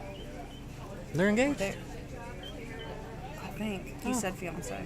I'm pretty sure he said fiance. His partner, if I've messed that up, I think. Oh. I'll give him the congrats. I didn't know that. Well, I hope. Yeah. I think he said fiance. So Tate is in 19 minutes last mile dealing with knee band. Okay. I've been learning more from the chat Mile about Mafia people. is watching. All right, we'll tell Craig. We're keeping The Mile Mafia. Mile Mafia. Sounds like something we need out here. The Murder Mafia. Myers Marathon hosted by the Murder Mafia. Nathan Hicks is unscrewed up. Yeah, he's good. Nathan's taken care of. Nathan is more thing. As long as Nathan's taking care of himself out there while he's running, he's taken care of here. Steady. Yeah. Yeah, he doesn't seem like he's bothered by the day. Which I'm glad to see him out here running and seeing him push. I know he's been training hard and Yeah, I met him for the first time at Georgia Jewel. He was start talking about running- Doug. We'll start talking about Doug tomorrow. It's up to Doug to get there. That shared last name, Doug. Shout out to Doug Moore. Yeah. Yep. He's like, you're not running another Moore? Is it going to be out there? Not this year. I'm not giving no love to Doug yet until Sunday because I know he can make it there. Yeah, he so can. Yeah, he can. he's looking good. He's looking strong, but he knows he can make it a lot further than where we are now. So Yeah, for these top Yeah. runners, this is the patience. Like, Yep. Don't do anything crazy. Just it's like the boring first 24 hours for some of the top runners. yeah, he knows what it takes to go. He knows what he has to do, and it's a long race. Like, we're just now getting Yep. started in it. So Which is another reason why I love this race. Yep. Everyone has different goals. Whether Yeah. that's, okay, I'm going to complete 6 hours, which is hard enough. I'm going to complete a half marathon. I'm going to get to intermission. and I know Doug's goal is to be in to win. Yeah. Like, yeah. And there's Yeah. So, Top 10 is like the worst we can do for, or that he wants to do, I know. Yeah. But I think he'd still be upset with the top 10. I know he's been training hard, which everyone has, but I think this take is this race his seriously, third or you have to fourth be year. training hard. So Yeah. to really push it. So his senior year, okay, fourth year. Yeah. Yeah, it definitely has what it takes. Yeah. It's just, hopefully the course and the race gives you everything you need where, you don't have any issues yourself out there, but excuse me. Yeah, marathon in, 56 left, 8 hours. Yep. What's up, Ultra Dad? Welcome in. Shout out to Y'all be sure to Craig, hit it the looks likes like. on there. If you haven't subscribed, be sure to subscribe. I think we do have to cut the stream off at a certain time and then pop it right back on. I think is it 12 hours? I think 12 hours, yeah. That's just a YouTube little Yeah, setting. we didn't but know that last year, and I So think we make sure deleted a you lot. are subscribed. Hit that subscribe button down there so you get the notifications. Mhm. Because we don't know how long we're going to be going. We're gonna be going. We'll be looking forward to the 3 a.m., 4 a.m. interviews. Yeah, those are always a fun one. And it's still holding steady at 80 degrees right now, so temperature's still strong. That's pretty warm. Probably won't get any relief until it goes down. The So, sun goes down. and like Tim was saying a minute ago, the heat does get trapped out there, so depending where you're at, it could be a little hotter on the course than it is out here. Could be a little cooler in some spots too, though. But Yeah, there is some spots that it's like, okay, it's not nearly as hot Yeah. as the Corral. Do shout outs? Yeah, we always do shout outs. We always do some shout outs. Yeah. Very nice job. Oh, Before I thank forget you. everything else. Thank I'm you. John Bowen. How you doing? Becca Jones. Nice thing you got. so we got a lot of the mafias in here. It's awesome. Got a whole crew.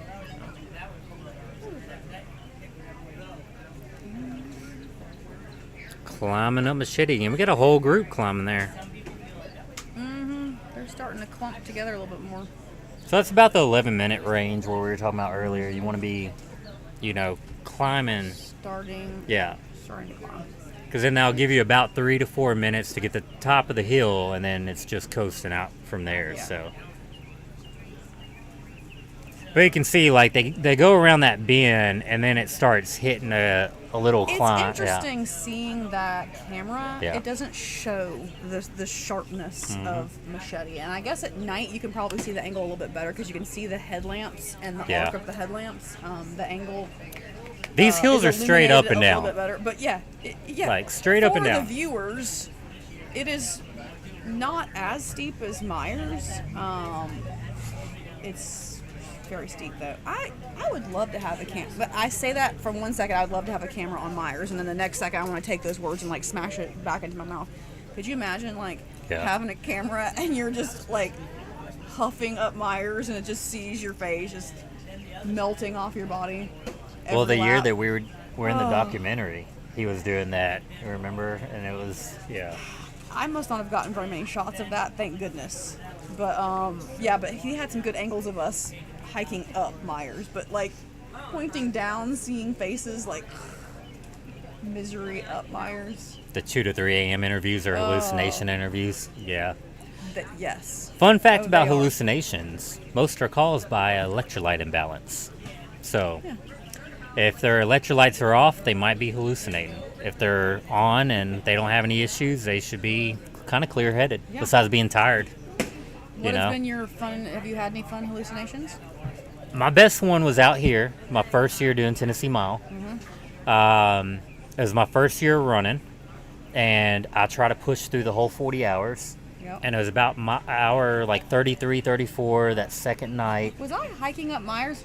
You saw like cartoon characters? Well, I saw the cartoon characters too. So Okay, I remember that was starting. You were laughing and you said, "What, Smurfs?" No, it you was. said you saw something. It was the leaves on the ground were turning into cartoon character shapes. I remember that. And so they would be like birds, fish, whatever. And it was cracking me up. And then I was going up Machete, and to the left, it looked like there's a tree down. But to me, it was a Black Hawk helicopter that crashed and was on fire. And so I stopped on Machete and just stared at it for like 5 minutes. And then y'all came up behind me and asked what I was doing. And I was like pointing out a helicopter, and y'all were You're just like, "Oh, cracking this up. And helicopter." Like, oh, he's deep in. And then I remember got back to the corral, and then John was like, "Go to bed." Yeah, He's like, "You're done." If I'm remembering yeah. the cartoon characters, you were cracking up. Like going up Myers, like, oh my gosh, Cracking up. cartoon characters, and I'm like, oh, Having a ball. Yeah, By you were. myself. You In the were. middle of the night, like 2 a.m. Just having a ball. Hey, that's the way to march up Myers with It some is. cartoon characters that you're cracking up about. So what's been your best hallucination? So my best hallucination was when I ran Georgia Jewel. It was about mile 90, hour 24. I have that's been my highest distance that I've run in 24 hours, and it was mile 90 of the 100. Full. The sun was back out. It was daytime. like Nice. it was hot, and my electrolytes were getting off. I was not crude, so I was trying to remember to take my own salt pills and stuff. And I was running along, and I look over, and I saw a bicycle that was like one of those beach cruiser bicycles. Yeah. And I was like, oh, that's interesting. Why would someone ride this bright beach cruiser bicycle out? And it was like some logs. And it was like a very sparkly looking beach cruiser bike. And I kept running, and then I saw 2 bright black vultures sitting on this log looking at me. I was like, oh my gosh, that's so cool. Look at these giant vultures sitting here watching me run towards them. Again, just a couple logs. And what was interesting is the hallucinations, the colors of the hallucinations were brighter. Really? They were like, they had a sparkle and a pop to them. Then, okay, there were these trail markers that would say like turn ahead. It would have like a blue rectangle, large rectangle trail markers. And so I would see these large blue rectangle trail markers ahead, and for some reason my brain kept telling me it was this guy with a blue shirt on and blonde hair standing in the woods with his back kind of turned. And I was like, what is this guy doing? That'd be creepy. Standing in the woods with his back turned away. And then my brain would be like, oh, that's the trail marker. It did that like 4 times. My brain would forget what it was. I would think it was this guy standing in the woods, blue shirt, blonde hair. And as I approached, my brain would have to re-remember each time that was the trail marker. So that was, I think, when you were talking about electrolytes being off, that was exactly, because I've never had hallucinations as intense as those, as vivid as those. And my brain fully tricked. Like, oh, it is indeed 2 vultures. I'm looking at the 2 vultures. Yeah. But yeah, as soon as I got some more electrolytes and got some water, those resided. But they were they were fun. I was definitely like, oh my gosh, I'm really hallucinating right now. So pro tip, if you ever want to hallucinate, just don't take electrolytes. Yeah, maybe don't take your salt pills and run 100 miles. Yeah, run 90 miles in 24 hours. Dylan Ledbetter But if you're is freaking looking out good. on your hallucinations, Yeah, right. That's all you need is just run for 24 hours and get behind your salt pills. yep, So you'll have a ball. Dylan Ledbetter just passed us and reminded me. And Levi. And Levi. They both. This is their third year, both of them. Now Levi maybe more, but Dylan has run. This is his third year, I do believe, and he's looking really strong. He's put up some good numbers. We actually timed out on the same lap last year, and we were both very disappointed. We both had high goals last year. Yeah. And on our last laps, we were in that mood of like, forget this. I'm walking, or you walking. I'm mad. You're mad. We're mad. And then we were like, no, we're in. We start running, and then we'd be like, forget this. This is our last lap. We're whatever, as we do when we tantrum out here on the motor mile. So it's fun to see him back out. I'm sure he has high hopes and big goals again. He's this been year. putting in work. Yeah, He has been putting in work. He's strong. He's a strong runner. It's great to see. He's gotten him. a lot faster. Yeah, he. I was noticing that he's Yeah. coming in. Consistently faster. Well, even his training, he's throwing a lot of fast miles. Like he's really getting after it. Someone's putting mushrooms in the Gatorade. That might happen too out there. You never know. I'm all in for that as well. Somebody can, yeah. Be some weird hallucinations. Yeah. Yeah. Talking about On the the hallucinations. Hallucinations.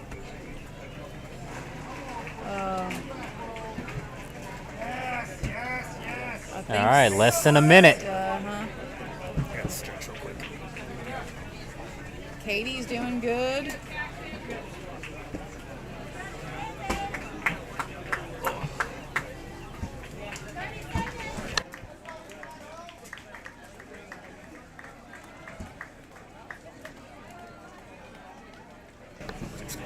Making all kinds of jokes.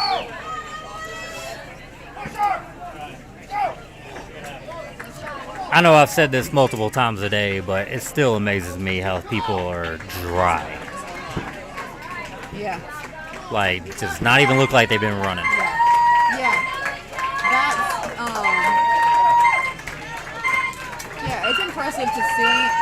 There are these runners who you can see them and know that they can literally run for days, and this is their arena that they can just let it all come out.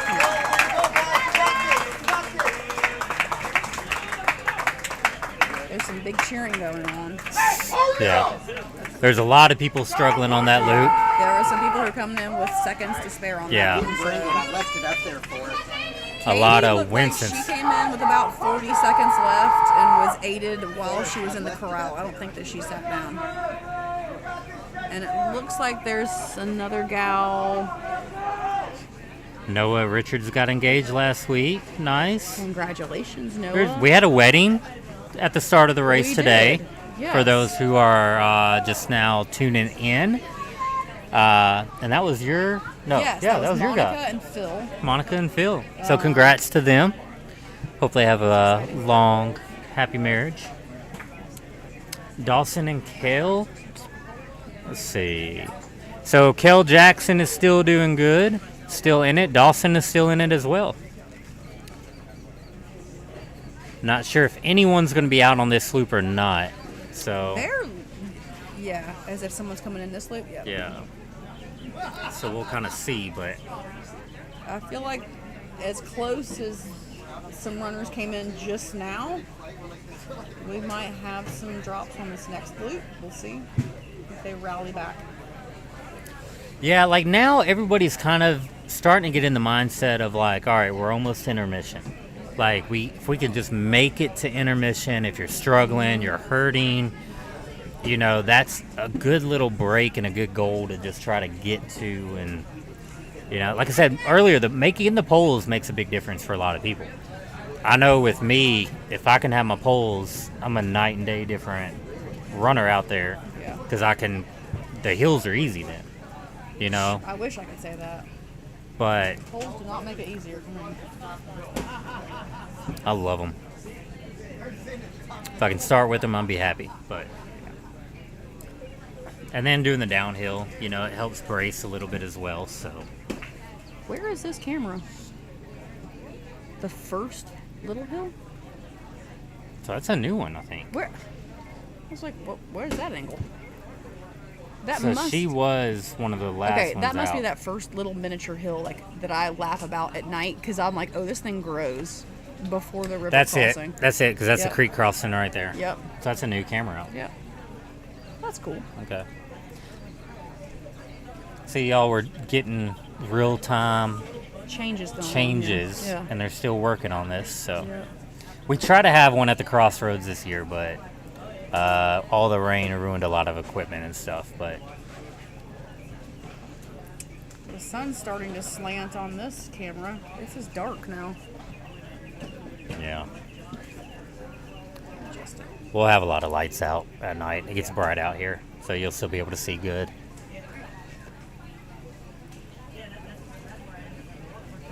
Poles are allowed at 12 hours. It used to be allowed at Yep. 8 hours, and we didn't think everybody was suffering enough and moved it. We, meaning Becca and John. It Oh, kinda was worked- because it was so full. That's It's the full, thing, yeah. is it people are staying in longer, and so I guess really for safety. When we were using them at 8 hours, there wasn't as many people out there. And then it got to a point of like, okay, you're going to stab the person behind you. Yep. Learn how to use your poles. And then the decision was made to move it to 12 hours. And that idea is it's the arena is thinned out enough for it to be safe enough Yeah. to pull out poles and not poke someone's eye out. Yeah, no metal tips are allowed for that reason Yep. too. You know, so only little plastic tips and stuff like that. But there's too many when you have a big group of people and everyone's packed on a mile and they're all kind of close together running around the same pace, at least early on too. It's really hard to have poles and people out You're there. physically jostling for Yeah, a while. yeah. I mean, you're like literally shoulder to shoulder. Yeah, the first 10 For loops, a lot of at loops. least, you're in there and it's like it's standing tight. room only type of situation, you know.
Forrest, did you put a camera at the creek crossing?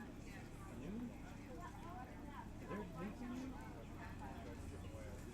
We saw a new camera angle. A new camera? Right before the first crossing. We were like, where is that coming from? It was like the little miniature uphill after the first jump over the creek.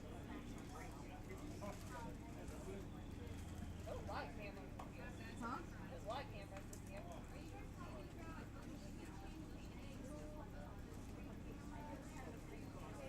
Maybe that's what it is. Yeah. Oh, we haven't seen it scroll through. Okay. Hadn't seen it.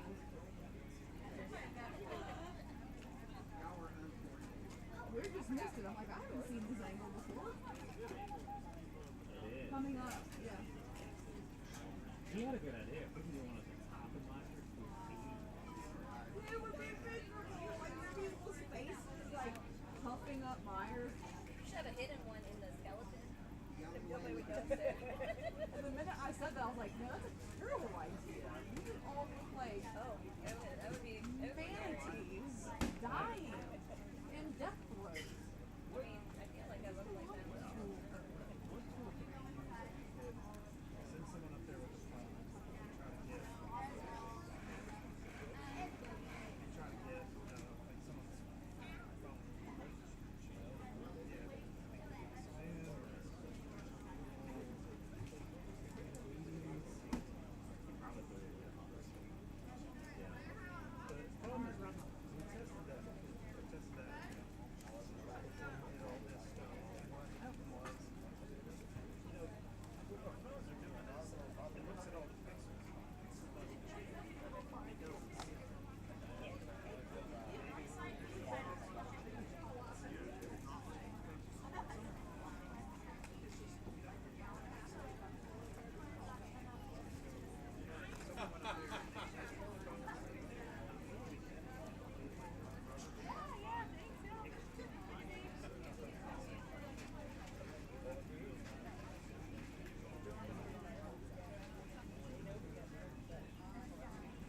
But I mean, I got Tim Ford, Farrah. Oh yeah. Like we're getting people. Hey John. What? The shit, mailman. Hey, fire problems all see. Sounds like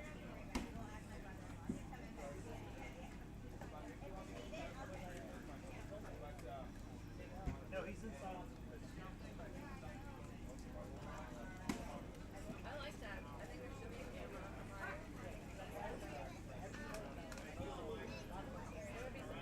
I mean, the problem is a lot There of would be a these lot of Wi-Fi USB. So what you can do is probably have Zoom open or something like that, right? And have it up on your desktop and then show your desktop as a source.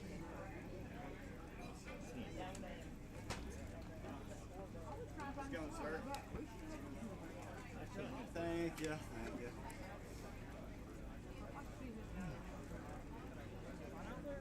It was a blast. I haven't made it past that. Yeah, I got dizzy after like 3 hours. No problem solved. Four laps in a row, not sitting down, and just didn't take any food. And I just got a quarter of the way up the hill and just sat down and said, I don't want to do this anymore. We were watching we were going back on the cameras and like Shannon's still out there. We went to the camera where you were coming down. Oh, okay, yeah. Got you coming down. Nice. Like, yeah, there's his winners. What do they call it? Yeah. I actually walked down the hill. Aaron stopped me and he goes, "You're not, you're not walking back in this way. You're doing it." The other two are here. We're gonna go get you. Okay. Oh, still in the parking lot. Yeah. Okay. I'm gonna get my. Okay. I'm gonna get my stuff out of it. Yeah, good to see you. I'll still be around for a couple minutes. Just out of curiosity, how many people are left? Do you know?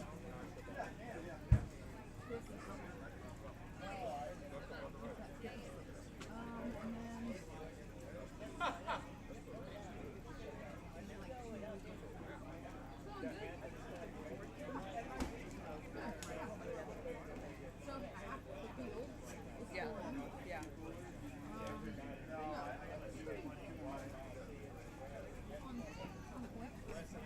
Okay. Oh, you've been commentating?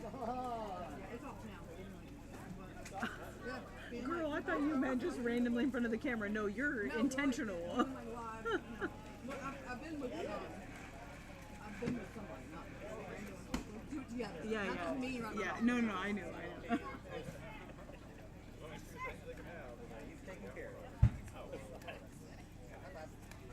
There's enough people there. Just reply back that he's being taken care of by Chat DPT. Well, that's what Oh. He's eating better than all of us. So the new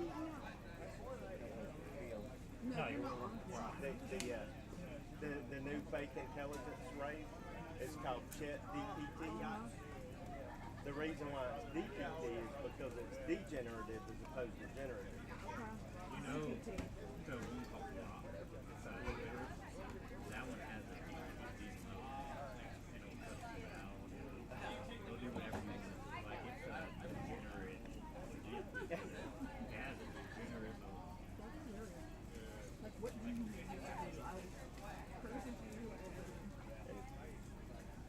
I say that in jest. I probably try to be as edifying to people as I can be because it never knows when it'll come back to haunt you. Oh, I say thank you and please to my chat GPT all the time. I ain't getting on no list. Here's the thing though, I get so I'm very polite to Siri. I can be like, sometimes Siri bothers me slightly. I'm like, don't. And I'm like, why am I doing that?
It was just because it had a voice like Corral as I'm laughing. I'm like, oh my god, what am I calling?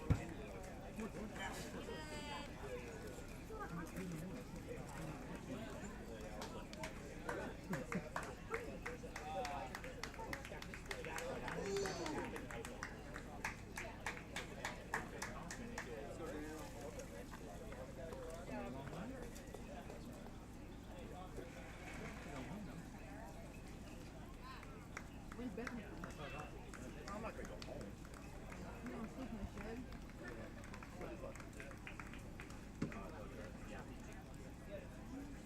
Tommy in the VIP. I thought about going there last night. Sleep in the car. Good job, John. Good job, John. Yeah, bud. Becca's like, you watch Netflix in here. You wanna come in?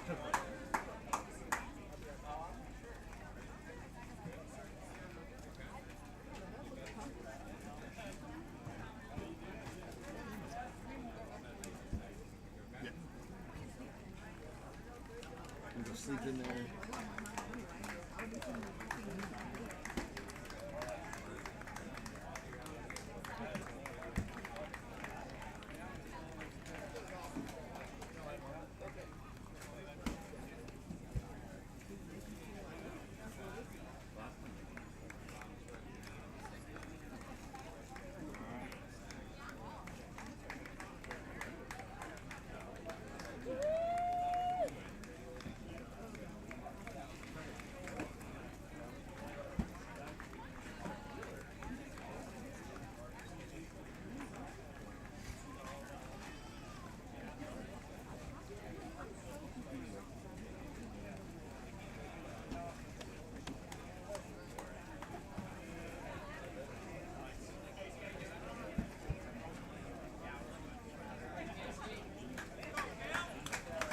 Big country.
All right, yeah, we took a little quick break. Casey is still in the race, Adam. We are losing a few more this loop, so we are going to try to get that updated. We did lose another female competitor, another male competitor,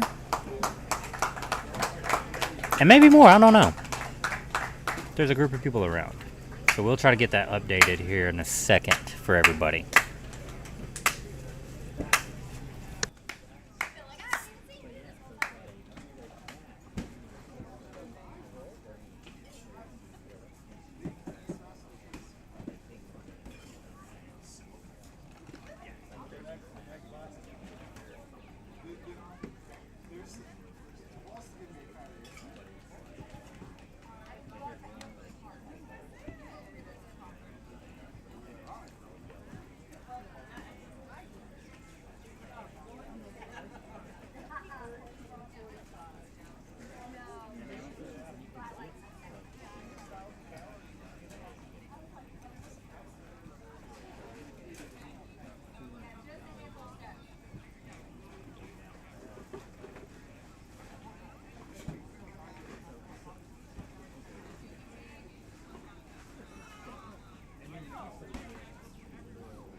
can take a few minutes.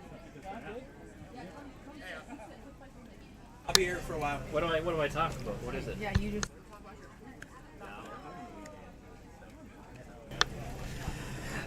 I'm trying not to cry.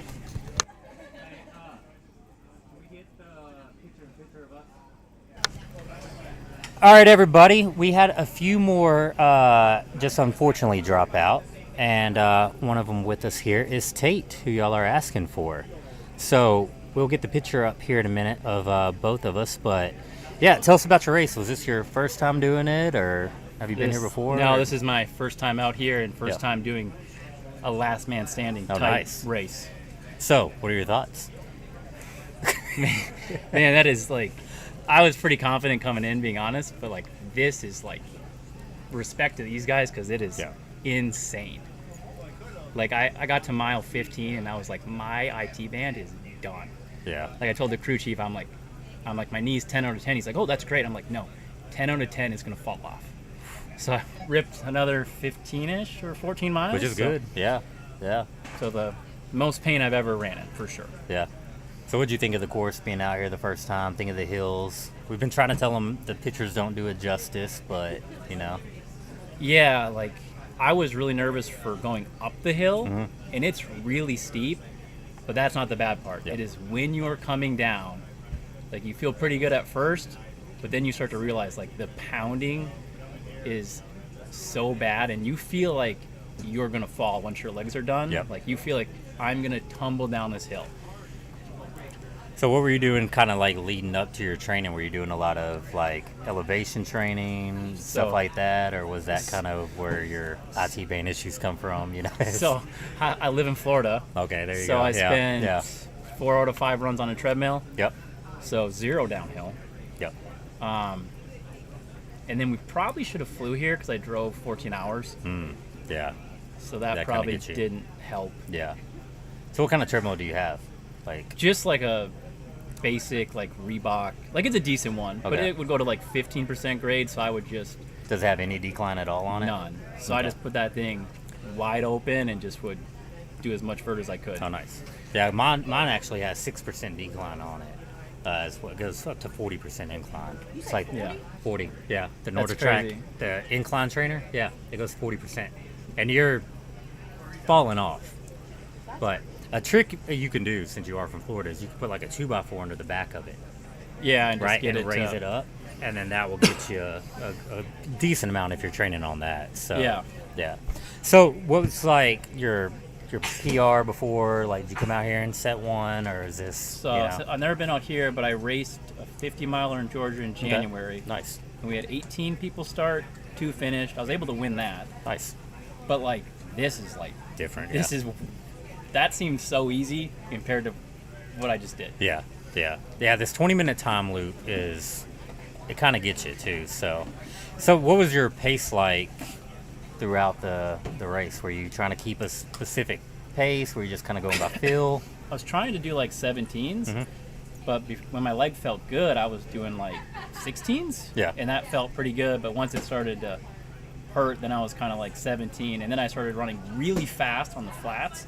I knew I was going to be slow on the downhills, so I was able to maintain like 16 for a little bit, and then it just got to a point where it just hurt everywhere. So So how was like your nutrition and everything else? Do you feel like you're on point there, or? I mean, we winged it, for sure, but it's a lot of it though, man. You don't know till you get out here and kind of see what's going on though. Yeah, the stuff we chose was great though. I mean, we just did like those kids like peanut butter jelly sandwiches and like Uncrustables. Yeah, those Uncrustables. Yep. And then Red Bulls and Coke and water and electrolytes, and we just kept doing that, and that was knocking it out for you. Nice. Yeah, I try to stay away from caffeine during the day, like more of a nighttime thing, but I was trying to blunt the pain. Yeah. I was trying to take as much as I could at one point. But it's really cool, though. I mean, the one thing, I was out there with Matt Johnson. Dude, just the coolest guy. Like, he could tell I was dying. And I don't remember exactly what he said, but I was like, thank you. Like, it was awesome. Yeah, that's the beauty about getting out here today. There's enough people out there. You get, like, conversations and could get running with people, so it does make it, a little bit easier sometimes. Yeah. If you get in that, but, yeah. So, do y'all have any questions for Tate? I know y'all were wanting him to come in, so anything specific y'all are asking for him? So you gonna come back and do this again? Yeah, and then Becca and John just asked if I want to come do the Tennessee mile. So I'll probably, I mean, my wife will probably say no, but I'll probably come. Well, it's a good time to like come out and camp out for the weekend. Like, you know, you can set up a tent, like especially if you do the 40-hour, which I would do if you're coming from Florida. Yeah. Because I mean, it kind of sucks to come up here and just run for like 12 hours or something, and then that gives you time if you want to sleep, do whatever. Yeah. You can still do that, but yeah, Tennessee Mile is a really different atmosphere, but it's a great race because you can get out here and practice your your time in for this if you want, or you can just take it easy and just have fun. But, and I'll know what to expect a little bit more, so that changes how I'd probably do some things coming in for sure. So Rachel wants to know, what would you do differently? I would fly here. I would not drive 14 hours. I would convince my wife to let me buy your sweet treadmill that has the 40% grade and the decline. Facebook Marketplace, by the way. That's where, just keep an eye out for there. And I'd probably spend just more time. I think I spent 3 months of like actually training for this. Like I had a good base coming in, but like this is just this is not even like a specific it's not training even like for a running race. Like it's almost like hike and don't die. Yeah. It's an eating race, patience. Keep your head right. Yeah, keep your head right. More mental than anything. Yeah. Because like again, there's people that have been out here and that have walked 75 miles. Like Justin Ford walked 75, 77 that one year. But he did walk a good number. He walked. That pissed me right off. Yeah. I'm running, he's walking. Just in the back of the pack, but just moving. He walked for probably 15 miles, the first 15 miles. No, one year he did more. No, well. Yeah. He was running. So, but yeah, it is more of like just being patient, making sure that you're taking care of your body, what it needs, when it needs, and not at like too late of an issue either. Where you can't recover. And then man, it's just all the taking care of the heels. Yeah, that's the biggest. But IT like rolling out, if you have a foam roller, go roll out that hip. Yeah, because that's where it's gonna really help with that. Yeah, there was a guy in course, he said just cut it off, you don't need it. No. So I was thinking about that too. I think everybody out here usually the first one has IT band issues. Like that's kind of, I think, the most common. Things that start to flare. Yeah. If you're not used to it and not used to that pounding that you're going to take, because that downhill, like you said, it just wears on you. Yeah. And especially now with how the weather's been, it's usually was it slippery? It wasn't bad until you started once you start getting tired, then it felt slippery because I was trying to go slower, and then you start to feel the sliding. Yeah. Did you have a crew? Yeah, my buddy Brian, everyone calls him Pork Roll, but he was like the #1 crew chief of all time. Nice. So super appreciate him coming out to do this. Yeah. So someone's asking if you're doing an ice base, and what are you hungry for now? Oh, an ice bath. I don't know. The hotel we're in only has a shower, so I don't know how we're gonna do that. There's a creek across the road that's cold that a lot of people go jump in. And there's a good spot where you could jump in, and it's cold, and it's a good creek, it's clean. So I kind of feel like I earn the pain, though. I feel like I need to suffer in it a little bit, so I will do that. And then eating, I don't know what I'm gonna eat. I'm not hungry at all. We'll figure that out later when we are done cheering people on. Yeah, someone just asked once again. This girl's looking strong. Going to be your first meal. I mean, I'll probably end up doing pizza. I mean, most likely. Oh yeah, that's always a good one. Yeah. And how many Coors Lights? Oh, I know who that's from. So I used to drink for 5 years, I drank like 5 to 7 Coors Lights every day. Oh wow. And I was like 220 pounds, so like the big joke is how many Coors Lights. Gotcha. That's awesome. I thought we just had another one. I guess it got deleted. Yeah, do you have a favorite, or do you? Ooh, favorite? Or anybody you think's looking the strongest out there? Man, I would say Matt Johnson. That would be so cool because he was just the nicest dude. Or Matt Williams was super nice to me. Like when I was trying to learn about the race. I'd love to see him win. So either one of those two. Yeah. Both great guys. Well, cool, man. We'll let you go rest up. I know you just killed it for your longest marathon ever. 8-hour marathon. Yeah. A little over that, so. All right, cool. Well, congrats, Thanks, man. Yeah, Appreciate it. It was good. Yeah. Good run. Thank you. So we are on loop 27, a little under 3 minutes to go. Everyone's looking strong. Matt Williams coming in right now. Speaking of. Oh, I know. Yeah. You know him. Yeah. I think TJ and stuff was still the first to come in, just like normal here. So. It's not deviating much. But it is good to see like the new competitors, the first year competitors coming out here and hearing their experiences. You know, you get a lot of them that aren't used to the elevation. They're not used to that the decline that you have to take. So, you know, it's a good eye-opening experience for a lot of people.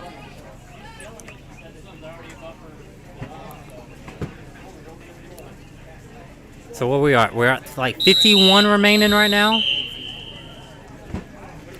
So we have lost, on loop 26, by the way, we lost Ari Gelman, Emily Hill, Harrison Zumwalt, and Tate Ellison.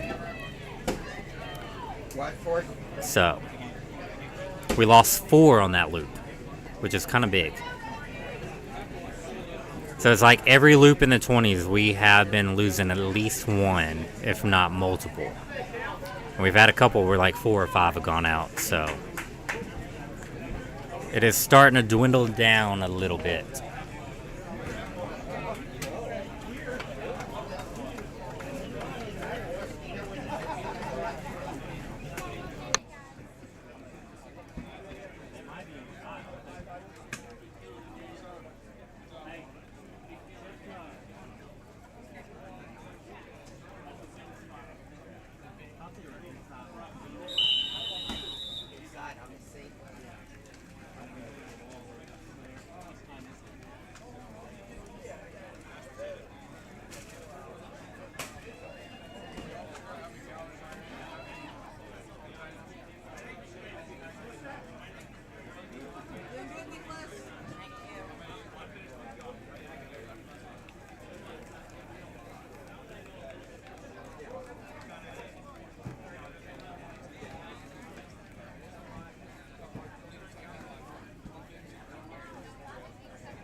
Yeah, Chris Wheat is still in it.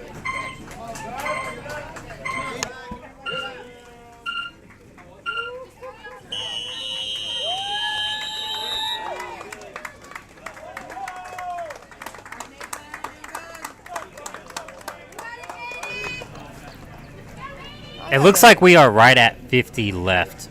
There's 110 on the spreadsheet, and 59 have been out. Somewhere around there.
crew tent. I'm just thinking about later. If I can cook back here and it's cool, then I'm not going to cook over there. Have to run back and forth. Is there space? I mean, if there's space for it, there's space for it. Yeah, we're not moving the whole tent. We're just gonna move some stuff in there.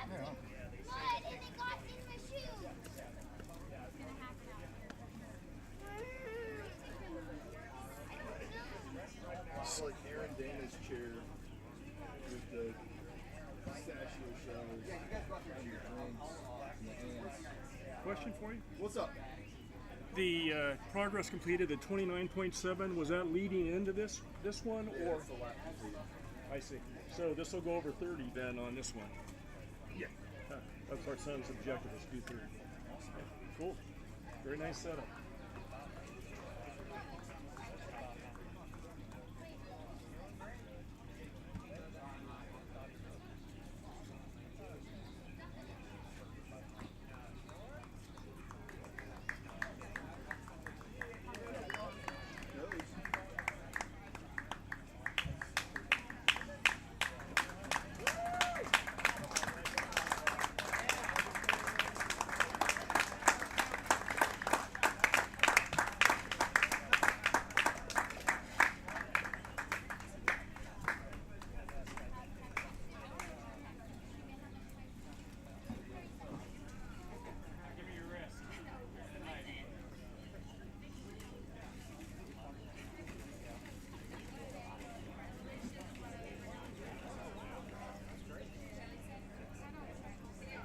Definitely a different animal out here.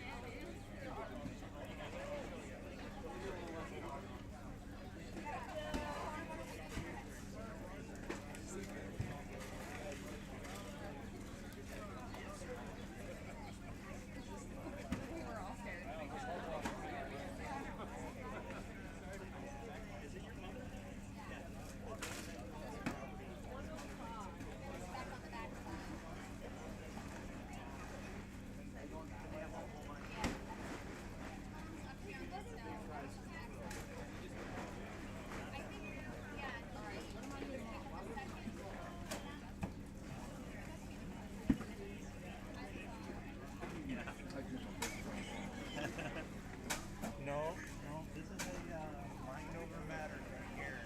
Good gracious. Yeah, they'll come in from this angle.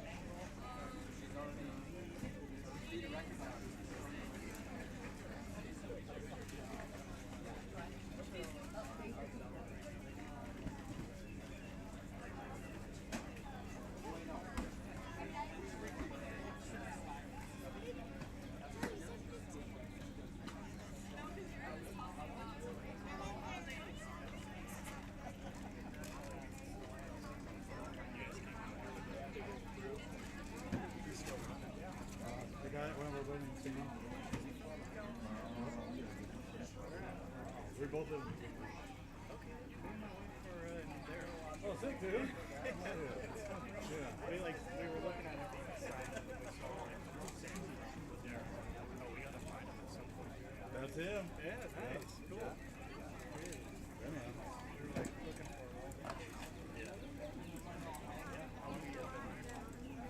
I've been there about a year.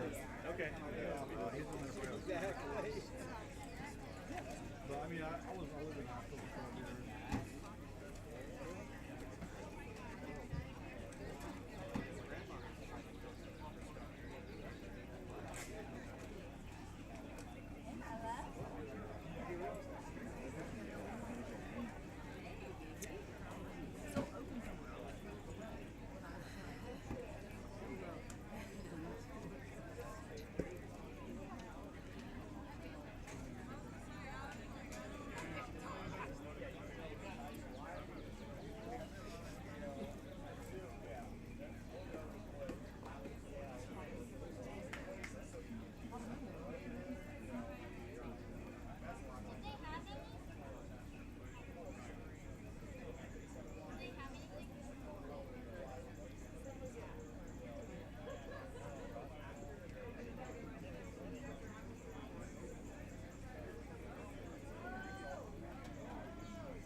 There you go. Now we can update the people and tell them that Jennifer Winokur is out, along with Tate Ellison, Harrison Zumwalt, Emily Hill, Ari Gelman, all have. In the 26th and 27th lap. Yeah. Here on the 29th mile. They're just dropping like flies There out you go. here. Now we can update the people and tell them that Jennifer Winokur is out. That's weird. Along with Tate Now we have our own Harrison feedback. Zumwalt, Emily Hill, Ari Gelman, all have. 26th and 26th and 27th lap. Still, Yeah. still going. Here on the 29th mile. I can talk back to Just myself. dropping What like mile was flies out that? here. Now we can update the people and tell them that Jennifer Winokur is out. That's weird. Along with Tate Ellison. Now we have our own Harrison feedback. Zumwalt, Emily Hill, Ari Gelman, all have. 26th and 27th. Do you have an average age?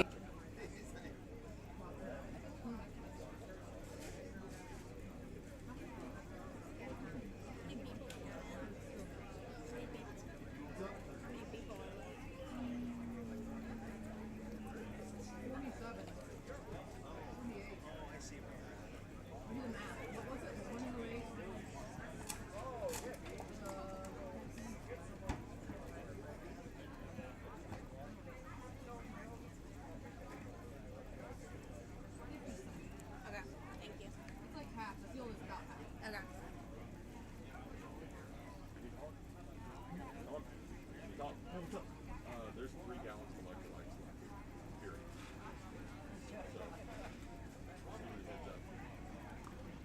I don't know. Pretty soon people will let the kind of know what they're doing their self-sufficient. But and the Sprite, Coke, and your like Raymond, as far as like tailwind, real electrolyte drink, 3 full gallons. That's it.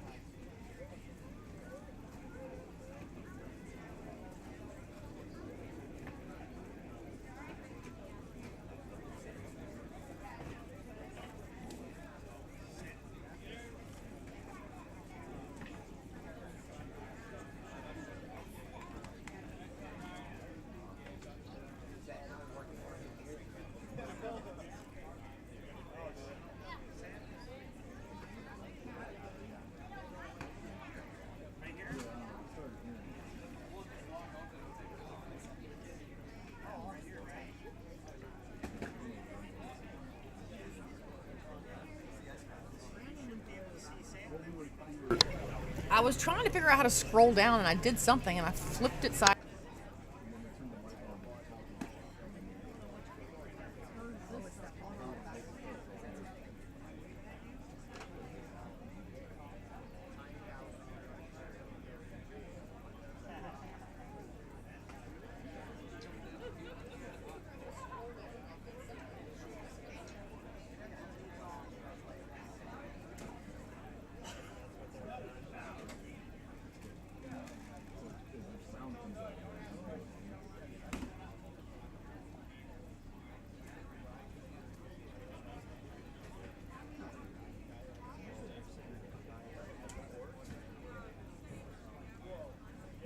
Inadvertently shut I'm down. gonna turn this microphone back on. Let's see if we can hear ourselves talk here in a minute. Testing.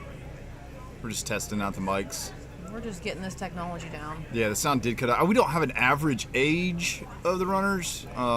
That's a math equation based on the runners' entered age and ultra sign up. I would say most of them are adults. We got a few kids in high school running. Turn this microphone back on. Let's see.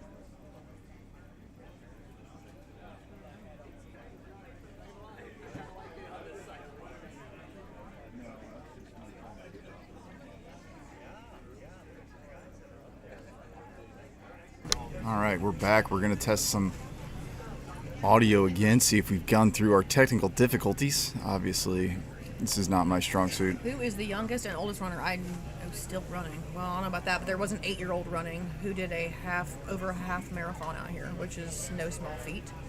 Emerson. Acosta's still running. I know he's pretty young. Bentley is probably the youngest runner at 13, 14 years old. Still running. I didn't know we had a 13, 14-year-old. Yeah, he's not. What? It might be 14. Okay. 15. Just a young lad. I thought young Nicholas was going to be the youngest. Yeah, still. right now, if you look on the course, they are about halfway through. This is a shot of here's Johnny. There is Nicholas zipping by, looking behind him. Yep. Young lad. Mm-hmm. Oh, is that TJ? Nicholas is ahead of TJ now. TJ should be here by now. That's 13 minutes, so this is probably a little bit longer loop for TJ. Yep.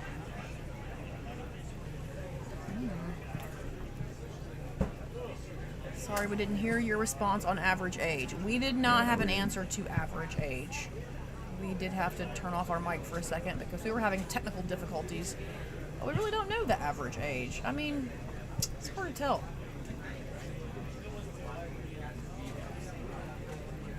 A shout out to Ashley.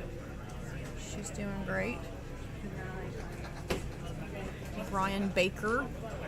Yes, that 10-year-old running earlier. That was she was 8. So that's it's pretty amazing.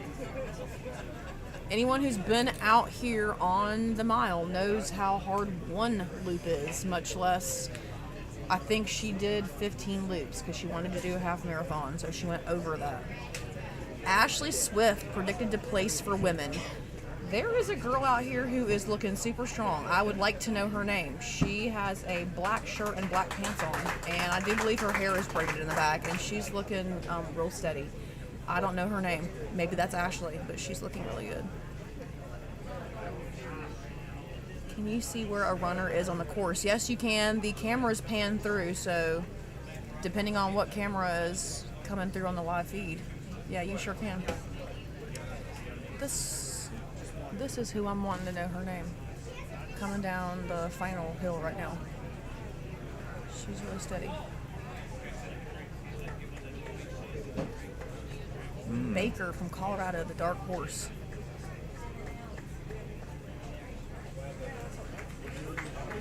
I think I saw a flash of Daniel. He's looking really good. It's fun to see the same old crew come back. David looking like he can run till Monday. Matthew is looking good.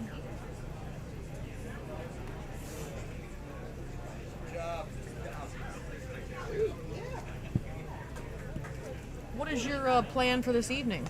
Are you gonna be just going until you feel like I'm gonna need to?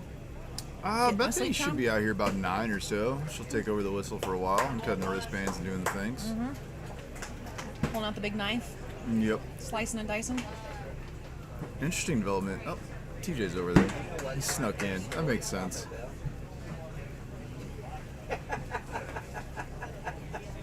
He did kind of sneak in. That was a sneak. He's very sneaky, TJ. That was a sneak. He's very sneaky. Runs real fast and he's real sneaky. Just pops in. There he is. Eating a bagel. Looking good. Bagel sounds good. This is who I'm wanting to know who's running. We'll just go over there and be like, excuse me, ma'am. Hey, what's your name? You're doing great. I'd have to get up and go over there. Oh, I would have to well, approach. you can't be bothered. No, I mean, I'll definitely go over. I got my coffee here. I've got my steak strips. I've got my extra thick Costco beef jerky and my banana. Extra thick beef. Extra thick beef. Extra thick cut. That's how Leah likes her beef jerky. I can't leave my comfortable spot in my beef jerky to... I'll have to get up here in a minute and blow the whistle.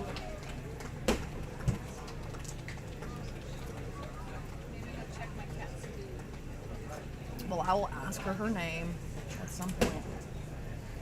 What time is the pink referee coming in? She'll be here about 8 or 9. After a minute. I feel like she didn't get here till like midnight last year. What is the fastest lap time on this round? TJ is coming in really quickly as usual. I think on this loop it was another like a 13 minutes. 13 minutes he's coming in for the fastest lap on this loop. on this round. TJ is consistently doing the fastest laps out here right now. Dylan, you having fun yet? Do you have a GPS? Do we have a GPS tracker on each runner? We do not have a GPS tracker on each runner. We just have the paper wristbands. When they do not meet they're not in the corral by the time they start. The whistle goes off. They have their wristbands cut. No GPS trackers though. On the 1 mile loop, that would be a little bit slightly unnecessary.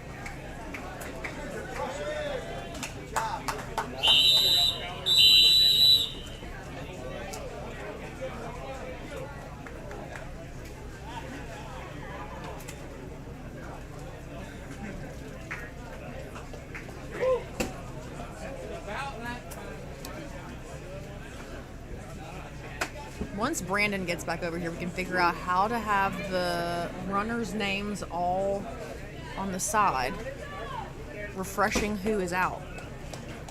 There is the spreadsheet. Show me where that's at. Because we had it up, but then we had some technical difficulties.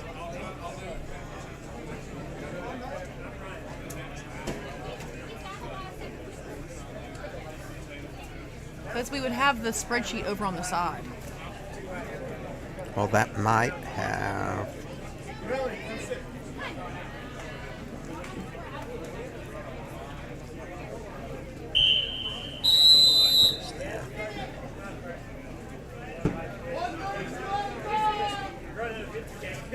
Doing great. Doing good.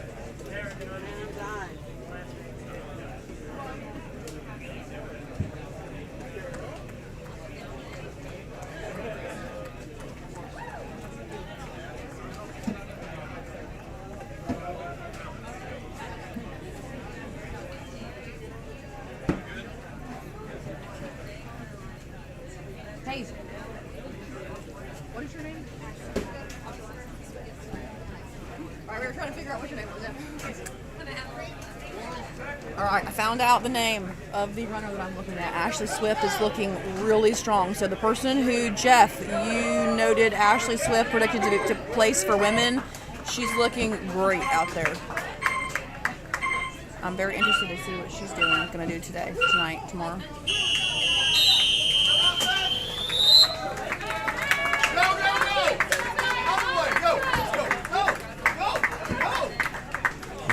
And then that will update. We put them together. Are you guys live right now? Yeah, we're live. Okay, that has just updated. Oh, maybe Brandon can show us. So when we were here talking, the status didn't go together. Like the runner status isn't on the same screen as how we were being able to see them side by side. I'll fix it. Okay.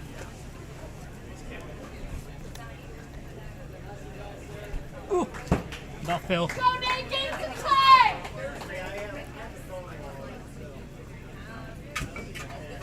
Is it? Yeah, okay. That was it. We just couldn't put it. We're trying to figure out how to see them both. Yeah, but then you're not going to be able to see the. Well, if you just make this one smaller.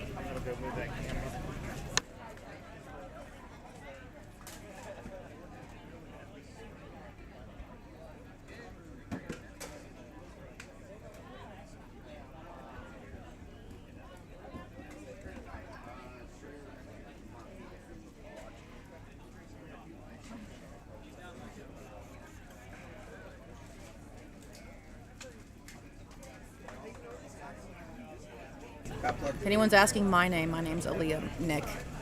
I was asking for one of the runners' names, which Ashley Swift was who I was asking about. If you were asking about that as well, she's Ashley, I'm Aaliyah.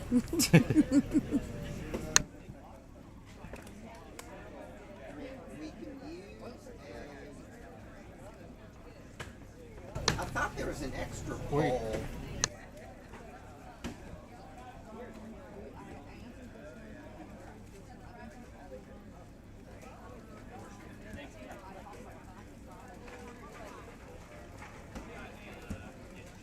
They don't hold them.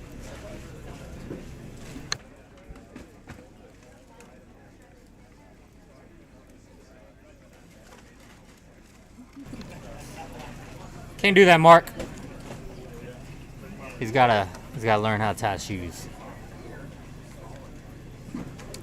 Brian Neely is still in the race, as far as I know. I don't think he just went out. He was looking strong, so I think Brian's pretty good. Yeah, Brian's still in. I don't expect Brian to go out for a while. Do you need a piece of conduit? Yeah, Ashley's still in it. Okay. Yep, looking good. So we got 1, 2, 3, Kathleen, Candy. 4. We got 4 females left. So, is Katie still in? Did Katie went out? I must have missed that. She had a really good race too. Well, no. She had a great race last year. She did. Where's she at? I don't think she went. I don't see any Katie. She wouldn't be at the top. What's her Is it last under? name? Maybe I'll it's find under. out the number. I don't know, but her crew's right there.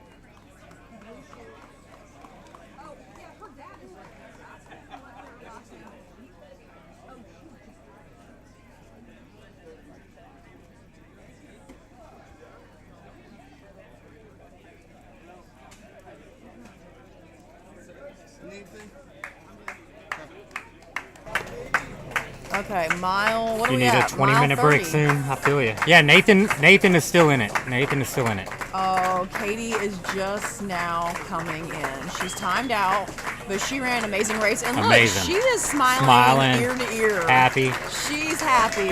Oh.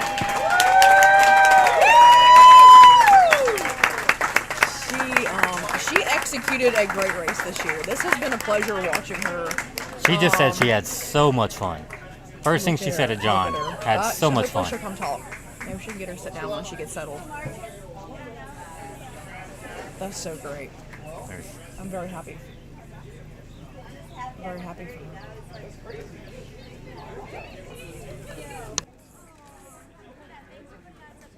Like, Who's all left? We have about 50-ish, a little under 50. yeah, 49 maybe, 48. Yeah, 48, What did we start 47, with? somewhere around there. 108? Is that what we started with? 108? 110. 110. Minus 61. 49. But those, we got at least 48, yeah. So at least 48. Oh, I love seeing that. I love Yeah, it's seeing hard to runners keep up with it for a finish. ticker right now, but we're trying to work on something like that. Yeah, they did. Last year we did have faces that were scrolling Yeah. through. That once the runners timed out, you know, you would just see the ones who were still in. That was Yeah. really helpful to have last year. There has been some technical difficulties this year with that, but I think they're planning on bringing back those pictures that scroll through. Yeah. Like last year. It's good to see the faces of who's in there. Dylan Ledbetter is still in the race. He is looking really strong. He is looking really steady. So is Brian. Someone asked about Brian, yeah. Dylan's running a really good race today. Brian Neely is also, yep.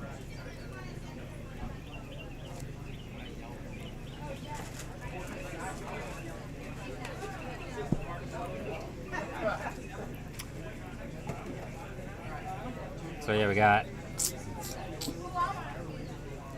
7.5, 8 more loops to do till a break, Till nap time. till nap time. Yep, and snack time. They get some dinner in them. Yep. That can either make or break these runners. You can either arise from your nap time feeling rejuvenated, or your muscles are locking up and you're feeling pretty crappy. I remember the year Eric Keenel won it. As soon as he laid down, he was snoring. Like, immediately passed out, I remember deep that. sleep. I was jealous. Yeah, so was everyone. But like he's Like, other sleeping. competitors were, like, looking at him, Yeah. like, hateful almost. Yeah. Like, it was That's like... a superpower. Yeah, it You was, can yeah. sleep like that? Yeah, it was amazing. And he did that every single intermission. And, you know, it worked out well for him. Yeah. And then you have others that try to power through, stay up, do things. So, Yeah, the waste their intermission, energy yeah. talking or moving around. Like, Yep. you know, just let The it intermission go. is another strategy into all this. It's pretty critical. Zach Newton?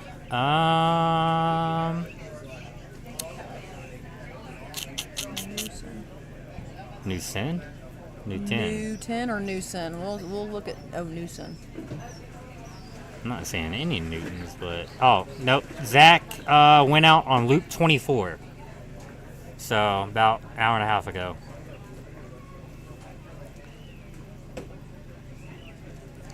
Another go Ashley. Yep, she's looking great. I did get up and ask, "What's your name?" Looking good. Yeah, so on loop 28 we lost Keenan Dillard and Kathleen Gilmart. Intermission is 8 p.m. Central Standard Time, so we got about 2.5 hours from now. And it's a 20-minute intermission. They get to do whatever they want. They should lay down and sleep. But this is time to like change your clothes, get your headlamp, get your poles, get everything you need to get through the night. Because the next intermission after that won't be until 8 o'clock tomorrow morning. So they'll have to go through the entire night with whatever they got, unless they can come in and handle whatever business they need to handle in the 20-minute time limit. Mary Cates is here, but she is here crewing David Compton. Yep. Mary Cates ran an amazing race last year. Yeah, big time, yeah. Yep. She ran. And David's looking really strong. David's looking great. Really good. So yeah, they'll probably be here for a while. Yeah, Mary will be here till the end of this race, I suspect. I believe Casey was still in it, wasn't he? Yeah, Casey's still in it. Yeah, Casey's in it. Casey's in it, Meg. And Doug is doing great. Doug's doing steady. Yep. He's like, Doug's doing his Doug thing. I just talked to him. He is doing good. He's locked in. Yep. So. Ready to come try it out next year. Yes, Blake, come try it out next year. See, I think Casey ran here from LA, so he's in good shape. That'll get you in good shape. Yeah. It's a long run. Running 2,000 miles, whatever it is. Yeah.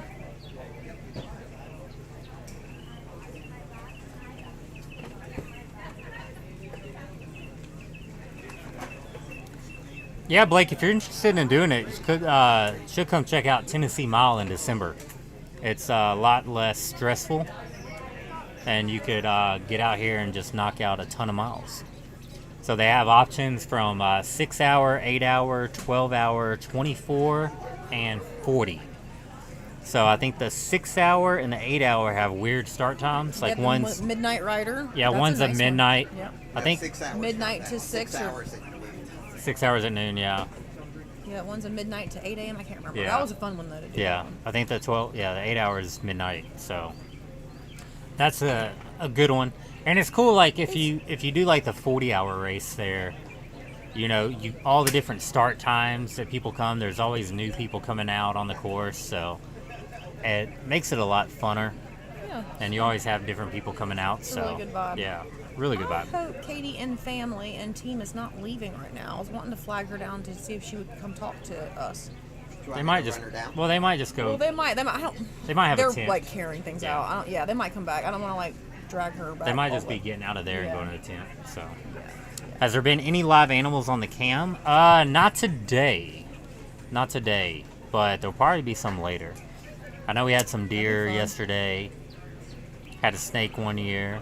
Ooh, that Rattlesnake, was fun. yeah. Big rattlesnake. That was good fun to see. In the previous years, we've had spiders all across the cameras. Used to be a mountain lion running around. Yeah. That Yeah. rattlesnake was big. I Yeah. wish I had seen that live. I just saw a picture of that. I was from here to. Oh, we saw Like- a cute. Me and Becca saw a cute snake yesterday on the trail, on the side of the. Look at this cute thing. It's adorable. Little Decay's brown snake. No snakes are cute. All snakes are cute, Brandon. No, they're not. You better watch yourself. No. Paul. Paul Henges. He is out. He went out. Paul went out on lap 23. Went out on 23. Mary does have the best attitude. I was just talking about Mary. She is a kind human, and not only is she just incredibly talented, yeah, she is really great energy to be around. she's good people.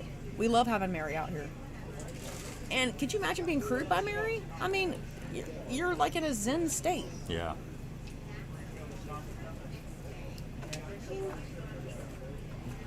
Very knowledgeable. Yes, family, I am still on the live cam, still talking. It's funny, Brandon's like, you want to talk on the live cam? I'm like, no, I can't do that. And then I'm like, oh, 5 well, I'll just hours sit here later. and talk anyway. 5 hours later. Yeah.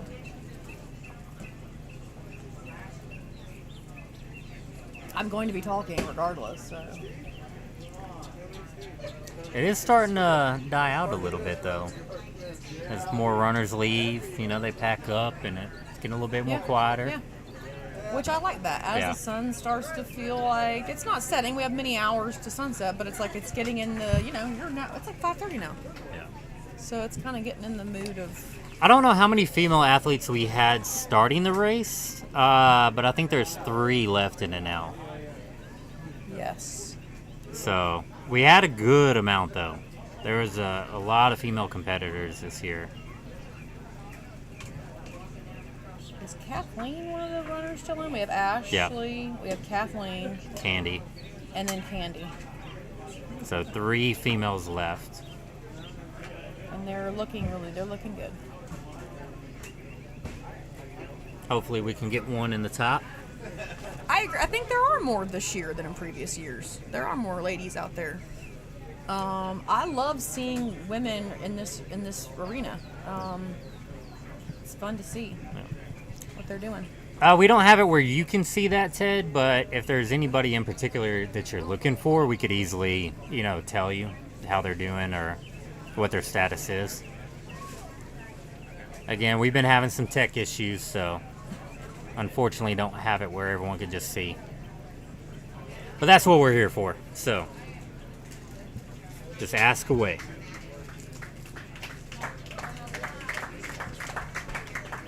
TJ coming in again with 5.5 minutes to spare. That's a slow loop for him.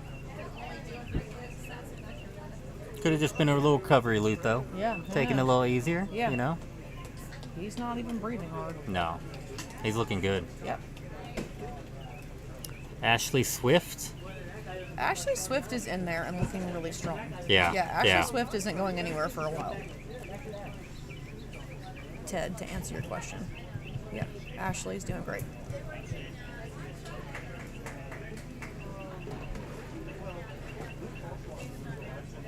Ooh, excuse me.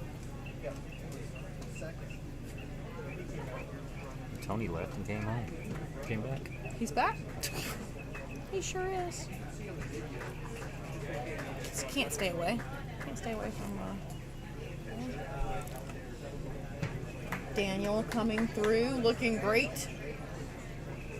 He always looks good. Yeah, he's steady. He's very steady. This must be Candy coming down the final hill. I'm looking at them coming down Widows. Uh-oh, this person looks like his legs are getting a little tired. There's a guy, yep. Are chafing. You start having that little bit of a wobble run down. Yep. Either your muscles are starting to cramp or you're having some chafing. Or both.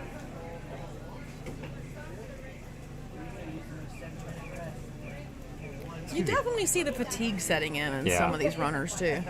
Brian Neely in looking good.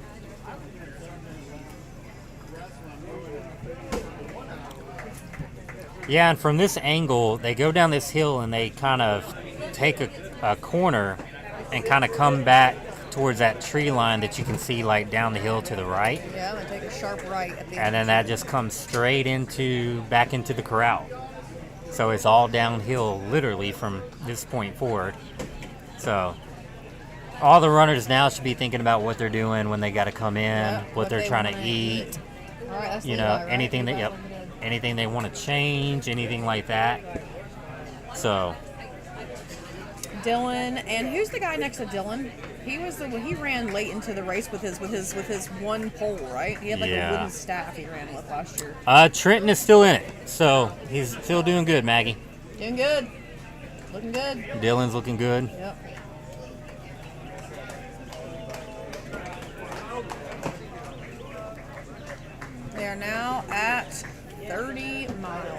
5.8 miles. 9,520 We are feet. now officially at an ultra after this An loop. ultra has happened. A 9.5 hour 50K. The most traumatic ultra a person can run. Doug, David Compton, Matt Williams coming in. Just smiling away. Yep. I did my first ultra Doug here Moore looking on great. Tennessee.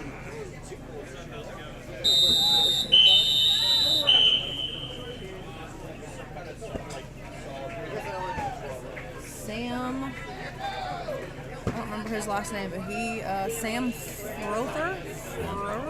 Emmanuel Estrada still looking good.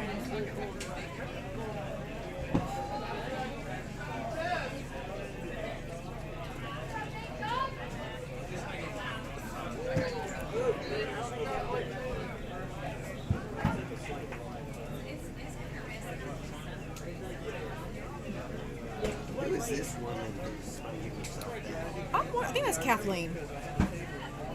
Yeah. She's doing good. Yeah, she is.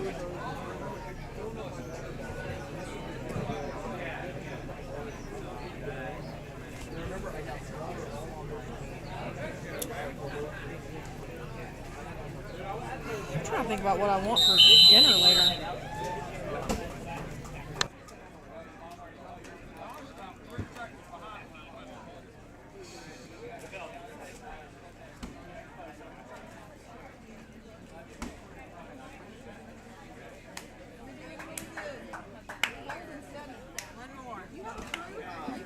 I'm by myself.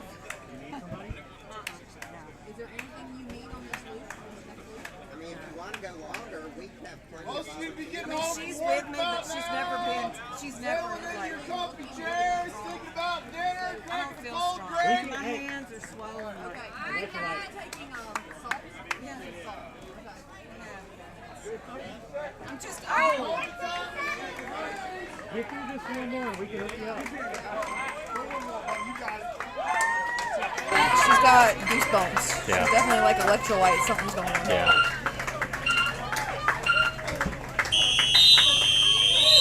Nathan Hicks still looking good. Yep. Bye-bye, bye now. Little 4-year-old. if this really is her. Huh? She'd be a good interview.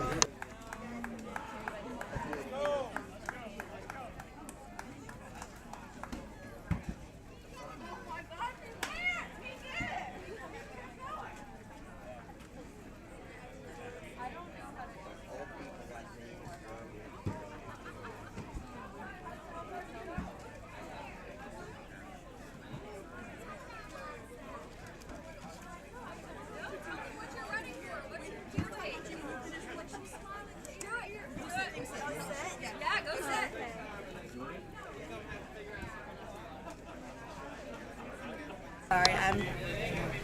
All right, everybody, we have Katie here with us. Was this your first year doing this? This is my second Second year. year, okay. So, tell us a little bit about your race, kind of how it went, all the highs and lows. So many highs, very few lows. That's good. But going into it, I was definitely pretty nervous. I felt like I was a little bit undertrained, but at the end of the day, I was able to surpass what I did last year. That's awesome. And I feel like a big part of that was I was like running for something greater than myself. Lisa Hallett's non-for-profit Wear Blue, which sponsors Gold Star families, like I was running to help spread awareness for that and Oh, that's raise awesome. money.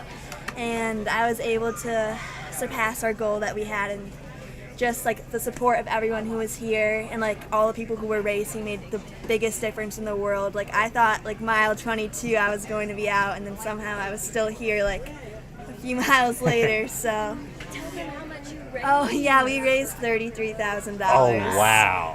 That is awesome. No, a big thank you to That is everyone who awesome. helped contribute, because we wouldn't have been able to do it without you. So That's, yeah, you're still able to donate. So tell everybody where, and again, the charity that you did It's this called for. Wear Blue, Run to Remember, and I think online there should be something, I Yeah. believe. Sorry, I'm not totally... Everyone has Google. We can figure it out. Yeah, Yeah, hopefully. So, Well, thank you so much for taking the 33,000. time. That is awesome. I That is know, awesome. my mind's blown. It feels kind of crazy. So what took you out of the race? Because you look so strong. And I mean, you Thank you. came in smiling and looking like you could keep going for a while. So I know. I definitely had a little bit more in me. My stomach wasn't handling the food that I needed to be eating very well, so I just was on pizza crust and nerd clusters for like 10 plus miles. And then I started feeling pretty lightheaded, and I was like, I don't want to push anything too far. So I like walked it, and I was just like, oh, like it was like 3 minutes over. But next year I'll definitely be back for more, so I can hopefully like go into the night is definitely like the end goal. So what'd you get last year? Last year I ran 8 hours, so it was 8 like hours? 25, Okay. 26-ish, yeah. So, and you did what? Yeah. It's about the same this year? Yeah, Kinda about the same? I was like 30, 31 this year, so just like a few more, but Yeah. a little bit of improvement, still improvement. Yeah, No exactly. complaints. I mean, $33,000 is a win. Oh my gosh. So that's Yeah. yeah. I mean, you're coming out on top for sure just by doing that. But Well, it wasn't all me, it was all everyone watching who helped contribute, so. so what was your like training like leading up to it and all that? So I took a different approach this year. I lifted more than I ran. I decided just to lift really heavy so my quads and my hamstrings and calves would be really prepared for the elevation, just because no matter how good like my cardiovascular base may be, like there's not much you can do if your legs aren't strong enough to handle the elevation, and I feel like that definitely helped. I actually still felt like really strong like towards the end, so I definitely will continue that next year. I think I would try and do longer runs. I think I would go for like 12-13 mile runs, but next year like maybe 20-mile runs. I just need to push myself a little bit more, but it was really great because at school there's so many people who also like push themselves and made me want to be better, so it's just been a very motivating year. that's awesome. That's awesome. Thank you so much. So what's next for you? The ultra distance running. This is the only ultra I've ever done. And you pick one of the hardest ones to do. Yeah. So My dad came into my room one night and was like, oh my gosh, I just watched this documentary, like we're doing this together, and I loved it. And then I go to the University of Tennessee, so during the school year it's kind of hard to find the time. I'm also in ROTC there, and it's just like with everything and all of that training for that commitment, it's just hard to properly train for like a 50 or 100 miler, which leaves the summer, and something like this is a lot easier to like mentally kind of be like, okay, like you just go as far as you can instead of something like the JFK 50 miler or a different one. But yeah, it's really fun, and it's like the people that make you want to come back. So it is a community here, big time. So they're telling you did amazing. People are thank you cheering you so on. much. So which guys is are too awesome. kind. Yeah. So you're definitely coming back next year? Absolutely, Yeah, I'm that's excited. awesome. Are you going to come try Tennessee Mile as well? I'd love to. I looked into it this year, and it was during finals season, Yeah, so I was yeah, it's a like, little this tough, is so yeah. unfortunate. But if everything lines up accordingly, with like if I have like a final that's maybe like 2 days before, if I'm already in Tennessee, Yeah. definitely. Just come on in. Yeah. Yeah. So, well, thank you so much for hanging out. I know you just got done, so probably want to go relax, get some food, do all that stuff. Thank but you. They were cheering you on. We were cheering you on. You looked amazing out there. So Thank you so much, Can't wait to see what guys. you do next year. Thank you Yeah. so much. Have a great rest of your day. You too. Thank you so much. You guys rock. Thank you guys. So we had a few more just drop, unfortunately. Let's see, we're on loop 30. So Randy Murphy as well just dropped. So unfortunately, so I know Nate, you just asked about that. Yeah, that was kind of bad timing. He sitting here in front just dropped out. But yeah, Katie was very impressive. Like I said, she came in smiling, like happy, looked like she was on loop 2 versus where'd she go out? Loop 28, right? So she looked up. I think she had more in her, but you know, it's all just how it plays out with everybody. So Yeah. It's good to see you. You too. bad timing. Yeah. It's the 20s, the loops in the 20s have been taking people out though. It's every loop we have been losing at least somebody. And now everybody's just kind of struggling, hanging on as long as they can, just trying to make it to the night. Trying to make it to the night.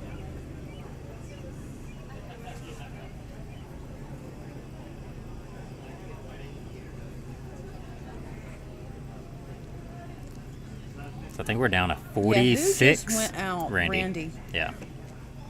He was really nice. He was talking about his future running goals. He's going to run Mad Mallard, he said. a little Did he bit say later what in took the him out year. of the race, or? He said he really just wanted to get to a 50K. He didn't say anything in particular took him out. Yeah. I don't know if he And just see, that really happens a wasn't- lot out here. You have people that, who are like, this is... Yeah, I they- don't know what his goals were going in. yeah, they have a goal in mind, and if they hit it, then they still have more in the tank. They'll still drop out. Yeah. You know, they might have bigger races or something else. You know, I know Tug, the Yep. 17-year-old kid from Cocodona. He, I learned, is at 17 years old, got selected to do the officer in training at a West Point. And he starts in 8 days. Okay. So he couldn't afford to get hurt. Congratulations to him. Yeah, going to so West Point. he had to drop because there's a lot of things involved with that he does not want to mess. physically- Exactly. So you have, a lot of cases like that out here where competitors can definitely push and go further, but again, there might be bigger goals in their future that they have to worry about. So congrats to him. He ran an amazing race. Doug ran a great race. An awesome runner to finish Cocodona You know, 250. he's still So talking. I wonder if he will yeah. come over and talk to you. Yeah, we might get him over here if he can. So, but Wave him over. he's out there running earlier. Sarah, that's awesome. Congrats on your race as well. Finished with 7 loops, which is awesome. Awesome. Was that your first time out here, Sarah? We could have got you on camera talking. Yeah, I wish we were able to pull people over sooner, earlier in the afternoon. Be come and talk. A lot of people are just scared to talk to y'all. Y'all are intimidating to some. Just a few.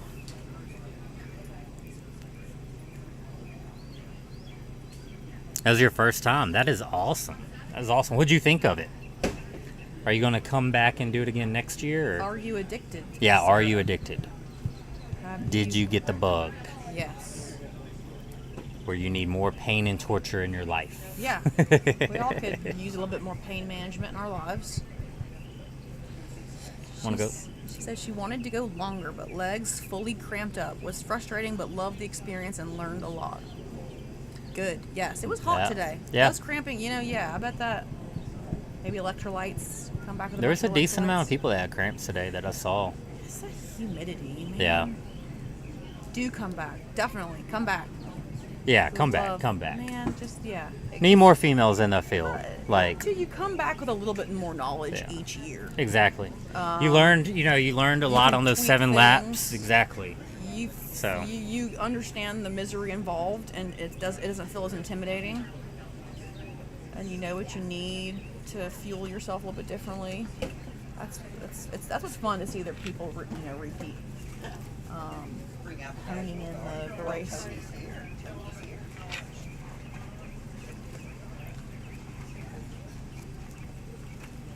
Yeah, those cramps get you though, and it sucks. Like I've had that issue. I've had the IT band issues here, Yeah. and when you're climbing or descending, it is the worst. Like the flats Because are you fine, can't but you just can't do anything. You can't Yeah. do it. In fact, Brian, is he the guy? He has the ducks on Yeah. his. Yes, he said that's what took him out. He had a cramp in his leg that he could not. By the time it released, Yeah. it was like he couldn't. Yeah. Once he could start running again, it was too late. You got to try to walk it out, but yeah. you're walking so slow. Especially if you're getting cramps in your knee, like around your knees or your hams or And something if like you that. can't So keep it up fast enough, boom. Yeah. One little hiccup like that. So you didn't fuel properly this year. Yeah, that's it's definitely an eating contest, and an electrolyte contest. But so you got to make sure that your fuel is on point, especially with the weather being, normally it's a lot hotter and stuff like that. But yeah, as if you can take one thing away from every race and apply it, like you'll get a whole lot better. That's how you learn. That's how you get better. So. Just keep trying. The thing about the heat I've noticed, the hotter it gets, the less the runners want to eat. Yeah, that's me. And Yeah. then you get in this cycle, you still have to eat. Or whatever it is, like your liquid nutrients. If you but can't eat, get the liquid in. just Do whatever just you can. do whatever you can do to just get it down. And I'll do You can anything, continue. Gatorade, Coke, whatever, just to Anything get you can do. calories. Yeah. No one wants to eat and chew when it's so hot out. It sounds miserable. It is miserable. Well, you're wasting energy. Yeah. Like you really are. Yeah. Yeah, Ron's still out there looking good. Ryan Davis. Yep, still out there looking good. There goes Levi in the American shorts. Levi's not even looking like he has even been running. Yeah. He's been like that in previous years too, though. Mhm. He's been great.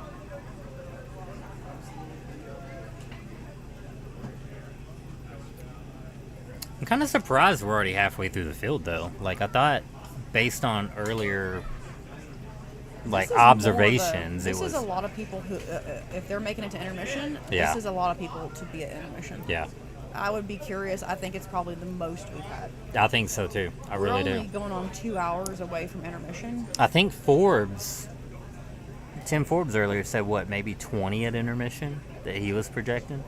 I don't remember what he said. Oh, I So wasn't when he that talking. was, yeah. So, I mean, might be 20 higher than that. We've had 62 drop now. Is that what that is? Yeah, 63 drop. Well, 63 62, dropped. because the Yeah. first one's a header. Yeah, Levi and Bentley are looking good. Which I haven't seen Bentley as much. But he's still in it, so he's out there. So 48 people 48 left. people. Okay, I'm going to make a projection. Okay, we have 2 hours to intermission. We're at 48 now. So Dang. 6 loops. That's 6 loops. 7 So, including this one that's still out. Certainly not more than 10 I'm gonna say people dropping in. 33. 4, 8, 12. Okay, you're going to say 33. 33. I'm going to say we'd have to have some sort of mass. Okay. Everyone in chat, put how many people you think will be in Yeah, yeah, intermission. yeah, We have intermission. 48 Okay, left. 48 now. I'm going to say 48. Play a little game. What did you say? 33? Yeah, I said 33. I'm going to say 29. We're going to have to lose almost So 20 this people to have camera angle right now is on the coming around the corner to the last downhill. So they probably got about 0.3 of a mile, something like that, to get back. So I think Kel is out. No, Kel is still in. Kel is still in.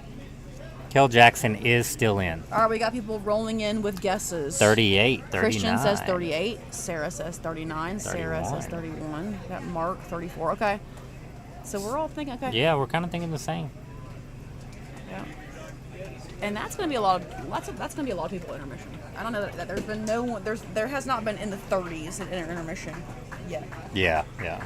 at all.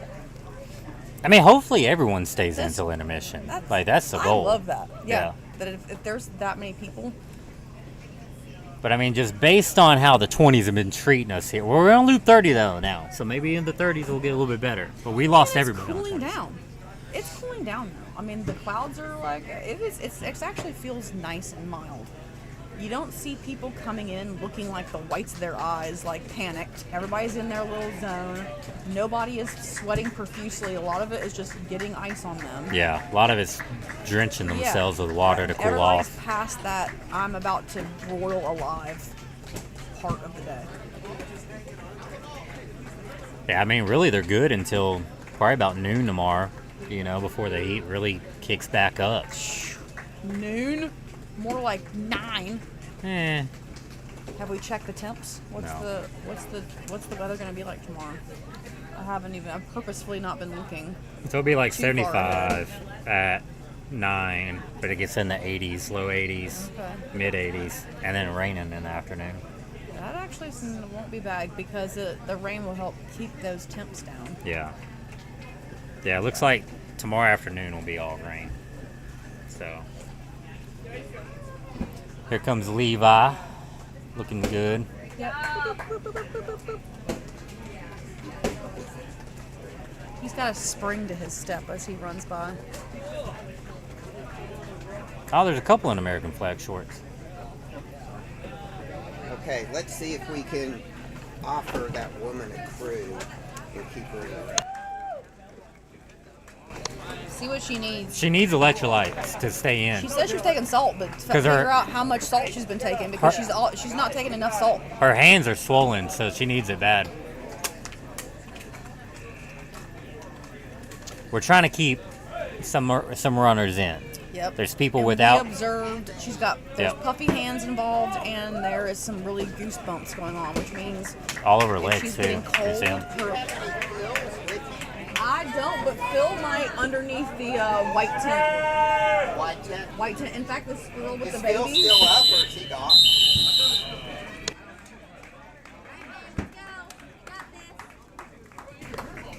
Yeah, Timothy, there's a lot of people still looking strong. Like, when you're looking around, like, there's a... Out of, what do we have, 48? We have 48 now. I would say 30, low 30s are looking strong. Yeah, this There's a race few is gonna be people going. that are kind of, you know, having some low moments. I'm not saying the race is going to be over soon, but they're just having a low moment right now. But a lot, I say more of the field is looking strong compared to not. Nathan's coming in. Saw a small smile. For those who are listening, David Compton coming in.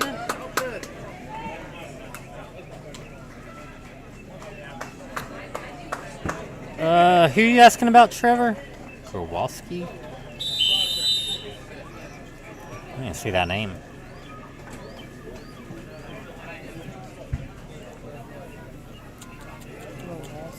I don't even see a Kowalski.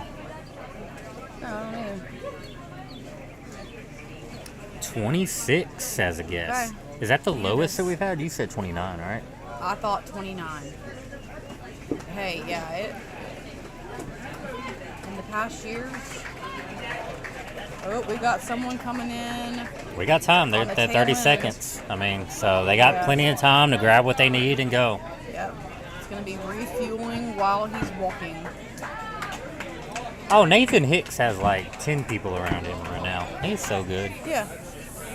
He's got his crew. Dylan is looking really strong. He's coming in at his very time, I mean, like 17 and a half minutes. She's doing it again. Doing it again. Hell yeah. Dylan is very steady this whole race. He's got many more miles ahead of him to answer Alan's question. Yeah, Doug Moore came through about 30 seconds, 35 seconds, go, like, just definitely pushing it. What? So Levi's down there. So I think Bentley's about to drop because Levi's not going to drop right now. I think he's waiting to say, and then he's going to take off. Wait, doesn't he have to take off? Doesn't he No, have to he's go? in the corral, I think. He's in the corral, he can stay. Aww, this is the kid? Yeah. Oh, he's All right, gonna keep yeah. going. All right. So unfortunately, Bentley is out. The young Bentley. 30 loops, though. 30 loops out here. First year out here running. Awesome kid. Awesome kid. Awesome. Yeah, dad's hanging back. Yeah, he was just telling him good job, gave him a was hug. his son? Yeah. Okay. Yeah. Told him good job, gave him a hug, and then Levi took off and has to go catch up those 15, 30 seconds he lost, but well worth it. Well worth it. Yeah. Hang out and hug your baby. Oh, you have to. Yeah. Have to. Tell him good job. That's really great. More important than the race. I will also see if he wants to come over and talk once he gets settled. That'd be great to hear him. Yeah, father support's awesome for that. Yeah, when you see that, and there's a lot of it out here. Every year out here, you see that. Dad's coming out, even your dad, Oh my like gosh, comes my out and dad. crews and Yes. takes care of everybody around him, like Yes. not just her. So Yep, it's Aaron Dana's dad. Aaron every Dana's year dad, that yeah. Aaron has run. There's not. This So- being Father's Day weekend is that's something so special about your dad coming out or seeing your son do Yeah. this thing or your daughter do this thing and participate in this event together. and unfortunately, y'all, Nathan Hicks is tapping out. I'd like to see what happened to him because Tapping out. He is looking fine. He was ladies looking and good. gentlemen. So we lost 2, so we're down to I 46. wonder, what is he saying that he doesn't want to? He looks physically like he can continue. First year running it though. I mean, It's a lot. coming out and doing 30 loops is, yeah. I don't know how long he's been training. I know for a good little while, but not like a crazy amount. So, very impressive for Nathan Hicks. What is, I think you're talking about Bentley's age, and where is he from? First year? I think he's like 17. I'll go look. Something like I think that. he's younger than that. Maybe even younger. They live not too far south from here, so I think they moved over in Tennessee a couple years ago. But We're gonna find out his age. we're gonna try to get him to talk over here. See, yeah, and we're gonna call him over.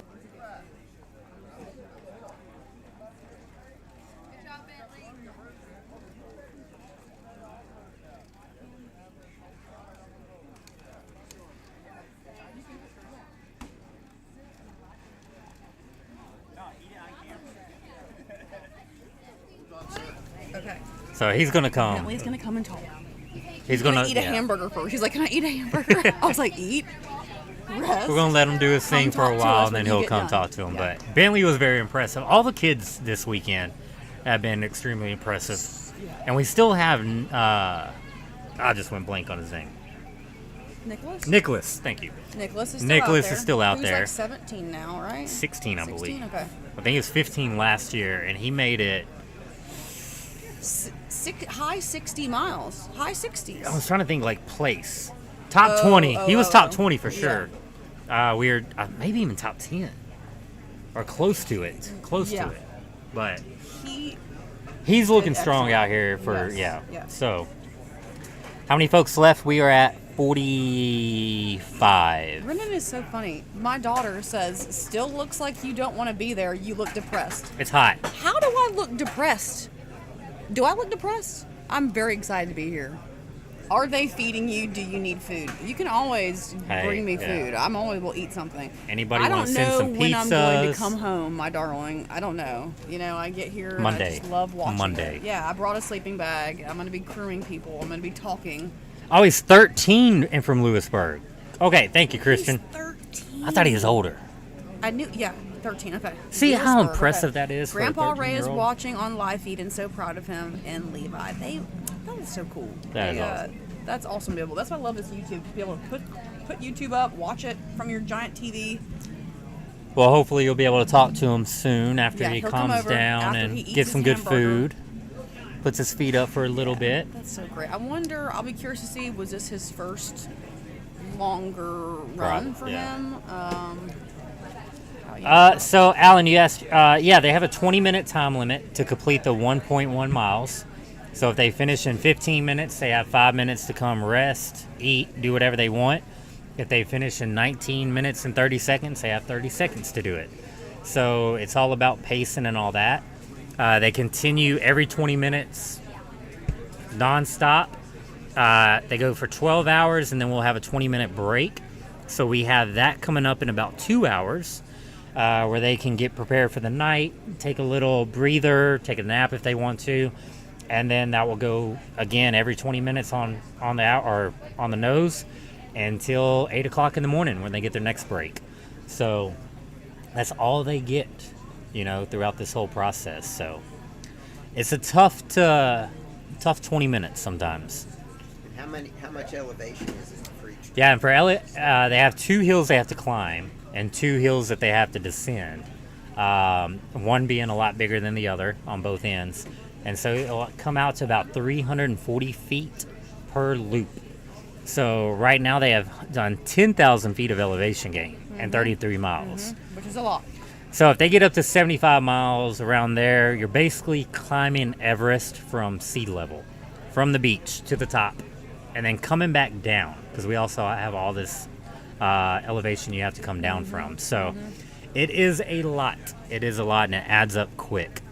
And how many folks left? I do believe we had 2 more in the last, so 46 now? 46 or 45, we had 2 yeah. that dropped this last one, I do believe, so 46-ish. Let's see, hold Someone's on. asking about Alyssa Clausen. Alyssa, I don't think there's an Alyssa in here now, currently. Let's see. We have Ashley, Kathleen, and Candy left on the women's board.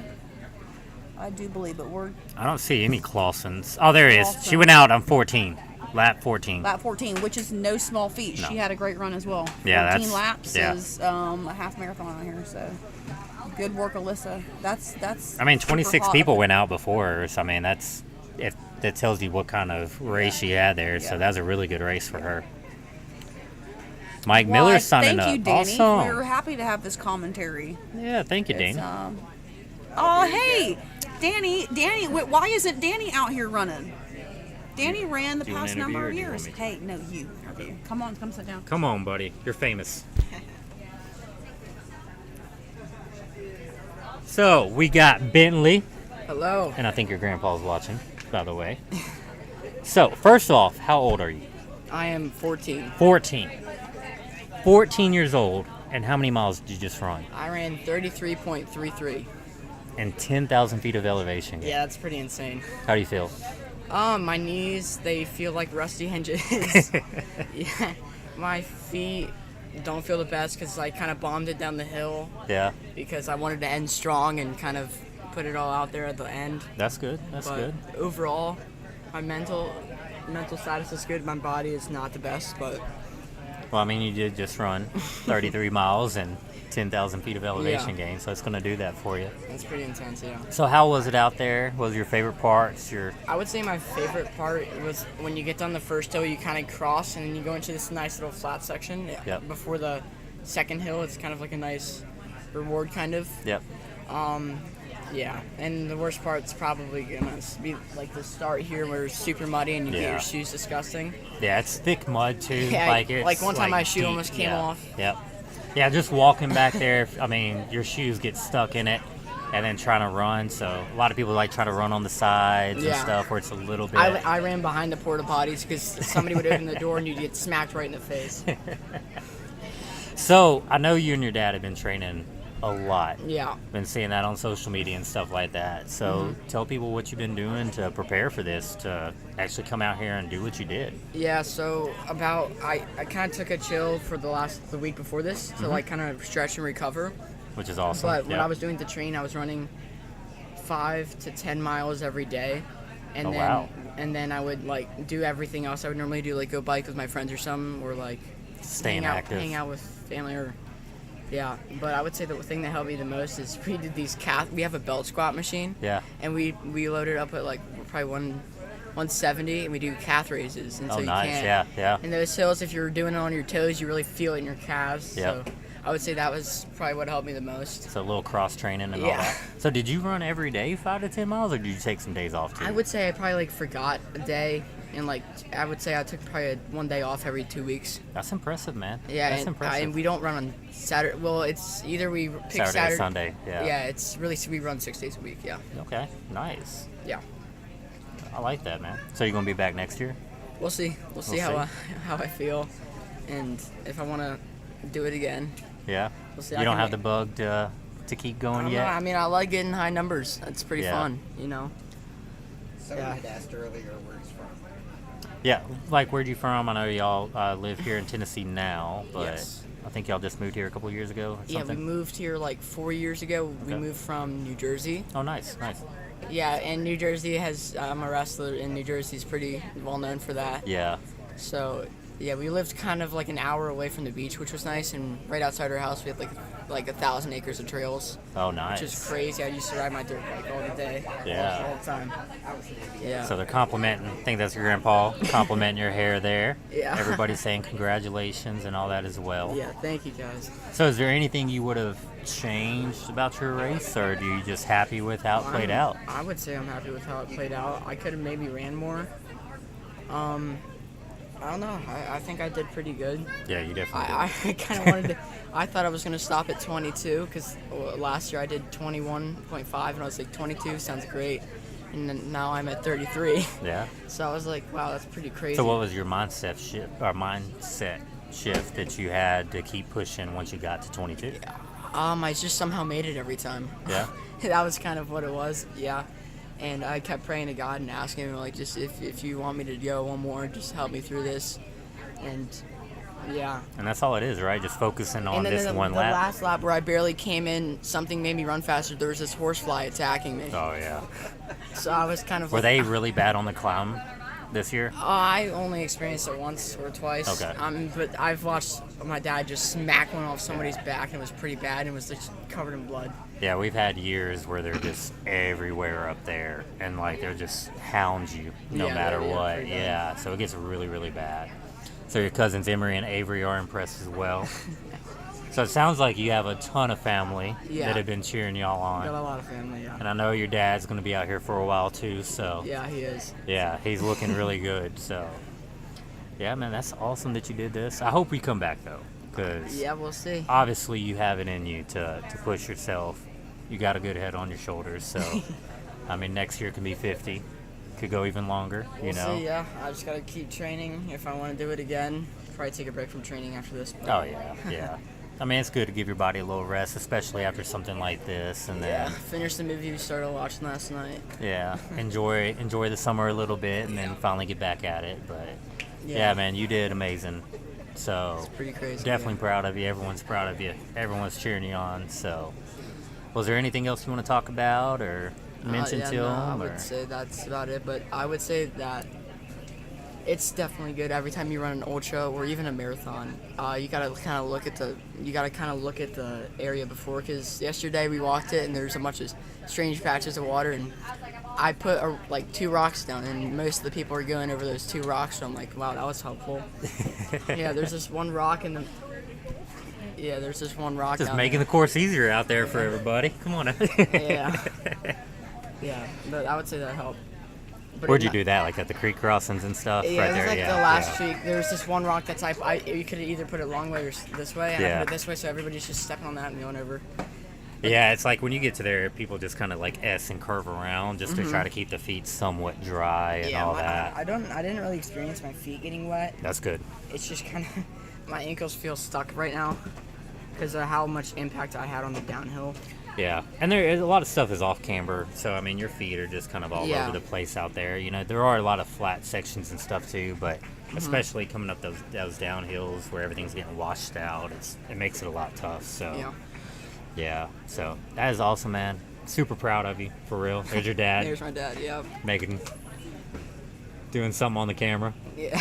So are you crewing them now, or are you just gonna go hang out? I'm gonna crew him, and I'm gonna sit in that chair and just keep cheering him on. That's awesome, man. Well, Yeah. again, we are super proud of you. Yeah, thanks for having me. Yeah, I know you're want to go rest up and all that, get some Mhm. good food in I you. just can't So wait to take these shoes off. yeah, let the feet just relax a little bit. Yeah. Get sandals or something like that. So Mhm. I think your grandpa was talking about Monopoly getting you. So, well, everyone give it up again for Bentley here for absolutely crushing it, because he did Thank you, amazing. guys. So yeah, hopefully we'll see him again next year and Yeah. maybe get in that top 10. Maybe. Go a little bit further. So Yeah. well, thank you, buddy. I Yeah, appreciate it, thanks for man. having Yeah. me. Yeah, thank you guys.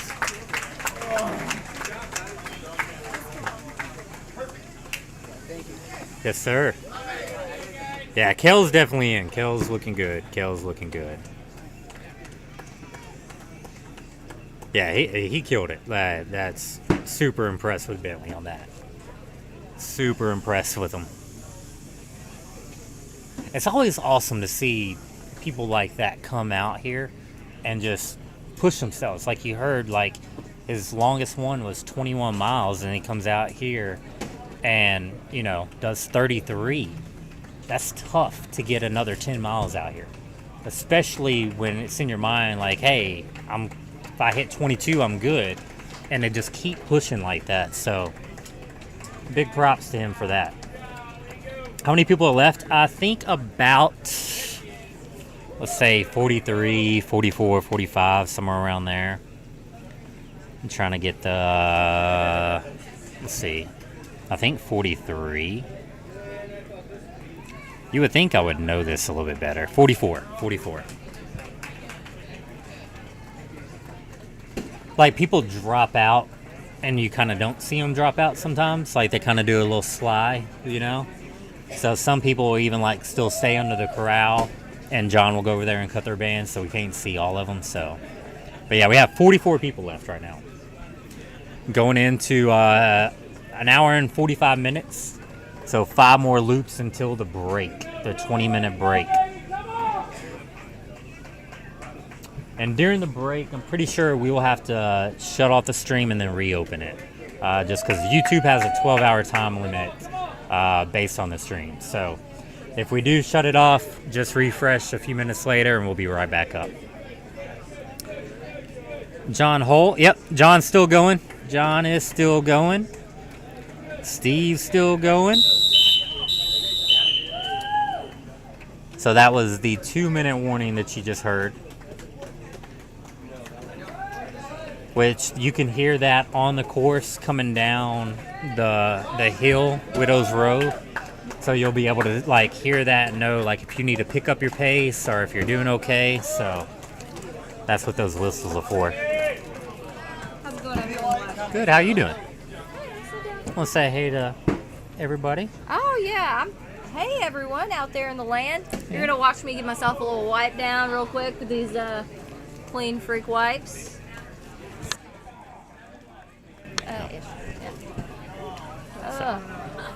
Man. So what are you thinking of the race so far? How it's playing out almost to the first intermission? You know, I think it's really good. I think we have more people in right now than we have at this point prior to. I know we're kind of thinking maybe in the 30s for intermission, which will be the highest ever. Yeah. So that'll be a good chunk of people. Yeah. And there's so many people that are still looking fresh. I mean, Nicholas here is looking like he's ran 5 miles today. Oh yeah. John Hole is still in. Yeah. Platinum's still running. Man, I mean, there's just so many strong people in right now. You can see them just making it look effortless at this point. People who thought they were going to be out are still pushing in as well. Yeah.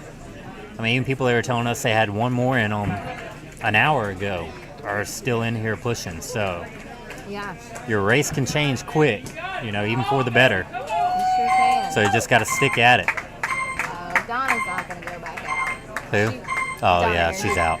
Well, as she told me the last one, she was going to go out. She said it'll get me one better than my last time, and I'm good. And she said that's all she wanted. Well. And you know, that's all right. That is. I love watching people hit goals. So now we are down to at least 43. That's what we got in?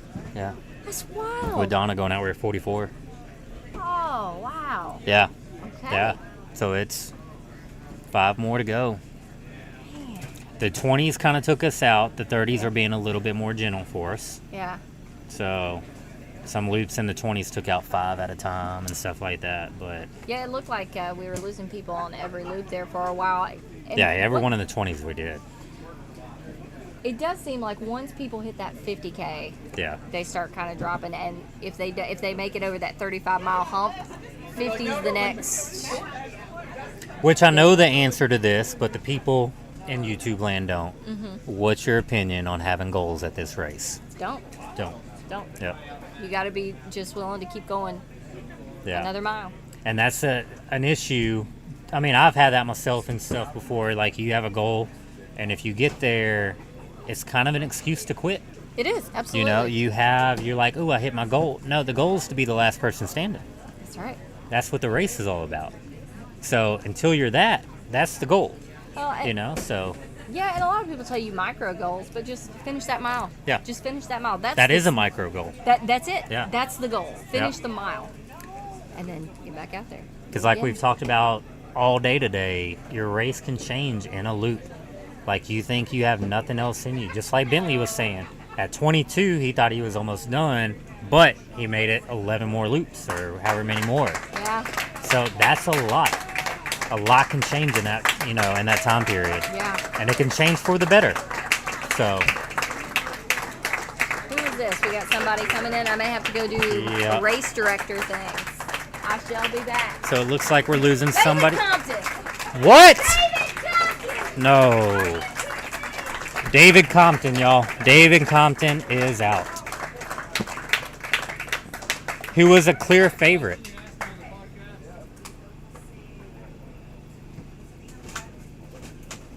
David Compton, y'all.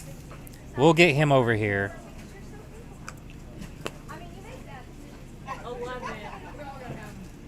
I know he was looking strong. I know a lot of people had him as a potential candidate to win this one. So,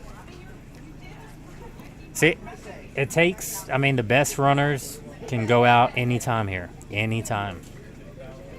Sounds like he did just run a 50 miler not too long ago, too. And some other stuff. So, we'll see if we can get some information on what took him out. He's in good spirits, so that's all that matters. So, yeah, Damietti last weekend. That's what it was. Thank you. 50 miles in 6 hours. Thank you, Romeos. So, yeah, you know, there's a lot of that. There's a big theme with that, with a lot of these runners that just did a big effort either a week before or even shorter or maybe 2 weeks before, and they're coming out here on this course putting out this type of effort. So it takes a toll on you when you keep doing that over and over. So, and it sounds like we have another one coming in as well. Hey,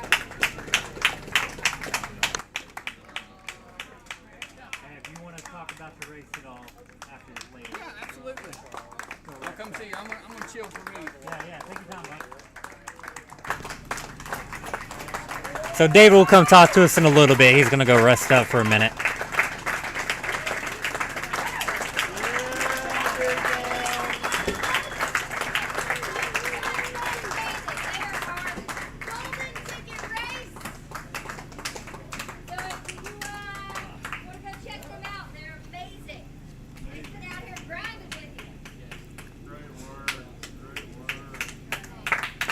So we are losing another one, unfortunately.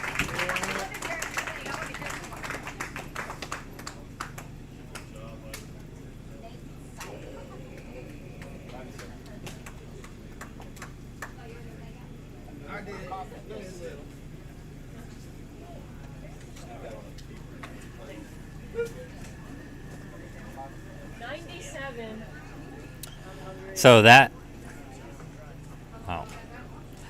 Nate Solomon. So Nate Solomon is who just dropped out. I know there's some people watching him. He is, I believe, the race director. I think for the golden ticket entry into this race out of Idaho. So.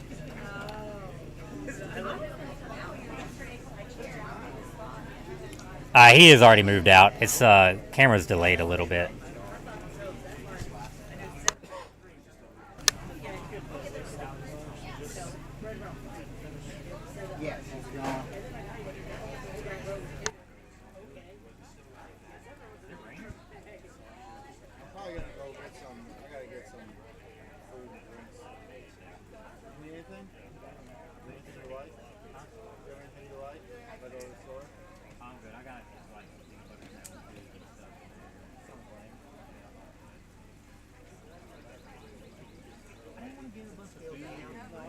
Well, I didn't either, but now I'm like, shoot, I'm running out of stuff. Yeah, when you sit on this side, you can do it. Yeah. Yeah. You really do.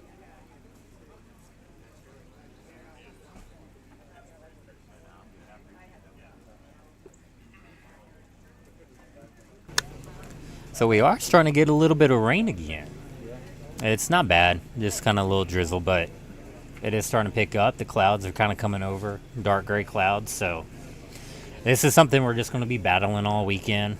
Just little showers popping up. Could be heavy at times, could be light, but again, temperatures are cool, so it's not really affecting any of the runners. It's probably affecting us more out here than anything. So, yep, Dylan's still in it. Dylan is still in it. So I would be shocked if Dylan's out anytime soon.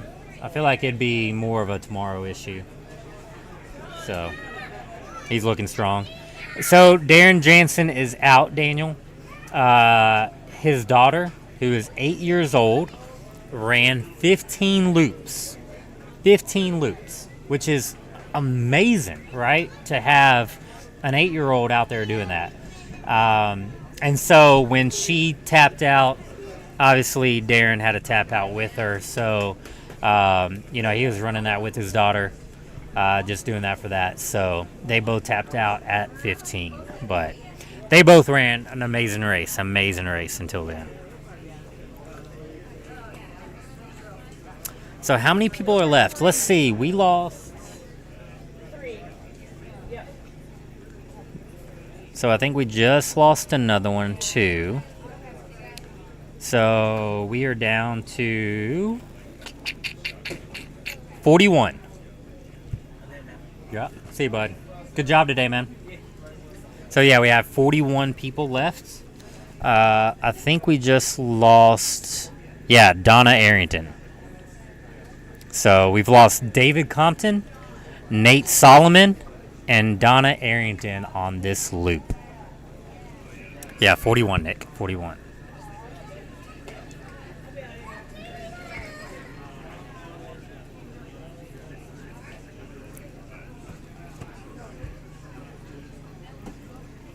Which is crazy. We want to get, I really want to see in the 30s get to intermission. And with, this is the 5th loop, and we get 4 more, if we could keep that number under 2 a loop, we can definitely get there, which would be awesome. And I think I just saw a lightning strike. Hopefully not. I mean, I don't hear thunder or anything. Might have been a flash. Let's go with a flash. We'll just say it's a flash. We don't need no lightning. I don't think there's any storms out. I think it's just like rain and stuff like that. Yeah, it's not bad at all. Oh, and there goes the thunder. Spoke too soon. I've been doing that a lot today. So yeah, we are slowly knocking out at it. There's some big runners left in it though. Some really, really good athletes still in there, so it'll be cool to see who comes out. The paparazzi, yeah. There are a lot of cameras out here, but I think that was lightning. But it's kind of far away too, so I don't know. It's a good distance away. So hopefully not too bad. I think it's just going to be like a little 20-30 minute little pop-up shower that hit us. So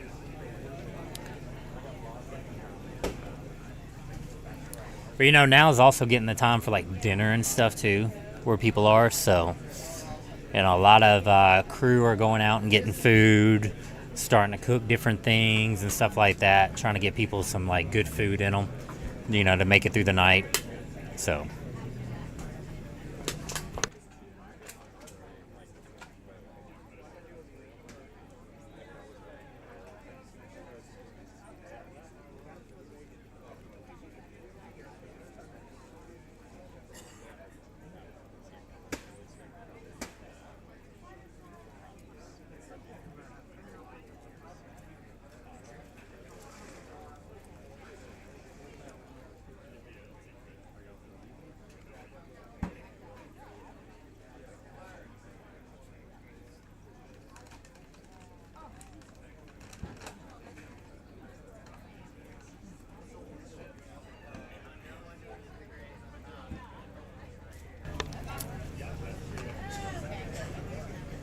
Well, hopefully David will come over and speak about his run.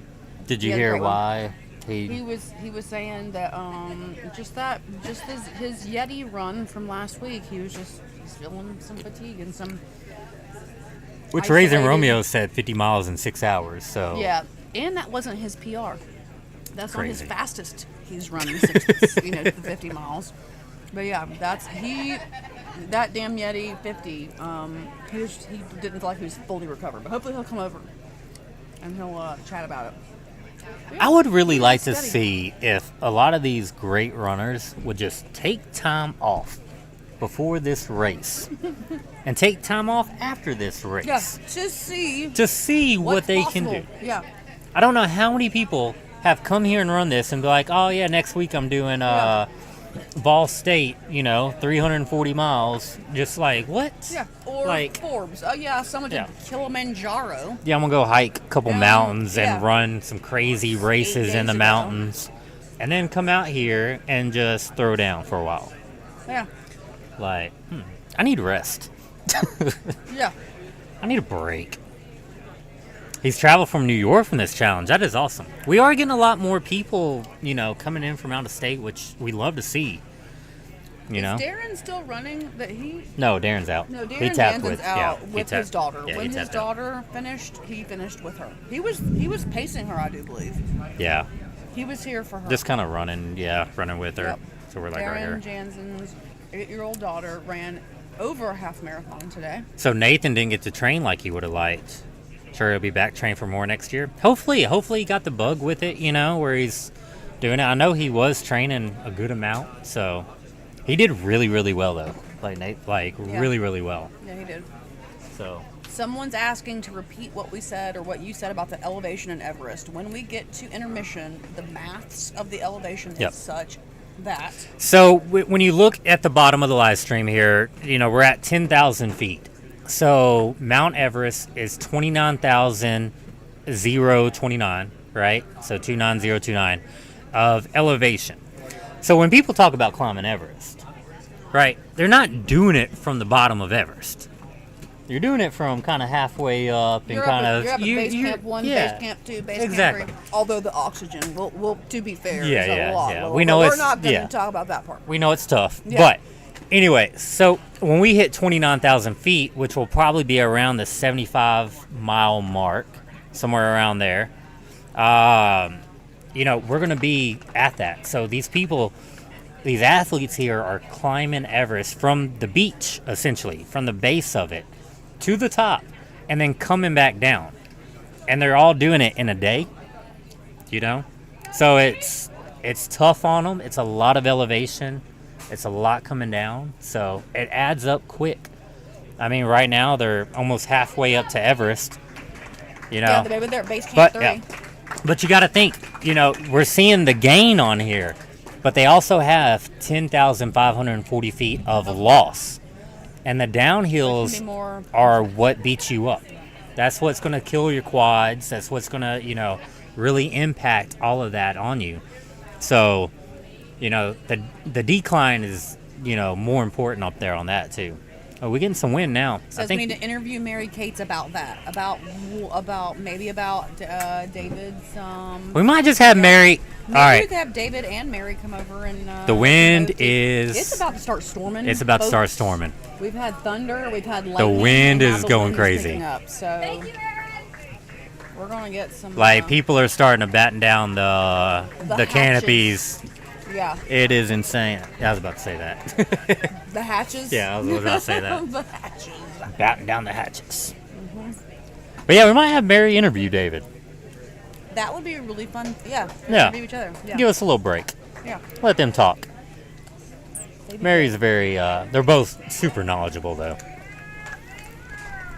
Both very accomplished Yes. runners. Yes. Fast. Yeah. They are fast. Very fast. Can you imagine the competitiveness between them though? How fun. Yeah. Yeah. It's fun to hear Having your part- Mary is his trainer. So where is that did you do your miles? You can't lie to your partner. Did you? Oh yeah, boy, I did those hill You're repeats supposed to like be a outside boss. for an hour and a Yeah, half. You're this is back in what an I hour. did. What have you been doing? David's like, oh wait, I did hill repeat. You did hill repeats for 30 minutes and then came in. I gave you an hour and a half or whatever. You cannot hide from your spouse at that one. Oh, so fun. So yeah, if it starts storming here, it's gonna start getting slippery again. Yeah. And Good job, Dan. was it starting to get darkish? But but it looks like the storm's passing us a little bit north. Yeah. So we might be okay, y'all. Let me pull up the radar. Is it going to be a dark and stormy night? It's definitely surrounding us, but let's hope and pray that we don't have any storms, because that does throw a wrench into things. We've been here at races before where the wind just takes all your stuff and throws it in the field. So we don't want any of that happening for any of these runners today. We want everyone's tents to stay Yeah. in place. Light rain with thunder. Okay, let's see. Okay, we got some. We got ooh, some- yeah. We got something north of just north. We're getting lucky, y'all, that hit north of us. Yeah. Well, let's see if I can. Yeah, you show this. Here, hold it up can't. to the. You can see that. We're delayed a little bit, so you Yeah, gotta okay. wait. We're gonna hope that you see that. It's right above us. Right above We're gonna us. get a little bit. We're in the. It's like we're in the. So it was lightning that I did see, by the way. But Yeah, that was. and the rain's coming down now. Some rain. Chicken's part of it. Oh, I think that they have grilled cheeses again. I might go Oh. there and get a grilled cheese. I see it. Yep. Someone grabbing it. That sounds good. Grilled cheese does sound good. Yeah, it's starting downpour a little bit, y'all. But every one of these runners has been wet all day. The only This people this probably feels affects, good to them. yeah, it affects the crew more than anybody. When you're out there running, you're not thinking about the weather. Unless it's really bad, but this ain't bad.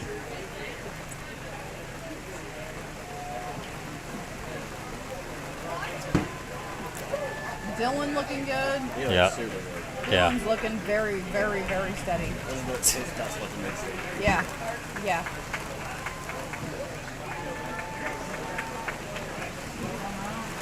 Yeah, it's starting to come down now. Here it comes. Y'all might be able to start hearing it here in a second. now you're like. Yeah, now I can oh.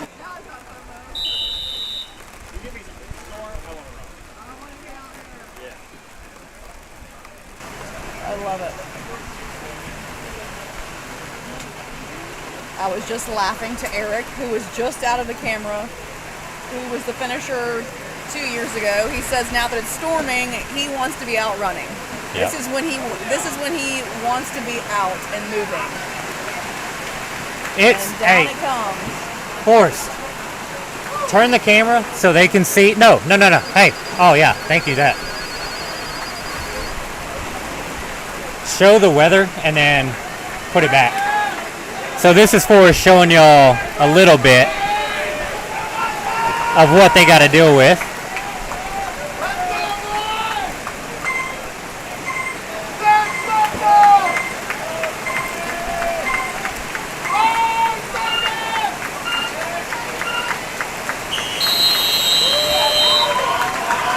And they are off.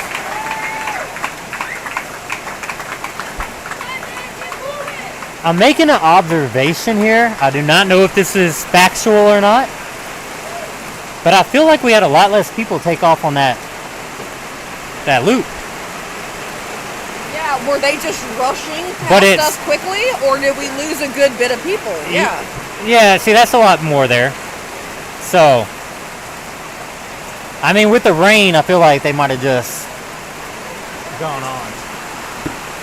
Mile 35.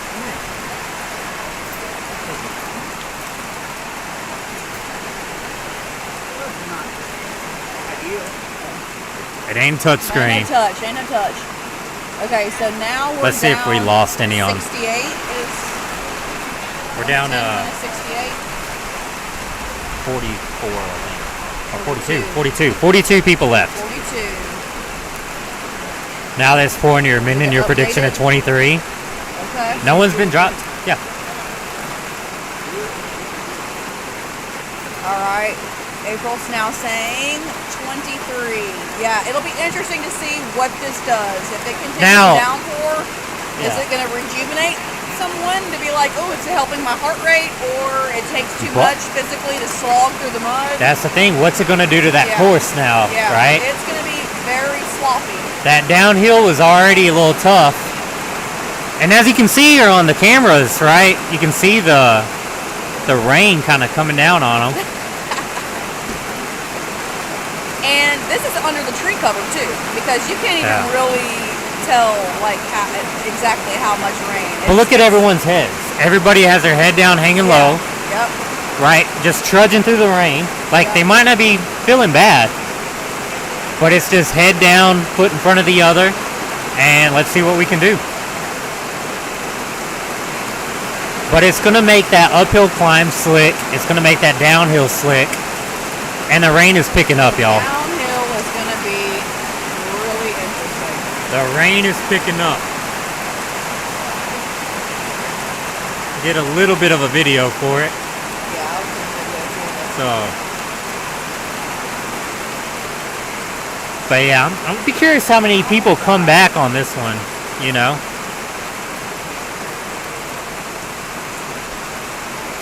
I mean, the Corral, y'all, it's muddy. Keeping the faith? Hey, keep the faith. We need all the faith we can. We need all the people we can get in there. Is there any climate condition that would cancel the race?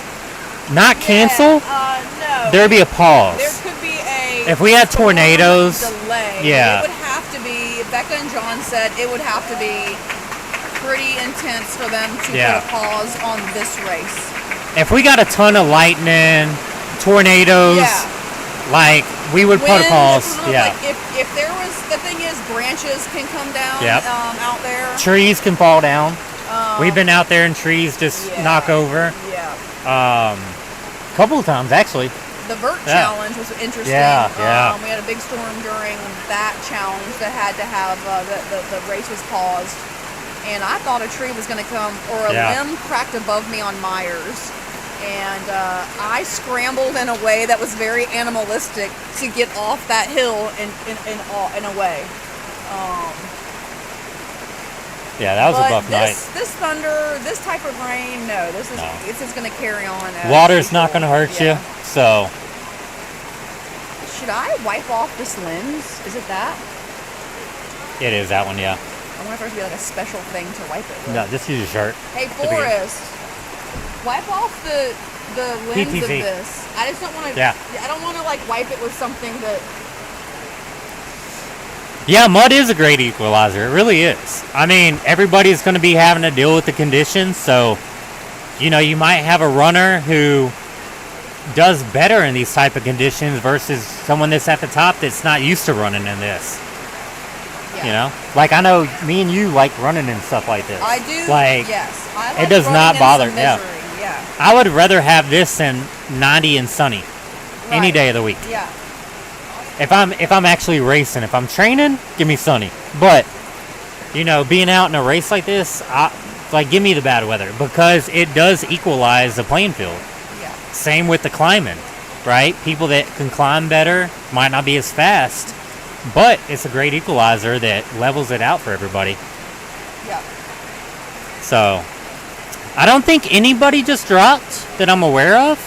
No. Last No one drop missed was. this one. No, we lied. We had Matthew Shallcross and Chris Wheat. So we did have 2 people drop, y'all. 2 people. So now we are down to 40. Okay. 40. All right. We still have an hour and 15 minutes till intermission. I think we're going to be in the 30s unless. We're going to be having a record number of Unless the we're going to have a this record, rain but yeah, completely wipes a number of people. Yeah. We're going to have a record number of people. Brian Baker is still in it. He is still in it, Monica. So Yes, East Coast Adventures crew. Yeah. They're trucking along. They're doing great over there. Shane Logan. Oh, good lord, we're getting wet now. Yeah, it's Shane Logan is still in it, and then Eli Thurston is still in it as well. So all 3 of them are still looking strong for now. We'll see what this downpour is doing to people.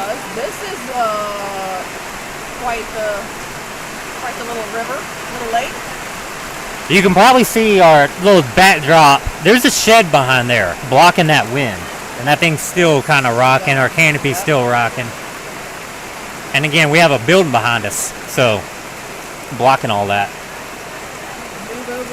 What's up, Scooter? Welcome in, buddy. Welcome in. So, as you can see from this camera is kind of like, you know, going into night here. But that'll be up the second climb. So we'll see how slow they go, because they'll be coming down from that downhill. From where they're coming down that corner and going down that tiny incline before Machete. Yeah. So this goes from a single track into the second Look how climb. tame Machete looks. Yeah. Machete looks like it's just kind of a curve around. Yep.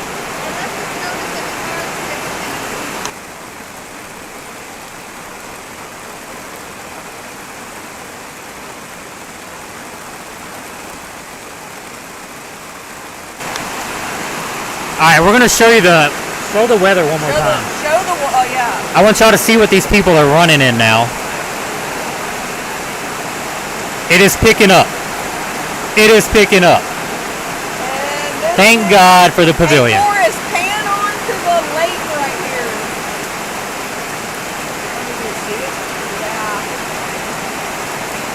So you can see, and look, the camera's not doing it justice, y'all. It really ain't.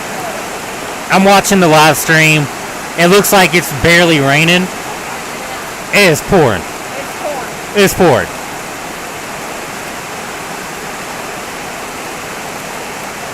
What's up, Punisher? Yeah, a beautiful day out. A beautiful day. I mean, it honestly has been, though. It's been in the, you know, I think the highest it got was like 79, 80. So, Humidity. I mean, humidity's been in like the 75, though. So, we're used to running in 100, you know? So, but yeah, it's, this loop is going to be very interesting to see. How many, if any, drop. But it's getting up there. You can see the rain in the puddles. Yeah. It's insane. Yeah, that mud is gonna be. I mean, if you look at the canopy to the left, you can see it pouring off. Off of the where it's falling on. Yeah. On the downhill, do you get any puddles? You don't get puddles, but you get these tiny streams. Yeah. That begin to flow on the trail. So you're actually running in an active stream for parts of the trail. So that becomes very tricky. And there's deep spots. Yes. Like deep spots. You need to be aware, that have been carved out through the water running down the trail. Cause see, another thing, and sorry if we're like screaming, but it's loud to us. It's so loud out here. Another thing to think of though is they try to fix up the course the best they can. But when you have all this water coming down, it washes everything out. So all the work that they've been doing is just so bad. What's up? Yeah, you can see the rain on the camera a little bit, but you can't see the active running, but this is definitely going to slow some people down. Oh. So anybody that was running a 18-minute, 19-minute loop, now's the time that they got to kick it into high gear. You got to be moving. You got to be pushing through this because that's a good point. You cannot slow down. Yeah, you can't. You can't. Yeah. But the people that were doing 13, 14, 15, you can slow down a little bit, do what you need to do to try to make it through this. Because again, they do not have any trekking poles. It is only their 2 feet that allow them to get through this right now. And as slick as it's going to be, you kind of need those poles. You really do. So, they get through this loop. They have 3 more to run. We get to that intermission. They get those trekking poles. Not going to be a problem anymore. So, you could not get those poles soon enough. Yeah. And another thing, I know Levi in the past runs in road shoes. Right? There's people that like to run in road shoes out here. Oh, I didn't know that. Yeah. So if you have no traction. I wonder if it's the padding. Yeah. Okay. Padding, get used to it, right? Yeah. Oh, if there's no traction out there, they will be on a slip and slide. Yeah. And that might be better. Slide down the hill. You can see. Yeah, look at the water right above the 1088. Yep. Like, that's what's going to be happening on the downhills, but way more. You almost ran this? You should, Charles. Yeah. Come on, run. Dude, it's a great race, even though it's raining. Slipping is a danger, Yeah. for sure. So, You just apply for it, Punisher. There is a wait list, so everybody that applies goes onto a wait list.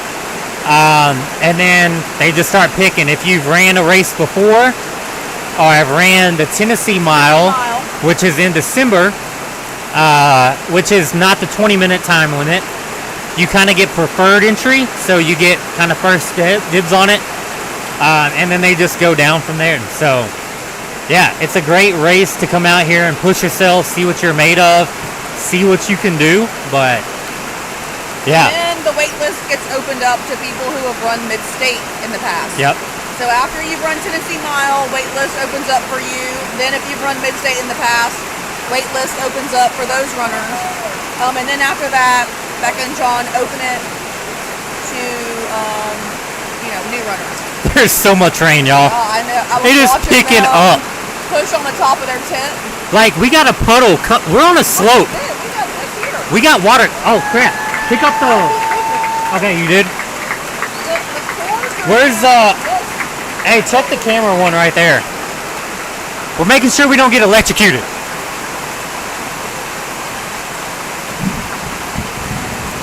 This was just in a puddle of water. I put the other one in the box. Hey, are there any more of these? You want to look around?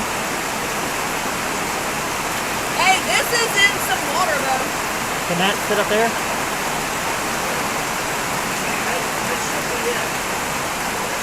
Do you have something to prop that up? Even a blue tote? There, I got this like sitting there. Alright, we're good. We got it, we got it.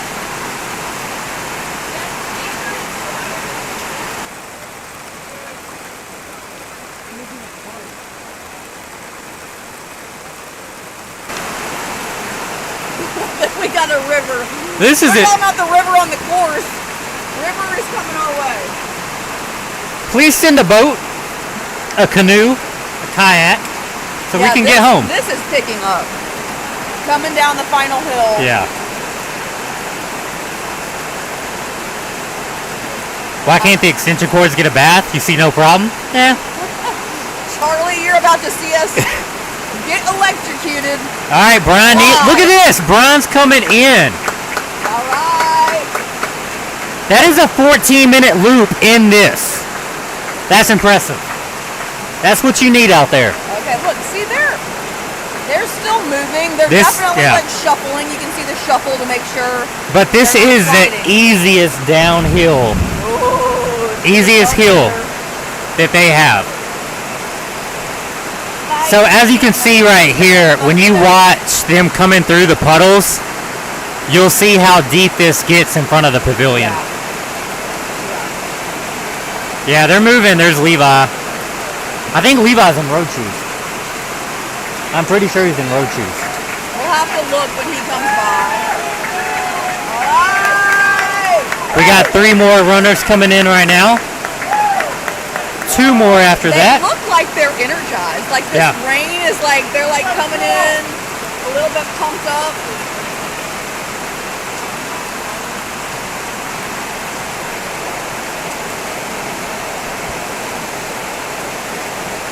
Daniel Castro coming in. Yeah, he's smiling.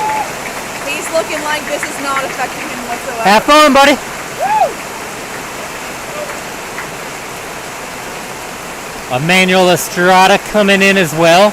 Now, and the guy in the orange shorts. here's the colored shirt. Here's the thing. Where's TJ? TJ has been coming in. No, they're all standing around. He's been coming in 13, 14-minute miles. Pretty much at the lead. Nicholas. Where's Nicholas at? There's a lot of the runners that were at the top of the pack that are no longer there. Oh, there's TJ. Okay, he moved. He snuck. He moved. Yeah, okay. All right.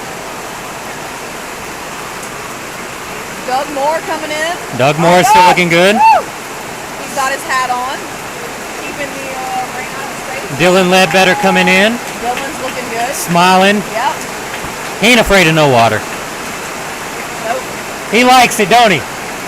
You love it. You love it. Mud State. Dylan's yelling Mud State Mile. The Mud State Mile. Yeah, exactly. Ultra runners love running in the rain. You know, exactly. it's funny to see them getting all chipper as soon as the conditions get Worse. shit. Yep. Yeah, they're like, oh, this is great, something different. We're splashing in the puddles now. We do have a little bit of lightning and thunder.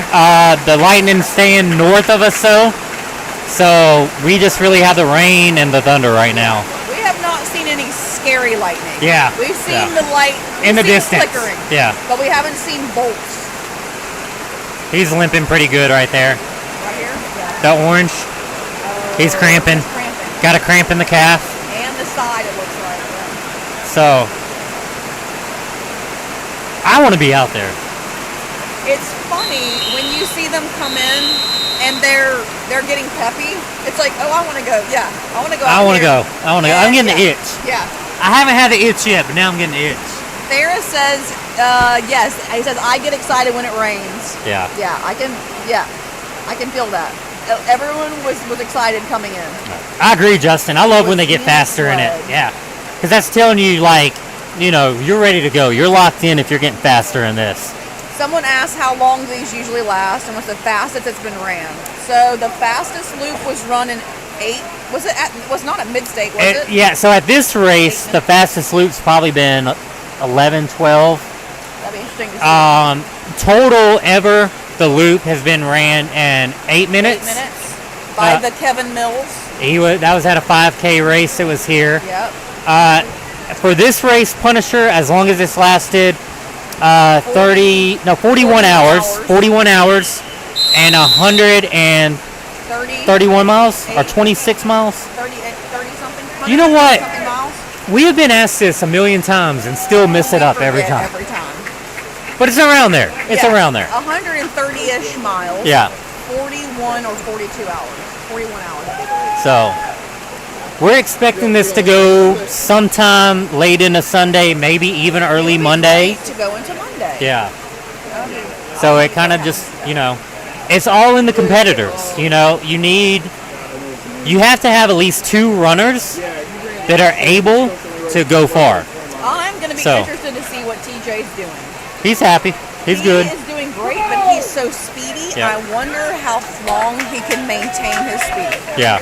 Because in this race, speedy doesn't win you the race. Yeah. So he's looking great, but it's still so early. Yeah. Mile 35 is like a baby in Mid-State. Yeah. So toddler days. the Loop Charles is 1.1 miles, and you have 340 feet of elevation gain and loss per mile. So like an infinity figure 8 type of loop, and so you have 2 big climbs, one being double the size of the other one, that you have to complete in it. So you have from the beginning until maybe about 3/10 of a mile until the first climb, and then that's about a quarter of a mile.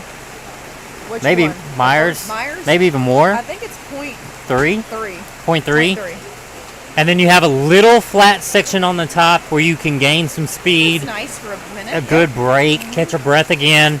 And then you have the craziest, steepest downcline, which is just like on the other side of the big hill. But it's steeper, it's more technical, and it's probably a river right now. It is definitely a river. It really is probably a river. Yeah, going down Yep. Devil's Dance is probably. And it's called steeper. Devil's Dance. There's going to So, be doing some dancing to get yeah. around all of the mud and the baby rocks. A lot that of no sliding. longer have a home that are Yep. just rolling down the. Yeah. Rolling down the slope. And then when you get there, you have a crossroads. So imagine that figure 8 infinity symbol where it all meets in the middle. They pass there twice every loop. You hit a little single track for probably 30, 40 yards. And then, boom, you're climbing again. And then when you get there, you get another little pretty breather hill or flat section. And it's kind of a slight decline. Yeah. And then you hit the last downhill. That is also going to be slippery. I was about to get to that. Going into the field. So when you come down, and we're having a little tech difficulties out there, y'all, so bear with us. You hit this sharp turn. Ooh, lightning. You hit a sharp turn, But when you hit that, you're hitting into an open field, and no matter what race, what time of year, what weather, That grass. it's a slip and slide. That grass. Y'all might have heard that Yeah, thunder. that was the thunder. It is a full-on slip and slide. There's the only part of this whole property I hate at a race. There's no traction Like, on that grass. None. You hit that So- grass, and I'm almost like, I feel like I'm doing a little ballet, like, oh, please don't. I'll be lose honest, it. I cheat. I cut it just a little bit. I'll get off like just you'll a get up. hair. Yeah. Like, you're not cutting like where you're making a big impact, but like if the trail is here, I'm over here a little bit, where I can get just a little bit of traction, and then moving on, because it's an ankle breaker. Yeah. Like, it's a race killer. It's the one like, that I have to pay most attention to. yeah, hands down, hands down. Yeah. Yeah, three more loops until rest. 2.5. Two and a half. Poles. This is, yeah. Yeah. We're going to be wanting the poles. The poles are what's going to make a world of difference here. So anybody struggling that just can't, really get their traction, get the footing, they're going to be able to get their trekking poles out and be, smooth sailing hopefully from then. Yeah. So, of course, just smooth sailing, just Yeah. easy breezy. Just, yeah. They're just going to be like tapping around with their poles, kind of just doing some group singing. It's not that hot today. It's only 80. It's the rain has cooled it off. coolest it's ever been out now here. 75. Yeah, It has 75. dropped a good 5 degrees in the past hour. Yeah. Usually we're pushing 90, 95. We've been the triple digits a couple times. Last year, the real feel was Yeah. like 105. 105 last year. Yeah. God, it was like high 90s. The humidity was like 100%. Humidity's kind of low. This is still 70 amazing something. compared to last year. Yeah. So, not bad. No one dropped this past loop, right? We won't stop the race if the lightning's over a mile. No, like, it has to be pretty the close. lightning has to strike the porta potties, basically. Basically, Thanks, Rebecca yeah. and John to We need a say, tree to fall out there. Yeah. Something like that. We're going to stay safe, but Look, we're gonna tough. Keep, We're tough. We're going to stay safe, but we're going to keep it going. We like this. Yeah. Yeah. Everybody out running in it. There's probably maybe one that doesn't, but most of us would prefer this. Even the thunder, the lightning. Yeah. I remember doing like my 200 out here.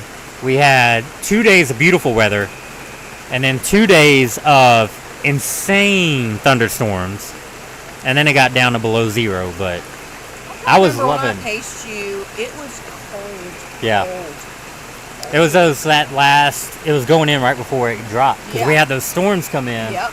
And then the temperature just bottomed out. Yeah, that was really cold. But the rain was where my race was like getting better. Like where I started picking up, feeling better. So It's another kinda like lightning. a reset. Yeah, it really sometimes. is. Like, It really is. okay, something different. Something different to focus on. Matthew is still kicking it, still out there. So if they're still out there, they're still doing strong. So until they tap out, we don't have any other inkling, or unless they show something on the camera or we hear something when they're in the corral. But Matthew is still good. And yes, the number looks to be at 40 now. Yeah. We lost Matthew and Chris. Lap Let 32. me double check. I don't think we lost any on 33. Yeah, everybody was Nope. so happy coming Nope. in. So, yep. So a little over 40. So we are doing good. Yeah, last year was brutal temps. Yeah. That was soul I mean, this sucking run's last year. no For joke in 30-degree weather, 40-degree weather. Like, you're still going to have people cramping up, still people dealing with a lot of the same issues. Hey, no biting flies this year. Yeah. Oh my gosh, that is, once it gets really hot Yeah. and everybody gets really salty, the Horse biting flies. the horse flies They come get out bad. like little blood-sucking mutants. There has been no horse flies this year. that I Yeah. know of. Remember that one year that Luke had his whole entire back? Yeah, we were talking about that with Bentley. He said they Jotted saw up. one out there. Okay. But I was like, Hey, man, that's before mild. they would, They- horde. Yeah. Imagine a horror movie and just think of flies attacking you, and that's how it was. You can't get away. No, we won't. The race won't get canceled, Punisher, unless we have a tornado rip through this sucker. That's the only way. This is. And this we don't is have normal. tornado This weather. Is normal. This is Yeah. just another day. of running. We got the sun shining way back when, so Now we see some blue skies. yeah. It's just going to be on and off like this. There. Yep. But it sucks because now the course is just trashed, you know, and then they're going to have this overnight with more rain coming in. So it's just going to make it worse. But they'll have their poles and they'll be able to, you know, they'll have a good line. They know where to step, where not to step. Yeah, So, not in the river. yeah, don't get in the river. They're asking, what's the winner get? Well, it better be good, but hey, I'll tell you, it's kind of a high five Yeah. and a good job. Good job, buddy. So you And, yeah, get a handmade quilt. You get a handmade quilt that's very coveted. So it changes year to year. You don't know what the John's design. mom makes it every year. So yeah, one of the race directors' moms makes it every year. You get a big wooden plaque, you know, good size that tells you're the last person standing, and you get a box of bourbon. So that started That's last new. year. Yep, That's the box okay. up there. A couple of Donated that. yeah, a couple of bottles of some nice bourbon and some glasses and stuff like that. But outside of that, Mostly it's just Yeah. you get to You go just- home and be like, you're a winner. You're a high-five champion. Your own blistered feet and So- say, well done, self. Yep. So yeah, I've run Big Al's twice. I've only done the 200 once, and then I did 100 last year. I had a tap out, so I did it on no food and no water. The So 100? yeah, I had that epidural, and I had an epidural on Friday. The race started on Tuesday, and it jacked me up. I couldn't keep anything down. I gotta remember that. Yeah, I threw up You tell me. every loop. Yes, okay. Oh. Every 100, I threw up 100 times. I threw up at least 50 because I know I threw up every loop. But I threw up multiple times every loop. And so I did 100 on no water. I could have kept going, but I was like, no, I'm done. This is stupid. Can't do this anymore. So, yeah, big fist pump, you know. But, I mean, the quilt's worth it. Like, I want the quilt myself. Like, it's a really cool quilt. I remember Eric's had, like, some buffalo and bison on it. Kind of Yes, had. that was a nice one. And he's Yeah. from Montana, and it kind of had a Montana theme. Yeah, I'm so curious to see what it looks like. Yeah. Some aged bourbon. Yeah. Hey, come on, do yeah, it. Come on, run for that bourbon. and there's probably some people taking some bourbon out here as some fuel. Yeah, maybe. You know, Fireball's a good popular option for a lot of people. Not me, but I tried Fireball once. I think it was like 2 or 3 Tennessee Mile runs ago. yeah. Yeah, I think Becca had some. Was like, you gotta taste this. Oh my gosh, the sweetest. You know, when you're feeling a little low sometimes, a little shot kind of gives you a little pick-me-up, and you get back out there at it. So, the Foot Trophy is another race, kind of close by, but that one's called Black Toe. That was Black Toe. Yep, put on by Hardwin Adventures. I think So it was the a great strategy run, complete in the 200? Did I aim for a specific distance each day or sleep each night? No, it's really just go until you can't go anymore. So I ran the first 100 of it with probably about like an hour or two of sleep, just kind of banging it out. And then, yeah. And then with my back issues and stuff, when I took a break at 100, it all came flooding in. And I thought I was going to have to drop then, but then I took like a 9-hour break. Or actually, I took like a 2 or 3 hour break and then got up and did another loop. Because if you go 101 miles and you're signed up for the 200, you DNF. No. If you don't make it to a 200. You can tap out at 100 And get that 100. and get that 100 and it counts. You can't podium, so you can't get any prizes or nothing, but you can get 100 and get a buckle. But if you go 101 and you're signed up for that 200, you don't get that buckle at 100. You either get the 200 or you go home empty-handed. And so in my mind, I was like, I didn't come to run 100. I came to run 200. So I got up, Like, made myself do one more loop, and then I took a break, got a good, like, I think 7 hours in. It was 9 hours total that I took a break. So took a 7-hour break, woke up to this type of weather, and I was like, well, I did the math, and I was like, I can't wait it out. Yep. So I was like, if I want to get to 200, I need to get my butt moving. And so got up, got my poles. Forrest was the only other one out in the rain. And, yeah, just started knocking them off. And so you just go as far as you can, and then I would, like, when I got extremely tired, I would take like an hour or two nap and then just get up. And I'd do it in the car, sleep in the car, sleep in the front seat a lot. That way I wouldn't be, like really, really comfortable.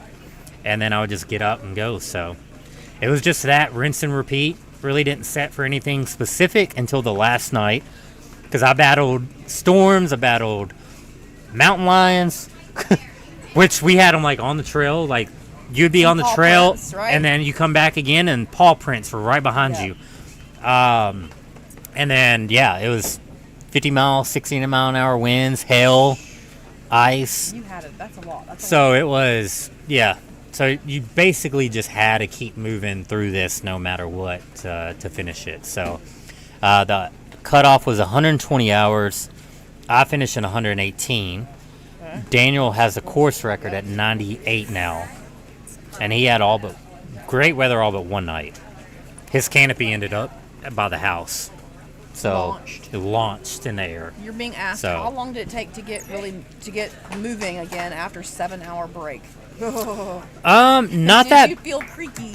Yeah, probably a good. Oh. Probably about a loop, which Big Al's is a 2-mile loop. It uses some of the Murder Mile, but it uses a lot of trails around that. So at that point in the race, I'm more of a fast walk at that point. And I mean, I was probably walking. What was it? We were doing 41-minute loops. You were pacing me at 41-minute loops at one point.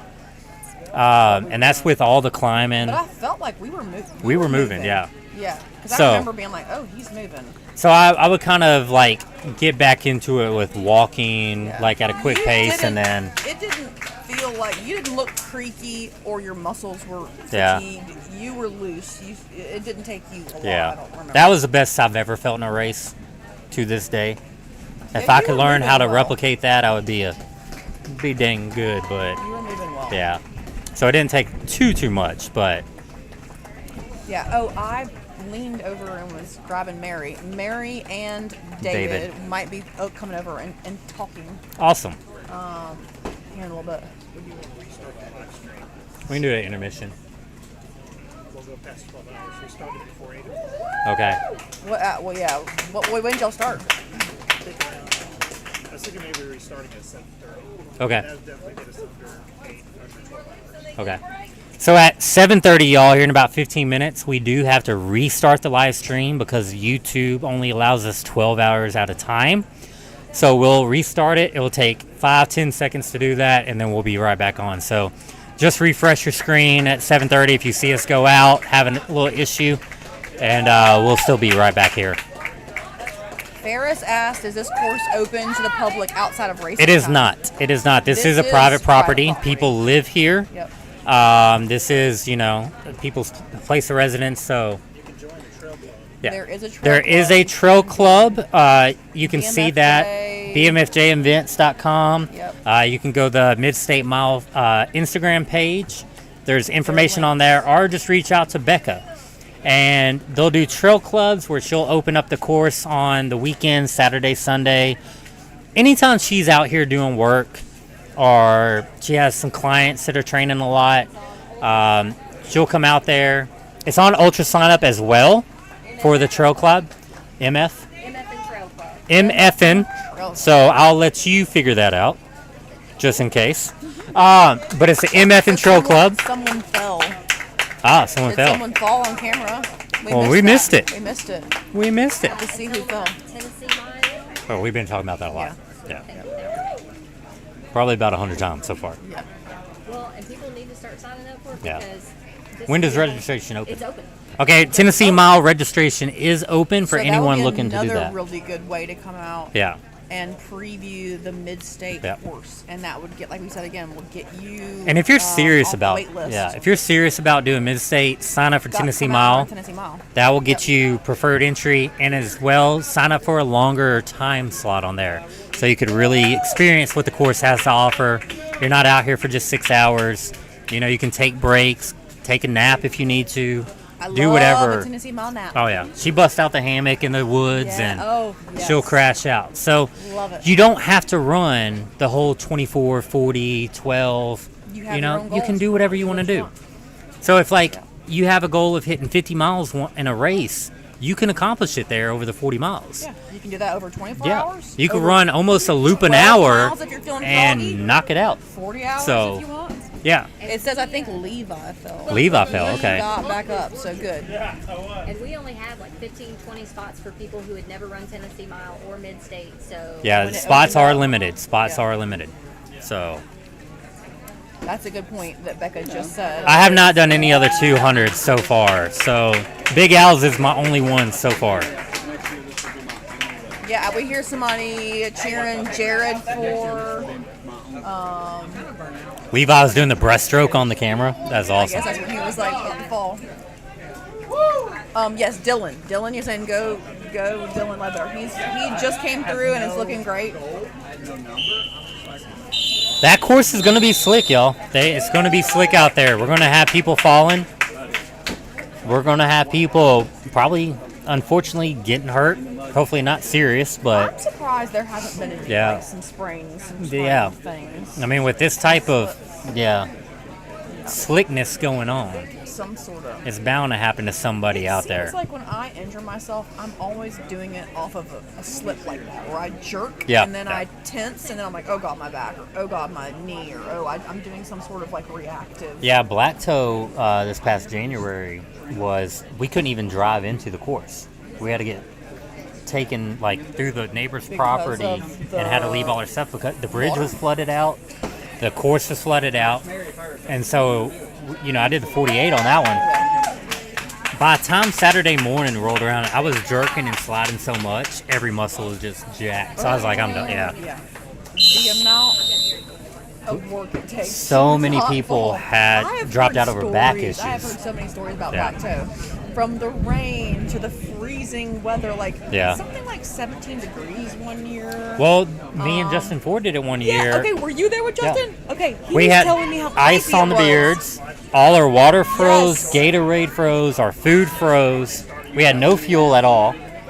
Okay, because he But, told me yeah. about that right after that occurred. That I was His like, oh my his gosh. now wife was sitting in the Yes, truck, Beth. and she had multiple layers on. We put the Bless her. water for us in there, had the heater on high, and then we would get like a sip out of that because it was so ice. But Oh. it's a fun race. Another fun It race. sounds like horrific, but equal. So the Charles is asking, what's the whistling for? The whistles are calling out 3 minutes, 2 minutes, and 1 minute left to start.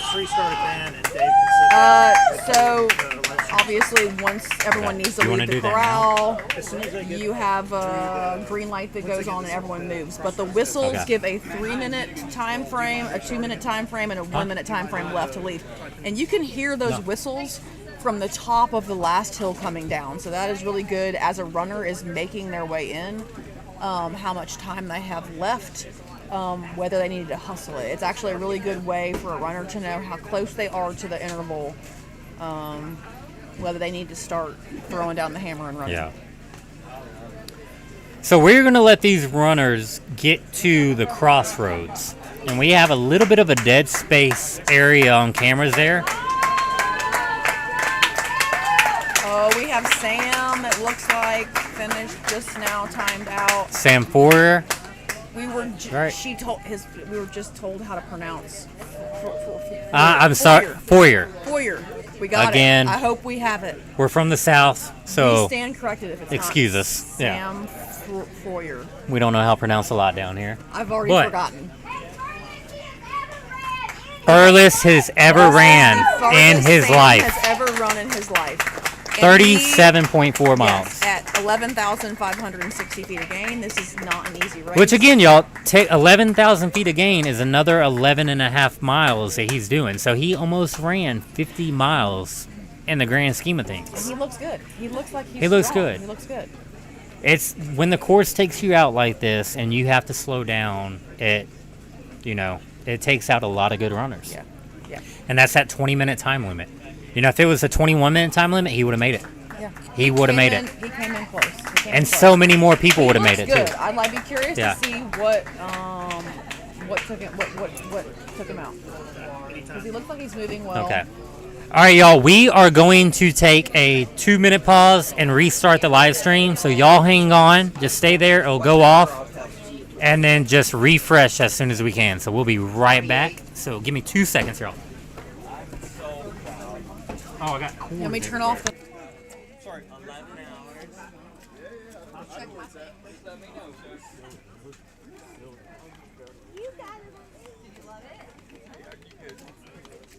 Way to go, Sammy. Incredible. What a condition.